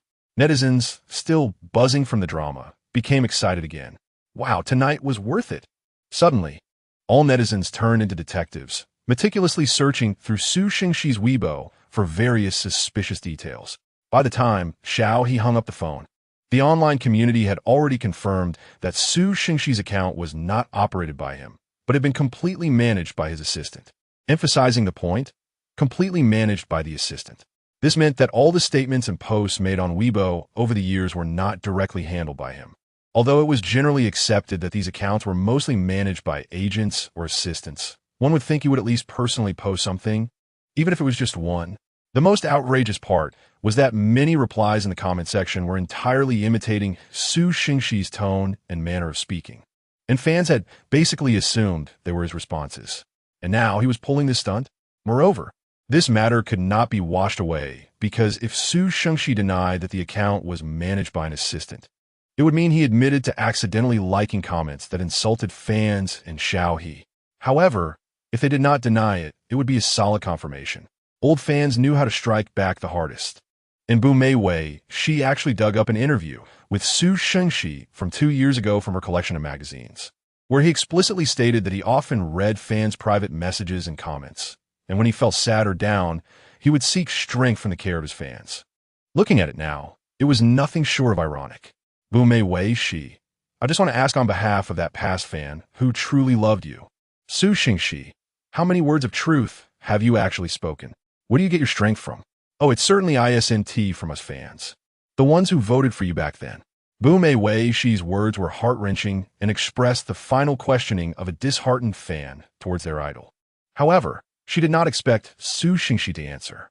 After posting this lengthy piece of nearly 800 words, Bu Meiwei-shi disbanded the super topic and group chat she had created. Bu Meiwei-shi, I'm not like someone who would throw their promises aside. I want to take back what I said about supporting killing life with ticket purchases. After all, I did join in on criticizing Xiao He at that time. So I will be renting out theaters at Pacific Cinemas in Rong City, Hu City, and Jing City. I will let others post the details on the platform. Interested people can go directly to get tickets. No fan status required. First come, first served. I will deactivate this account. Let us meet again in the future. With this final post, Bu Meiwei-shi never logged on again. Everyone knew she would never log on again. After Bu Meiwei-shi, Su Xingxi's accounts across various platforms also saw a massive drop in followers, with the scale of the loss far exceeding that of the previous exposure of his romantic relationship. Compared to Bu Meiwei-shi's uproar, more fans chose to leave silently. Chapter 65, Shisheng, officially premiered. Xiao He, who watched the entire process, expressed, "Friend, I acknowledge your combat power." He didn't forget to promote Shisheng, saying, "I cry to death." Thus, on May Day, the premiere day, many cinemas were already packed, and Shisheng had the highest number of screenings among all the premiering films, as well as the highest occupancy rate. Many viewers who watched the farcical event online couldn't help but develop a strong curiosity about Shisheng. Zhou Bowen was one of them. "Baby, shall we watch Shisheng?" he tentatively asked his girlfriend. Lin Zhuan frowned. "A crime movie? We're out on a date, and you're taking me to see this?" Zhou Bowen glanced at the poster for "I Want to See You 365 Times Nearby" and inwardly sighed. He really didn't want to watch that romantic art film. Just looking at the trailer, he could already smell the stench of a bad movie. However, there was no way around it. His dear girlfriend just loved this type of film. But looking at Lin Zhuan, who is beautifully made up today, he suddenly had a clever idea. "It's mainly because you look so beautiful today, and I worry that I Want to See You 365 Times might be too sentimental. If your makeup gets ruined from crying, that wouldn't be good." Lin Zhuan's expression froze. Indeed, she had put on a full face of makeup today and was planning to take pictures to post on social media later. So she definitely couldn't watch something too sentimental. Lin Zhuan immediately shifted her gaze from the "I Want to See You 365 Times" poster to the comedy Gentleman's Fantasies. No. Comedies also tend to force sentiments these days. I'm a person with a low tolerance for tears. I can't control it at all. As for When the Wind Rises, then let's watch Shisheng today. Lin Zhuan decided to follow her boyfriend's suggestion, reaching out to link her arm with Zhou Bowen and smiling. Zhou Bowen immediately felt relieved and smiled back. "All right, I'll go buy the tickets right away." Just in time, the latest screening of Shisheng was about to start checking tickets. Zhou Bowen bought the last two relatively good seats and brought his girlfriend in. Sitting down, the big screen hadn't officially started showing the movie yet, but was looping trailers for several films from the recent May Day release. Lin Zhuan took this opportunity to watch the trailers and unexpectedly found this movie quite good. It looks like the quality is alright. I hope it won't be too bad. Zhou Bowen knew his girlfriend had been busy with her thesis recently and might not have been paying attention to what was happening online. So he quietly explained to Lin Zhuan. "Xiao He, is he the actor who plays Mu Zhe?" Lin Zhuan suddenly brightened up. "Yes, that's him." Zhou Bowen nodded. "Then it's definitely worth a watch." Lin Zhuan recalled the elegant Mu Zhe and started to feel excited. After all, watching handsome guys is always a delightful experience. When the movie started, the two of them enjoyed popcorn while seriously watching the plot unfold. The film opened with a scene of the character played by Bao Wei, Zhu Laoda, standing at a chopping board breaking down pork. The dim yellow light, the crisp sound of chopping meat, and the man's slight breathing. Just the first scene gave a strong sense of unease. Thump, thump. The camera shook slightly, and Lin Zhuan suddenly tightened her grip on Zhou Bowen's arm. In the corner of the screen, a broken mirror leaned against the wall, but the reflection of the chopping board was unclear. Looking closely, it didn't seem like there was a pig lying on it, but rather person. After leaving the screening room, Lin Zhuan praised Zhou Bowen's good taste, saying the movie was great and they enthusiastically discussed the plot. When they reached the cinema entrance, Lin Zhuan suddenly remembered something. Hey, did you see Xiao He? I feel like I didn't see him appear. Zhou Bowen, huh? He recalled carefully and realized. Right? I didn't see him. The two exchanged puzzled glances. But that actor playing Zhu Laosan was truly a beast. I was so angry watching him. Lin Zhuan clenched her fists, gritting her teeth. Thank goodness the director added a post-credit scene. Otherwise, just thinking about that scum getting away makes me furious. Zhou Bowen nodded in agreement. Indeed. And the actor portraying Laosan was quite good, but I don't know who played him. That face must have had special effects makeup, right? It looked really ugly.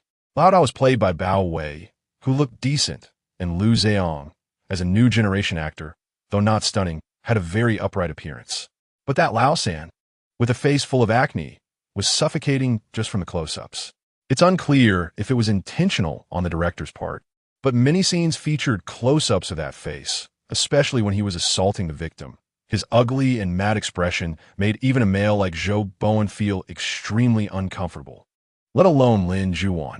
Thus, after watching the whole film, the two had the worst impression of Laosan, believing he was the most despicable among the three brothers. But I'm still very curious about who Xiao He played. Why didn't I see him? Lin Zhuan was still confused. She had seen Burning Heart before and wasn't unfamiliar with Xiao He's face, but after watching the entire movie, she had no impression of him at all. I don't know. Let us check the poster. Zhou Bowen was also curious. With all the buzz online about Xiao He, Shisheng, and Su Xingxi, he had been following the gossip, but hadn't looked into the role Xiao He played. It would be quite awkward if it turned out Xiao He barely showed his face in Shisheng. If it weren't for Su Xingxi having lost a lot of fans, directly dropping from the top tier, Zhou Bowen might have suspected that all of this was a marketing stunt by the production team. Let us go. Carrying their questions, Lin Zhuan pulled Zhou Bowen to the poster to examine it closely. Suddenly, Lin Zhuan's gaze fixated on the face of Zhu Laosan, her expression blank. And Zhou Bowen also saw the cast introduction above, unable to help but exclaim, "What the hell? Huh? Xiao He is Zhu Laosan?" With his words, the other audience members who had come out with the crowd paused in their tracks. The composition of the moviegoers was complex.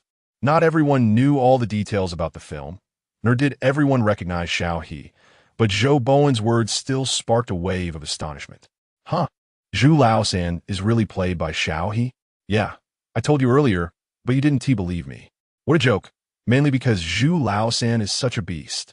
I can't even associate Mu Ze's face with Zhu Laosan. On this day, there were many people like Zhou Bowen and Lin Zhuan who were shocked. As a large batch of audiences flooded into the cinema on premiere day, similar topics quickly trended on social media. Xiao He did not participate in Shisheng. Xiao He, you played a beast? Xiao He, Zhu Laosan, many confused netizens saw these topics and were puzzled. Huh? What is going on? Why are people cursing at Xiao He again? Did that kid get bullied online again? Even Xiao He himself was confused. Wait, why are they all so surprised? ISNT it written on the poster? How does it feel like I'm scamming them? Chapter 66. The live broadcast was banned even under Xiao He's account. There were many comments from people. Bro, you. Forget it, I know you're a good person, but you've really made me angry. I'll unfollow for a while. Xiao Ge, did you really play Zhu Laosan? How did you pull that off? So impressive. No, Xiao Ge, admit it. You were behind this case back then. What is the difference between this character's look and the wanted poster? Fun fact. Xiao Ge wasn't even born 27 years ago. Xiao Ge, your image in my heart is shattered. I'm actually very curious about how the director persuaded Xiao Ge to play this beast, and he did it so convincingly. Xiao He looked at those comments, feeling both amused and helpless. Now, his account had grown from a few pathetic tens of thousands of followers to a real million. And with the further fame of the movie Shisheng, his follower count was increasing rapidly every day. Of course, the only thing Xiao He might need to worry about now was whether he would get beaten up when he went out. However, soon Xiao He wouldn't have to worry about this anymore. The Public Security Bureau of Lu City and Province C released the latest news, announcing Zhu Laosan's death. Although the announcement omitted some details of the case, the police also praised the Shisheng crew for their contributions and roles in the case, which sparked another round of discussions among netizens. Discussion surrounding Xiao He decreased somewhat, as everyone rushed to the official account to gossip. After looking at the comments, Xiao He breathed a sigh of relief and eagerly opened his system. Current points: 6119. Xiao He silently drooled over the prospect of sudden wealth. Oh my god, that S over 6,000 points. It's 10 times the points he earned while playing Muse. If he draws from a 100-point prize pool now, he could draw over 60 times. Over 60 draws. Do you know how hard it is for me to get these 60 draws? Xiao He felt a sense of gratification as if his efforts were finally being rewarded. He focused on the second-tier lottery button, eagerly anticipating the arrival of 10,000 points. What amazing things would a 10,000-point prize pool yield? The items drawn from the 100-point pool were already impressive, but the explosion rate was still quite frustrating. Surely, the items drawn from 10,000 points would be better, right? Thinking this, Xiao He refreshed the page and found that the previous 6,119 points had now changed to 6,498. At this rate of increase, he was really going to get rich. In the future, drawing from a million-point prize pool might not be impossible. At this moment, Xiao He's heart was filled with fighting spirit. Meanwhile, as the first AS audience gradually left the cinema, the reviews of the May Day premiere began to ferment, and the box office officially came out. Shirshing surged to the top of the daily box office with an absolute advantage, becoming the undisputed #1 for the day, while Shirshing received an 8.5 rating on Dubon, standing out with excellent results among contemporaneous works.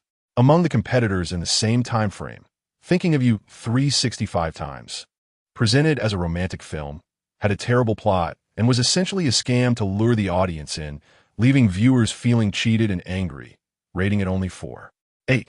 As for Gentleman's Rhapsody and Wind Rising in the Harbor, one was a conventional popcorn comedy, mediocre and forgettable, receiving a rating of 7 due to the comedy duo's reputation. The other, despite being a classic Hong Kong action blockbuster with thrilling fights, was marred by a ridiculously weak plot, receiving a rating of 6.9. Thus, the outcome was almost predetermined, and this opening had already sealed Shirshing's success. As the saying goes, all thanks to the competition. Director Ho Rongxuan was in high spirits all day. Once the results came out, he immediately posted an update in his friends' circle. Ho Rongxuan: "Oh my, thanks to all my fellow industry colleagues for their support. Thank you, I'm grateful." Directors who had previously been sarcastic in his friends' circle were now subdued, begrudgingly commenting congratulations, while some pretended not to see. Ho Rongxuan didn't care whether these guys saw it or not. For the next few days, he continued to take the main creators of the crew around for promotions. Although Xiao He didn't fly around with the crew, due to the significant online discussions about his role as Zhu Laosan, director Ho asked Xiao He to do a live broadcast to help with the promotion. So, Xiao He set aside a day, went to Feng Songwe's studio, and while doing a live broadcast of special effects makeup, he promoted the audience to watch Shirshing. Feng Songwe was the makeup artist who had previously helped Xiao He. Perhaps because she was going to be on camera today, she dressed particularly stylishly, wearing a light green casual suit from a famous brand paired with a colorful floral belt. Although her face remained cold and serious, when she saw Xiao He, she merely nodded slightly. Xiao He greeted her, then followed director Ho's instructions to open the currently hottest music app for the live broadcast. Soon, a large number of people entered the live room, and upon seeing that it was Xiao He, they became excited, calling friends to join and flooding the room with comments. "Oh my god, it's living Muse. Xiao He, yes, I'm alive, not dead yet. This is my first time seeing Xiao go live. Xiao He, this is a bit last minute. If there's another opportunity, I'll continue to do live broadcasts. What are you doing? Doing makeup? Xiao He, yes, this is Teacher Phone, who is responsible for my makeup. Her special effects makeup is amazing. I'm sure you've seen it in Shirshing. The character Zhu Laosan I played was done by her." At the same time, Xiao He adjusted his position, inadvertently revealing the logo of Feng Songwe's studio, also helping her promote a bit. "Wow, the lady is both beautiful and talented. Awesome. Xiao Ge, I'm actually very curious about what you think about Su Xingxi." "Yes, I'm curious too. So does Su Xingxi really dislike Xiao Ge? How do you usually get along in the crew?" Xiao He, I welcome everyone to support Shirsheng, and I appreciate everyone's love and attention. Questions about Su Xingxi were inevitable, but Xiao He could only ignore them and continue to answer other questions related to the movie. However, soon, those less favorable questions were all cleared away by Lu Rulon, who was in charge of the backstage, making the comments appear much more harmonious. Xiao He answered a few more questions and then found it inconvenient to speak. Feng Songwei, as usual, began to quickly apply the fake skin on Xiao He's face. The comments gradually quieted down, but most remained in the live room, eagerly anticipating the final result, and new people continued to join to watch. About an hour later, under Feng Songwei's work, the ugly Zhu Laosan gradually took shape. Many viewers initially came out of curiosity and for fun, wanting to confirm whether Xiao He really played Zhu Laosan. But as they witnessed a beautiful woman transform a handsome guy into the ugly Zhu Laosan, the visual shock and contrast of beauty and ugliness sent waves of astonishment through the comments. Looking at the densely packed, shocked comments, Xiao He, now wearing Zhu Laosan's face, slowly leaned closer to the camera and revealed Zhu Laosan's distinctive cold smile. Then, the next moment, your live broadcast room has been banned for suspected violence and bloodshed. Xiao He, Feng Songwei. Audience. Feng Songwei glanced at Xiao He, then at her phone, and finally revealed a look of astonishment on her icy face. Don't tell me you just smiled a little, and then our live stream got banned. Xiao He reluctantly coughed lightly. Well, it seems that way. Feng Songwei. It must be that your smile was too inappropriate, she said very seriously. After all, it definitely wasn't because I made you look too inappropriate. This needs to be clarified. It can't tarnish her reputation. Xiao He. He was already indifferent about it, as long as she was happy, smiling. Chapter 67. Xiao He wants to be an investor? Xiao He's live stream banned. Xiao He promotes bloody violence. Xiao He restores Zhu Laosan in live stream. On the day Xiao He's live stream was banned, he made it to the trending topics again. Looking at those entries, Xiao He couldn't help but be impressed. Nowadays, netizens are so idle. Is there really a need to trend over something so simple? Although Xiao He could probably guess that behind this trending topic was the crew and sister Lu stirring the pot, he truly didn't like hearing about it. Look at what they're saying. It makes it sound like he killed someone during a live stream. However, the joys and sorrows of the world are not the same. The netizens who saw this trending topic were laughing like crazy. Haha, I was on site, I watched him smile at us for a moment, then he got banned. Oh, is that why he got banned? I'm dying of laughter. I thought he was live streaming a murder, but you tell me he just smiled. When Brother Xiao smiles, life and death are unpredictable. If you don't believe me, I'll show you the screenshot from back then. Screenshot. JPG, wow. At first glance, I thought it was a ghost picture. Turns out it's Brother Xiao. This makeup is too impressive, just that smile. I can only say, Brother Xiao's ban is not unjust. If I were the reviewer, I would have been scared stiff too. This special effects makeup artist is really amazing. I remember her name is Feng Songwei. She has won international awards for special effects makeup and has been involved in the makeup design for several major foreign productions. She has also done stage makeup for several big names in the US. She's an extremely talented makeup artist. No wonder she managed to restore Brother Xiao to Zhu Lao San 100. She really does have some skills. Oh my god, the beautiful lady who did Brother Xiao's makeup, is that impressive? If you're interested, you can just search it up. What the original poster mentioned is just a part of her excellent resume. Okay, no need to say more. I'm already starting to feel inferior. Seeing the topic gradually drifting away, Xiao He unexpectedly breathed a sigh of relief and then clicked on the screenshot sent by his fans. He was also taken aback. The man in the picture looked ugly, with acne on his face resembling pus-filled bumps, appearing uneven. His cheeks and the tip of his nose were also pockmarked, making his face look like a fermented bun, all puffed up. On such an intimidating face, there was an extremely cold and insidious smile, as if it was staring deeply at the viewers behind the screen. Forget about the other audience members. Even Xiao He was shocked. No wonder they could tolerate that face. But with that smile, if they don't ban you, who will? Xiao He felt that the reviewer's tolerance was truly remarkable. After some thought, to avoid having this image become a part of his dark history, Xiao He moved his fingers and harmonized most of the ghost images circulating online. Even if other passersby wanted to open or save it, they would find the image already 404-foot-D. In this case, they would just think the image was too scary, triggering the internet security mechanism to automatically harmonize it, rather than believing Xiao He did it himself. Sure enough, Within a few minutes, someone noticed this situation, but everyone was laughing and no one had any doubts. Xiao He. The kid is suffering inside, but the kid won't say it. In the end, even Lu Roland called, asking Xiao He to find time tomorrow to visit their current studio and take a set of photos for business purposes. You need to separate your image from Zhu Lao-san. Zhu Lao-san is Zhu Lao-san, and you are you. The boundary between the two must be clear. Lu Roland's tone was serious. Otherwise, if your situation binds you down, future development will be severely hindered. Xiao He sincerely asked, "They can't invite me and bring Sister Feng along at the same time, right? Then Sister Feng and I could form a duo." Many people only realized that Xiao He played Zhu Lao-san after leaving the cinema, indicating that in their minds, there was actually a natural rejection of the resemblance between Xiao He and Zhu Lao-san, and they wouldn't be confused for one another. And now, with the many memes circulating online, it created an illusion that Xiao He looked like Zhu Lao-san. This illusion could be quickly covered up as long as Xiao He produced new works. Lu Roland.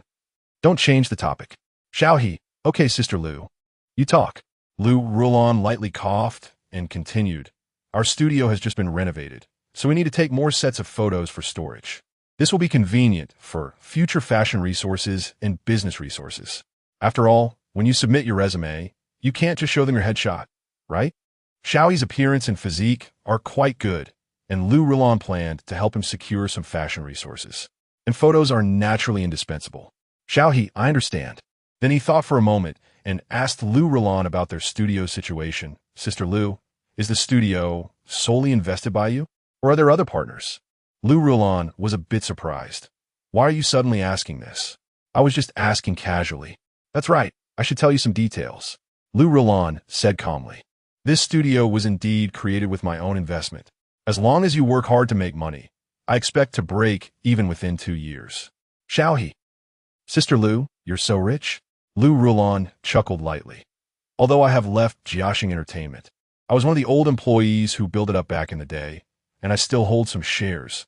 Naturally, some shareholders of Jiaxing Entertainment wouldn't refuse to buy back the shares Lu Roland held. Xiao He was taken aback. That's Jiaxing Entertainment. Sister Lu, you have such great ambition. Jiaxing Entertainment is one of the largest star-making companies in the country, with a very high annual revenue share. Even if you do nothing, just being a small shareholder brings substantial dividends every year. It's no exaggeration to say that Lu Roland has sold her future pension. Lu Roland didn't care much. Money can always be earned. If I didn't let go of these shares, I might not have been able to leave Jiaxing. Otherwise, how could Jiaxing so easily let her go? They even allowed her to take her team with her. There must be a price to pay for that. Xiao He thought for a moment and asked, Sister Lu, are you still looking for investors? Yes, definitely. But it's not that urgent since you're the only artist right now. So what do you think of me? Lu Roland let out a chuckle, teasingly saying, "Oh, do you want to be my boss? Well, it takes a few million, at least 5 million. Is that okay?" Lu Roland's words got stuck. The woman on the phone fell silent for a long time before asking, Xiao He, I see you usually behave well. You really haven't been robbing banks or gambling behind my back, right? Xiao He was speechless. Sister Lu, you really let me down. We've known each other for so long, and you don't trust me like that. It's because I know you that I don't quite trust you. Lu Roland said sincerely. After all, I haven't heard that your family won the lottery and became rich. Xiao He, damn it, can it be his own earned money? He's now part of the 2.08 million. Wait, when did Sister Lu get his parents' contact information? Chapter 68, legendary director Feng Zhengyang. Well, actually during this time while I was preparing for my defense, I happened to sell a piece of software. Xiao He said that combined with some savings I had accumulated before, it was just enough to reach 5 million. I thought that since this money was just sitting there, it would be better to invest it in myself, and in the future, I could make money from it. Lu Roland was silent for a moment before asking suspiciously, You're that capable? In an era dominated by technology, it wasn't surprising that a piece of software could sell for a high price. But she hadn't noticed Xiao He had such great abilities. Aside from preparing for his defense at school during this time, Lu Roland hadn't seen Xiao He coding or working on software. Xiao He coughed lightly. Why? I'm usually low-key. The software was indeed something Xiao He had developed during his time at school, a network security software with AI defensive capabilities. the strongest creation he could produce at his current beginner hacker level. Coincidentally, Xiao He's mentor was the vice dean of their department, with deep qualifications and connections. So he simply asked the vice dean to help make some introductions. Xiao He also knew that given his previous situation, it was impossible for him to create such software independently. So he told the vice dean that he was involved in the basic code and mainly responsible for later sales. While most of the others in the team were employees from big companies conducting private research and not convenient to show up. Taking private jobs is a well-known, yet secretive topic in the industry, so Xiao He's words did not raise any suspicion. Although the vice dean was usually strict, he was quite nice, and since he could benefit from this as a recommender, he promptly helped Xiao He introduce the software to big companies for promotion, and it was quickly sold successfully. Thus, Xiao He made a substantial profit. Have you taken care of the taxes and necessary procedures? Lu Rulan cautiously asked. Xiao He sighed. Sister Lu, don't worry, you don't need to clean up after me. Phew, then that's good. Lu Rulan's voice instantly became cheerful. Come to the studio tomorrow. I'll call the lawyer. Okay. The next day, Xiao He arrived at their newly established studio. The studio was located in a commercial building in the center of Hu City, an extremely luxurious area, and it would not be an exaggeration to describe it, as every inch of land is gold. As soon as Xiao He entered, he saw the name of their studio, Linghui Studio. Linghui. Xiao He silently repeated the name at the door. Above the stars, brilliance envelopes the multitude. When he signed a contract with Sister Lu earlier, he had seen this name and thought that Sister Lu was inherently filled with an unmasked ambition and pride. And even leaving Jiaxing Entertainment was merely for better career development, to showcase her talents in a broader space. Xiao He felt a bit fortunate to collaborate with such an ambitious person. How is it? Lu Rulan walked over in high heels from behind Xiao He. These are all my designs. Feel free to look around. Very impressive, Xiao He sincerely praised. The wall to the right as he entered the studio was decorated with a large acrylic frame specifically displaying the studio's artists. But currently, the studio only had Xiao He, and there weren't many magazine-quality photos to showcase, so this area was still empty, with only the warm light above casting a few scattered stars on the frame. Walking through the corridor led to an open workspace, which wasn't large, but the layout and furnishings were very well organized, giving a neat and orderly impression. Lu Rulan greeted a few scattered employees, and Xiao He saw them continue to focus on their work. To the left was a completely independent lounge, equipped with everything from food and drinks to play and rest, with a small reading area in the corner featuring shelves filled with movie scripts, marketing, and other books related to entertainment work. Overall, the studio had both professional modern management and humanistic care, and after touring around, Xiao He thought it wouldn't be bad to work as a coder in such an environment. Of course, that wish was now far from him. After signing the documents, Xiao He officially became one of the shareholders of Linghui Studio, with Lu Rulan still being the largest boss. As he put away the pen, Xiao He joked, "If we recruit new people in the future, I can experience what it feels like to be a boss." Lu Rulan rolled her eyes. "Don't think about new people for the next few years. Just bringing you on board is already exhausting. If you're interested in being a boss, then congratulations. You're already one." Xiao He, is it that casual? Lu Rulan shrugged. "There are only the two of us investors. If I agree and you agree, then it's settled." Xiao He's mouth twitched. "Then forget it. It feels pointless to be a boss." "Don't." Lu Rulan earnestly patted Xiao He and said seriously, "So next month's audition will depend on you. That's director phone.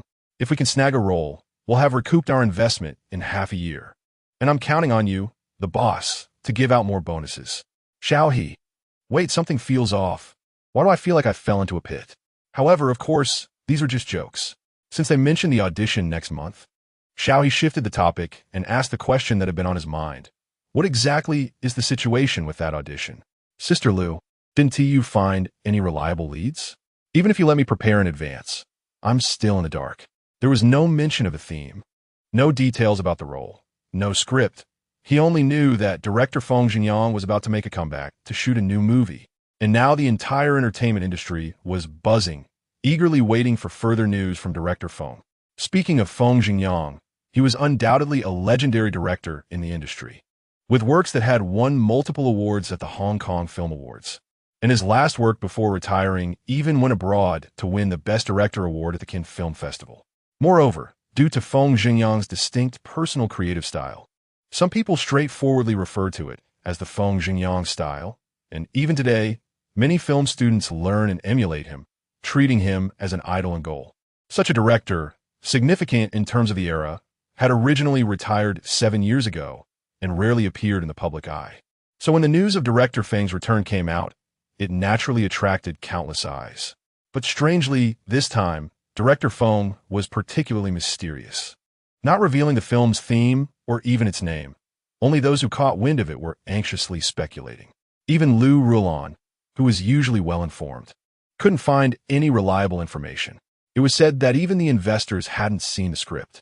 Liu Rulan shrugged, "So don't mention us. Investors don't even know what they're investing in, yet they pour in a large amount of funds." Xiao He was shocked. "Aren't they afraid of losing money?" "That's director Feng." Liu Rulan shrugged. "Do you know what the name Feng means?" Even after 7 years, his film Moonlight is still one of the top 5 rated films on the Huaxiao film charts. If that film had been released in the right era, it surely would have been in the top 10 box office rankings. As long as it's director Feng, then his works are bound to be masterpieces. "I know he is indeed impressive." Xiao He frowned slightly but quickly relaxed. "But I heard he retired because—" Don't say that." Liu Rulan instinctively looked around. Even in the office, some things shouldn't be casually mentioned. Back then, even the police couldn't reach a conclusion about the matter. So it's better for you to pretend you don't know. Otherwise, do you think others are unaware of this? Everyone is pretending not to know. And that's how this circle can continue to operate. Xiao He, seemingly deep in thought, didn't say anything more. He just nodded to reassure Liu Rulan. "I understand, Liu Jia. You can rest assured, I won't speak out of turn." Chapter 69, Killing Life, Celebration Feast. After returning from the studio, Xiao He continued to work hard on the final defense, while the film Killing Life continued to grow its box office slowly after the May Day holiday, ultimately stopping at 1.8 billion. This completely exceeded everyone's expectations, as films of this genre inherently have audience limitations, not being the action or comedy films currently favored in the market, nor entirely a suspenseful brain-teaser movie. To exceed 1 billion in box office was already a huge success, which was like a windfall for those who initially estimated only about 700 million. The group chat was filled with joy for 2 or 3 days. And on the day Xiao He successfully completed his defense, he went to the crew's celebration feast.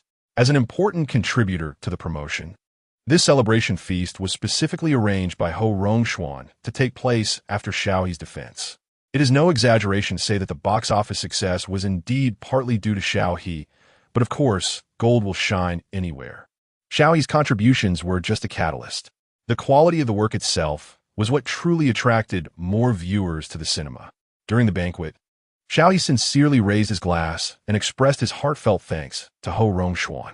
Ho Rongshuan's face turned red from drinking, and even his usually thinning dandelion hair appeared much denser than before.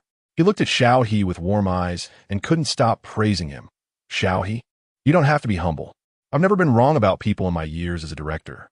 You will definitely go further in the future." Xiao He smiled. "Thank you, Director Ho. I also wish you great box office success in the future." Today, almost everyone from the crew was present, including Bao Wei, who had already joined the crew, and Zhu Jianhua, who had returned to Beijing.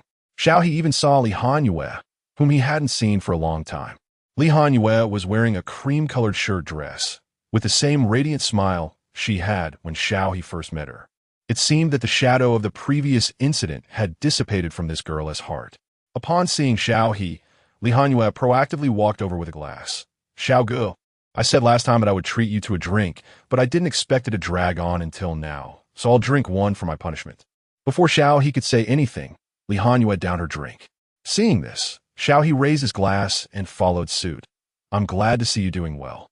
Li Hanyue smiled and pursed her lips. "I went traveling a while ago and saw many different landscapes along the way. Suddenly, I felt that the things that hadn't happened before didn't need to become my inner demons, so I came back, sorry to make everyone worry." "It's great that you can think this way," Xiao He said, looking around. "It's a pity that Xianggu is not here. Otherwise, he would be happy for you too." Li Hanyue nodded, but sighed. "I just don't know when I can see Xianggu again." At this celebration feast, almost everyone from the crew was present, except for Liu Zheong, who had actively participated in previous events. This was related to Liu Zhehong's foolish manager. As mentioned before, Liu Zhehong's management company was very eager for him to transition to the traffic lane, aiming to create a new generation representative who had both traffic and acting skills. And when Killing Life became a hit and the box office soared, Liu Zhehong's manager did something very foolish to help him attract a wave of heat and traffic by marketing Liu Zhehong's character, Zhu Lao Air, all over the internet. Initially, they marketed very cautiously, only promoting the Zhu family's three brothers as the iron triangle of the butcher's head. Zhu Lao Da is irritable and angry. Zhu Lao Air is hypocritical and cunning, and Zhu Lao San is dark and cruel. The related marketing for the three brothers began to spread widely across the internet. Bao Wei and Liu Zheong were not unattractive, and Xiao He, well, he was definitely handsome. So their iron triangle was one of the most visually appealing groups of villains in recent years. This indeed helped Liu Zheong and the crew attract a large number of fans and heat. However, such marketing, if done appropriately, is just playing with memes, but if overdone, it becomes distorted, as if the villains are the protagonists. Villain aesthetics are justice. The suffering of the victims is no longer suffering, and the crimes committed by criminals deserve forgiveness. Moreover, the most critical point is that the Zhu family's three brothers have real-life counterparts. What they did was indeed very cruel and unforgivable. Liu Zhehong's manager marketing this way was simply asking for trouble. Fortunately, Liu Rulan had been keeping an eye on the online situation, and after discovering that Liu Zheong had made such a foolish move, she quickly contacted the crew to stop and negotiate. Director He was still happily watching the box office increase when he heard about the situation from Liu Rulan and broke out in a cold sweat. He immediately contacted Tai Dong Entertainment, scolding Liu Zheong and his manager severely while spending a lot of money to take down all related marketing online and extensively promoting the news of Zhu Laosan's confirmed death, which quietly covered up the impending public relations storm. Thankfully, this issue was handled quickly. Otherwise, Director He couldn't even imagine how much doubt and abuse Killing Life would face if such marketing backfired. After all, they had always adhered to respecting the real-life counterparts, respecting the victims, striving to restore the fugitive's image, and letting the audience understand the evil of the Zhu family's three brothers, rather than turning them into stars. After this incident, Liu Zhehong's situation became quite awkward. Although it was his manager's actions, Director He also didn't give him a good face. So Liu Zheong didn't have the face to come to the celebration feast, only sending a few big red envelopes in the group chat, hoping everyone would have fun. Thinking of Liu Zheong and his troublesome management team, Xiao He didn't want to comment further, only saying, I hope he can resolve his issues quickly. In fact, it isn't easy for Liu Zheong to leave Tai Dong Entertainment. After all, among his peers, none have the combination of acting skills and popularity like Liu Zheong. And as long as Tai Dong Entertainment doesn't make a foolish move, they definitely won't let Liu Zheong go. Now it all depends on how Liu Zheong can use this incident to gain more benefits for himself. After chatting with Li Hanyue about some future plans, Xiao He raised a toast to several senior members of the crew. Bao Wei signed a few postcards for Xiao He's mother, while Zhuo Jianhua handed Xiao He a business card, gently saying, if you're interested in the future, you can attend a few classes in the Beijing Opera Performance Department. I believe you'll gain unexpected rewards. Although it was far away in Beijing, after all, it was every actor's dream to experience Beijing opera. Xiao He did not decline, taking the business card with both hands and thanking Zhuo Jianhua. Thank you, Teacher Zhuo. After a while, as the banquet was coming to an end, everyone who had been excited all night was now somewhat disinterested. Director He waved his hand, signaling that the banquet was over. However, as everyone gradually left, he called Xiao He and Liu Rulan to a separate empty room. Once seated, the smile on He Rongshuan's face faded slightly as he took out a folder and placed it on the table, pushing it toward Xiao He. This is the new film that Director Feng is about to prepare for shooting. Xiao He, you could take it back and have a good look and prepare in advance. Although Liu Rulan had already had a guess in her heart, she still excitedly clenched her fist, enthusiastically signaling Xiao He. It's Director Feng's new film. It's the script they've been searching for a long time. Chapter 70 Director Feng's new script turns out to be Thank You, Director He. Xiao He expressed his gratitude. It's nothing. Ho Rongxuan calmly took a sip of tea and asked, did you get the recommendation quota? This time, the actor selection is based on internal recommendations. In other words, resources are not leaked, so this audition qualification is very important. We will borrow a recommendation slot from Howen Entertainment. Lu Rulon interjected at the right moment. Ho Rongxuan nodded. Okay, I won't worry about this. You all work hard. Xiao He said, thank you very much, Director Ho. However, Ho Rongxuan glanced at Lu Rulon, who seemed to realize something and immediately stood up with a smile, saying, I'll go bring the car around. You all chat. Ho Rongxuan was also pleased with Lu Rulon's perceptiveness and nodded slightly. Once Lu Rulon left, Xiao He cautiously asked, Director, do you have anything else you want to say? Take the script back and read it carefully. Think more about it, Ho Rongxuan replied. I feel you have your own ideas. For some things, make your own decisions. Don't be like Lu Zheong, led astray by his agent. Xiao He frowned, then stood up and bowed seriously, saying, thank you for the reminder, Director Ho. There are some things I shouldn't say. After all, it might offend people.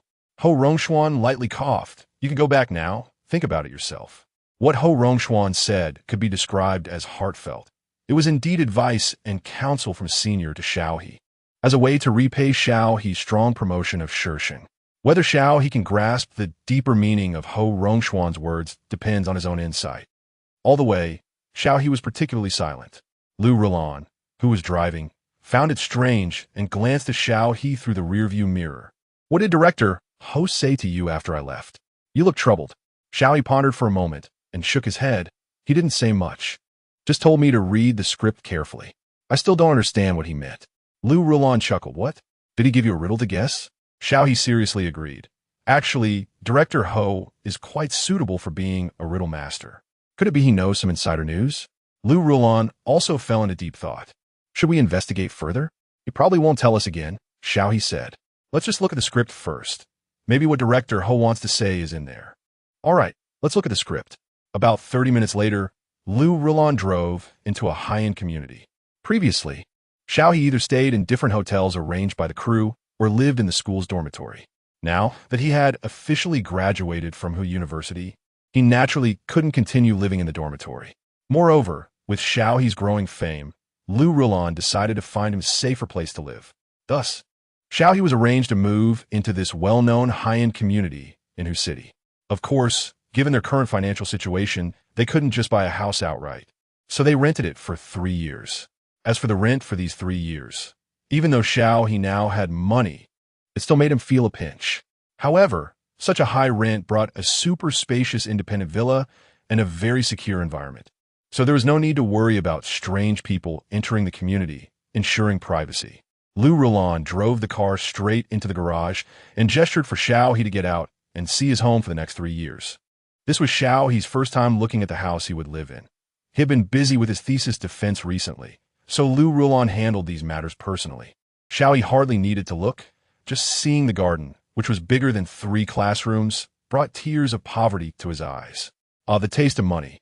Lu Rulon, however, had her hands on her hips and was nitpicking. TSK, this house is everything good, but the garden is too big and not very useful. Fortunately, the property management will take care of the cleanliness and plants here. Otherwise, we would have to hire a gardener separately. Xiao He responded, He, being rich is great. So, the property management can handle these things? Huh. Forgive him. His impression of property management was still stuck on them not opening the door during a fire, having no water in the fire hydrants, and usually making things difficult for delivery people, while in real emergencies, they acted like they were dead. When Xiao He asked about the usual property fees, he thought, good, there's a reason it's expensive after spending so much money. They should take care of the garden for me. After that, Xiao He followed Lu Rulon around the house, confirming there were not many issues before Lu Rulon sat down, took out the script from Director Ho, and indicated for Xiao He to read it. Let us see what Director Feng is making this time. That way, I can help you adjust your study plan for the next couple of weeks. Okay. Xiao He opened the folder, and when he saw the content of the script for the first time, he frowned. Hiss, why does this feel? What's wrong? Lu Rulon leaned in to take a look. After seeing the plot outline and general story direction, she fell silent as well. Hiss, Xiao He asked Lu Jia, Are you sure this is what director He just gave you? You didn't mix it up, did you? Lou Roulon replied. I absolutely did not make a mistake. The two exchanged glances and then looked back at the script. Without a doubt, this script was for a genre that many big directors, and even many ordinary directors in the country, had not filmed or even touched a zombie movie. Generally, when people think of zombie films, they picture the American series featuring female warriors slashing zombies with blood splattering everywhere, or the Korean series that deeply explores human nature during a flight from danger. Of course, there are several other series with zombies that many zombie film enthusiasts rave about. However, in China, there are no zombies, but there are plenty of jiangshi, hopping vampires. It's not that domestic directors can't make this type of movie. It's mainly due to domestic censorship and cultural differences, which lead to such films not having a broad market domestically. Additionally, the industrial level of filmmaking limits many people's creativity. A lot of special effect production is very costly, meaning it requires a huge investment. Currently, many domestic investors are profit-driven, only looking at whether a movie can make a big profit. They avoid films that have no hope in the early stages and high risks in the later stages. Because of this, even though the recent years have seen a gradual relaxation of censorship from above, no one still dares to venture into this field. But if it's director He, he started with action films, and if he can create the feeling of an action blockbuster like the American Valkyrie series, even a zombie film should be quite good. I'll go ask about the investment, Lou Roulon said cautiously. If the investment is substantial, then director He's film indeed has great potential. Soon, Lou Roulon found out the general situation.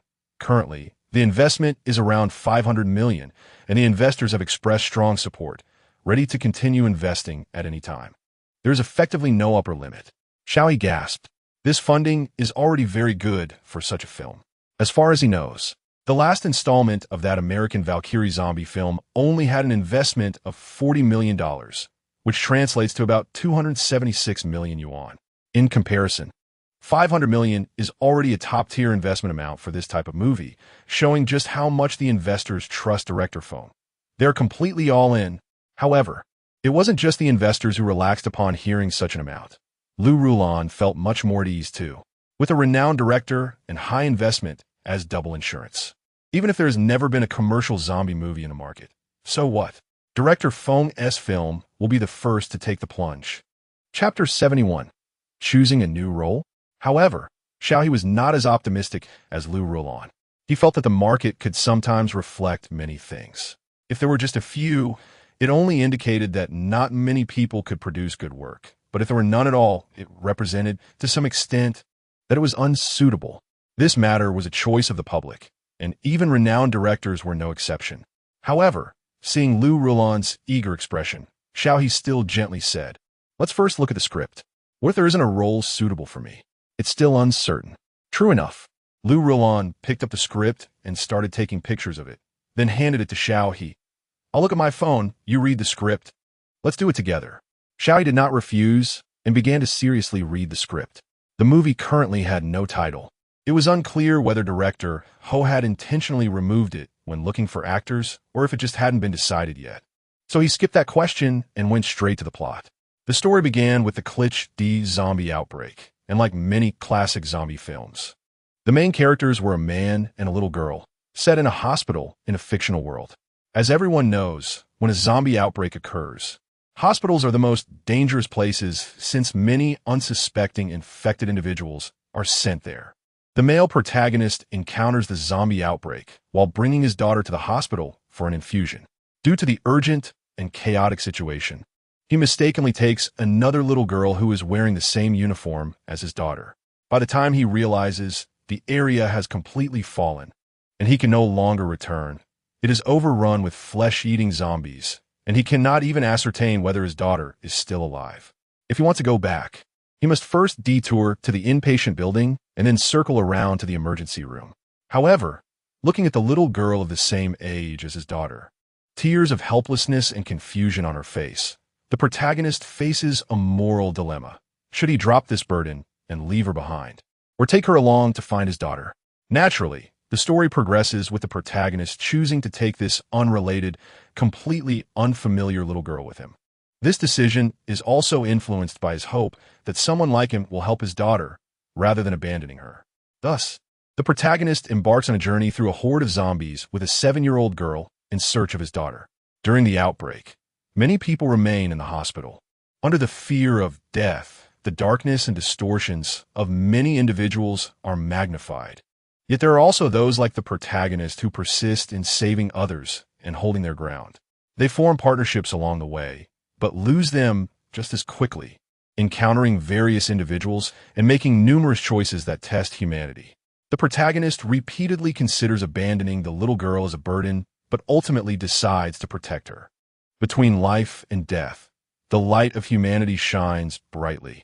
It is evident that the writer of this script is quite talented, as every character in the ensemble is vividly portrayed. Particularly the protagonist's choices and the plot twists at the end are a significant test of the screenwriter's skill. If not handled well, the entire story would collapse. However, this screenwriter has managed to maintain a high standard, with well-placed details that avoid cliches. From a script, it is indeed a good work. By the time they finished reading the script, it was already late at night. Xiao He glanced at the clock in the living room, lazily yawned, and then looked at Lu Rulan. "Sister Lu, what do you think?" Lu Rulan was reading faster than Xiao He and had already put down her phone to wait for him. Hearing Xiao He's question, she immediately replied, "I think the script is good. The ensemble is very clear, and each character has their own highlights and storyline. Even those who are not the main characters can shine. As for the main character of the movie, there's no need to think too much.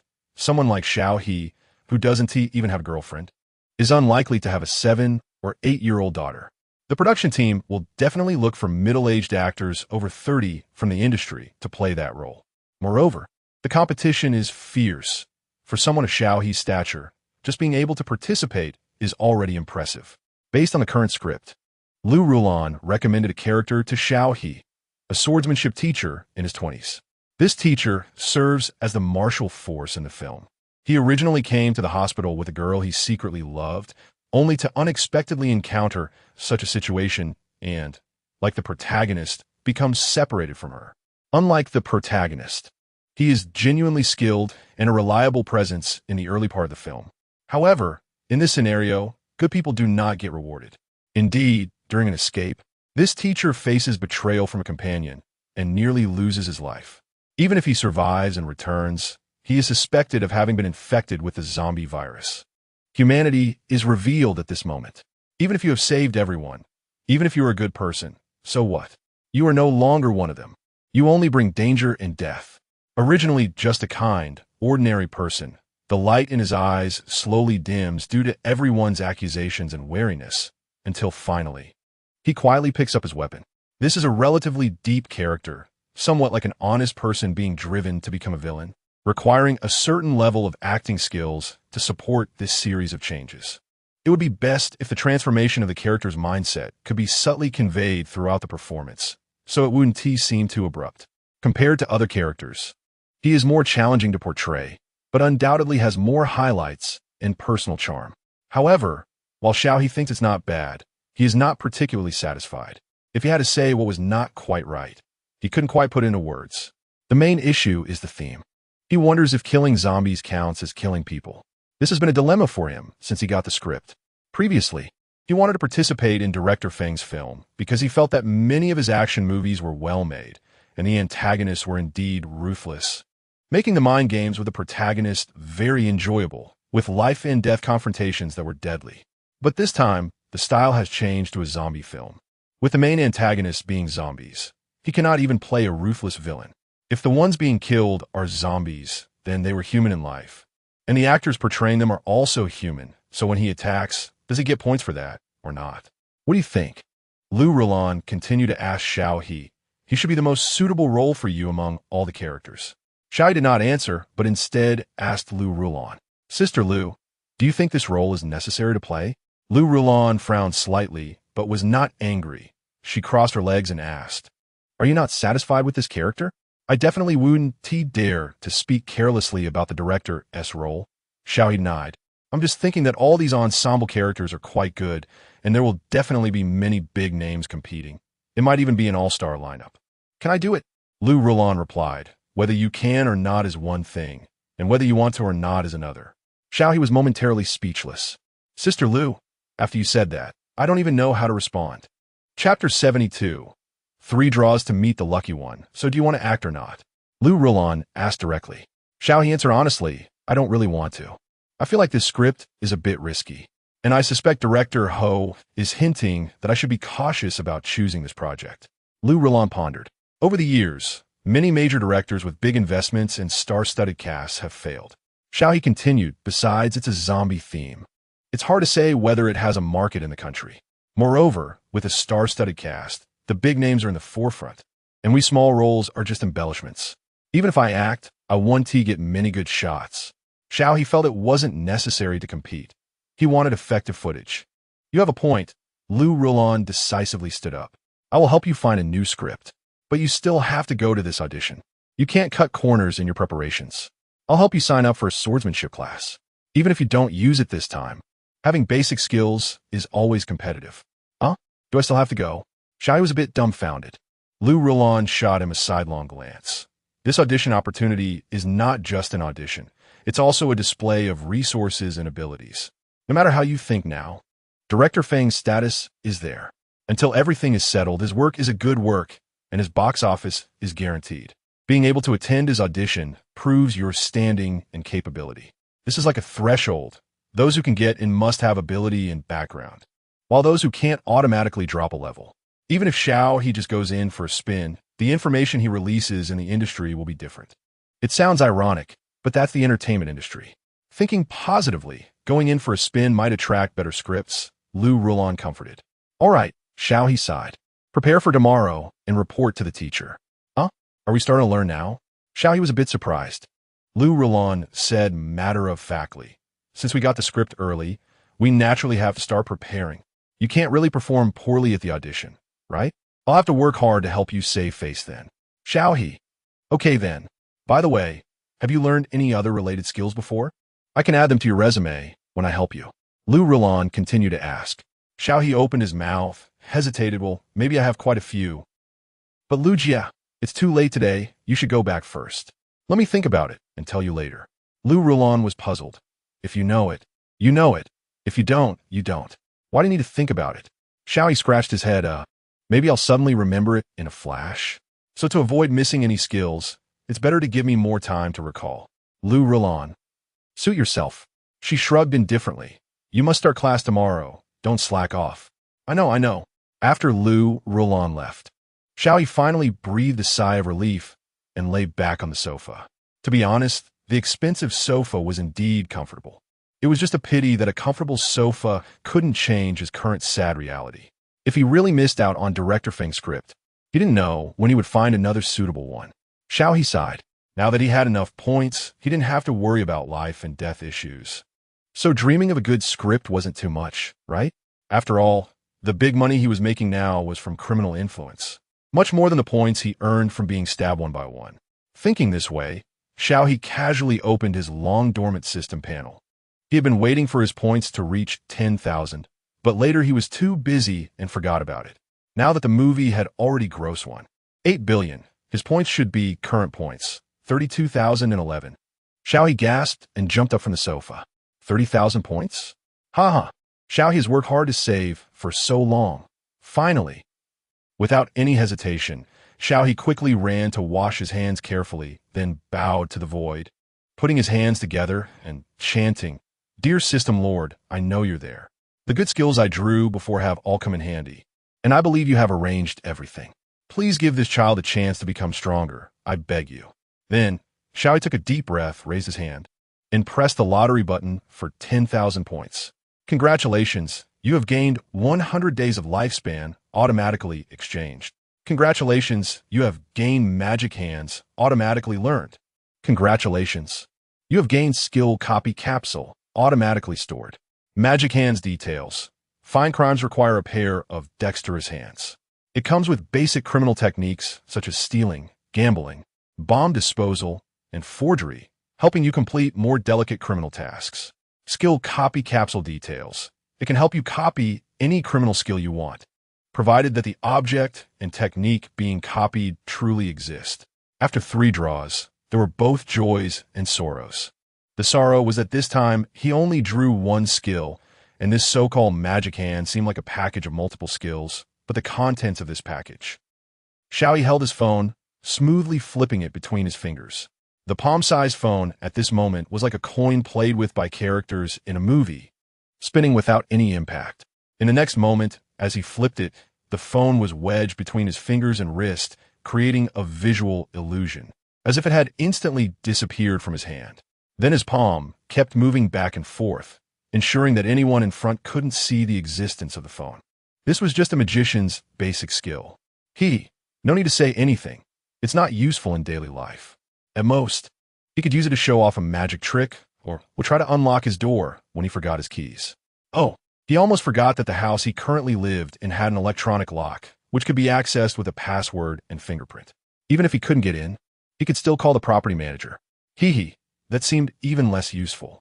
Xiao He looked at the only capsule still floating in his system panel, his expression turning a bit more gratified. At that moment, this capsule in Xiao He's eyes was radiating a golden glow, the aura of a lucky one. Of course, perhaps part of it also came from the system's mercy. Xiao He put his hands together and bowed to the system again. Good system, great system. I knew you loved me, even though you don't speak. Although it can only copy the criminal skills from criminals.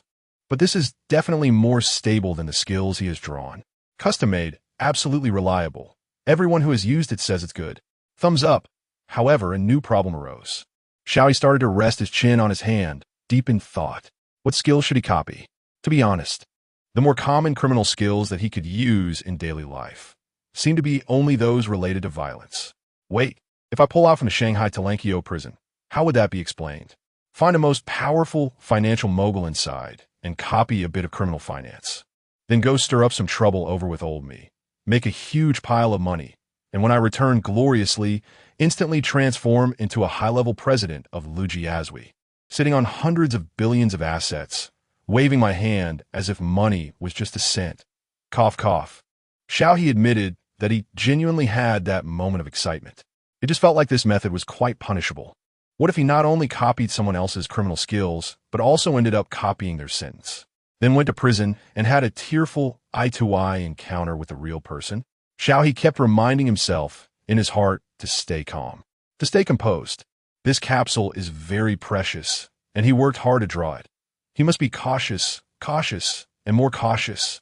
If it really doesn't work, let's just put it aside for now. Anyway, Xiao He is currently studying skills like swordsmanship and self-defense seriously, and money is just a matter of a few software for him right now.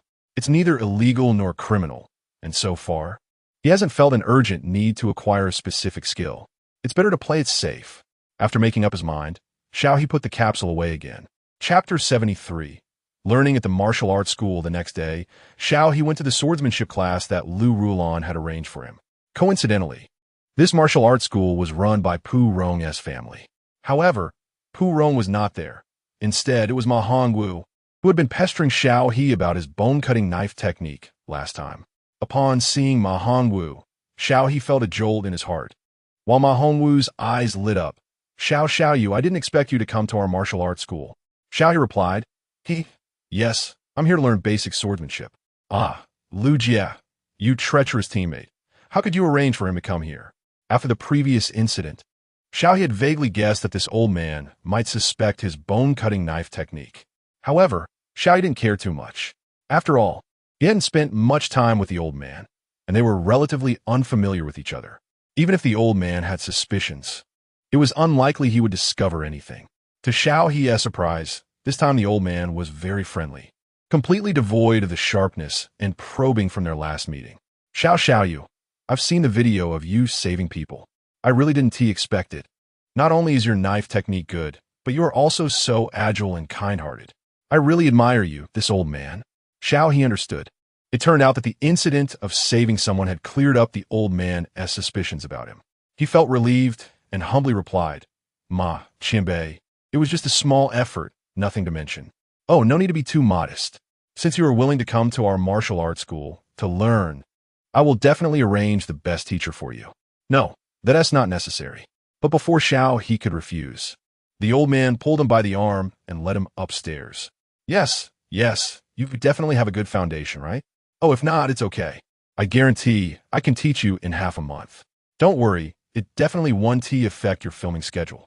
After confirming that Xiao He was not a bad person practicing evil techniques, Ma Hongwu was extremely enthusiastic, treating Xiao He as a very talented junior. He chattered all the way, and Xiao He could only accept the old man's kindness and was half dragged upstairs.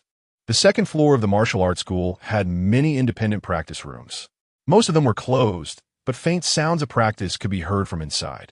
Xiao He even saw through the glass of one door a teacher in a training outfit leading a group of little kids practicing stances. In another area, he saw a group of elderly men and women practicing Tai Chi. Their movements were coordinated, their postures relaxed and steady, and upon careful observation, there was indeed a sense of yin and yang, simplicity in a grand way. It was clear that this martial arts school was quite popular. Here we are. Ma Hongwu brought Xiao He to a relatively smaller classroom, which was used for small or private lessons.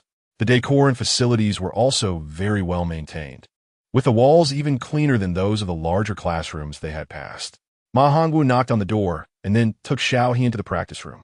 At that moment, there were two people in the practice room who seemed to have been chatting. Upon hearing Ma Hongwu's noise, they both stopped talking and looked over. Xiao He raised his eyes and met their gaze, his body suddenly stiffening. "Did we disturb you?" Ma Hongwu asked with a smile. "It's fine," one of them replied. "Ma Shu, what brings you here?" "I brought a student over. See if you're willing to teach him," Ma Hongwu said. Turning around, he noticed Xiao He still standing at the door and waved with some confusion. Xiao, you come in." Xiao He thought to himself. The two men inside. One was burly with a piercing gaze, while the other was slightly thinner but had a fierce look. Both seemed like tough characters.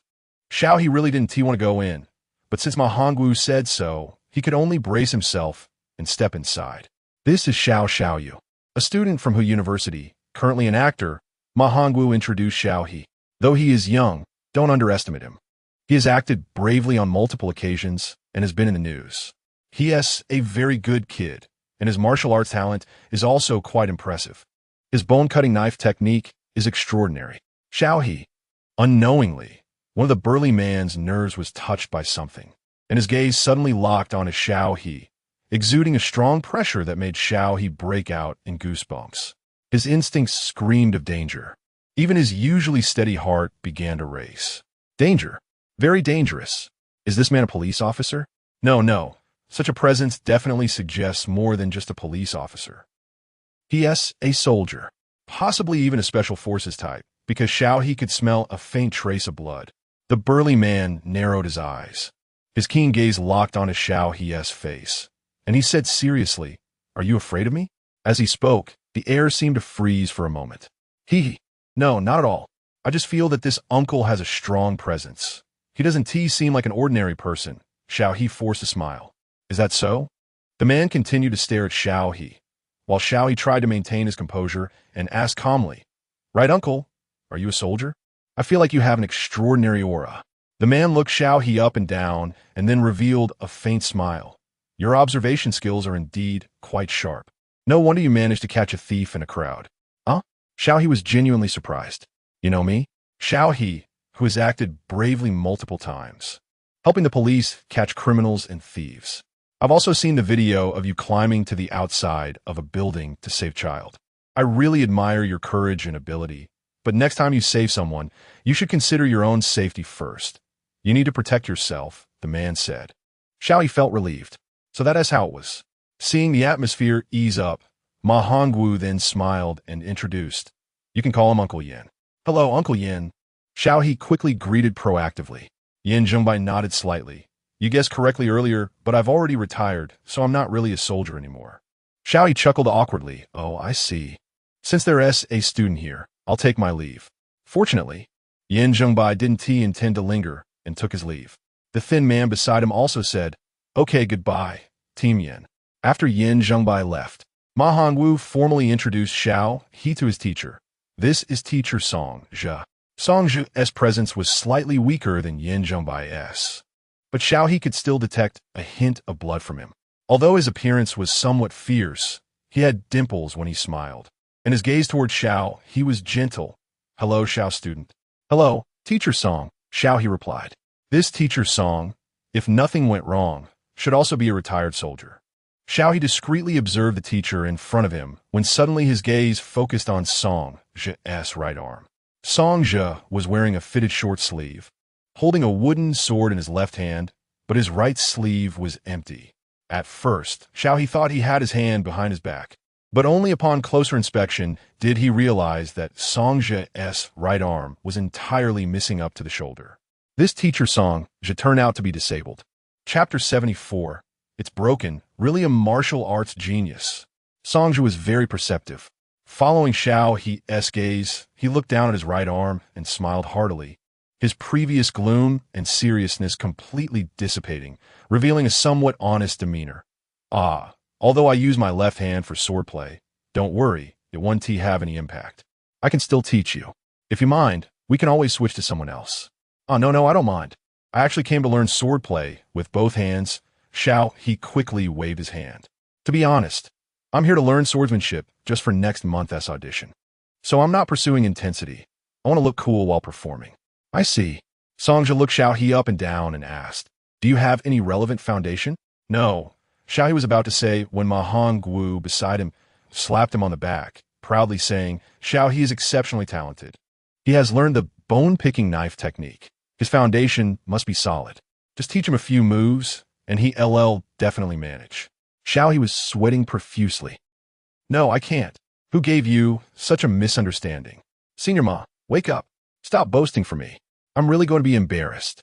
Fortunately, Song Zhe was quite responsible and didn't get swayed by Ma Hongwu's words. After Ma Hongwu left, he still seriously asked Xiao He to demonstrate his basic skills.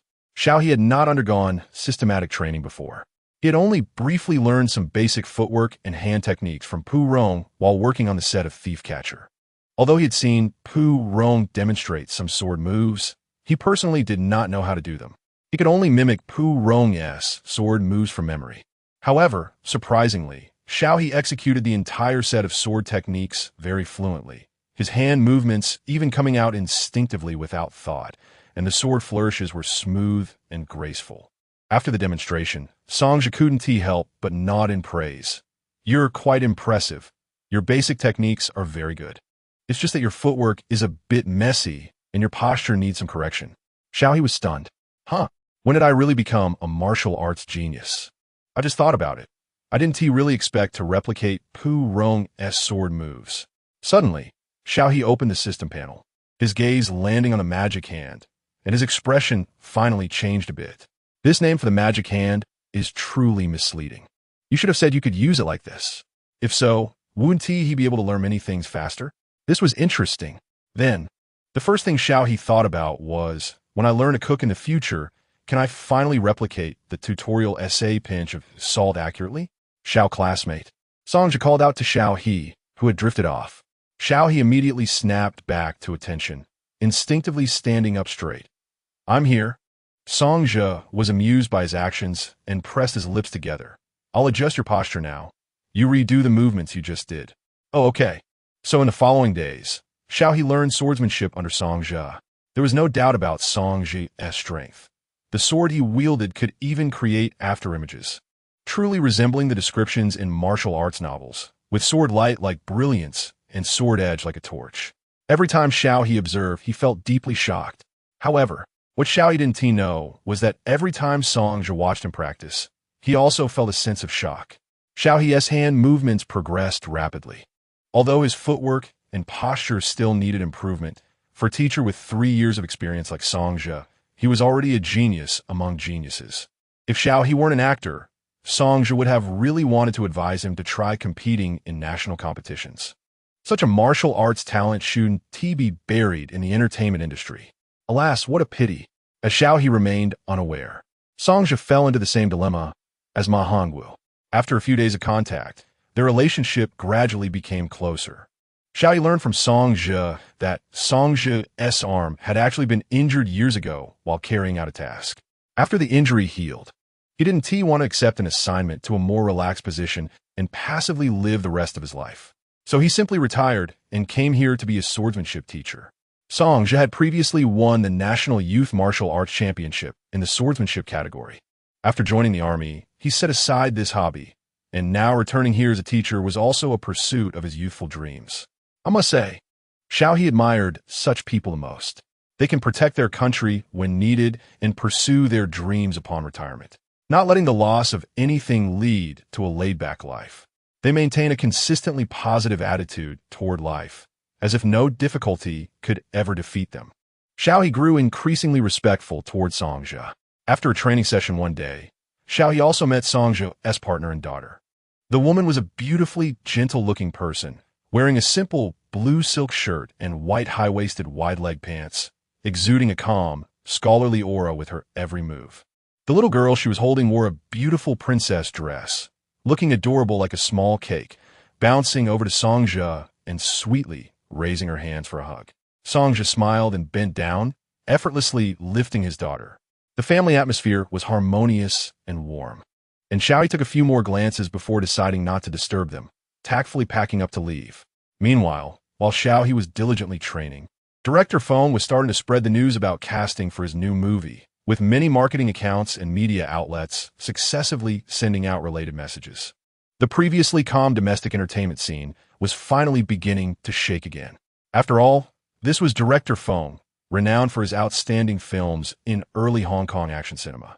Although his Feng family troupe had disbanded after his retirement, most members were still active in various crews, and many had achieved success and formed their own teams.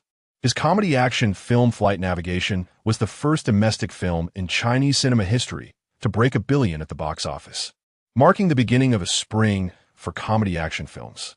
Even now, many people, upon hearing that he was starting a new film, wanted to go to the cinema to make up for the box office regret. In that era of rampant piracy in Hong Kong films, they owed Director Feng a movie ticket. This is Director Feng Zhenyang, a major director who could attract countless eyeballs just by appearing. While everyone online reminisced about the old films directed by Feng, various entertainment companies were quick to act. Among them were some well-connected individuals who, like Xiao He, had obtained the script for Feng's upcoming film after some maneuvering. However, unlike Xiao He's calmness, they showed no hesitation regarding the themes chosen by Feng. Almost immediately, they gathered their respective teams, think tanks, to rationally analyze the various roles in the script, then assess the probability of their artists successfully auditioning and the potential competitors they might face. Thus, at the end of May, with only a few days left in June, the domestic entertainment industry began to buzz again. It was just this company's scandals or that company's gossip. There were also minor roles being thrown out as decoys or internet celebrities live streaming for clout. In any case, absurd, nonsensical, true, or abstract artist scandals were flying everywhere, with one marketing account able to produce over 50 videos in a day, while the rest of the bystanders were jumping around eating gossip. Some fans also noticed that their idol brother-sister had been very low-key recently, with a pitifully few announcements, hardly appearing in the public eye, and no upcoming work announcements for the following months. This phenomenon was not limited to one. It was as if the domestic entertainment industry, which had never been fond of studying, suddenly began to compete fiercely, with everyone caught in a tense state of pre-exam preparation. Chapter 75 Graduation Season My Scandal. In the small villa, Xiao He raised his eyebrows in shock after finishing a day of training, while also teasing himself, wow, I must be quite impressive if some people see me as a competitor. Sitting on the sofa, Lu Rulan was not surprised at all. After all, most people in the industry are well informed. News spreads quickly about who has taken on a new project or job.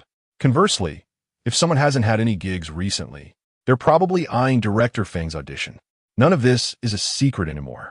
From a certain perspective, it's also a recognition of your acting skills. Otherwise, they wouldn't use such tactics to suppress you.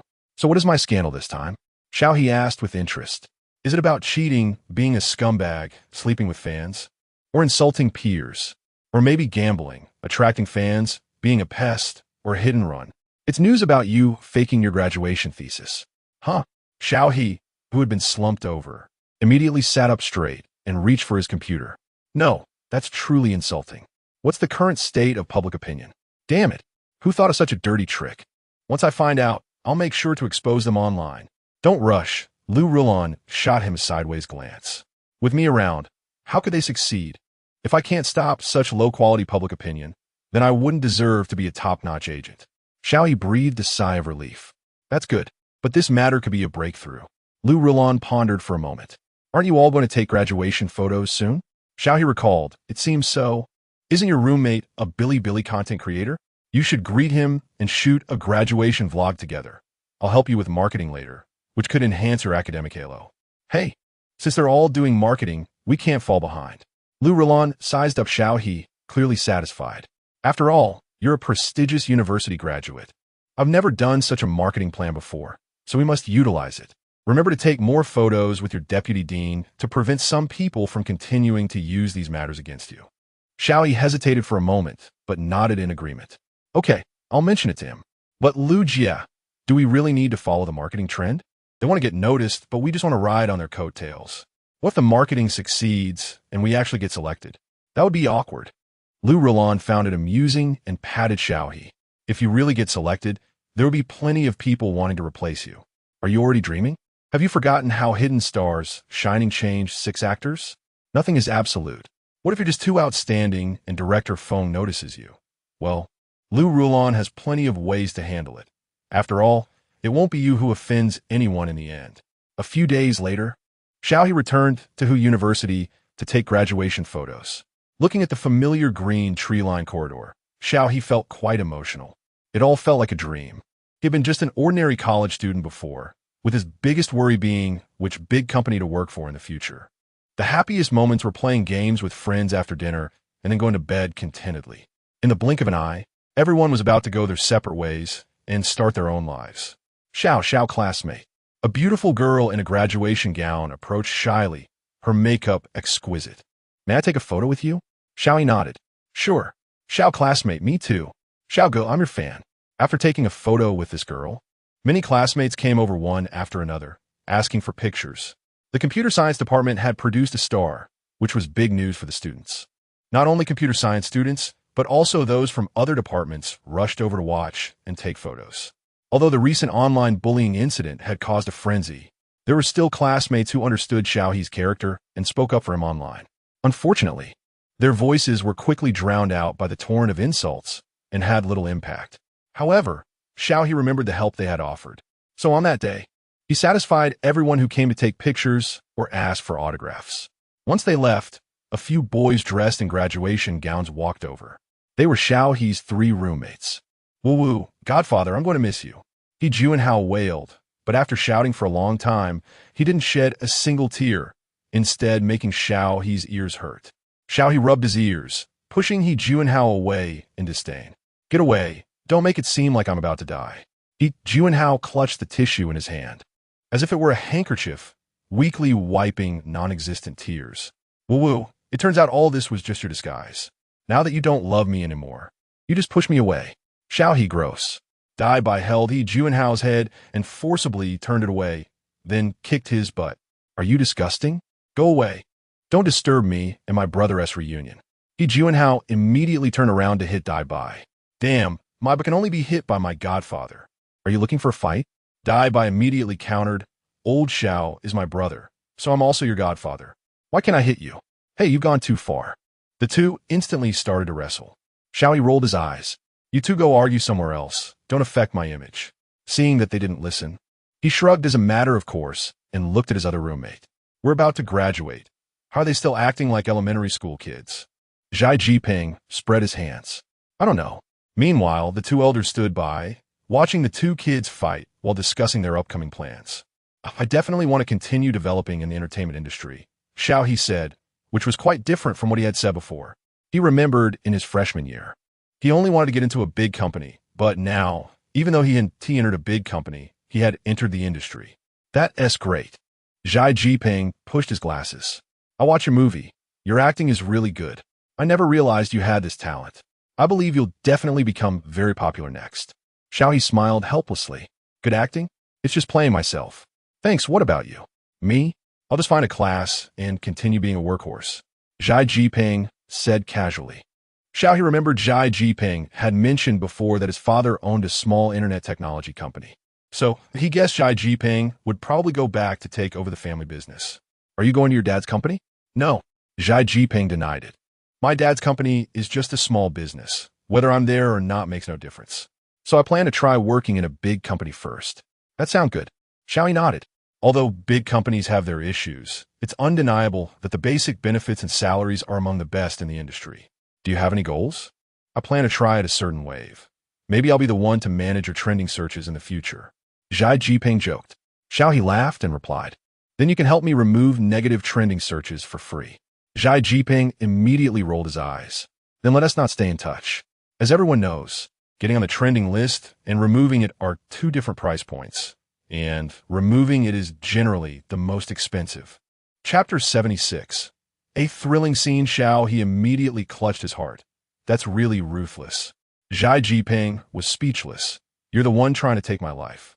The two teased each other for a while until He Junhao and Dai Bai finally walked over. Dai Bai, what are your plans next? Xi Jinping casually asked Dai Bai. Dai Bai shrugged. Well, congratulate me. I've made it ashore. I need to continue being a student. What? You never mentioned this before. He Junhao grabbed Dai Bai and shook him wildly. When did this happen? Xiao He wasn't surprised. He has been preparing for the postgraduate entrance exam for a while now. You, who only know about eating all day, didn't he even notice? He Junhao. Haha, old Xiao still cares about me. Dai Bai laughed. Let's find a place to eat and chat. Sure, I know a hot pot place nearby. So, under He Junhao's strong recommendation, they headed to a nearby commercial street to eat at an old hot pot restaurant. It was Friday, and at this hour, many people had already gotten off work, making the streets crowded. As they walked through the commercial area, they couldn't shake off the feeling of being squeezed by the crowd. Due to the large number of people, Xiao He wore his mask to avoid being recognized by passing fans or pedestrians. After all, with the help of the kind-hearted Su Shengxi, his fame had reached new heights. And Xiao He really didn't want to be surrounded in such a place. However, as they walked, it was Xiao He who remained unrecognized, while He Junhao, recording a vlog with his camera, was recognized by passers-by. It's He Xiao Shui. The excited fan hurried over for a photo. Xiao He and the others waited nearby. After a wave of fans left, another person recognized He Junhao and asked, Xiao Shui, where's your De Shui? De Shui referred to Xiao He, a nickname given to him by He Junhao's fans before he entered the entertainment industry.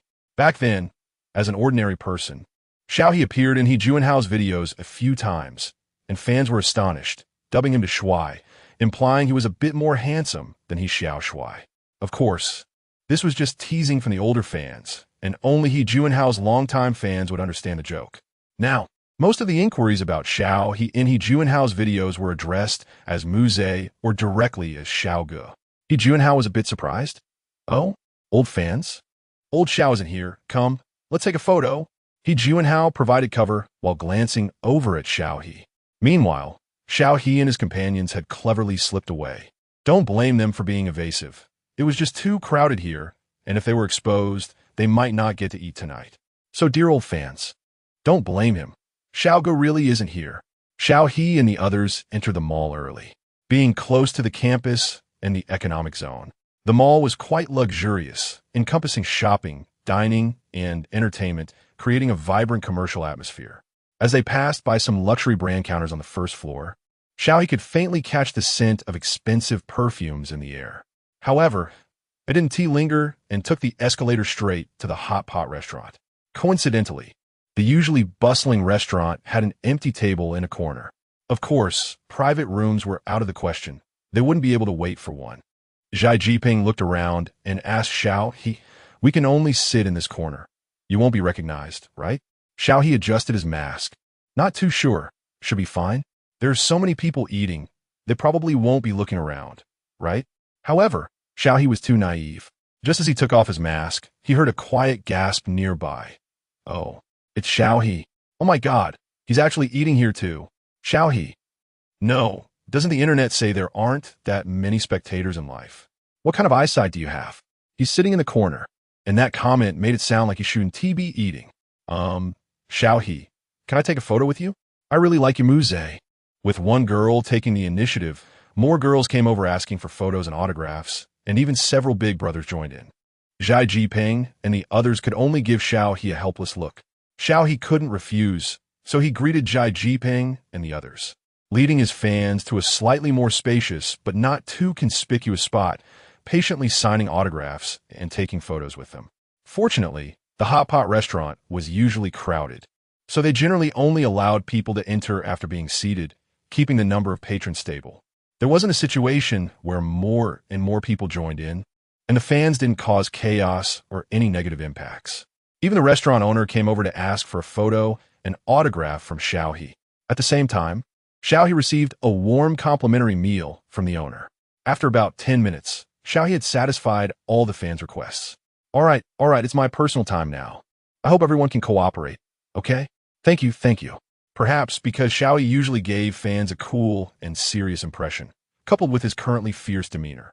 When he made this request, the fans didn't persist and obediently bid farewell to Xiao He, returning to their seats one by one. As for those few who were a bit thick-skinned and wanted to ask for more autographs to sell, Xiao He slowly cooled his expression, calmly staring at them. Xiao good be. The big brother being stared at felt a chill run down his spine, causing him to shiver and not dare to pursue Xiao He for more autographs. Quietly putting down his phone and leaving. Once all the fans were settled, Xiao He finally breathed a sigh of relief and prepared to head back. However, just a few steps in, he suddenly saw a small boy about 7 or 8 years old holding a shiny hairpin, bullying a 3-year-old girl dressed cutely in a princess dress. The little girl was crying, asking the boy to give her hairpin back, but the next moment, the boy pushed her hard. I got it, it's mine now, I'm not giving it back. The boy, already about 1 meter tall, found it easy to push a small girl, who stumbled backward and bumped into a staff member coming around the corner with hot pot ingredients. Due to the height of the table being clearly above the little girl and the crowd sitting around, the staff member initially didn't see her. By the time he noticed, he instinctively tried to dodge, but it was already too late. The hot pot ingredients in his hand spilled over due to inertia, splashing onto the little girl. Chapter 77. Reaping what one sows. The hot pot soup base was red and steaming, and anyone who saw it splashing toward the little girl couldn't help but feel a pang in their heart. Just at that critical moment, a pair of hands reached around from the side of the waiter and swiftly pulled the little girl away. The next moment, the large pool of hot pot soup splashed all over the little boy behind her. The little boy let out a sharp, tragic scream, and soon almost everyone in the restaurant looked over. Soft, a gentle woman stumbled over to the little girl, tears in her eyes as she checked her from head to toe. Clearly, she had witnessed the whole scene just now, but it was too late for her to rush forward and stop it. Fortunately, the little girl had not been splashed with any soup. Only the hem of her skirt and her shoes had gotten some splashes due to their proximity when the soup fell on the ground. She clung to the gentlewoman's neck, trembling and softly sobbing. The woman looked up to thank the rescuer, Xiao He, but as soon as her eyes met his, both were startled and widened their eyes in surprise. Xiao He glanced at the woman and then incredulously at the soft girl in her arms, gasping in disbelief. Goodness, isn't this is Master S' wife? No wonder he thought this little cake looked familiar. Last time, this little girl was also dressed in a cute princess dress to pick up teacher song, Jane from work. Oh my, thank goodness. Thank goodness they encountered this. Just a little bit more, really just a little bit more. The feeling of saving a stranger is different from saving someone you know. And Xiao He was left only with relief and lingering fear. Thank you. Zhang Wanhua wiped her tears and very seriously thanked Xiao He. But before Xiao He could respond, a woman came rushing over with a piercing scream. Moi Pong Ping. Pong Pong, are you all right? Wang Yan rushed over, frantically wiping the hot pot soup base off the little boy, who was crying loudly and looked utterly miserable. But after witnessing what had just happened, Xiao He could only sneer. Deserved it. It's a pity that the parent wasn't scalded along with the child. What kind of family raises such a child? Xiao He could see clearly that the little boy had deliberately pushed soft. Reaping what one sows. Quick, call the police. Call the police to arrest this person. Wang Yin cried as she pulled the innocent waiter, who was at a loss, shouting, I'm sorry, I didn't expect her to suddenly bump into me. I'm sorry. You damn thing, you harmed my pom-pom. I won't let this go. Soon the boss lady rushed over, quickly helping her staff out of the situation. We've already called the police and an ambulance. We'll discuss it when the police arrive. Right now, Take this child to rinse with cold water and handle the situation simply. Otherwise, the longer we wait, the more serious it will get. The boss lady's words finally calmed Wang Yin down a bit, and she hurriedly took the little boy to deal with his wounds. Just then, Sangja also arrived. What happened? Sangja had clearly heard about the situation and quickly squatted down to check on Soft, asking, "Are you all right, Soft?" Zhang Wanhua looked at Xiao He. "It's fine. This time it's all thanks to you, this student." Sangja looked surprised to see Xiao He, then smiled. "No wonder Team Yin praised you. Xiao He, thank you so much this time." Xiao He shook his head. "It's nothing, I just happened to be there." Since it was a commercial area, the police arrived quickly, almost within 10 minutes. The officers who came were from the local police station, and Xiao He didn't recognize them, but they looked surprised to see him, nodding slightly, seemingly recognizing him, not like previous officers who would suspect him due to his criminal aura. It seemed that Xiao He's heroic actions in saving people had spread within the police circle in Shanghai, and their first impression of him had shifted from appearance to character itself. This was undoubtedly a good thing for Xiao He. Otherwise, every time a new officer showed up, he would face a round of probing and questioning, which was quite a headache. Xiao He also smiled and nodded at them. The little boy had already been taken onto the ambulance by a crying Wang Yin, with her sister-in-law accompanying them to the hospital, while she stayed behind, determined to seek justice for her pumpkin. "Officer, you must investigate this thoroughly. This person deliberately splashed hot pot soup on my child." Wang Yin tugged at the waiter's sleeve. "All right, ma'am, please calm down a little. We'll check the surveillance first," the leading officer, Officer Lin, reassured her. Then the restaurant pulled up the surveillance video, showing the 7-year-old boy running out of the women's restroom while holding a beautiful crystal hairpin. And then Soft ran after him crying, "Want her hairpin back."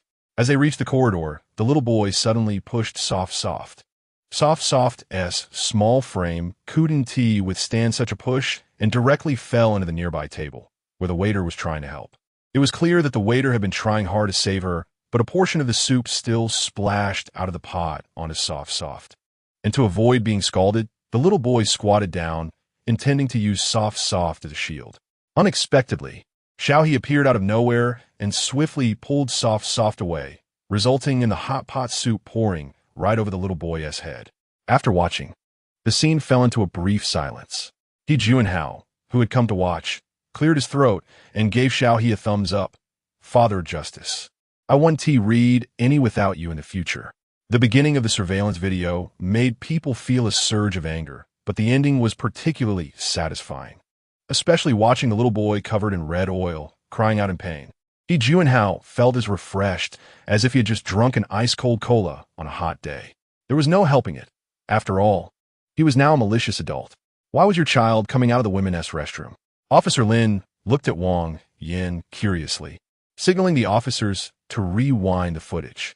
Wang Yin replied matter-of-factly, "My child is so small, he can't go to the men's restroom by himself.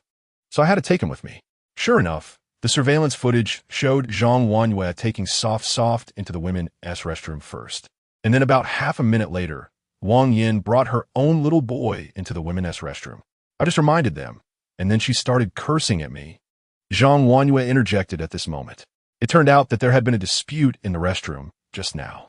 When Zhang Wanhua was washing Soft's hands, she noticed Wang Yin bringing her 4-meter-tall, 8-year-old boy into the women's restroom. Out of kindness, Zhang Wanhua casually reminded her, only to be met with Wang Yin's insults. During the argument, the little boy snatched Soft's hairpin and ran out, prompting Soft to chase after him. Zhang Wanhua was delayed for a few seconds due to being obstructed by Wang Yin, resulting in the near-tragic incident. Fortunately, Xiao He appeared in time, otherwise, Zhang Wanhua felt she would have felt guilty for a lifetime. After hearing Zhang Wanhua's explanation of the events, everyone turned their gaze towards Wang Yin with deep scrutiny. There were too many points of contention, so they needed to process it with their brains for a moment. Chapter 78, Lu Rulan. Classmate Xiao is the easiest batch I've ever taught. He Junhao looked at Wang Yin in shock, surveying her from head to toe, and blurted out, "Is your kid mentally challenged?" Don't get me wrong, he really wasn't cursing. It was just a straightforward question. If it were a very young child, it would be understandable, as they really can't take care of themselves. But just now, He Junhao saw that the little boy was 7 or 8 years old, tall for his age, not eligible for free bus rides anymore, and strong like an ox. When he was snatching things and pushing people, he didn't seem like someone who couldn't take care of himself. But what if? They had to look at the issue comprehensively. However, He Junhao's words made Wang Yin furious. She pointed at him and started hurling insults, cursing everyone from the seniors to the juniors, from men to women, from the old to the young. Officer Lin reprimanded sternly, "Madam, please speak with some respect." He Junhao muttered under his breath, "Compared to the child, the parent's problem is the biggest." Xiao He sighed, "You should say less." Then Wang Yan's attention shifted to Ruan, seemingly thinking that Zhang Wanyue's family was the easiest to bully. "Yes, your child was the one who chased after my Peng first, so your family needs to take responsibility this time." Zhang Wanyue rolled up her sleeves and fired back. "Your child stole our things, and now you want us to be responsible? Why didn't you think about being responsible for your child when you were educating him? Clearly, your own education problem is the root cause of all this. If you don't take responsibility for your child, what use is it to blame us?" To be honest, Zhang Wanyue had always given Xiao He the impression of being gentle and quiet. He had even prepared for a few brothers to help him argue. But he didn't expect that this incident had crossed Zhang Wanyue's bottom line. The usually gentle woman could raise her voice, speaking fiercely without needing anyone else's help. Xiao He felt embarrassed. No wonder she was his teacher's wife. Wang Yin was furious, seeing Xiao He enjoying the spectacle from the sidelines, which made her even angrier. She pointed at him and said, "Why didn't you save my son back then?" "Xiao He, huh? How is this even my fault?" He chuckled. "Not saving is not saving. What does it have to do with you? It drives you crazy, doesn't it?" He. As many bystanders recognized Xiao He and were on his side, when Wang Yin began her accusations, a few murmurs of sympathy arose from the crowd. This sound ignited Wang Yan's anger, and she angrily put her hands on her hips. Looking around at the people, "What are you looking at? Is this any of your business? What are you filming? You're not allowed to film. Get out of here." However, everyone ignored her, and even one of Xiao He's young fans bravely retorted, "We're just normal diners here. This is a public place. You can't control us." Who? Who said that? Wang Yin glared at the female fan, but then Xiao He stepped in, blocking her view. "You should take care of yourself. Your child's issues can't be blamed on anyone here. Instead of wasting time arguing with us about who's right and who's wrong, you might as well take care of your own child first." This mother was quite special, having spoiled her child to such an extent, yet at this moment, she was more concerned about everyone else's responsibility and compensation than her own child's situation. Is this what love is? Perhaps the child was just a tool for her to fulfill her own emotional needs. As psychology suggests that spoiling sometimes serves the parent's self-satisfaction rather than the child's true needs. When interests come into play, the child can also become a tool. This hypocritical emotion, however, was their inescapable cover. Once exposed, it would lead to furious indignation. Sure enough, Xiao He's words drove Wang Yin to explode. Who doesn't care about their child? Who doesn't care? I'm the one who loves him the most in the world. I take care of his food and shelter. I've given him everything. He's my everything, my life. It's you. You destroyed all of this first." Several officers held her back and spoke in a calming tone. "Madam, please calm down." Xiao He couldn't stand such self-righteous speeches and turned his head away. Noticing teacher Song standing aside, making a phone call, Xiao He guessed that Song Zhe was calling Uncle Yin, whom they met last time. Sure enough, not long after, Officer Lin received a call from above.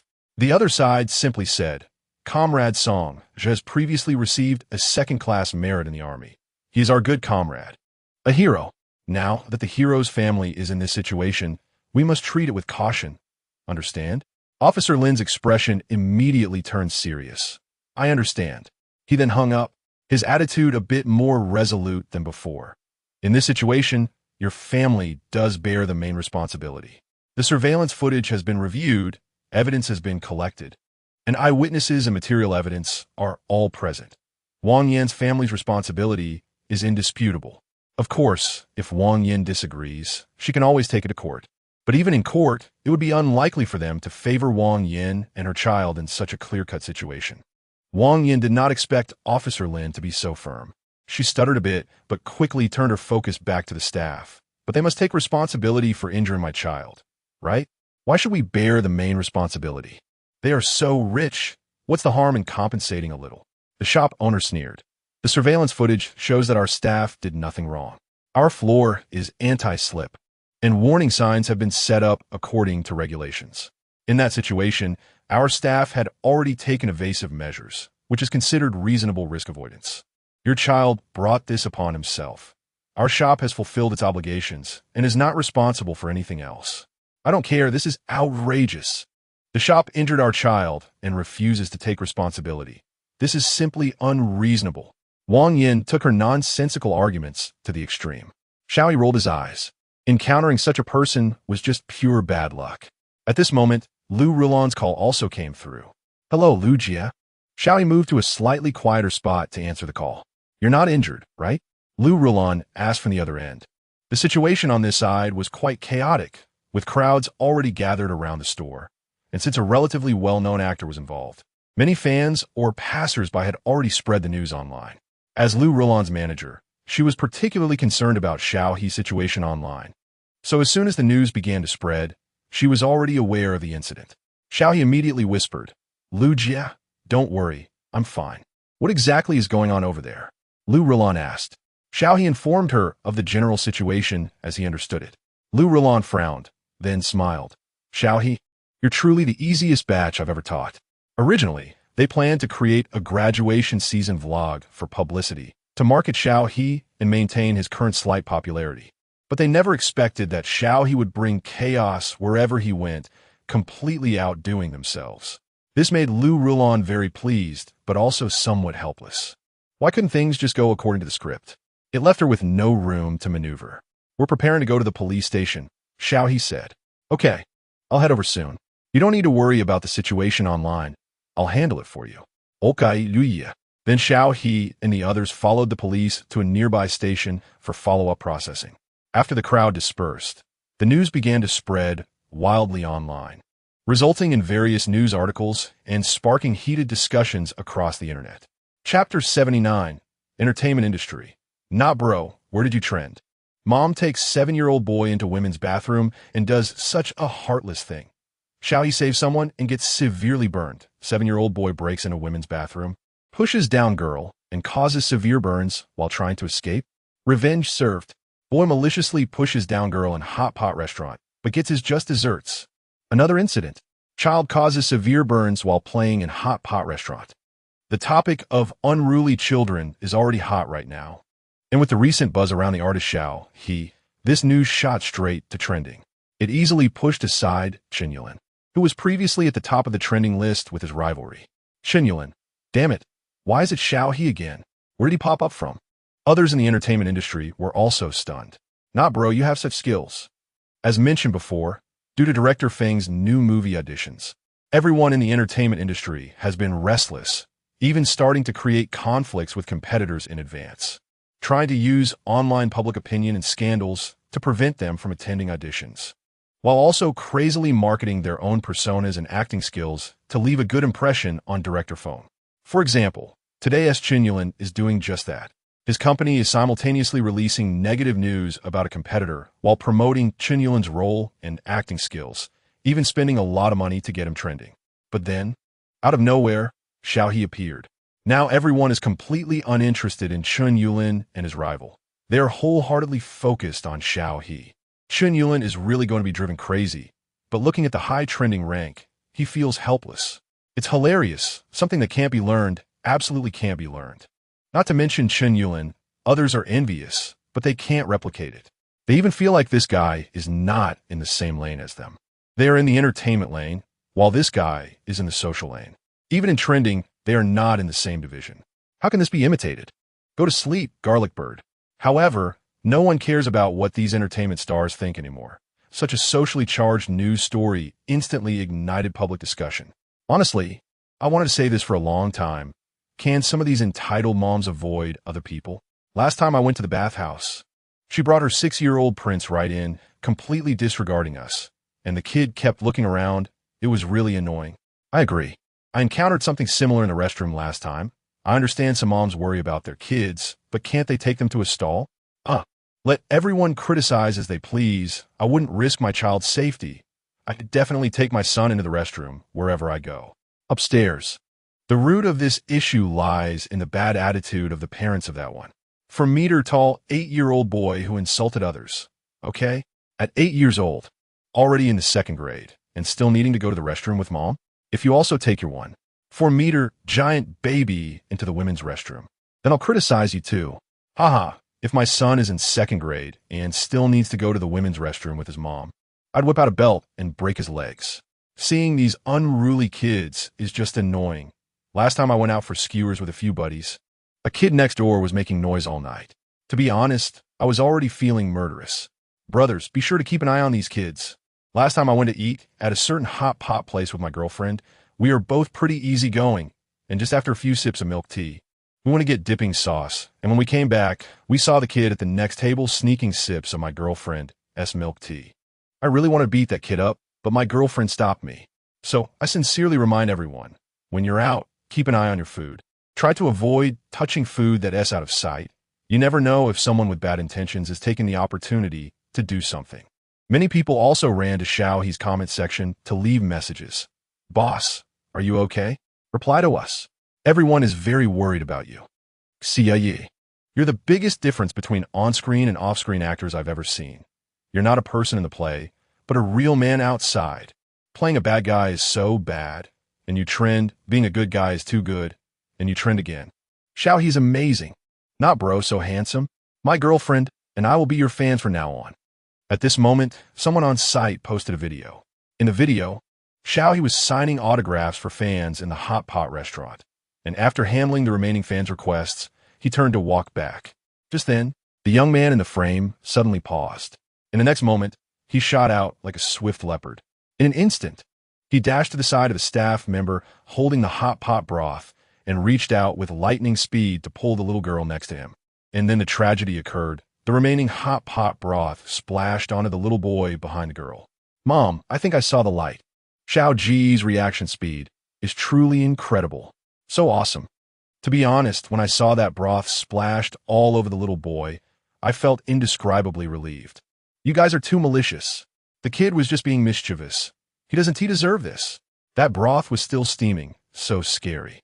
To clarify one, the little boy pushed himself, just reaping what he sowed. 2. The little boy was being greedy, snatching things from others. He deserved it. 3. For those who sympathize with the little boy, go fly to Rome. Take a cab to St. Peter's Basilica. Their essay statue of the Virgin Mary holding Jesus inside. Let them pass. You stand up. You're worth 2. Oh, by the way, let me introduce you. This statue is also known as Our Lady of Compassion. Online messages are a mix of truth and lies, and public opinion continues to ferment until the evening when Xiao He's message finally arrived. Xiao He, thank you all for your concern. I'm fine. Hope everyone sees the issue rationally. Wishing you all happiness every day. Xiao He then posted a photo of himself in his graduation gown taken at school today, along with a brief graduation season vlog. Great. It's good to hear you're fine. Xiao Ge, you must be happy every day too. Oh my God. Only I know that Xiao He just graduated from university? I've always called him Xiao Ge, only to find out I'm older than him. I just found out, and he graduated from Shanghai University. This is truly unexpected. Xiao Ge has nailed the charm. Previously, Lu Zhang mentioned that he felt Xiao He was impressive, so they all call each other casually. He has always called Xiao Ge, even though he is indeed a few years older than Xiao He. Yay, it's a youthful male graduate. Graduated, and soon won't be anymore. Laughing to death, how did this topic get so off track? Since that's the case, let me share a photo of me and Xiao Ge at the graduation ceremony. He's really super nice. Many people from our department asked to take pictures with him, and he didn't refuse. Group photo. JPG. Who is envious of me but one T say it. Hee I also have one. It's a photo of me and Xiao Ge at the hot pot restaurant. From now on, I'll say Xiao Ge is my good buddy. Group photo. JPG. Good idea. Stole the picture, and I'll just crop it. Wow, this works? How do I retract it? Thanks to the buddy for the watermark-free photo. Thank you. From now on, Xiao Ge is also my good buddy. The topic completely veered off as desired. Chapter 80. Director Feng's audition begins. In the following days, discussions about Wang Yin and her son continued to spread online. But Xiao He gradually faded from the trending topics and became low-key, since the parties involved in the incident refused mediation and rejected the compensation terms proposed by each other. The matter ultimately had to go to court for a ruling. Lu Rulan told Xiao He not to worry, as she would handle it. So Xiao He truly didn't concern himself, remaining busy with his own matters and training. During this time, Song's family specifically invited Xiao He and a few of his roommates to have a meal together as a gesture of gratitude. Later, after one training session, Xiao He received a serious thank you from Song in private. It turned out that 3 years ago, Zhang Wanyue was still Song's fiancée. When Song had that accident, Zhang Wanyue stayed by his side, caring for him unwaveringly. Even when Song wanted to leave the army and start a new life, Zhang Wanyue was the first to express her support. Without Zhang Wanyue, Song might have found it very difficult to move on from that time. Therefore, in Song's heart, both his beloved Zhang Wanyue and their daughter Wan Ruan were the most important people in his life. He couldn't imagine how guilty his beloved would feel if something happened to Wan Ruan that day, and he couldn't forgive himself. Xiao He felt a surge of emotions after hearing this. Being able to do a good deed within his capacity really made one feel refreshed. About a month later, Xiao He learned from Lu Rulan about the follow-up regarding the case. The court had ruled that Wang Yan's family was fully responsible, and even the store didn't provide any compensation. The store didn't pay a single cent? As soon as Xiao He asked, he remembered Song's special identity and then understood. No wonder the ruling was so quick this time. It seemed they were aided by mysterious forces. However, of course, there wasn't much to debate about the case itself. The store had implemented warnings and protective measures, and safety protocols were in place. If they were to pursue responsibility forcefully, it wouldn't be too much, primarily because Wang Yin bore greater responsibility. Moreover, with the backing of mysterious forces, the case ultimately reached a satisfying conclusion. So what is Wang Yan's family doing now? Xiao He asked again. Given how fiercely the matter involving Wang Yin and her son was discussed online, it likely affected their real lives as well. I'm not too sure about that, Lu Rulan recalled. But it seems that the mother of the crown prince discovered that there was an illegitimate son in the family due to this incident, and she started causing a ruckus at home, planning to pressure her own crown prince. The precious crown prince has now temporarily been sent back to his hometown, so it looks like their future days won't be easy. Xiao He, what illegitimate son, what pressure. Sister Lu, shouldn't you watch fewer palace dramas? Lu Rulan casually covered her mouth. Huh? Did I say what I was thinking? Xiao He, what do you think? Lu Rulan shrugged. Then how did you understand? Xiao He stares. Lu Rulan slapped his head, her expression instantly serious as she changed the topic. Right? Let us talk about the upcoming arrangements. Xiao He covered his head. Sister Lu, you've changed. You weren't like this before. The timeline returns to the present. A week later, director Feng's new drama finally began its official auditions. Just like the grand atmosphere director Feng had portrayed for his return, this audition was particularly lively, even to the point of being grand and solemn. On the first day of the audition alone, it was trending constantly, with media reporters moving quickly to the audition site to capture every moment. And even some savvy influencers live-streamed right at the entrance to catch the audition list of the day. The audition for director Feng's new drama was held in the largest theater in the city, with a small plaza in front, surrounded by open space, making it very convenient for crowds to gather. As multiple vans parked in the plaza, cameras quickly pointed towards them, capturing every action and expression of the people getting out of the vehicles, unwilling to miss any opportunity for traffic. The artists stepped out of the cars with smiles, gracefully waving to the crowd before following their agents into the theater. It had become a small-scale fashion show. The plaza in front was no longer just a plaza, but their red carpet runway. The only difference was that most artists today were dressed in casual wear, very low-key, and some even wore masks and hats, looking as if they were out without makeup, quite different from the exquisite makeup and glamorous outfits typical of red carpet events. However, everyone didn't mind. The media and reporters quickly spread the news online, attracting even more people to come and watch. Today was the selection for the male lead. With age requirements between 30 and 45, which coincidentally fell within the golden period of many outstanding actors.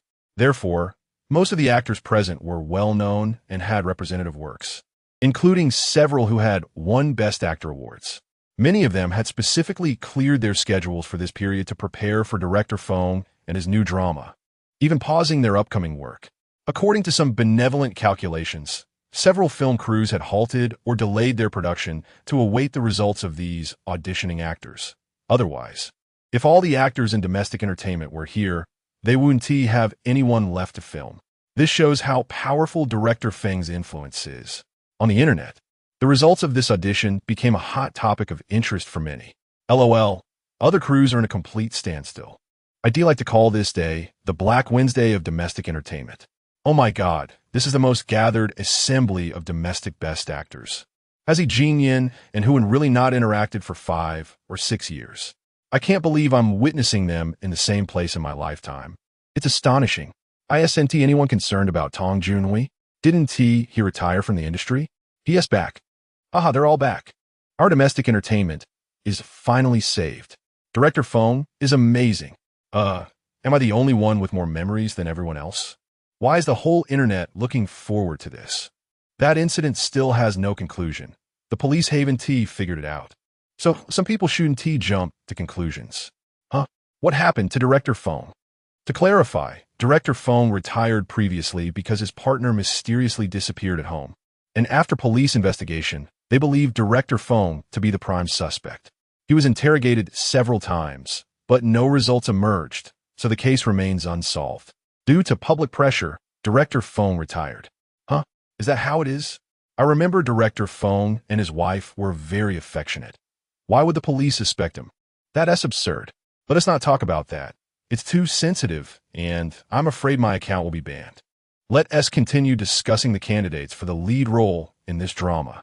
Our Huaxia is finally going to have its own zombie movie. I'm really looking forward to it. Count me in. If possible, I dream of Tong Junhui as the male lead. Strong union, explosive box office. Considering the box office, I'm looking forward to He Jinyan. Tong Junhui has retired. Let us not crash the party. Hee. Are we starting to tear each other down already? Our Tong Junhui just retired, but he is not dead.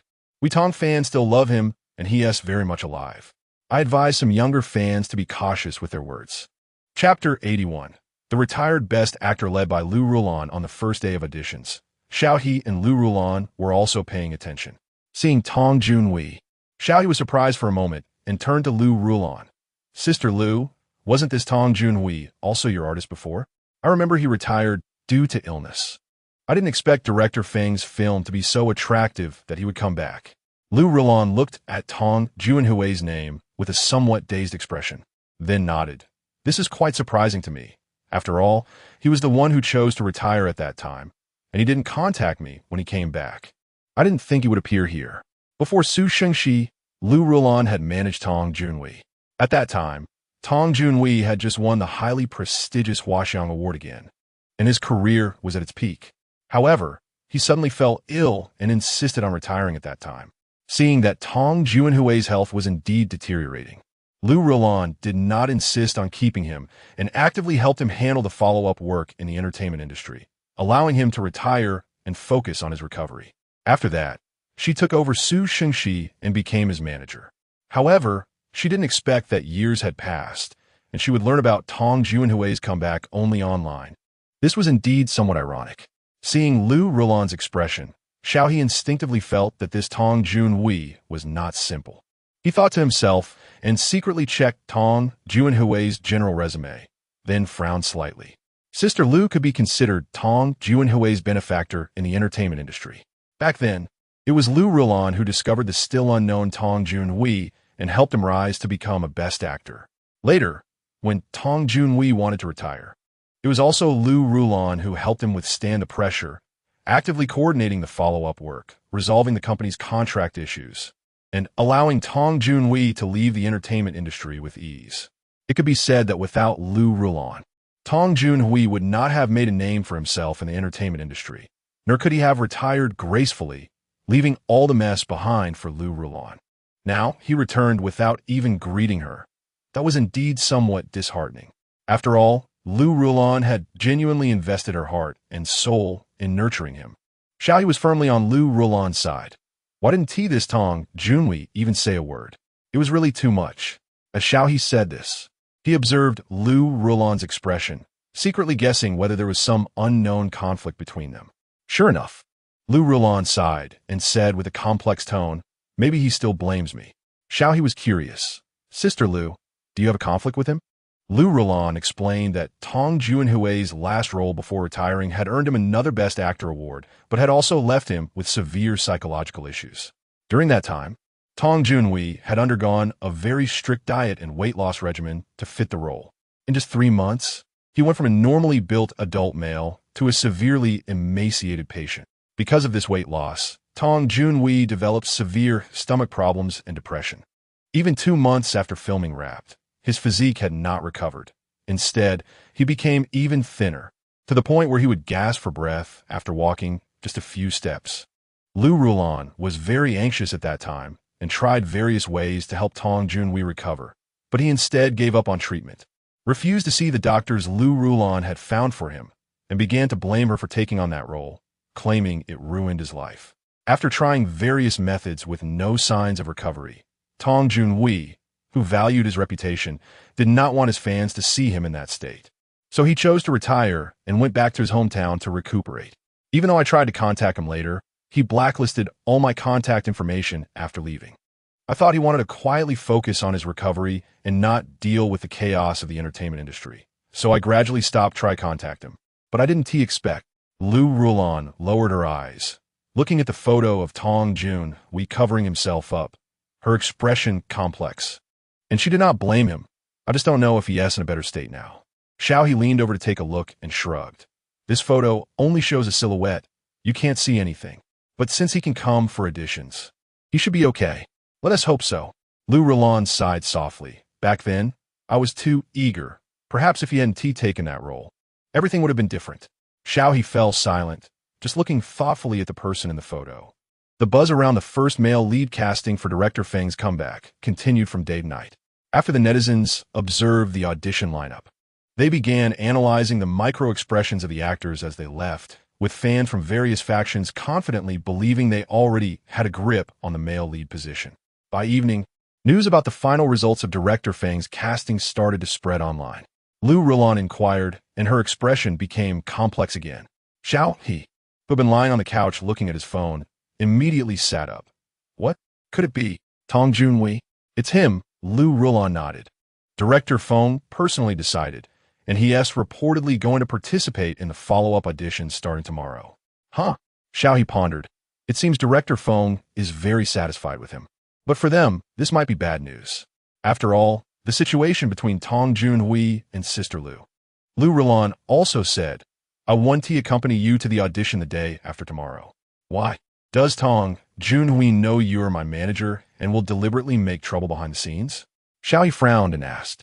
Hard to say. Lu Rulan gave a wry smile. Although I don't think Tong Junhui is that kind of person, everyone is changing now, and I can no longer see him clearly. Xiao He fell into a brief silence. I'm sorry, this time is my problem, and it has affected you. Lu Rulan apologized. Xiao He shook his head. We had already agreed on this situation beforehand. I'm not very interested in this film. Going for the audition was just a formality. Now, it's actually better. I can perform normally, and even if I'm not chosen, there is no psychological pressure. But, Xiao He rubbed his chin, I just feel like the results of this male lead audition came out too quickly, more like a formality. Among the auditionees, being a best actor was just the entry threshold. There were not only Tong Junhui, but also other best actors who have been active on the big screen for years, with a solid box office foundation. As for Tong Junhui, although he carried the hot topic of a peak retirement, he had been out of the industry for many years. And the entertainment industry changes rapidly. Even his fan base had changed several times, and there were too many uncertainties surrounding him. Compared to others, he had no advantages at all. So Xiao He really couldn't figure out why director Feng chose Tong Junhui. Chapter 82, Preparing for the Audition. As Xiao He said this, Lu Rulan fell into thought. It is indeed possible, but I don't know when he became so familiar with the Hong Kong circle. As is well known, every circle has its own exclusivity. Without some means or ability, one simply cannot blend in. Tong Junhui receiving such special treatment is indeed unusual. Moreover, there is something very strange about this. Director Feng's script clearly stated that even the investors did not know the plot. Yet we turn around and receive the complete script content from Director He. So who leaked this script? Xiao He certainly wouldn't suspect Director He, but instead questioned Director Feng. Although submitting the script to the actors in advance has long been a normal procedure in the industry, this time the audition was deliberately shrouded in mystery by Director Feng, promoting the so-called secret script to ensure fair competition once everyone arrived. In the end, it still came down to connections and resources. Director Feng quietly leaked some details, reaping benefits and favors. It was akin to others having open book exams while his was a closed book exam, claiming absolute fairness and justice, only for him to benefit from leaking answers and making a profit. Before the exam, he earned both fame and took advantage of the situation, which was truly shameless. Lu Rulan chuckled. It's not surprising they would pull such stunts. Xiao He sighed. This shameless maneuver indeed carries a hint of an old acquaintance's shadow. The last time such shameless media hype occurred was when Cheng Hongwon and Tian Heng were involved, and it was equally despicable. Indeed, the entertainment industry is a circle. Everyone shares common tactics. On the day of the audition, although Lu Rulan suggested Xiao He go alone, she still accompanied him all the way to the back door of the theater. After the first day of male lead auditions, discussions online had finally calmed down somewhat. But many people were still eager to capture the follow-up list of audition participants, keeping the area in a lively state. Even as Xiao He entered through the back door, he was startled by the crowd outside. Upon seeing Xiao He's van arrive at the door, the crowd moved in unison, as if they were copying and pasting, all raising their cameras to snap pictures of the van. You don't need to feel pressured for this audition. Just perform seriously. I can back you up no matter what happens. I already have a lead on the new script. It's also from a big director. We can talk more when you return. Lu Rulan whispered in Xiao He's ear, advising him not to be overly enthusiastic towards the crowd when he got out of the car, just to walk straight in. You're here for an audition, not a fashion show. There's no need to pay attention to them. Okay. Xiao He nodded, then opened the car door and stepped out. As soon as he got out, he heard a commotion around him and voices calling out to him. But Xiao He ignored them and continued walking towards the back door of the theater. Due to the recent influx of fans and media, the back door had security measures in place, requiring an audition invitation to enter. After scanning his invitation, Xiao He walked into the empty security check area. After a basic inspection by the security personnel, he was led by the staff, waiting to greet him, to a temporary waiting hall. At this moment, the hall was already filled with many people, both male and female, all looking very young, dressed in casual and trendy styles. Their expressions ranged from calm to nervous. Even when they saw Xiao He coming in, not many reacted. Most appeared indifferent, merely glancing up at Xiao He before returning to their scripts. Above them hung an ornate chandelier, and around them, staff moved silently. The entire hall was so quiet that one could hear a pin drop, adding a bit of pressure to the atmosphere. Xiao He. A person raised their hand and waved slightly, and Xiao He made eye contact with them. It was Lu Zheong, whom he hadn't seen in a long time. You're here too. Xiao He walked over and sat next to Lu Zheong, speaking softly. Lu Zheong hadn't attended the celebration banquet for Sheng due to various circumstances, and Xiao He hadn't seen him post in their group for a while, thinking Lu Zheong was still entangled with his former employer, so he hadn't reached out. However, seeing Lu Zheong's current state, he seemed to have recovered. How have you been lately? Xiao He asked. Lu Zheong smiled, looking much more relaxed, and replied, I renewed my contract, but I changed my agent and modified the contract. My new agent and team are very good, and I've already started picking up new gigs. That is great. Congratulations. Xiao He exclaimed. By the way, which role are you auditioning for? He pointed to the script in Lu Zheong's hand. Upon seeing the name, Lu Zheong's expression instantly dropped.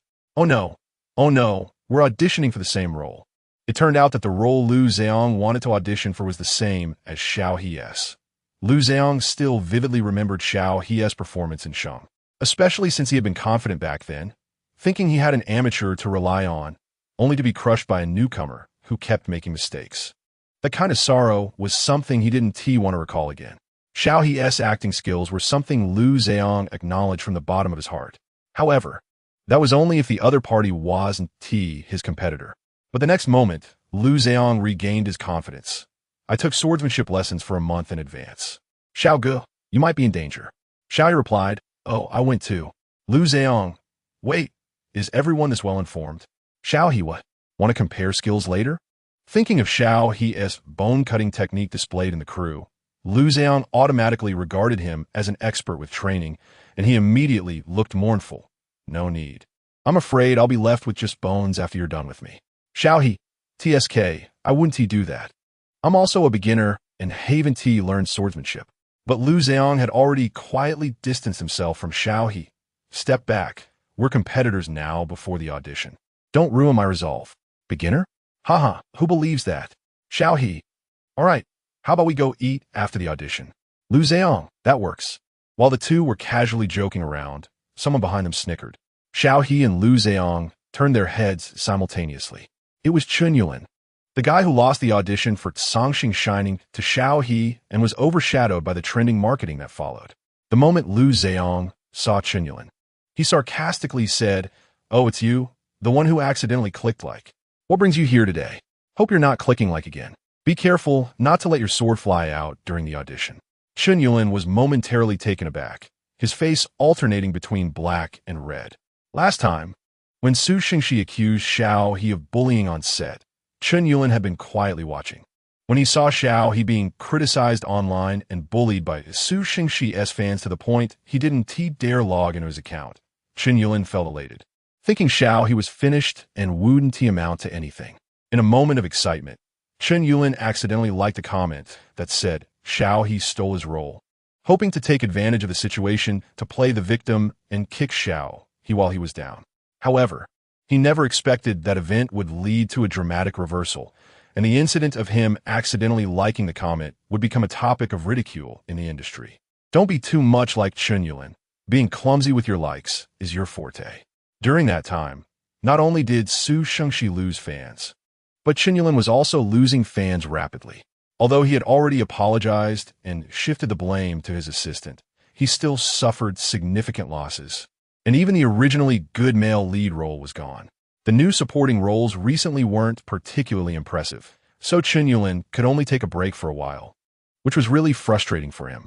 Fortunately, he turned misfortune into fortune and happened to catch the casting for director Feng's new film. The only downside was that he ran into that guy, Xiao He, again. Every time he encountered him, something bad was bound to happen. Chapter 83, what the heck? Is this really an audition site?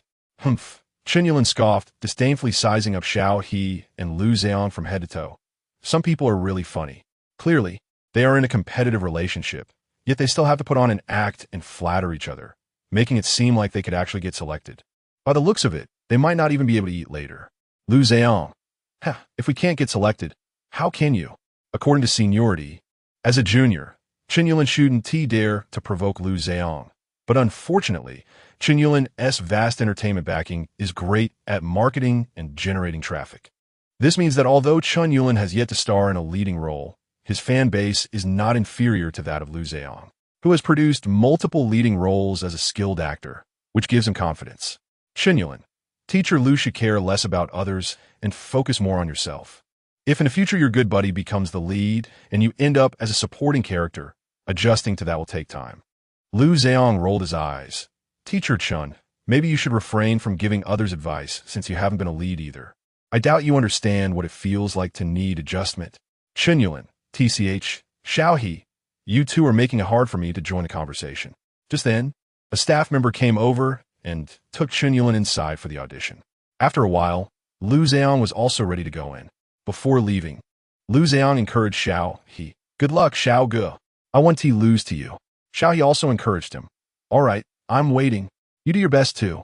After Lu Zhang left, more people gradually arrived in the hall, but Xiao He didn't recognize any of them and didn't force himself to engage, continuing to focus on his script.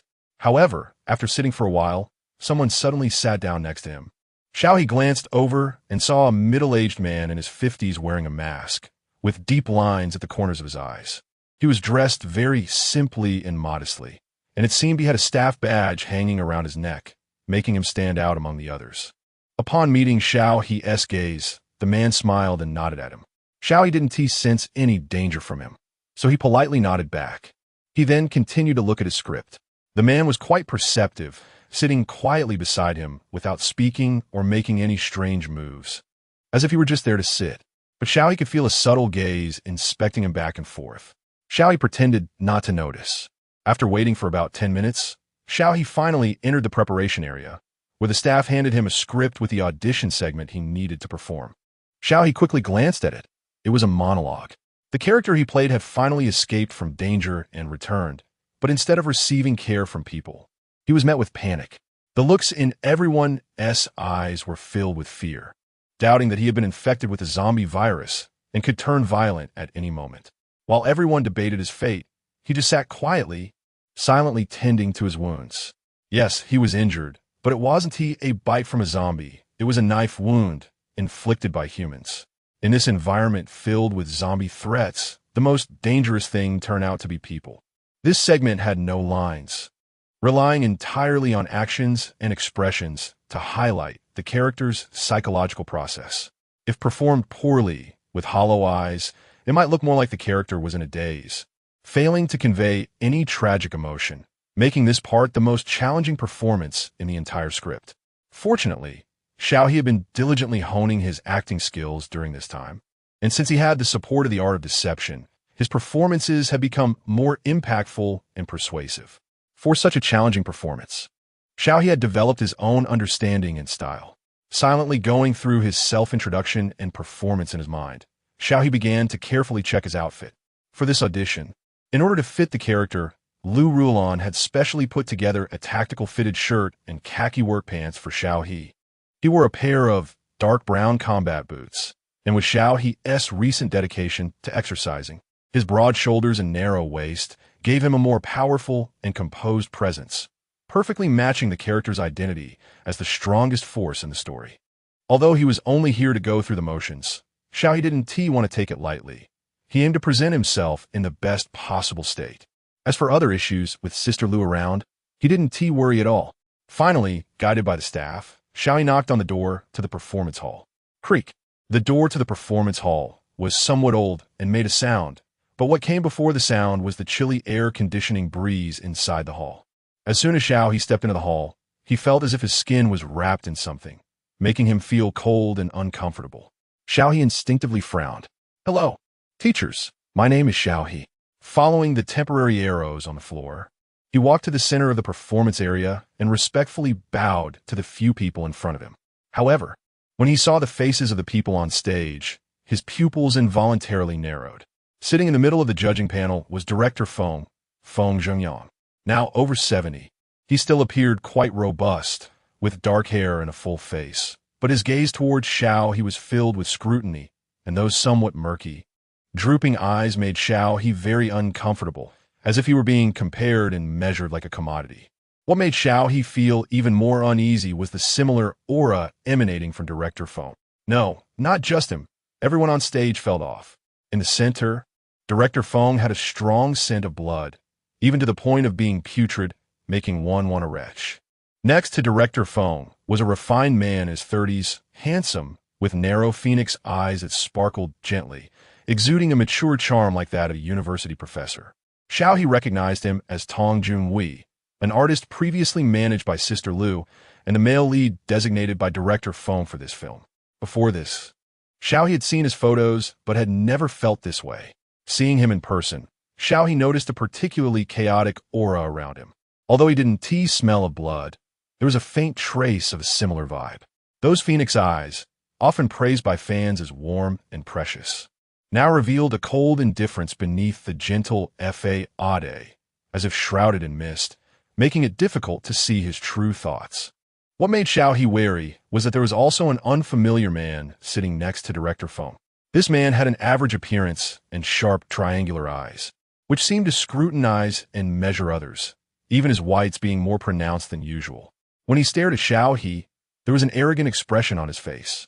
According to the nameplate on the seat, Xiao He knew this man was the producer of the film, Dongzheng. He too had a strong scent of blood. Finally, there was the screenwriter sitting in the corner.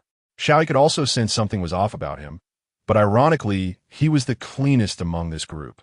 In other words, these people should be in prison, not pretending to select actors here.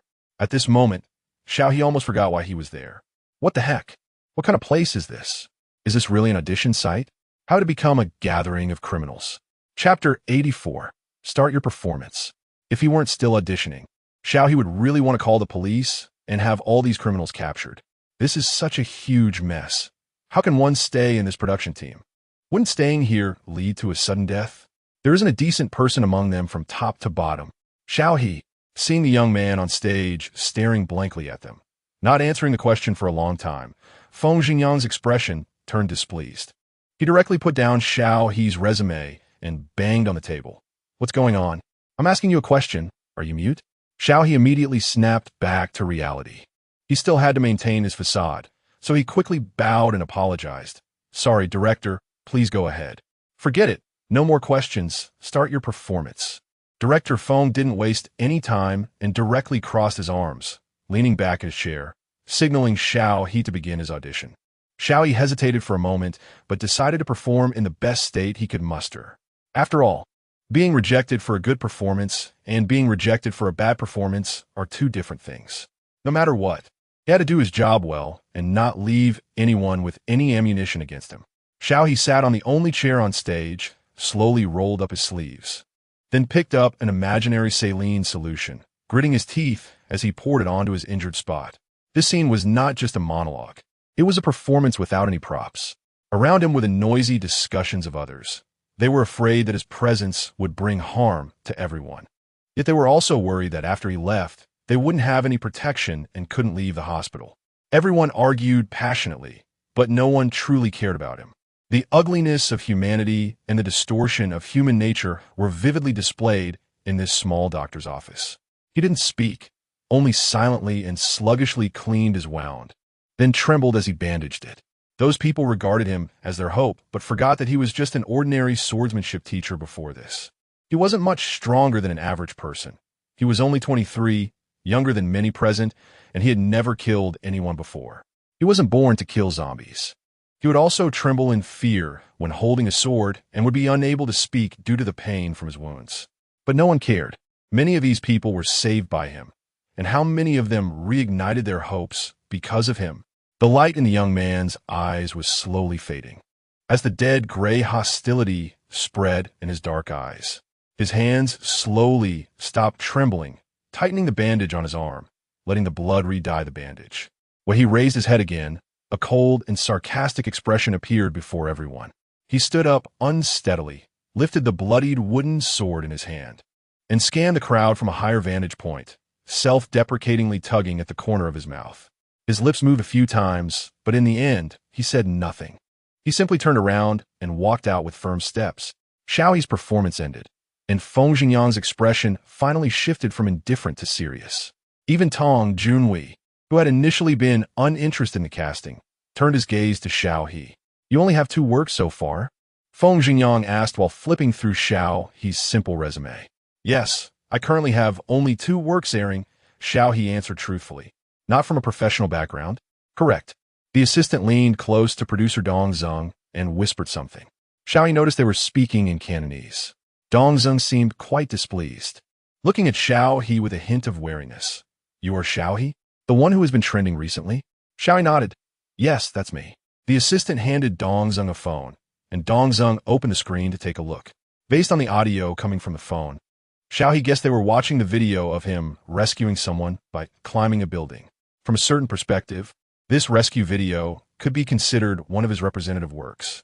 However, after watching Xiao He's representative work, Dong Zeng only sneered, casually putting down the phone without saying anything more. Feng Xingyang then asked, I see you have a recommendation letter from Howin Entertainment. Are you an artist for Howin Entertainment? Xiao He denied. No, I'm an artist from Linghui Studio. Linghui? Feng Xingyang frowned slightly, seemingly recalling which capital was backing the studio. Tong Junhui promptly reminded, It's my former manager, Sister Liu, who started this studio herself. Currently, there's only one artist in the studio.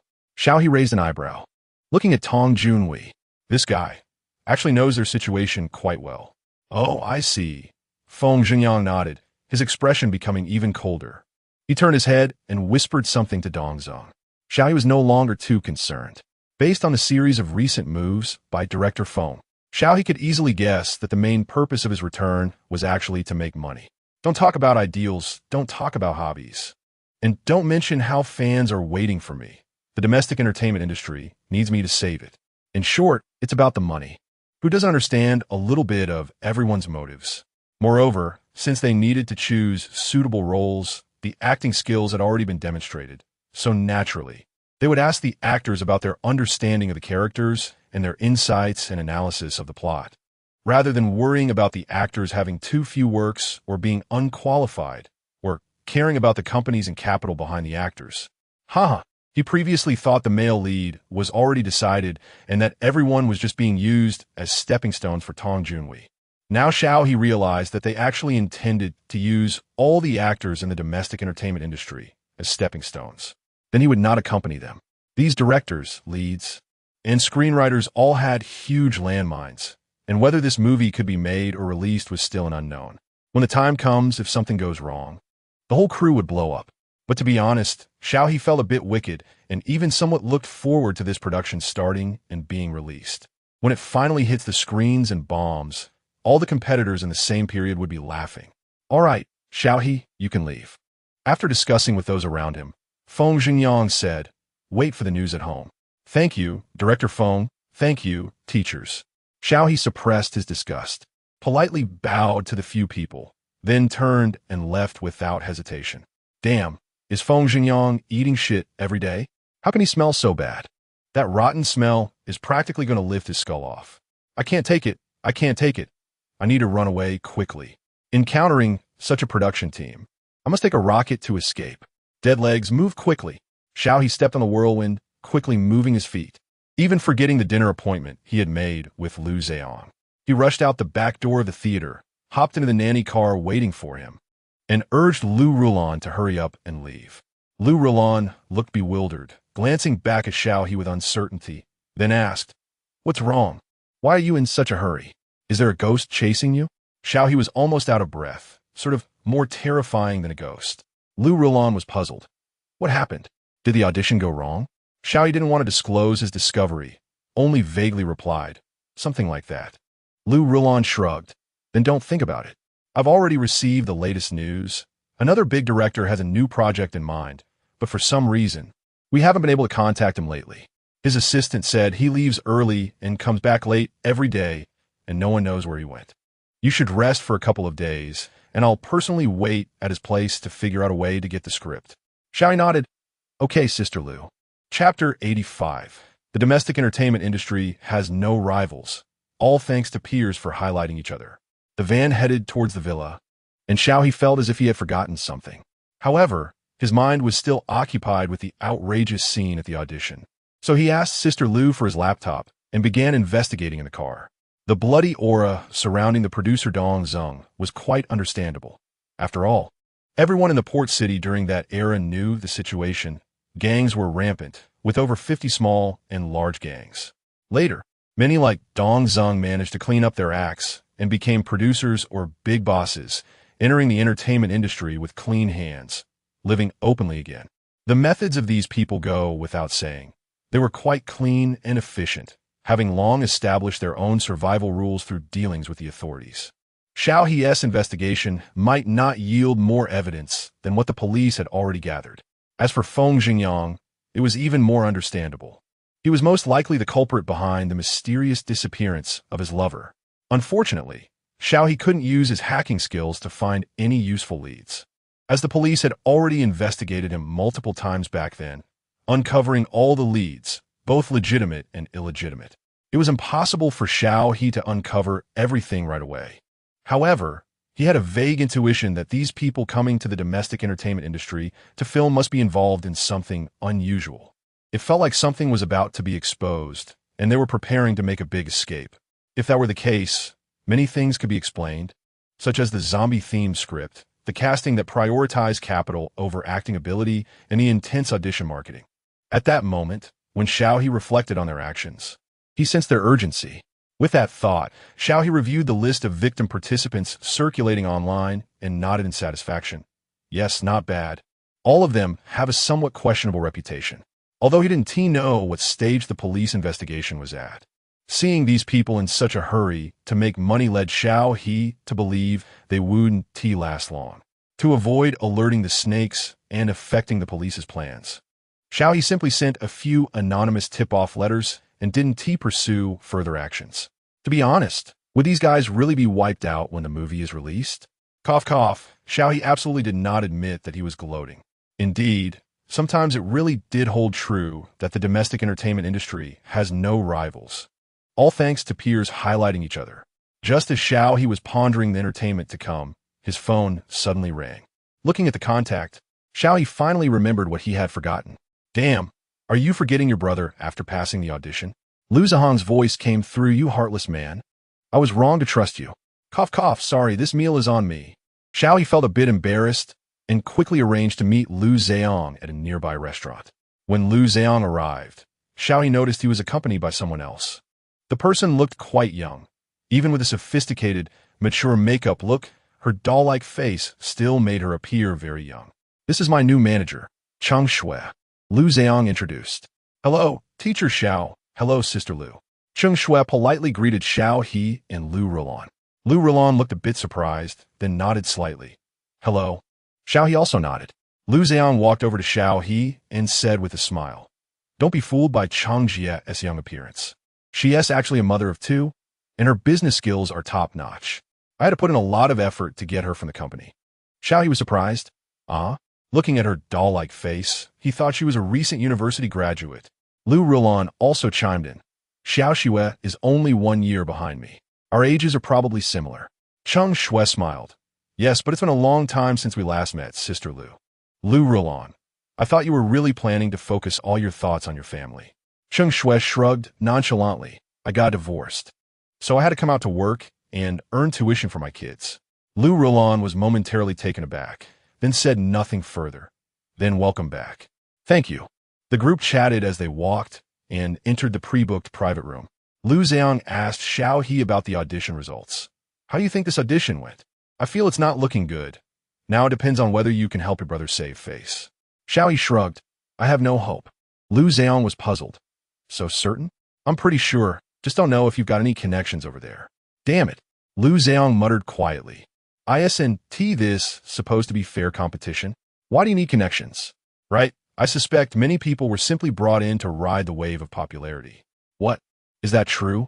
Lu Ziyang was somewhat skeptical, or rather, he couldn't understand the reasoning behind a big director doing such a thing. After all, this situation wouldn't remain a secret forever. When everyone realized it later, Director Feng's image and reputation would be affected. If Director Feng wanted to find actors to film in the future, it wouldn't be as easy as it is now. Just wait and see. Xiao He said. Based on the marketing style of the past few times, there would definitely be news tonight, and the candidates might exceed our imagination. As long as it's not Chen Yulin, anyone else would do. Lu Ziyang said without hesitation. Xiao He, if that's the case, that would be great. It would be a case of one poisoning the whole nest. Since no one drank, the meal ended quickly, but before they even left the restaurant. The final results of the audition were already settled online. Looking at that name, Lu Ziyang directly exclaimed, No way, it really is him? Staring at Chen Yulin's name. Lu Ziyang was so angry his teeth itched. Damn, how could it really be this guy? This is quite insulting. Lu Ziyang could accept being outperformed by someone with better acting skills in a fair competition. And he could also accept both him and his good buddy being eliminated and becoming unfortunate brothers. But he absolutely could not accept this guy passing the audition. Chen Yulin? Hee, what a joke. Guess why he has such good resources but always plays supporting roles instead of the lead? Is it because he doesn't want to? Although Lu Ziyang felt overshadowed by Chen Yulin's popularity, he had always been confident in his acting skills. And what happened this time? It really is Xiao Chun. So great. Looking forward to it. Congratulations, Xiao Chun. You participated in a movie by a big director now. Awesome. Rumor has it that Lu Ziyang, Su Ji, and Li Yuanbai also auditioned together, and our Xiao Chen's acting has really improved. What? Turns out those few auditioned together too? That's just fantastic. Some families always throw shade, saying our Xiao Chen's acting isn't good. But now they've been slapped in the face. He. The director and the public have sharp eyes. Yeah, our Xiao Chen's acting has always been great. His roles as Mo Bai and the second young master will always be filtered for me. Those people are just panicking, afraid our Xiao Chen will become popular. Looking at the comments below, Lu Zheong rolled his eyes. Among the few who auditioned, only Chun Yulin's acting was visibly lacking. Yet these fans really found a chance to cheer for him. Anyone with common sense could see that there must be something fishy about this audition. Among those singled out, which one doesn't he have better acting skills than Chun Yulin? Why choose a pretty face instead of someone with real talent? It's simply laughable. Xiao He shrugged. It's pretty good. I'm obscure enough that no one pays attention to me. It's hilarious. In the camp of those who pull others down. He doesn't even have a name. But that's fine. Xiao He is happy and carefree. Sigh. Lu Zheong raised his hand and patted Xiao He, saying there's no choice. Everyone has been left behind, and soon they will probably start scrambling for other resources and scripts. Let's work hard together. Xiao He clenched his fist, raised his hand, and bumped it with Lu Zheong's. Let's do our best. Looking forward to our next meeting. Yeah, looking forward to the next time. However, neither Xiao He nor Lu Zheong probably expected that their next meeting would come so quickly. Chapter 86 New Script Jungle Law. The next day, Lu Rulon joyfully came to find Xiao He. You lucky guy, the script we were looking for has come right to us. Upon seeing Xiao He, Lu Rulon got straight to the point. Xiao He, who was on the treadmill, was quite surprised. Huh? Is that the director you mentioned, Sister Lu? Lu Rulon couldn't hide her smile. Yes. And he's the second male lead. The male lead? This time Xiao He was genuinely shocked. Could he really land a role as the male lead now? Who is this director? Fein Xiang, director. Fein Xiang. Xiao He was somewhat unfamiliar with the name, but after recalling it, he remembered the director's work. Is he the one behind Labyrinth Shadows? Yes, that's him. Seeing that Xiao He wasn't too familiar with the name, Lu Rulon took the initiative to introduce. He is one of the few directors in the country with a creative mind and stable box office performance. People in the industry used to say that compared to developing in the mainland, he might be more suited for Hollywood.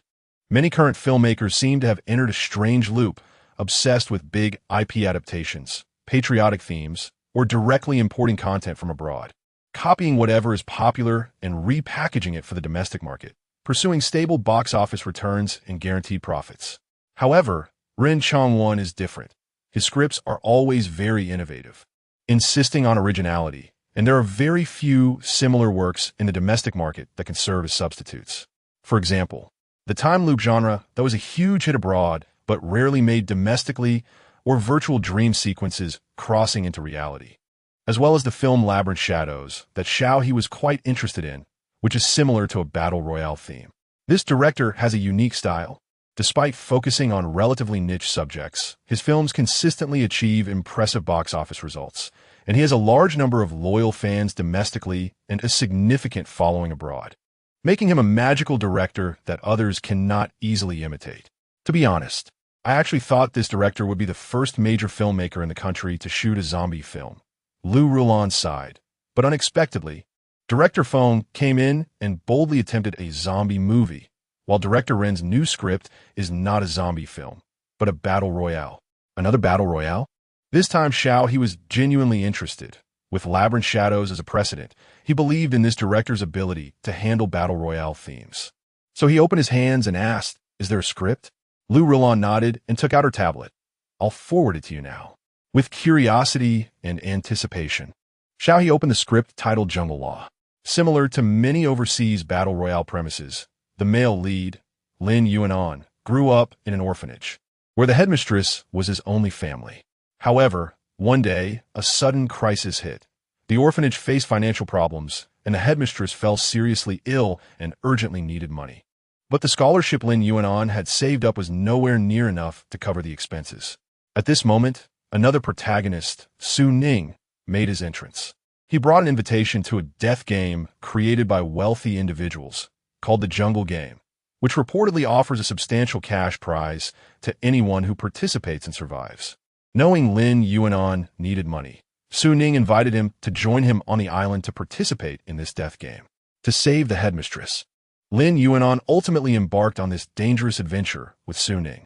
This film features two male lead storylines, one overt and one covert.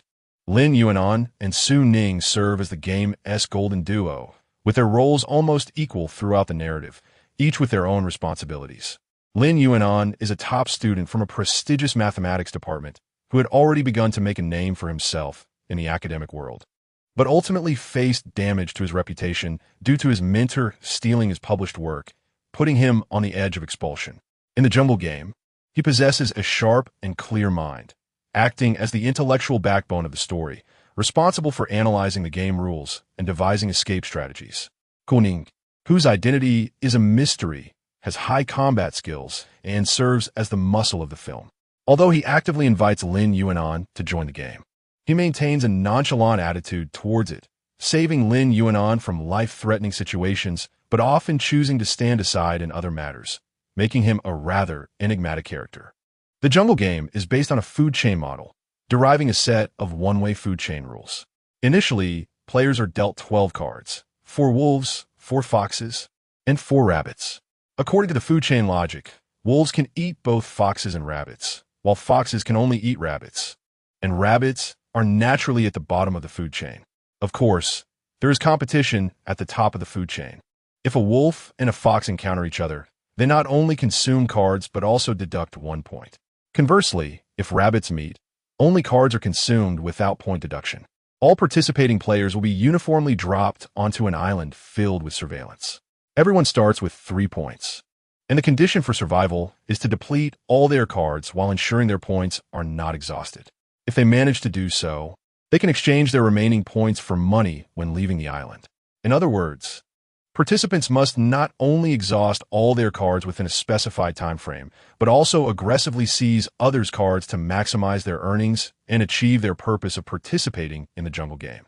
Conversely, if they fail to deplete their cards within the time limit or their points reach 0, they will never have the chance to leave the island and will disappear from this world forever. Additionally, hidden within these game rules is another rule, the true jungle law of survival of the fittest. Upon reaching the island, the organizers do not prohibit players from forming groups for other activities, including stealing cards and other behaviors, as well as forcibly checking others' cards and conducting card battles. Players are even allowed to cooperate, using mutual point exchanges to deplete all their cards, ultimately leaving the island with just the initial 3 points. As long as players do not damage or hide cards, their actions will not be stopped, since points cannot be stolen but can be continuously earned through card battles. The first challenge players face upon arriving on the island is not the card game rules, but a group of people driven by money, bringing forth dangers and criminal behavior in an environment devoid of legal society. In other words, the rules are merely rules. Those wealthy individuals at the top are not there to watch players play house, but to observe a real jungle game between people, where the weak are preyed upon by the strong. Against this backdrop, players must not only strategize for card battles, but also figure out how to survive until they leave the island. Lin Yuanon and Su Ning need to carve out a bloody path in such an environment. Unlike the popular saintly characters in the market, these two are not purely positive figures. For points and survival, one schemes against others while the other takes lives. Although both have relatively calm personalities, there are notable differences upon closer inspection. Lin Yuanon is the quieter type, always thinking and observing when he is calm, acting as a very composed conductor. Kuning, on the other hand, is the type who is ruthless and speaks little. He shows no mercy when taking action, viewing death and the game more as enjoyment rather than fear. Apart from the excellent character setting, there's no need to elaborate on the player versus player competition. The exploration of game rules, the investigation of human nature and emotions, the progressively unfolding plot, and the satisfying twists at the end. Xiao He was completely immersed in it, not pausing for a breath, and finished all the storylines in one go. Chapter 87. Meeting Director Rin after reading script. The first thing Xiao He said was, "I'm taking the script." Although the character Su Ning seemed somewhat similar to Shunju at first glance. Shunju was more about being cold on the outside, but warm on the inside. He even left the Penglai Inn to help Jiang Ruo Shui, throwing himself into the situation together with Jiang Ruo Shui. Su Ning, however, was different. He was cold and hard on the outside, mostly observing Lin Yuan from a distance. It was only when Lin Yuan nearly died that he would step in to help, or when his own interests were at stake. Most of the time, he maintained a spectator's attitude. Moreover, the script didn't follow the usual trope of mutual redemption leading to a brotherly bond after overcoming hardships. The relationship between the two protagonists was, well, purely superficial without any hint of authenticity. This brand new theme, new character setup, and especially the abundance of thrilling action scenes. What reason could there be not to take it? Take it. Must take it. Take it with gusto. Xiao He was practically itching to join the cast. When we signed a contract. When do we start? He loved working. He loved being on set. Speed. Lu Rulan checked her watch and said, "Tonight at 7. The director has arranged a meeting for you to meet the actor playing Lin Yuan." "Okay, no problem." Xiao He nodded immediately. So, with Xiao He's anticipation, they arrived early at the reserved restaurant private room and met familiar faces. Sang Yi, Sheng Yi. Xiao He looked in shock at the people at the table, while Lu Zheong and Cheng Shui also stood up in surprise. "It's you guys?" Lu Zheong scratched his head and sighed in relief. "That's great. If you're playing Su Ning, I'm much more at ease." Xiao He helplessly spread his hands. "Just yesterday, we were saying we should work hard together, and now it seems we really need to." Lu Zheong laughed. Come, sit down." Everyone found a spot to sit. Xiao He casually asked Lu Zheong when he received the script, and to his surprise, Lu Zheong had only received it that afternoon. Over half a day later than Xiao He. Xiao He and Lu Rulan exchanged glances, but didn't mention that they had received the script that morning. Although they were good friends, it was wise to be cautious about such matters to avoid misunderstandings. They continued to chat for about 10 minutes when Director Ren finally arrived. He was a middle-aged man in his 50s with no outstanding features, but his eyes were particularly expressive, with deep wrinkles at the corners. Upon seeing Xiao He and Lu Zheong, his smile deepened, and those wrinkles formed several creases. "Hello, Director Ren," everyone greeted him. As Xiao He noticed his eyes, he suddenly remembered that this was the director they had discussed many times who had sat beside him during the audition yesterday. At that time, this man had acted oddly, observing him without saying much. Since Xiao He was focused on the audition, he hadn't paid attention to him, and he never expected that the ordinary-looking uncle sitting next to him was actually the famous director Ren Chongwen. "Please sit down, everyone." Ren Chongwen was alone and had a very humble attitude, lacking the airs of a big director. He spoke calmly. Xiao He, filled with surprise and confusion, sat down with the others.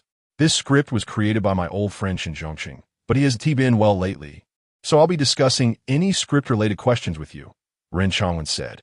"No wonder I found the creativity and concept of this script so impressive. It turned out to be written by Teacher Shun." Lu Zheong realized this and looked enlightened. Xiao He recalled that Teacher Shun was indeed the screenwriter of Ren Chongwen's previous representative work, Labyrinth Shadows. Shun Zhongqing was also a very legendary figure. In his early years, he wrote science fiction novels, but unfortunately, his works were never well received in the market, and he couldn't make a living, so he switched to writing suspense detective novels. Unexpectedly, things got worse, and he couldn't even afford to eat. Later, Shun Zhongqing as editor couldn't stand it anymore and recommended him to become a screenwriter. Of course, not as a creator of original scripts, but to help adapt a novel IP into a screenplay. At that time, adapting big IP novels into TV and film had become the market trend, but very few were successful. Others either had their plots drastically changed or simply didn't fit, leading to numerous screenwriters being criticized. Shun Zhongqing was responsible for adapting mainly science fiction and suspense novel IPs, and unexpectedly, the scripts he adapted were exceedingly well received in the market. He could fix all the plot holes or pitfalls from the original story and refine the world building, elevating the already good novel plots to new heights.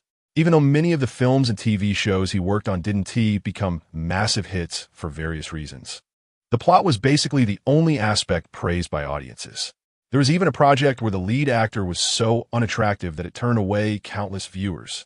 Yet many still watched just for the hardcore and exciting plot, eventually finding the lead more tolerable. This has indeed become a joke in the industry. Later, Shun Zhongqing finally found his suitable field, and his first original script, Labyrinth Shadows, was directed by the then-novice director Ren Chongwen. becoming the first film in the country to achieve both box office and critical acclaim in the survival genre. Shen Zhongxing continued to collaborate with Ren Chongwen, creating several works that achieved good results. The only regret was that both Shen Zhongxing and Ren Chongwen were late bloomers, while Ren Chongwen was still in good spirits. Shen Zhongxing had weakened physically in his early years and had become ill in middle age, with his creative output slowing down in recent years. He had produced any new works in about 4 or 5 years. How is teacher Shen doing lately? Is he all right? Lu Rulon asked with concern, then sighed. The last time I saw the two teachers was more than 10 years ago. I was still working with Xiao Han back then, and it's hard to believe it's been so long. Xiao Han was an artist Lu Rulon had previously managed, who had since moved to Hollywood and was no longer in the domestic scene. However, Ren Chongwen evidently remembered. Ah, yes, I remember you. It really has been so long. You've changed quite a bit. I almost didn't recognize you. Lu Rulon chuckled. Director Ren, you haven't changed at all. Ah, I really haven't changed much. It's just that Shen Zhongxing, that old fellow, hasn't been well. He hasn't like going out much these past few years. Just then, the waiter brought the dishes to the table, and Ren Chongwen waved his hand, inviting everyone to eat and chat. Actually, I was a bit hesitant about this script at first, Ren Chongwen candidly said. The characters Lin Yuan and Su Ning are both very important, and their focuses are quite different. Finding two actors who fit both roles perfectly is really difficult, especially for the character of Su Ning. Throughout the film, there is also another point of interest, which is the trust relationship between the two protagonists. In this island where everyone can backstab each other, can these two really trust each other all the time? Especially the character Su Ning, whose identity and background are completely mysterious. On the isolated island, he is essentially Lin Yuan's protector. Even when they face betrayal while cooperating with other players, he can help Lin Yuan fight their way out. However, Su Ning has also coldly watched Lin Yuan in danger multiple times, only offering help at the last moment, which makes their alliance very delicate. If even he betrays Lin Yuan, how can Lin Yuan protect himself? In director Ren's mind, such a character should appear to be a villain who could betray at any moment, keeping the audience in suspense and curious to watch further. In simple terms, the character Su Ning needs to be played by someone who looks like they're not a good person. Xiao He. Chapter 88. Director Ren should ask an expert to take a look. There are really very few actors like this in the industry. Those who look like villains are mostly quite unattractive, either too old to stand alongside Lin Yuan as a collaborative partner, making them look more like a father and son, which feels very disjointed and is hard to watch. Otherwise, one can only find a younger actor with better acting skills, paired with makeup and styling, to convey that feeling. But the problem arises, where in today's domestic entertainment, can you find a young actor with good acting skills who can carry the male lead's box office, looks decent, and isn't too old? Even if he doesn't care about box office when filming or shifts all the box office pressure on a Lin Yuan's actor, both are important male leads. And if one falls short, it drags the other down. Ahem, of course, if one really wants to find someone, there are certainly options.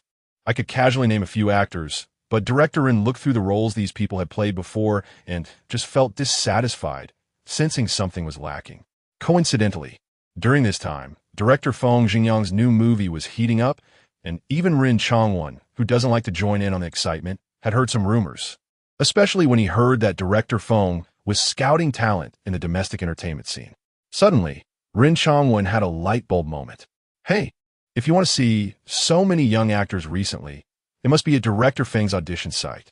There are plenty of ready-made actors here, allowing for close observation of their state and even secretly watching their acting skills without having to worry about their schedules. Director Feng would take the heat up front, while Ren Chongwen could pick up the scraps from behind, taking advantage of the situation. What could be better than this? Sure enough, after staking out for a few days, Ren Chongwen immediately set his sights on Xiao He. Both in terms of temperament and appearance, Xiao He completely matched his original vision for the character Su Ning. Moreover, it was a coincidence that the character Su Ning later uses a Tang Dao. Although it differs slightly from the swordsmanship that Xiao He had learned for a while, there are many commonalities in filming. Ren Chongwen sat nearby, observing carefully, even sneaking a peek at Xiao He's audition. He was immensely satisfied, even considering how to snatch Xiao He for his own male lead if director Feng chose him. However, Being a male lead is certainly more appealing than being a male supporting role, right? Fortunately, before Rin Chongwon could act on his thoughts, perhaps director Feng heard his silent prayers and indeed did not choose Xiao He, allowing this big fish to fall into his hands. Every time he thinks back on this, Rin Chongwon can't help but chuckle at his own cleverness. Ahem. After hearing Rin Chongwon's explanation, Xiao He almost choked on his tea. To come up with such a bold move, Director Rin really should ask an expert to take a look at home. The others also twitched their mouths. Want to say something, but hesitating. I mean, Director Rin, you're a well-known director in the industry. Isn't it a bit unkind to sneak into someone else's audition site to scout actors? Seeing everyone silent, Rin Chongwon realized he might have been a bit too frank and pretended to clear his throat, then added, I was just volunteering, entering through proper channels to help out. Doing good deeds should be low-key. Just know about this. Don't spread it around. Xiao He. This can't be casually mentioned, or it feels like Director Foam might get so angry he could spit blood. Lu Rulon forced a smile, helping to smooth things over for Rin Chongwon. Haha, Director Rin is amazing. Congratulations on finding the right actor. Rin Chongwon nodded, discreetly sipping his tea. What the others on site didn't know was that Lu Zheong being noticed by Rin Chongwon was actually thanks to Xiao He. At that time, Lu Zheong and Xiao He were sitting together, with Chun Yulin behind them, while Rin Chongwon was observing Xiao He. He also took a look at Lu Zheong and Chun Yulin. In terms of appearance, Rin Chongwon actually leaned towards Chun Yulin. After all, Chun Yulin had a more refined appearance, fitting the image of a delicate scholar needing protection better than Lu Zheong. However, when Rin Chongwon went back to carefully review Xiao He's other works, he happened to discover that the actor playing Zhu Laojiu was Lu Zheong. Zhu Laojiu, in terms of character design, is also a smart type, responsible for strategizing and offering suggestions, but his portrayal is darker. Lu Zheong's acting is quite good, very vivid, indicating that his acting skills are not a concern. Moreover, the fact that Lu Zheong and Xiao He sat together at the audition showed that they had a good relationship. This familiarity cultivated from knowing each other would make them more in sync during filming, and since they had collaborative experience, they would not need too much time for adjustment, making it easier to work together. After considering various factors, Rin Chongwon still chose Lu Zheong. This is also why Lu Zheong received the script invitation half a day later than Xiao He. However, now that the choices have been confirmed, there's no need to make it so clear to avoid awkwardness. After all, in terms of status and time in the industry, Xiao He being able to be a male lead alongside Lu Zheong, even if just as a secondary lead, is already quite a big advantage. Only Lu Zheong himself doesn't team mind. His fans know that their families have a good relationship. Otherwise, this matter could have caused quite a stir in the domestic entertainment scene. After the dinner party ended and everyone saw off Director Rin, they finally breathed a sigh of relief. Phew! Lu Zheong placed his hand on Xiao He's shoulder, feeling quite emotional. It seems like this time, our brothers are starting a new adventure again. Xiao He raised his hand, making a cupped fist gesture. Then I'll wait for my second brother to lead me. Ha! You leading me is more like it. The two joked as they walked toward the parking lot, while Cheng Shui and Lu Rulon discussed the upcoming public relations strategy.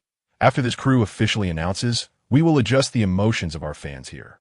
We will need Sister Lu's cooperation then. Lu Rulon nodded. No problem on our end. I will handle the marketing accounts.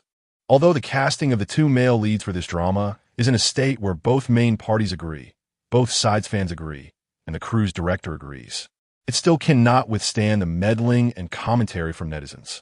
If the netizens disagree, what can be done? They can only try to suppress the heat and tone it down. Fortunately, there is Director Feng's new film ahead. On the hot search side, we can keep a low profile. Cheng Shui squinted her eyes, but that Chun Yulin, if he continues to market our Lu Zheong, then I won't be polite. Some people are truly disgusting, seizing opportunities to jump around, really thinking their family can ascend on the spot. Lu Rulon glanced at her, then chuckled lightly, helping to strategize. Since they love marketing so much, why not give them a hand? Let them play with themselves. After all, acting is not determined by the director, but by the audience. The truth can't be fake, and the fake can't be true. Lu Rulon really enjoys these marketing-loving folks. They are ready-made traffic, and she doesn't need to spend much money. When she wants to ride the wave, she can easily bite off a piece, and when she doesn't want to, she can just stoke the flames and wait to watch the drama unfold. The backlash from traffic is something almost every traffic star has experienced. But there's nothing to be done. When the only cards left in hand are traffic, the situation is no longer in their control. Cheng Shui understood Lu Rulan's meaning. A mischievous smile finally appeared on her pretty doll-like face. That's true. Those chosen by director Feng are not just them. I wonder how many talented actors were eliminated in domestic entertainment. The two women exchanged glances, both wearing expressions of schadenfreude, as they anticipated the unfolding drama. Chapter 89 Jungle Law begins filming in the following days. Although director Feng's auditions had ended, the online disputes never ceased. The main point of contention was that although the actors chosen by director Feng had star power and popularity, their acting skills did not earn everyone's approval. The actors' abilities became one of the reasons why these selections failed to gain widespread acceptance. Another reason was naturally that this matter was trending, which only fueled the heat further. After Cheng Shui returned, she helped Chen Yulin by a large number of trending topics, praising his acting and popularity, helping him secure the position of male third lead, which delighted his fans and sparked a frenzy online. However, the problem was that in director Feng's film, there were other young male actors who had the same amount of screen time and star power as Chen Yulin. Director Feng had not yet assigned roles. Yet Chen Yulin had already jumped ahead. What about the others? It couldn't be that Chen Yulin, who had never been a male lead, overshadowed them all, right? Therefore, Cheng Shui didn't need to worry about Chen Yulin continuing to belittle Lu Zheong, as the people on that side were already arguing among themselves. Others were happy to watch the drama unfold, quietly pulling their names out of the fray and watching from a distance. In the end, amidst this chaotic online battle, director Feng's new film Silent Search officially began shooting. Around the same time, director Ren's new film Jungle Law also officially started filming. Although the scale was much smaller compared to director Feng's new film, many people still gathered around to comment on related posts. It's director Ren's new movie. So excited. Director Ren is finally filming a new movie. I've rewatched his previous films so many times. This is great. Hurry up. Director Ren is so low-key this time. I almost missed this news. No way. The competition next door is too fierce. Can't compare. Wow, it's Zheong and Xiao again. These two brothers are collaborating again. Dream collaboration. The Zhu brothers are out. Who are they going to cut next? Director Ren, do you dare to slap the complete movie right on my face? Am I the only one who thinks this is a bit ridiculous? Xiao He was just a newcomer who hadn't even played a male second role before. It hasn't even been a year. And now he's already co-starring as the male lead with Lu Zheong. What a resource, right? Only you think it's ridiculous. Xiao He's acting is actually quite good. He is not being pushed by capital without talent. Finally, there's a uniquely talented newcomer in domestic entertainment. We should be happy. Sour grapes, stay quiet. Is his acting really that good? He was still brushed off by director Feng. But to be fair, Lu Zheong and this guy do match well. Both are subpar leftovers. Ending up in the same crew is only fitting. Do you want to take a look at director Ren's resume before you speak? How dare you use the word leftover? Fans of certain people, don't come here to stir up trouble. Our brother Zheong and Xiao He have always had a good relationship. We're looking forward to their collaboration. Please don't muddy the waters here. I say, director Feng's new movie is actually more comical.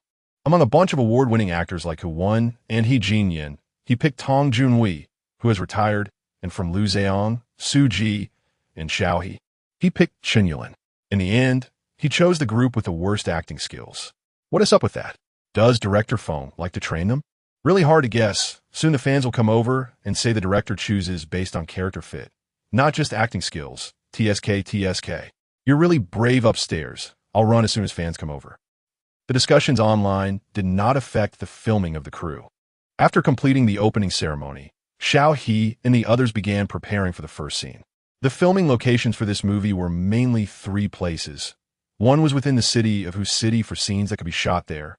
Another was a studio for certain scenes, and the last and most important one, which had the most scenes, was the mysterious Death Island in the plot. Jungle Law was mainly produced by several companies, including Hu City Rongguang Film and Television Production Company, Hu City Xinghe Film and Television Production Company, and Kiwi Pictures.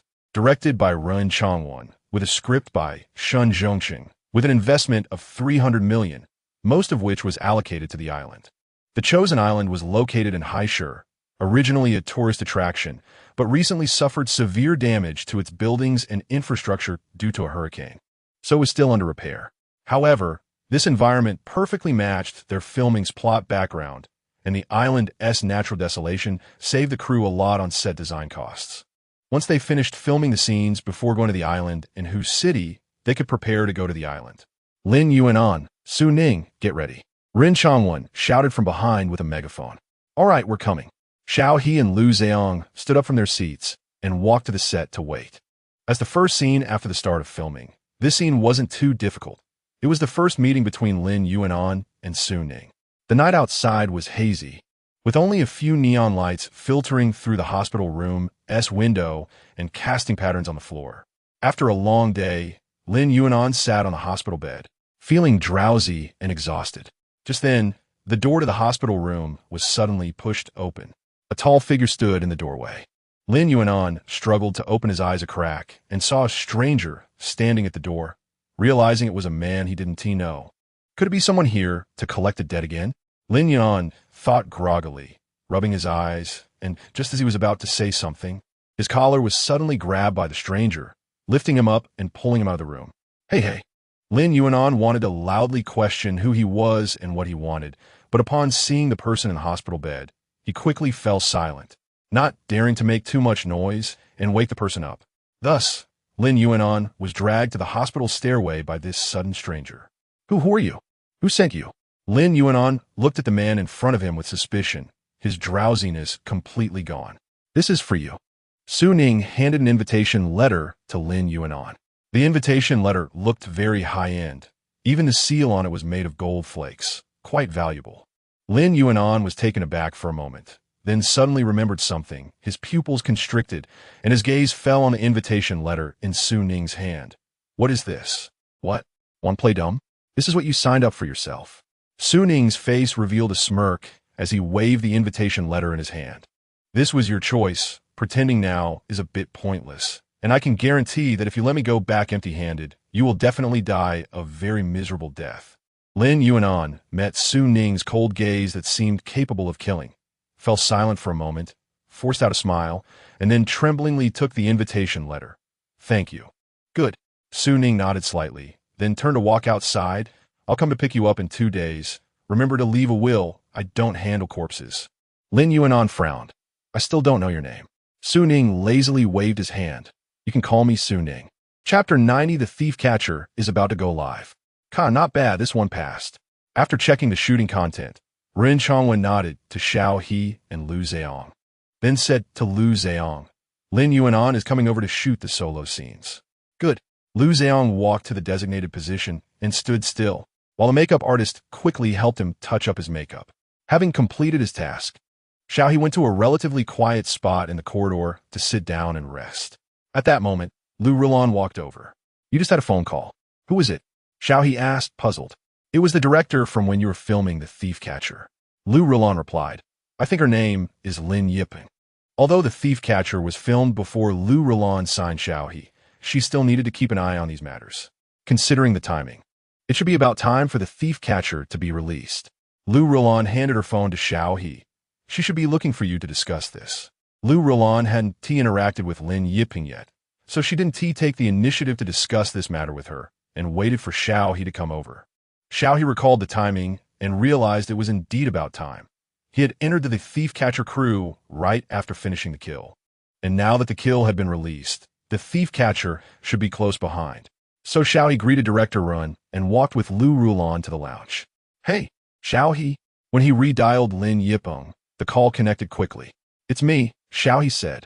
I knew you were busy recently. Lin Yipeng sighed in relief. I heard you're going to the island soon, so I wanted to contact you in advance in case I can't reach you later. Oh wait, how did you know I was going to the island to shoot soon? Xiao He suddenly realized. This doesn't make sense. Lin Yipeng was far from his current crew, and he usually didn't post on social media. So how did she get this information? The wise have their ways, Lin Yipeng chuckled. Anyway, I just know. Xiao He, I'm starting to suspect you're some kind of hacker. You're always hacking into other people's phones. Otherwise, how do you know everything? What? Am I not allowed to have a wide network? He, if you don't believe me, be careful, or I'll report you. All right, then the thief catcher will go down with me. Then forget it. After some friendly banter, Lin Yiping finally got to the point. The Thief Catcher will officially premiere on Penguin Video on July 9th, and you remember to promote it on all platforms.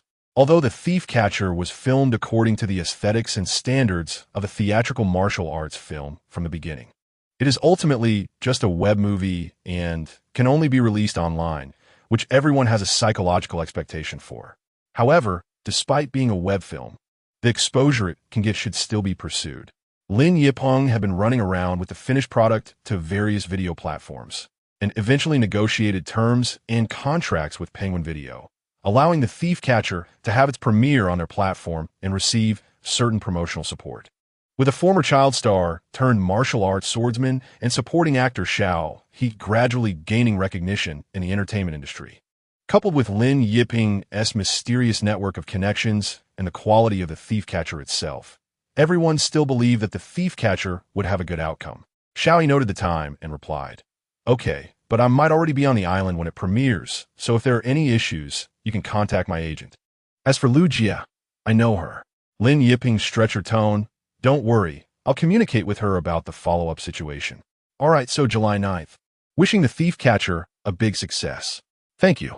After hanging up, Xiao He shared Lin Yipeng's contact information with Lu Rulon. "I almost forgot about this, sorry. I should have given you her contact info earlier." Lu Rulon picked up her phone, opened the contact card Xiao He sent her, and raised an eyebrow. "Oh, this Lin Yipeng is already in my contacts. This is interesting." Due to the sheer number of contacts Lu Rulon had, she only remembered who the person was after opening the notes in the contact column, wondering when she had added them. Suddenly, her expression became strange. "This Lin Yipeng. How did you get in touch with her?" "Xiao He." After recalling, Xiao He replied, "It was when I was in the kill crew. Senior Zhua Jianhua recommended her to me, saying that a kid from his friend's family wanted to act and was looking for actors, and I happened to be suitable. So I went to meet her and got to know her." Lu Rulon thought of the contact information she had worked hard to obtain and showed a friendly smile. "Xiao He. Lu Jia, don't look at me like that. I'm scared."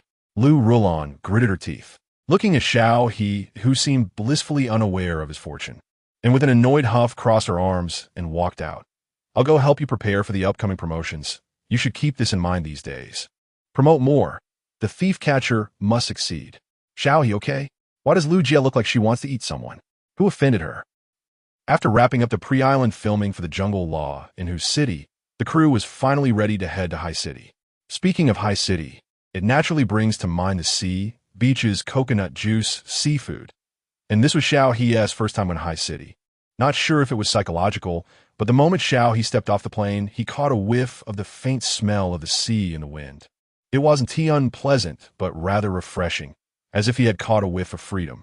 The only downside was the hot wave that hit him, mixed with the sea breeze. July in High City was undoubtedly hot and sunny. Just today, the temperature had already reached 32 degrees, and the UV rays were even more intense, practically a paradise for tanning. If sunscreen wasn't applied properly, one could end up looking like two different skin colors by the afternoon. Because of this, Lu Rulon had made Xiao He apply sunscreen beforehand and had him wear a sun protective suit. Even director Ren emphasized that the important main creators of the crew should apply sunscreen and ensure protection before leaving the airport. Xiao He didn't really want to wear these, especially the sun protective suit. He was already hot, and wearing those clothes made him feel even hotter, as if he were being scorched. Lu Rulon seemed to see through Xiao He's reluctance, adjusted her sunscreen mask, and calmly said, "If you want to visibly tan in the movie, then go ahead and take it off." Xiao He. "So what if I tan? Why call it turning dark?" Chapter 91, Xiao He. "I'll become a gift?" Xiao He still wrapped himself up properly. Along with him was Lu Zheong. The two brothers exchanged a glance, both revealing a bitter smile. Then they remembered that they were also covered with sun protection veils, so the other couldn't see their bitter smiles. He, that's good. Life is even harder. Xiao Ge, the umbrella. Assistant Xiao Chun keenly handed Xiao He a sun umbrella. "Thank you." Xiao He smiled wryly, took the umbrella from Xiao Chun, and then pulled his luggage to follow the large group out. Xiao He! Xiao He! Just after walking a short distance from the hall, Xiao He heard several girls nearby calling his name. Xiao He! He turned his head and saw a few girls standing about 3 to 4 meters away, all holding their phones and taking pictures of him. When they noticed Xiao He looking at them, the girls excitedly waved their hands. Xiao He was a bit confused. Lu Zheong, who was walking with Xiao He, sighed. Wow, your fans have chased you all the way here? Xiao He shook his head. Looking at their outfits, they probably just happened to run into me on the road. But now that I'm covered like this, I'm afraid they wouldn't even recognize me from a photo. How do these fans recognize me? It can't really be true that even if my brother turns to ash, I can still recognize him, right? He signaled to Lu Rulan, then proactively pushed his luggage in front of the girls. How did you recognize me? To make it easier for the girls to take pictures. He even took off his sunscreen mask. One girl covered her mouth and chuckled. Xiao Ge, haven't you noticed? You really like to carry this bag when you go out. Xiao He paused, then looked down at the shoulder straps of his backpack. Is that really a thing? Xiao Ge, in your paparazzi photos. 9 out of 10 have you with this bag. Another fan seriously said, we all say this bag is your true essence. Xiao He. Huh, wait, my paparazzi photos? Although he did love to carry a bag for his computer, but when did he have so many paparazzi photos? Fan, there are many. Especially when you were in the Songxing Shining crew. We got a lot of paparazzi photos of you. Back then, oh yes, Su Shengxi and Yimener's photographers were super skilled. They managed to capture a few of your paparazzi photos while shooting. One girl smiled with her eyes squinted. Xiao He frowned. He had heard Lu Rulan mention the issue of paparazzi before. The so-called paparazzi are actually a group of people commissioned by fans to take photos or videos of celebrities on site. However, with the development of this industry, paparazzi has gradually turned into an undesirable industry. These paparazzi have gradually upgraded to professional paparazzi, and even in pursuit of shooting effects and exclusive content. They may take risks and do various crazy things. Sometimes when seeing certain fan videos online, where fans chase celebrities like a zombie siege, their crazy behavior almost tears the celebrity apart.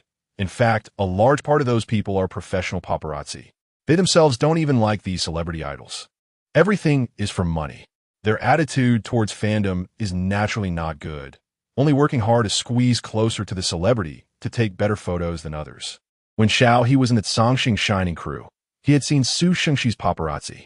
At that time, they were shooting a gunfight on the streets of the Republic of China, and one paparazzi somehow managed to climb onto a utility pole in the outer area, holding onto the pole while wielding a camera comparable to a shotgun, shooting crazily at them.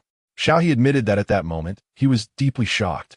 But when he learned from Lu Rulan about the fees for paparazzi, Xiao He was shocked again.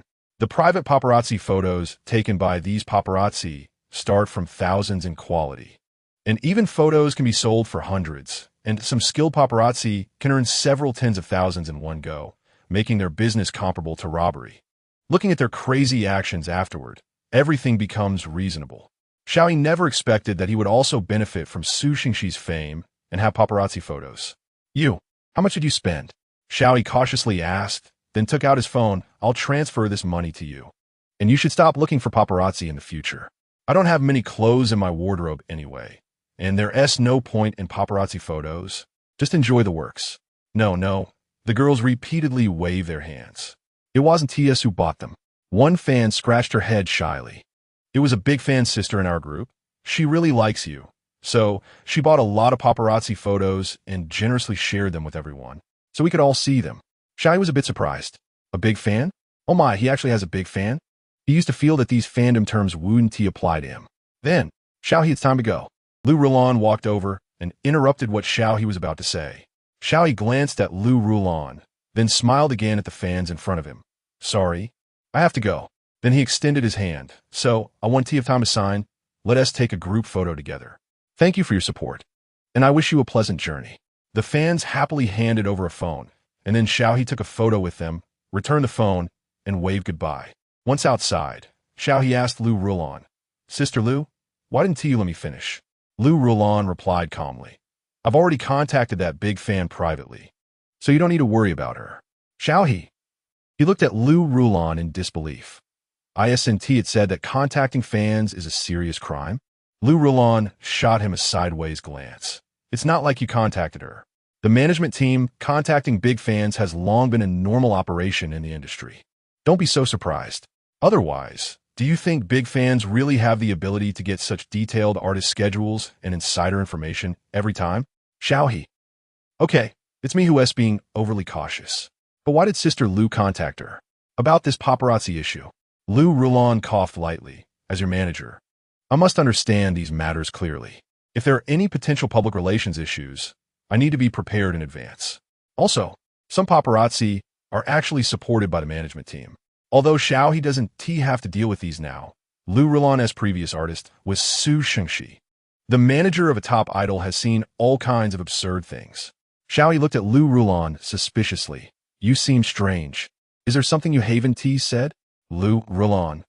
Perhaps this matter is somewhat self-deprecating. Are you sure you want to hear it? Xiao He. Then I have to listen. You say, this big fan. Actually, you and I both know her. Lu Rulan said, she's Bu Mei Wei Shi. Xiao He was stunned for a moment, ran the name through his mind, then realized, the big fan who quit after starting a group for Su Shengxi? Yes, that's her. Lu Rulan nodded. Xiao He wondered, then how did she end up here with me? She was a big fan of Su Shengxi before. Bought many paparazzi photos of Su Shengxi. And since you and Su Shengxi have a lot of scenes together, the paparazzi bundled them together and sent a lot of your paparazzi photos to her. Xiao He. Huh, I become a gift? Lu Rulan comfortingly patted Xiao He on the shoulder. She thought about the many things she had done to apologize to her fans before, feeling quite guilty. So she quietly entered your fan group and shared these materials with everyone for free. To her surprise, everyone was so enthusiastic that they directly defined her as a wealthy superfan. She was worried that if her true identity was exposed, it would make everyone awkward. So she just went along with it. Xiao He. Chapter 92 Thief Catcher is online. Fortunately, Xiao He is not the type to be overly concerned about his fans. Otherwise, upon hearing Lu Rulan's words, he might feel his heart break. Sister Lu, you seem to know too much about this. Is this the power of a top agent? As Su Shengxi's manager, I have some connections with that fan taker. So by comparing various events, I can roughly piece together the truth. Lu Rulan was also comforting Xiao He. It's okay, once this wind blows over, she will voluntarily leave the group and won't cause you any trouble. Xiao He, that's not the point. Then what is? Due to the numerous points of contention, Xiao He thought for a moment and simply gave up. Sister Lu, do you think I should update my wardrobe? In case there's another fan taker in the future. At least they won't have to see me wearing the same outfit all the time. You've finally come to your senses. The last fan taker didn't even want to talk about you. Every time they shot you, you looked the same, and they were embarrassed to sell it as different schedules. So they could only use it as a giveaway. Lu Rulan finally gave Xiao He a look of someone who could be taught. Don't worry. I've already asked a designer to rearrange your wardrobe. In the future, wear more variety when you go out. Don't just wear a few outfits back and forth every day. Especially that backpack of yours. I can't even be bothered to talk about it. Lu Rulan pointed at Xiao He's backpack with a look of disdain. Xiao He. What's wrong with carrying a backpack out? This one can hold a charger, power bank, tissues, water bottle, headphones, basic identification, and I can also fit a hat, mask, and jacket in it. If I go far, I can even pack some first aid spray and ointment. Most importantly, it can hold his laptop. In special situations, all these things are really needed, okay? However, Lu Rulan ruthlessly burst Xiao He's bubble of fantasy. From now on, you're not allowed to bring this backpack when you go out. In other situations, let Xiao Chun carry things for you. If you need something, just ask Xiao Chun. Xiao He looked at Xiao Chun. But Lu Rulan's expression was deadpan. Xiao Chun is here to be your assistant, not to be your servant. You should give him some work to do, or I'll fire him. Xiao He. Xiao Chun, okay, I got it. Xiao He rubbed his forehead, defeated. On July 9th, it was just an ordinary day. Finally on summer vacation, He Miao lazily lay on her family sofa. Her mother was hanging clothes and complaining. It's been a few days since the vacation started. You just lie around at home every day, not even going out for a walk. Didn't we give you travel funds? It's well known that when college students return home, they can only enjoy their mother's love for 2 days. After the 2-day shelf life is over, their status at home drops to the level where even a passing dog can bark at them. Clearly, He Miao is in this situation now. Mom, I really don't want to go out. It's so hot outside. Nothing is more interesting than staying at home with the air conditioning and eating watermelon. He meow pouted while lazily flipping through the TV channels. Her mother looked disapproving. Didn't I hear that a classmate invited you out to play? If you think it's too hot, just go to the mall and watch a movie. He meow refused. No, I don't need more clothes right now. I can watch movies on TV. As she spoke, she opened the homepage of Penguin Video and just happened to see a movie poster on the main page. Just as he meow was about to scroll down, she suddenly heard her mother exclaim next to her. Isn't that Xiao Lu? He meow, huh? She looked at her mother in confusion. Oh my, really Xiao Lu? Her mother pointed at the person on the homepage cover. Look at those eyes and nose. My goodness, he's grown so much. He looks completely different from when he was little. He meow glanced at the poster. A black-clothed hero held a long sword in his hand, looking solemnly at the camera. The three characters thief-catcher were written in a vigorous calligraphy style, exuding a sense of mastery. The overall style of the poster belonged to classic Chinese ink wash colors, primarily in black and white, with only the blood on the sword's edge and the shine of the coins at the hero's waist injecting a splash of vibrant color into the poster. This was a shot full of aggression and narrative. The hero in front of the camera seemed a bit familiar. He meow looked at her mother. Her mother chuckled softly. It's normal that you don't recognize him. He was just a 6 or 7-year-old kid back then, only a few years older than you. I think I have some impression. I think his name is Puhon? That's right. Her mother's eyes immediately filled with nostalgia. Of course, it wasn't nostalgia for Pu Rong himself, but for the past times. Back then, your dad and I loved watching movies. We would rent DVDs to watch almost every other week. At that time, movies and TV shows were mainly watched by renting DVDs. That was one of the leisure activities for people of their generation. In a blink of an eye, so much time has passed. Seeing her mother lost in memories again, he meow pouted and actively clicked on that movie. Thief Catcher, directed by Lin Yiprung, starring Pu Rong. It turned out to be a new movie just released today. Since he meow was a binge-watching person and had annual memberships on several video platforms.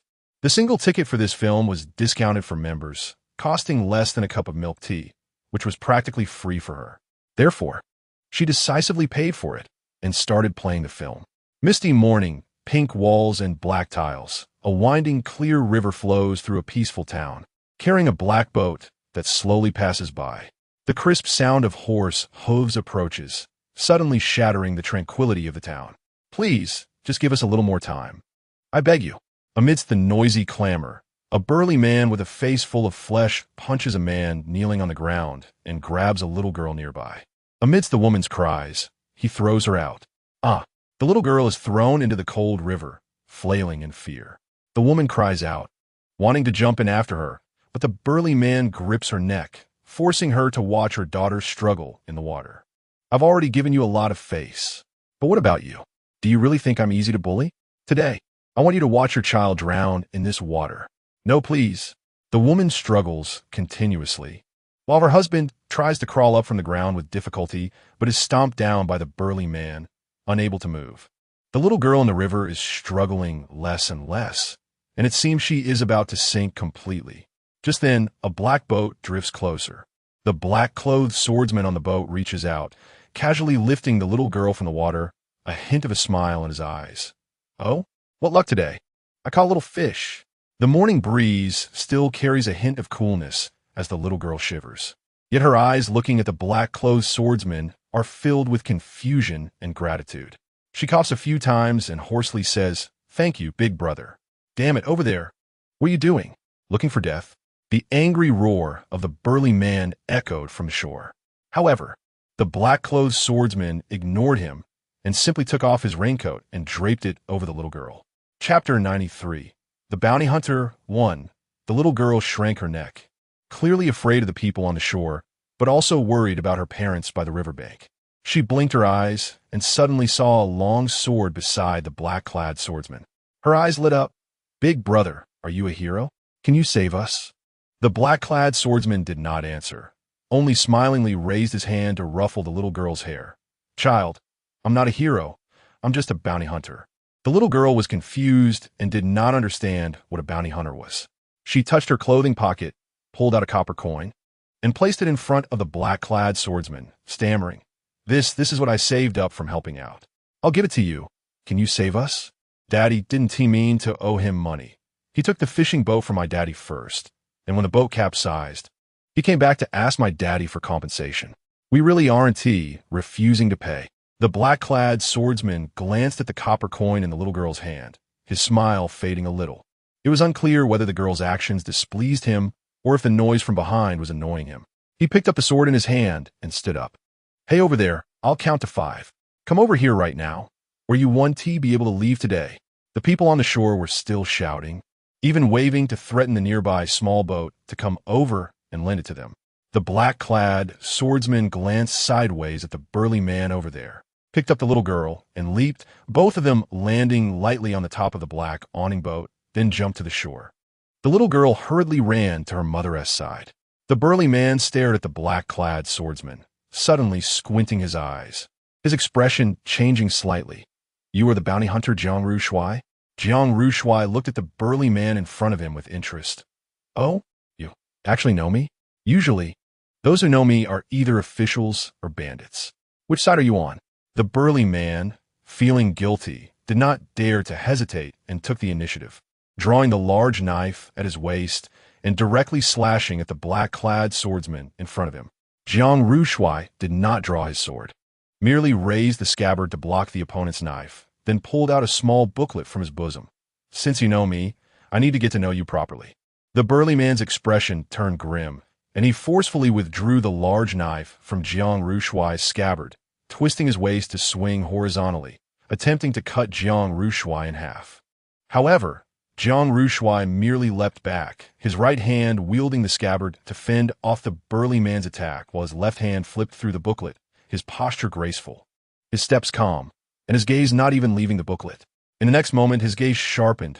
Water-banded Zhonglin, around 30 years old, tall and sturdy, not less than 7 feet, sparse hair, a face like a heavy jujube, with a knife scar like a bent bow on the left cheek. Oh, only 100 strings? Well, at least it's a bounty.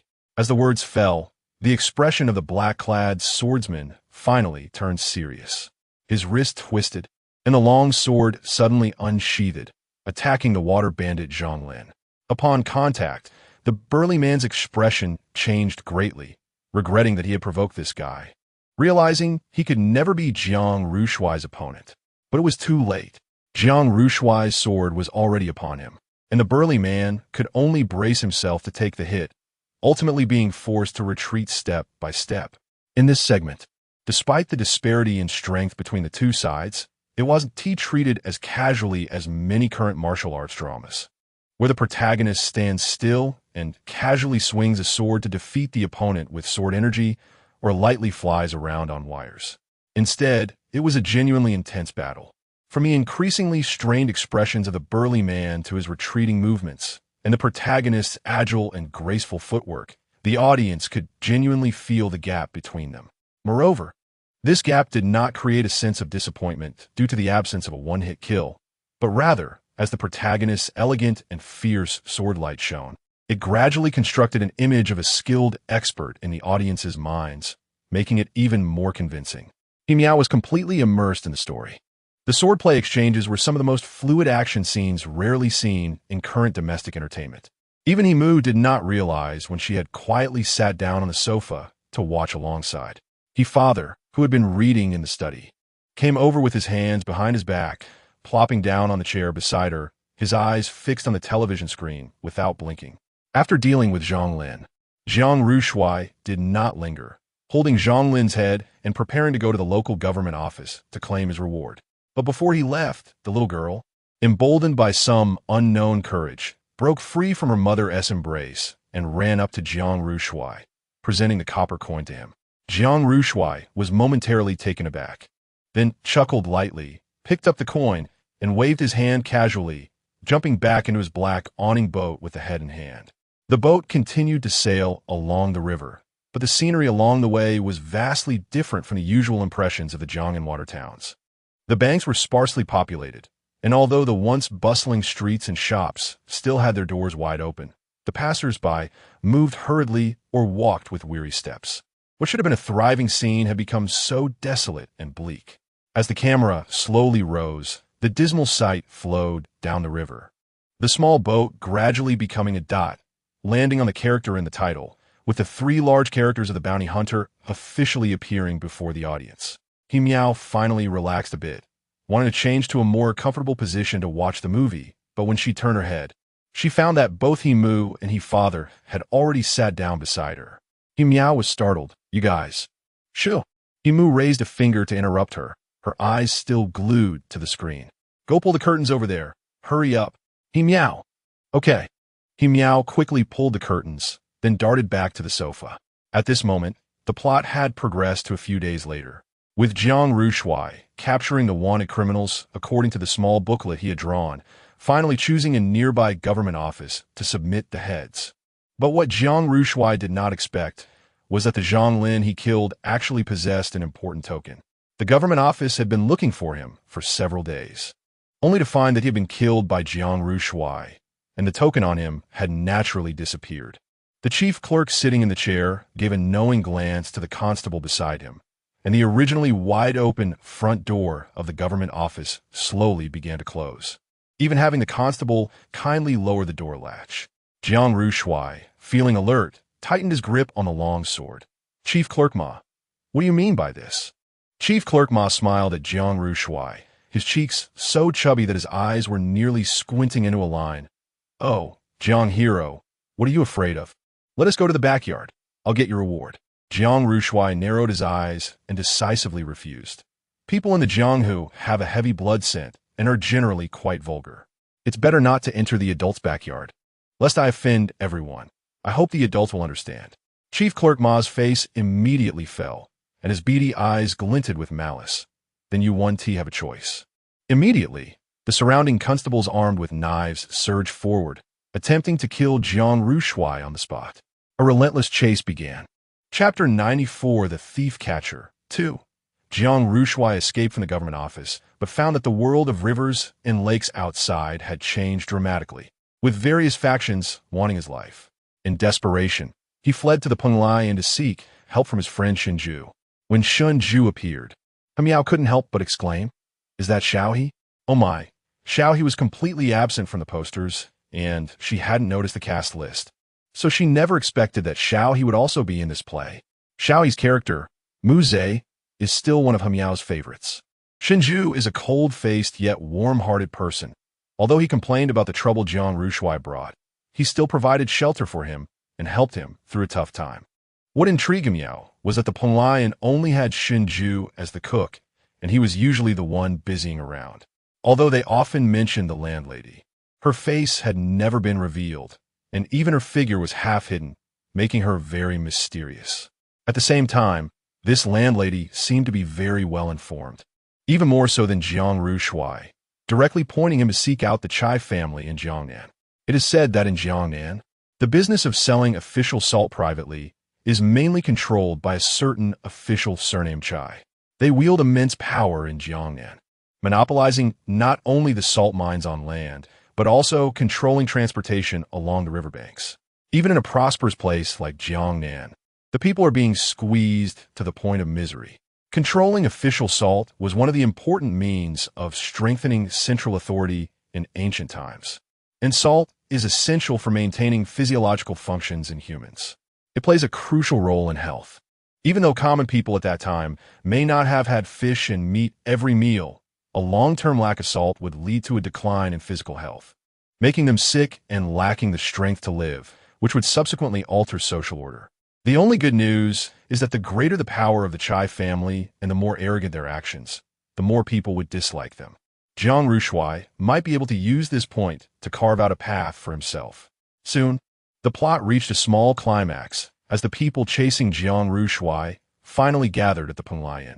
When a burly man loudly questioned the person pouring water about Jiang Rushui's whereabouts, Miao couldn't help but worry and clenched her fingers.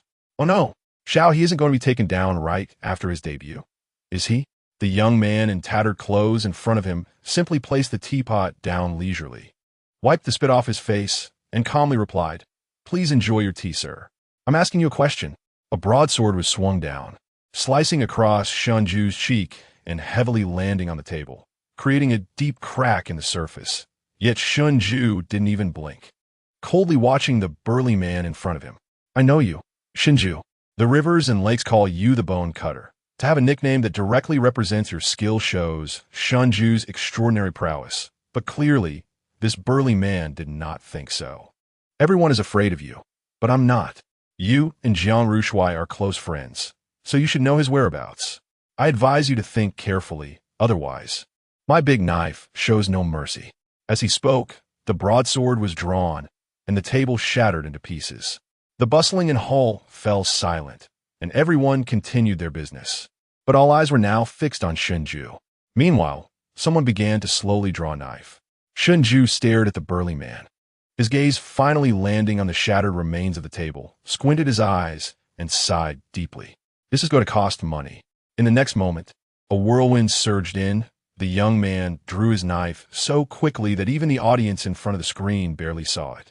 By the time they blinked again, the once arrogant, burly man who had been holding the broadsword was left with only half an arm, the hilt of the broadsword reduced to a piece of white bone. With the burly man's scream, countless onlookers drew their knives and charged at Shinju. Shinju immediately raised his leg for a spinning kick, knocking the broadsword from the burly man's hand, and without hesitation, severed the burly man's head before delivering a heavy kick, sending the broadsword flying through two minions, pinning them firmly against a pillar behind them. Jiang Rushuai also descended from above, decisively plunging into the crowd. The two moved like a gust of wind, swiftly reaping lives among the crowd. In the midst of flashing blades and shadows, blood was splattered everywhere. Miao was so excited she almost jumped up, her eyes glued to them as they teamed up to eliminate all the pursuers in the inn. They looked so handsome. Such an amazing fight scene. Could she really be watching this? Miao even felt a bit regretful that such an exciting scene wasn't seen in a cinema. Next, Jiang Rushuai relied on the various factions' hidden agendas, using force against force, facing one life-threatening situation after another. The plot wasn't particularly brainy. Most of it was still fighting, but Jiang Rushuai's character had so much personal charm. No, to be precise, every character was very charming, and none of the fight scenes fell flat. The variety of weapons was particularly impressive, making it very exciting to watch. Everyone followed Jiang Rushuai as he fled while searching for the true token and evidence. Watching him pull several prominent families in Jiangnan into the muddy waters, ultimately successfully finding the real Zhang Lin and obtaining the evidence in his hands. Yes, the person at the beginning of the story was not actually Zhang Lin. That burly man was merely a small minion under Zhang Lin. Jiang Rushuai cleverly deceived everyone using this minion's head, including the audience. After all, they all thought Jiang Rushuai was kindly helping, only to unintentionally get caught up in the event. But Jiang Rushuai had already planned the next steps back on the boat at the beginning. And because Jiang Rushuai's reputation as a thief-catcher preceded him, the bloody head had rotted and stank after a few days. At that time, the horse clerk hurriedly glanced at it while covering half his face, thinking of what his master had instructed. Thus, he couldn't be bothered to look more closely. Later, when Jiang Rushuai fled, he didn't forget to wrap up all the heads he brought along. And the horse clerk merely thought Jiang Rushuai was indeed, as the rivers and lakes said, greedy for wealth and shameless. Even if he didn't get money, he wouldn't leave behind the heads, but he never considered that this was just Jiang Rushuai's simple trick. But now it was too late. Jiang Rushuai had already escaped with the real evidence, and he had to die here. Thus, on the Dusk Lake, Jiang Rushuai got entangled with several well-known thief-catchers and gradually began to struggle. But just then, his friend Shunju arrived again, entering the scene with a pair of bone-cutting knives, bringing a bloody whirlwind that directly turned the tide. The silent He father finally couldn't help but clap and cheer. Miao's eyes lit up. Wow, Xiao He's knife skills really aren't just edited in post, are they? How can he be so amazing? He father also praised. So this young man is called Xiao He? His knife skills are truly impressive. He must be a skilled practitioner. Miao shook her head. I don't know about that, but it really looks like he has solid strength. In the end, Jiang Rushuai did not take the evidence and token to the capital to hand over to the big shots there. He knew that if he brought these things to the capital, not only would he die, but nothing would change. The current emperor lived extravagantly and favored treacherous ministers. The current state of Jiangnan was largely the responsibility of that person as well. Jiangnan still belonged to those people, and the common folks still lived like that. Everything he did would be in vain. Therefore, Jiang Rushui had been deceiving them from the start, tricking them into mutual suspicion and conflict, balancing each other out. Chapter 95, The Thief Catcher box office. After release in the end, all factions quieted down, and no one paid attention to Jiang Rushui anymore. There was no trace of private salt boats transporting along the riverbank. At some unknown point, official salt at normal prices reappeared in the streets, and the once desolate streets slowly regained their vitality. Jiang Rushui stopped his horse at the bridgehead, looking at the crowds below without much expression on his face. The haze over these people's heads temporarily dissipated, but after the clouds stirred, new dark clouds began to gather strength. Perhaps when he woke up one day, the powerful would still be powerful, the world would still belong to the emperor, and the common people would be nothing, simply dying and returning to the soil. Jiang Rushui knew that day would eventually come, but all he could do was to make the sky here briefly bright. The power of a few was ultimately too insignificant. Jiang Rushui shook his head, tugged on the reins, and urged his horse forward. Ahead, Shenju was also on horseback, waiting for Jiang Rushui's arrival. Let's go. Yeah, let's go. At the end of the plot, it roughly explained Jiang Rushui's willingness to get involved, and at that moment, everyone understood that the brief fight at the beginning was not just to establish the characters' backgrounds, but from the very beginning, it had laid out the cause of the events. The little girl's father was originally a fisherman by the river, forced to sacrifice his fishing boat due to the official smuggling, and as a result, he got caught in a deeper and more desperate quagmire. Jiang Rushui had intentionally referred to the villain as the water bandit Zhonglin, whom the officials were recently hunting down, which already represented his determination. How could Jiang Rushui not know that the person the officials were looking for, appearing with Zhonglin's head, would surely draw attention? So from the beginning, he was just acting. He Miao also noticed that there was a small string of copper coins already threaded at Jiang Rushui's waist. During the fight earlier, there had been a close-up shot when his clothes were flying. Now, all the clues traced back, and everything had long been traceable. Perhaps while playing the role of the thief-catcher, Jiang Rushui had already done many similar things. The copper coins at his waist were silent witnesses to it all. However, all of this was just the audience's boundless imagination. The film ended. His father and mother were still reminiscing, gathered together to discuss martial arts movies, and mentioned the actor Pu Rong reminiscing about the past. He Miao, unable to contain herself, quickly took out her phone to promote the movie in her friend circle. After The Thief Catcher was released, she was not the only one taking such action. The Thief Catcher was spreading rapidly at a terrifying speed by viewers who had just watched it. Everyone go watch The Thief Catcher. Screaming, I declare that the best movie of the year has arrived. Everyone go watch The Thief Catcher. Don't make me beg you. Please, please. You must go watch it. I'm going crazy. I'm going crazy. How can the domestic entertainment industry have such amazing fight scenes? They seem to have some kind of fight scene genius. It's so exhilarating. I haven't seen such fight scenes in ages. I really want to applaud the crew. On a small island in Haishur, as soon as Lin Yuhan set foot on the island, he was bumped into by someone. He fumbled in his pocket, then suddenly turned his head and shouted to Su Ning beside him. That guy just now is a thief. Su Ning's eyes narrowed, and he quickly chased after the fleeing thin man. Bang! Without hesitation, he landed a flying kick, taking the man down. Lin Yuhan hurried over. Su Ning stepped on the down man and turned to Lin Yuhan, looking quite impatient. Didn't I tell you to keep your cards safe? Lin Yuhan smiled wryly. This guy somehow brought a blade onto the island, and he tore my clothes. Seeing this, Su Ning said nothing more, bent down, pulled out the card, and handed it to Lin Yuhan. Take it.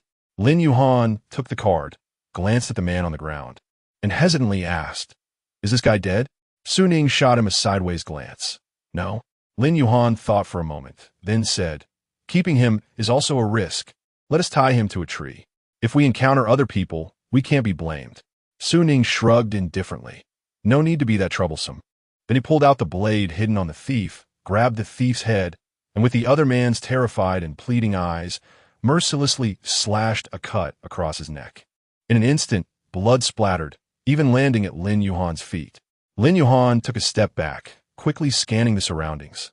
Are you crazy? There are eyes everywhere here. Su Ning lowered his eyes, leisurely wiping the blade in his hand, and coldly said, "This guy's hands are dirty. Keeping him is also a risk. Killing him is the safest." Lin Yuhan was momentarily speechless.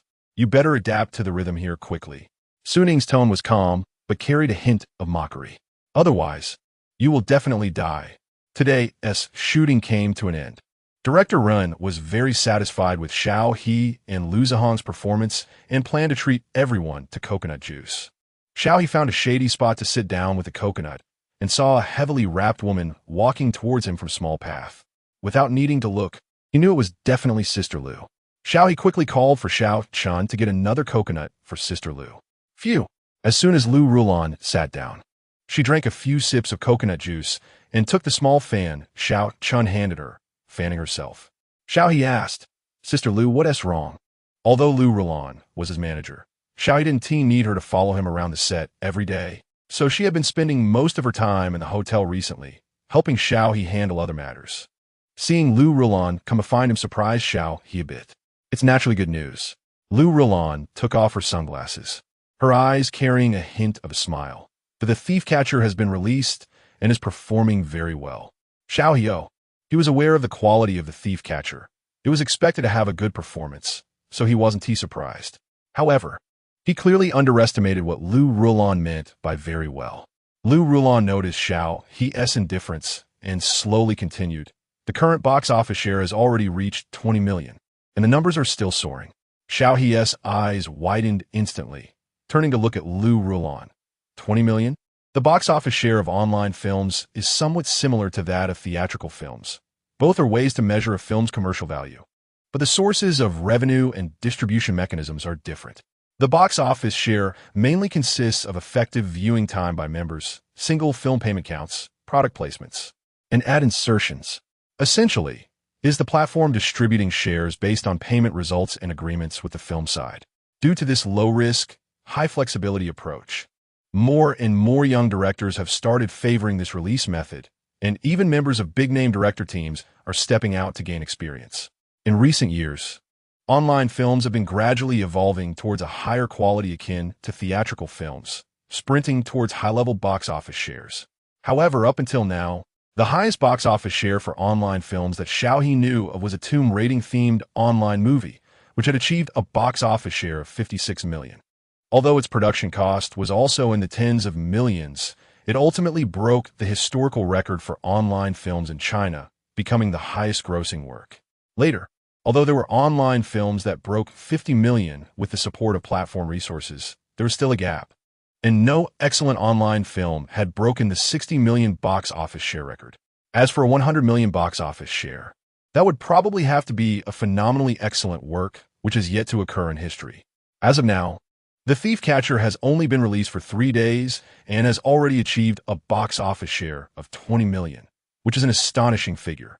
To put it this way, a certain tomb raiding-themed online movie took 6 days to reach the milestone of 19 million, while The Thief Catcher broke that target in just half the time. Although the rate of increase does not necessarily represent the final box office results, such a promising trend undoubtedly boosts everyone's confidence. Chapter 96. No matter how strong the cheat, it's useless against bugs. When Xiao He heard this good news, he quickly opened his panel and found that his points had finally reached a milestone of 50,000.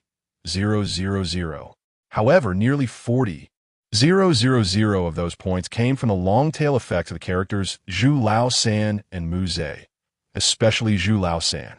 Although Shinju was ruthless and his bone-cutting knife was cruel and bloody, it didn't achieve the level of criminal influence that Xiao He desired. Of course, this was only in comparison. After all, they had just started promoting, and the points were still steadily rising.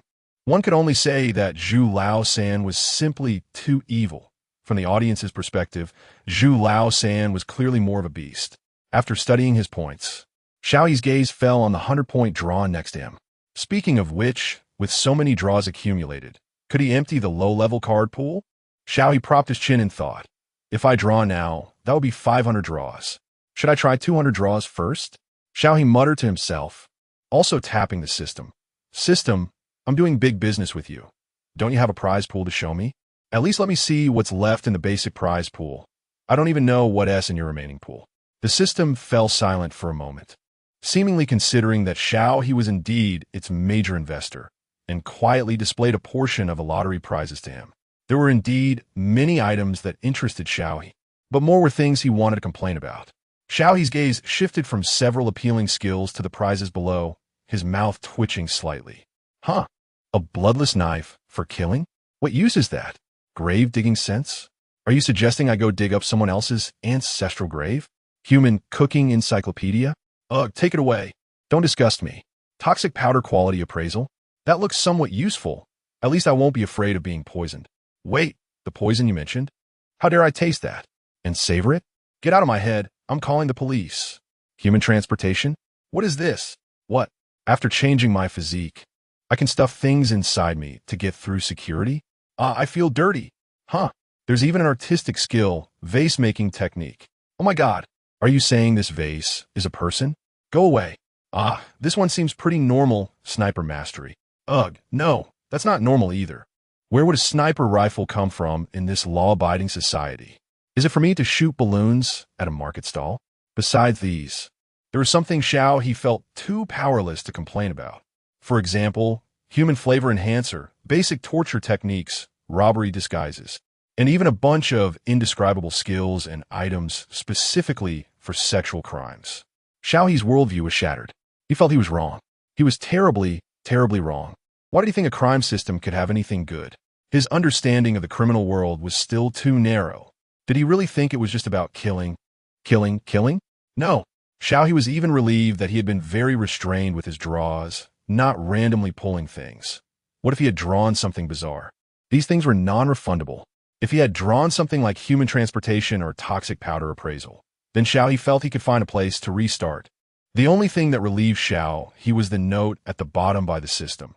The current prize draw weight changes according to your situation, with a high probability of high-demand items and skills, and a low probability of other items and skills. Xiao He understood. Oh no, he had wronged the system. All those skills it had given him were actually usable skills, not those bizarre things. It was really, really great. No, he shouldn't think like that. Just because it gave him a sweet date, should he submit to it? No. Hey, system, let's make a deal, Xiao He tentatively said. Have you heard of targeted draws and big guarantees? It means we choose the prizes we want to draw. If we don't get them, I just keep drawing. Don't give me other random things. Turn everything into lifespan value.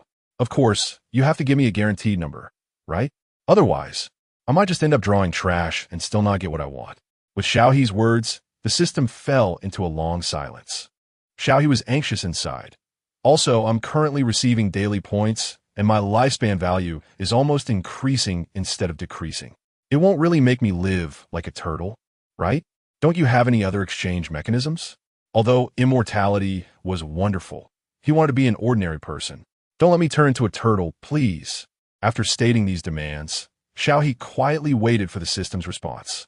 To be honest, Xiao He had always thought this system was a bit silly, like a half-finished product. That garbage system interface was not worth mentioning, and even now, the system hadn't realized that he had exploited a bug. Under normal circumstances, he should have spent a long time planning and preparing for a criminal scheme, and then spent a long time evading police pursuit.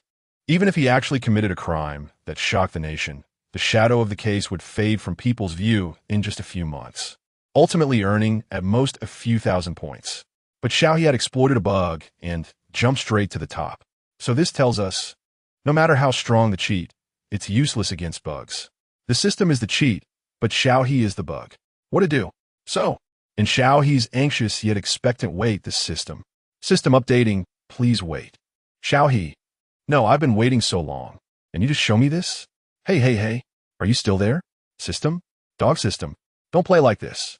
How long do I have to wait? Sigh. Xiao He let out a long breath. Lu Ruhuan thought Xiao He was dissatisfied with the news and patted him. Why are you dazed and suddenly sighing? Isn't this a good thing? The discussion about the thief in the online community is especially high. Many people are calling for a second part. If you weren't filming here, I could arrange a full schedule of commercial appearances for you. Xiao He could only retract his thoughts and shift to this topic. Did Director Lin say, Anything? Do I need to help promote anything here? Lu Ruhuan curled her lips and revealed a confident smile. I have a better way for the promotion. You'll know when you go back. Xiao He, okay. That night, after returning, under Lu Ruhuan's guidance, Xiao He recorded a video of himself wielding a knife and cutting bones. In the video, the young man casually wore a black short sleeve, leisurely cutting the ribs on the chopping board.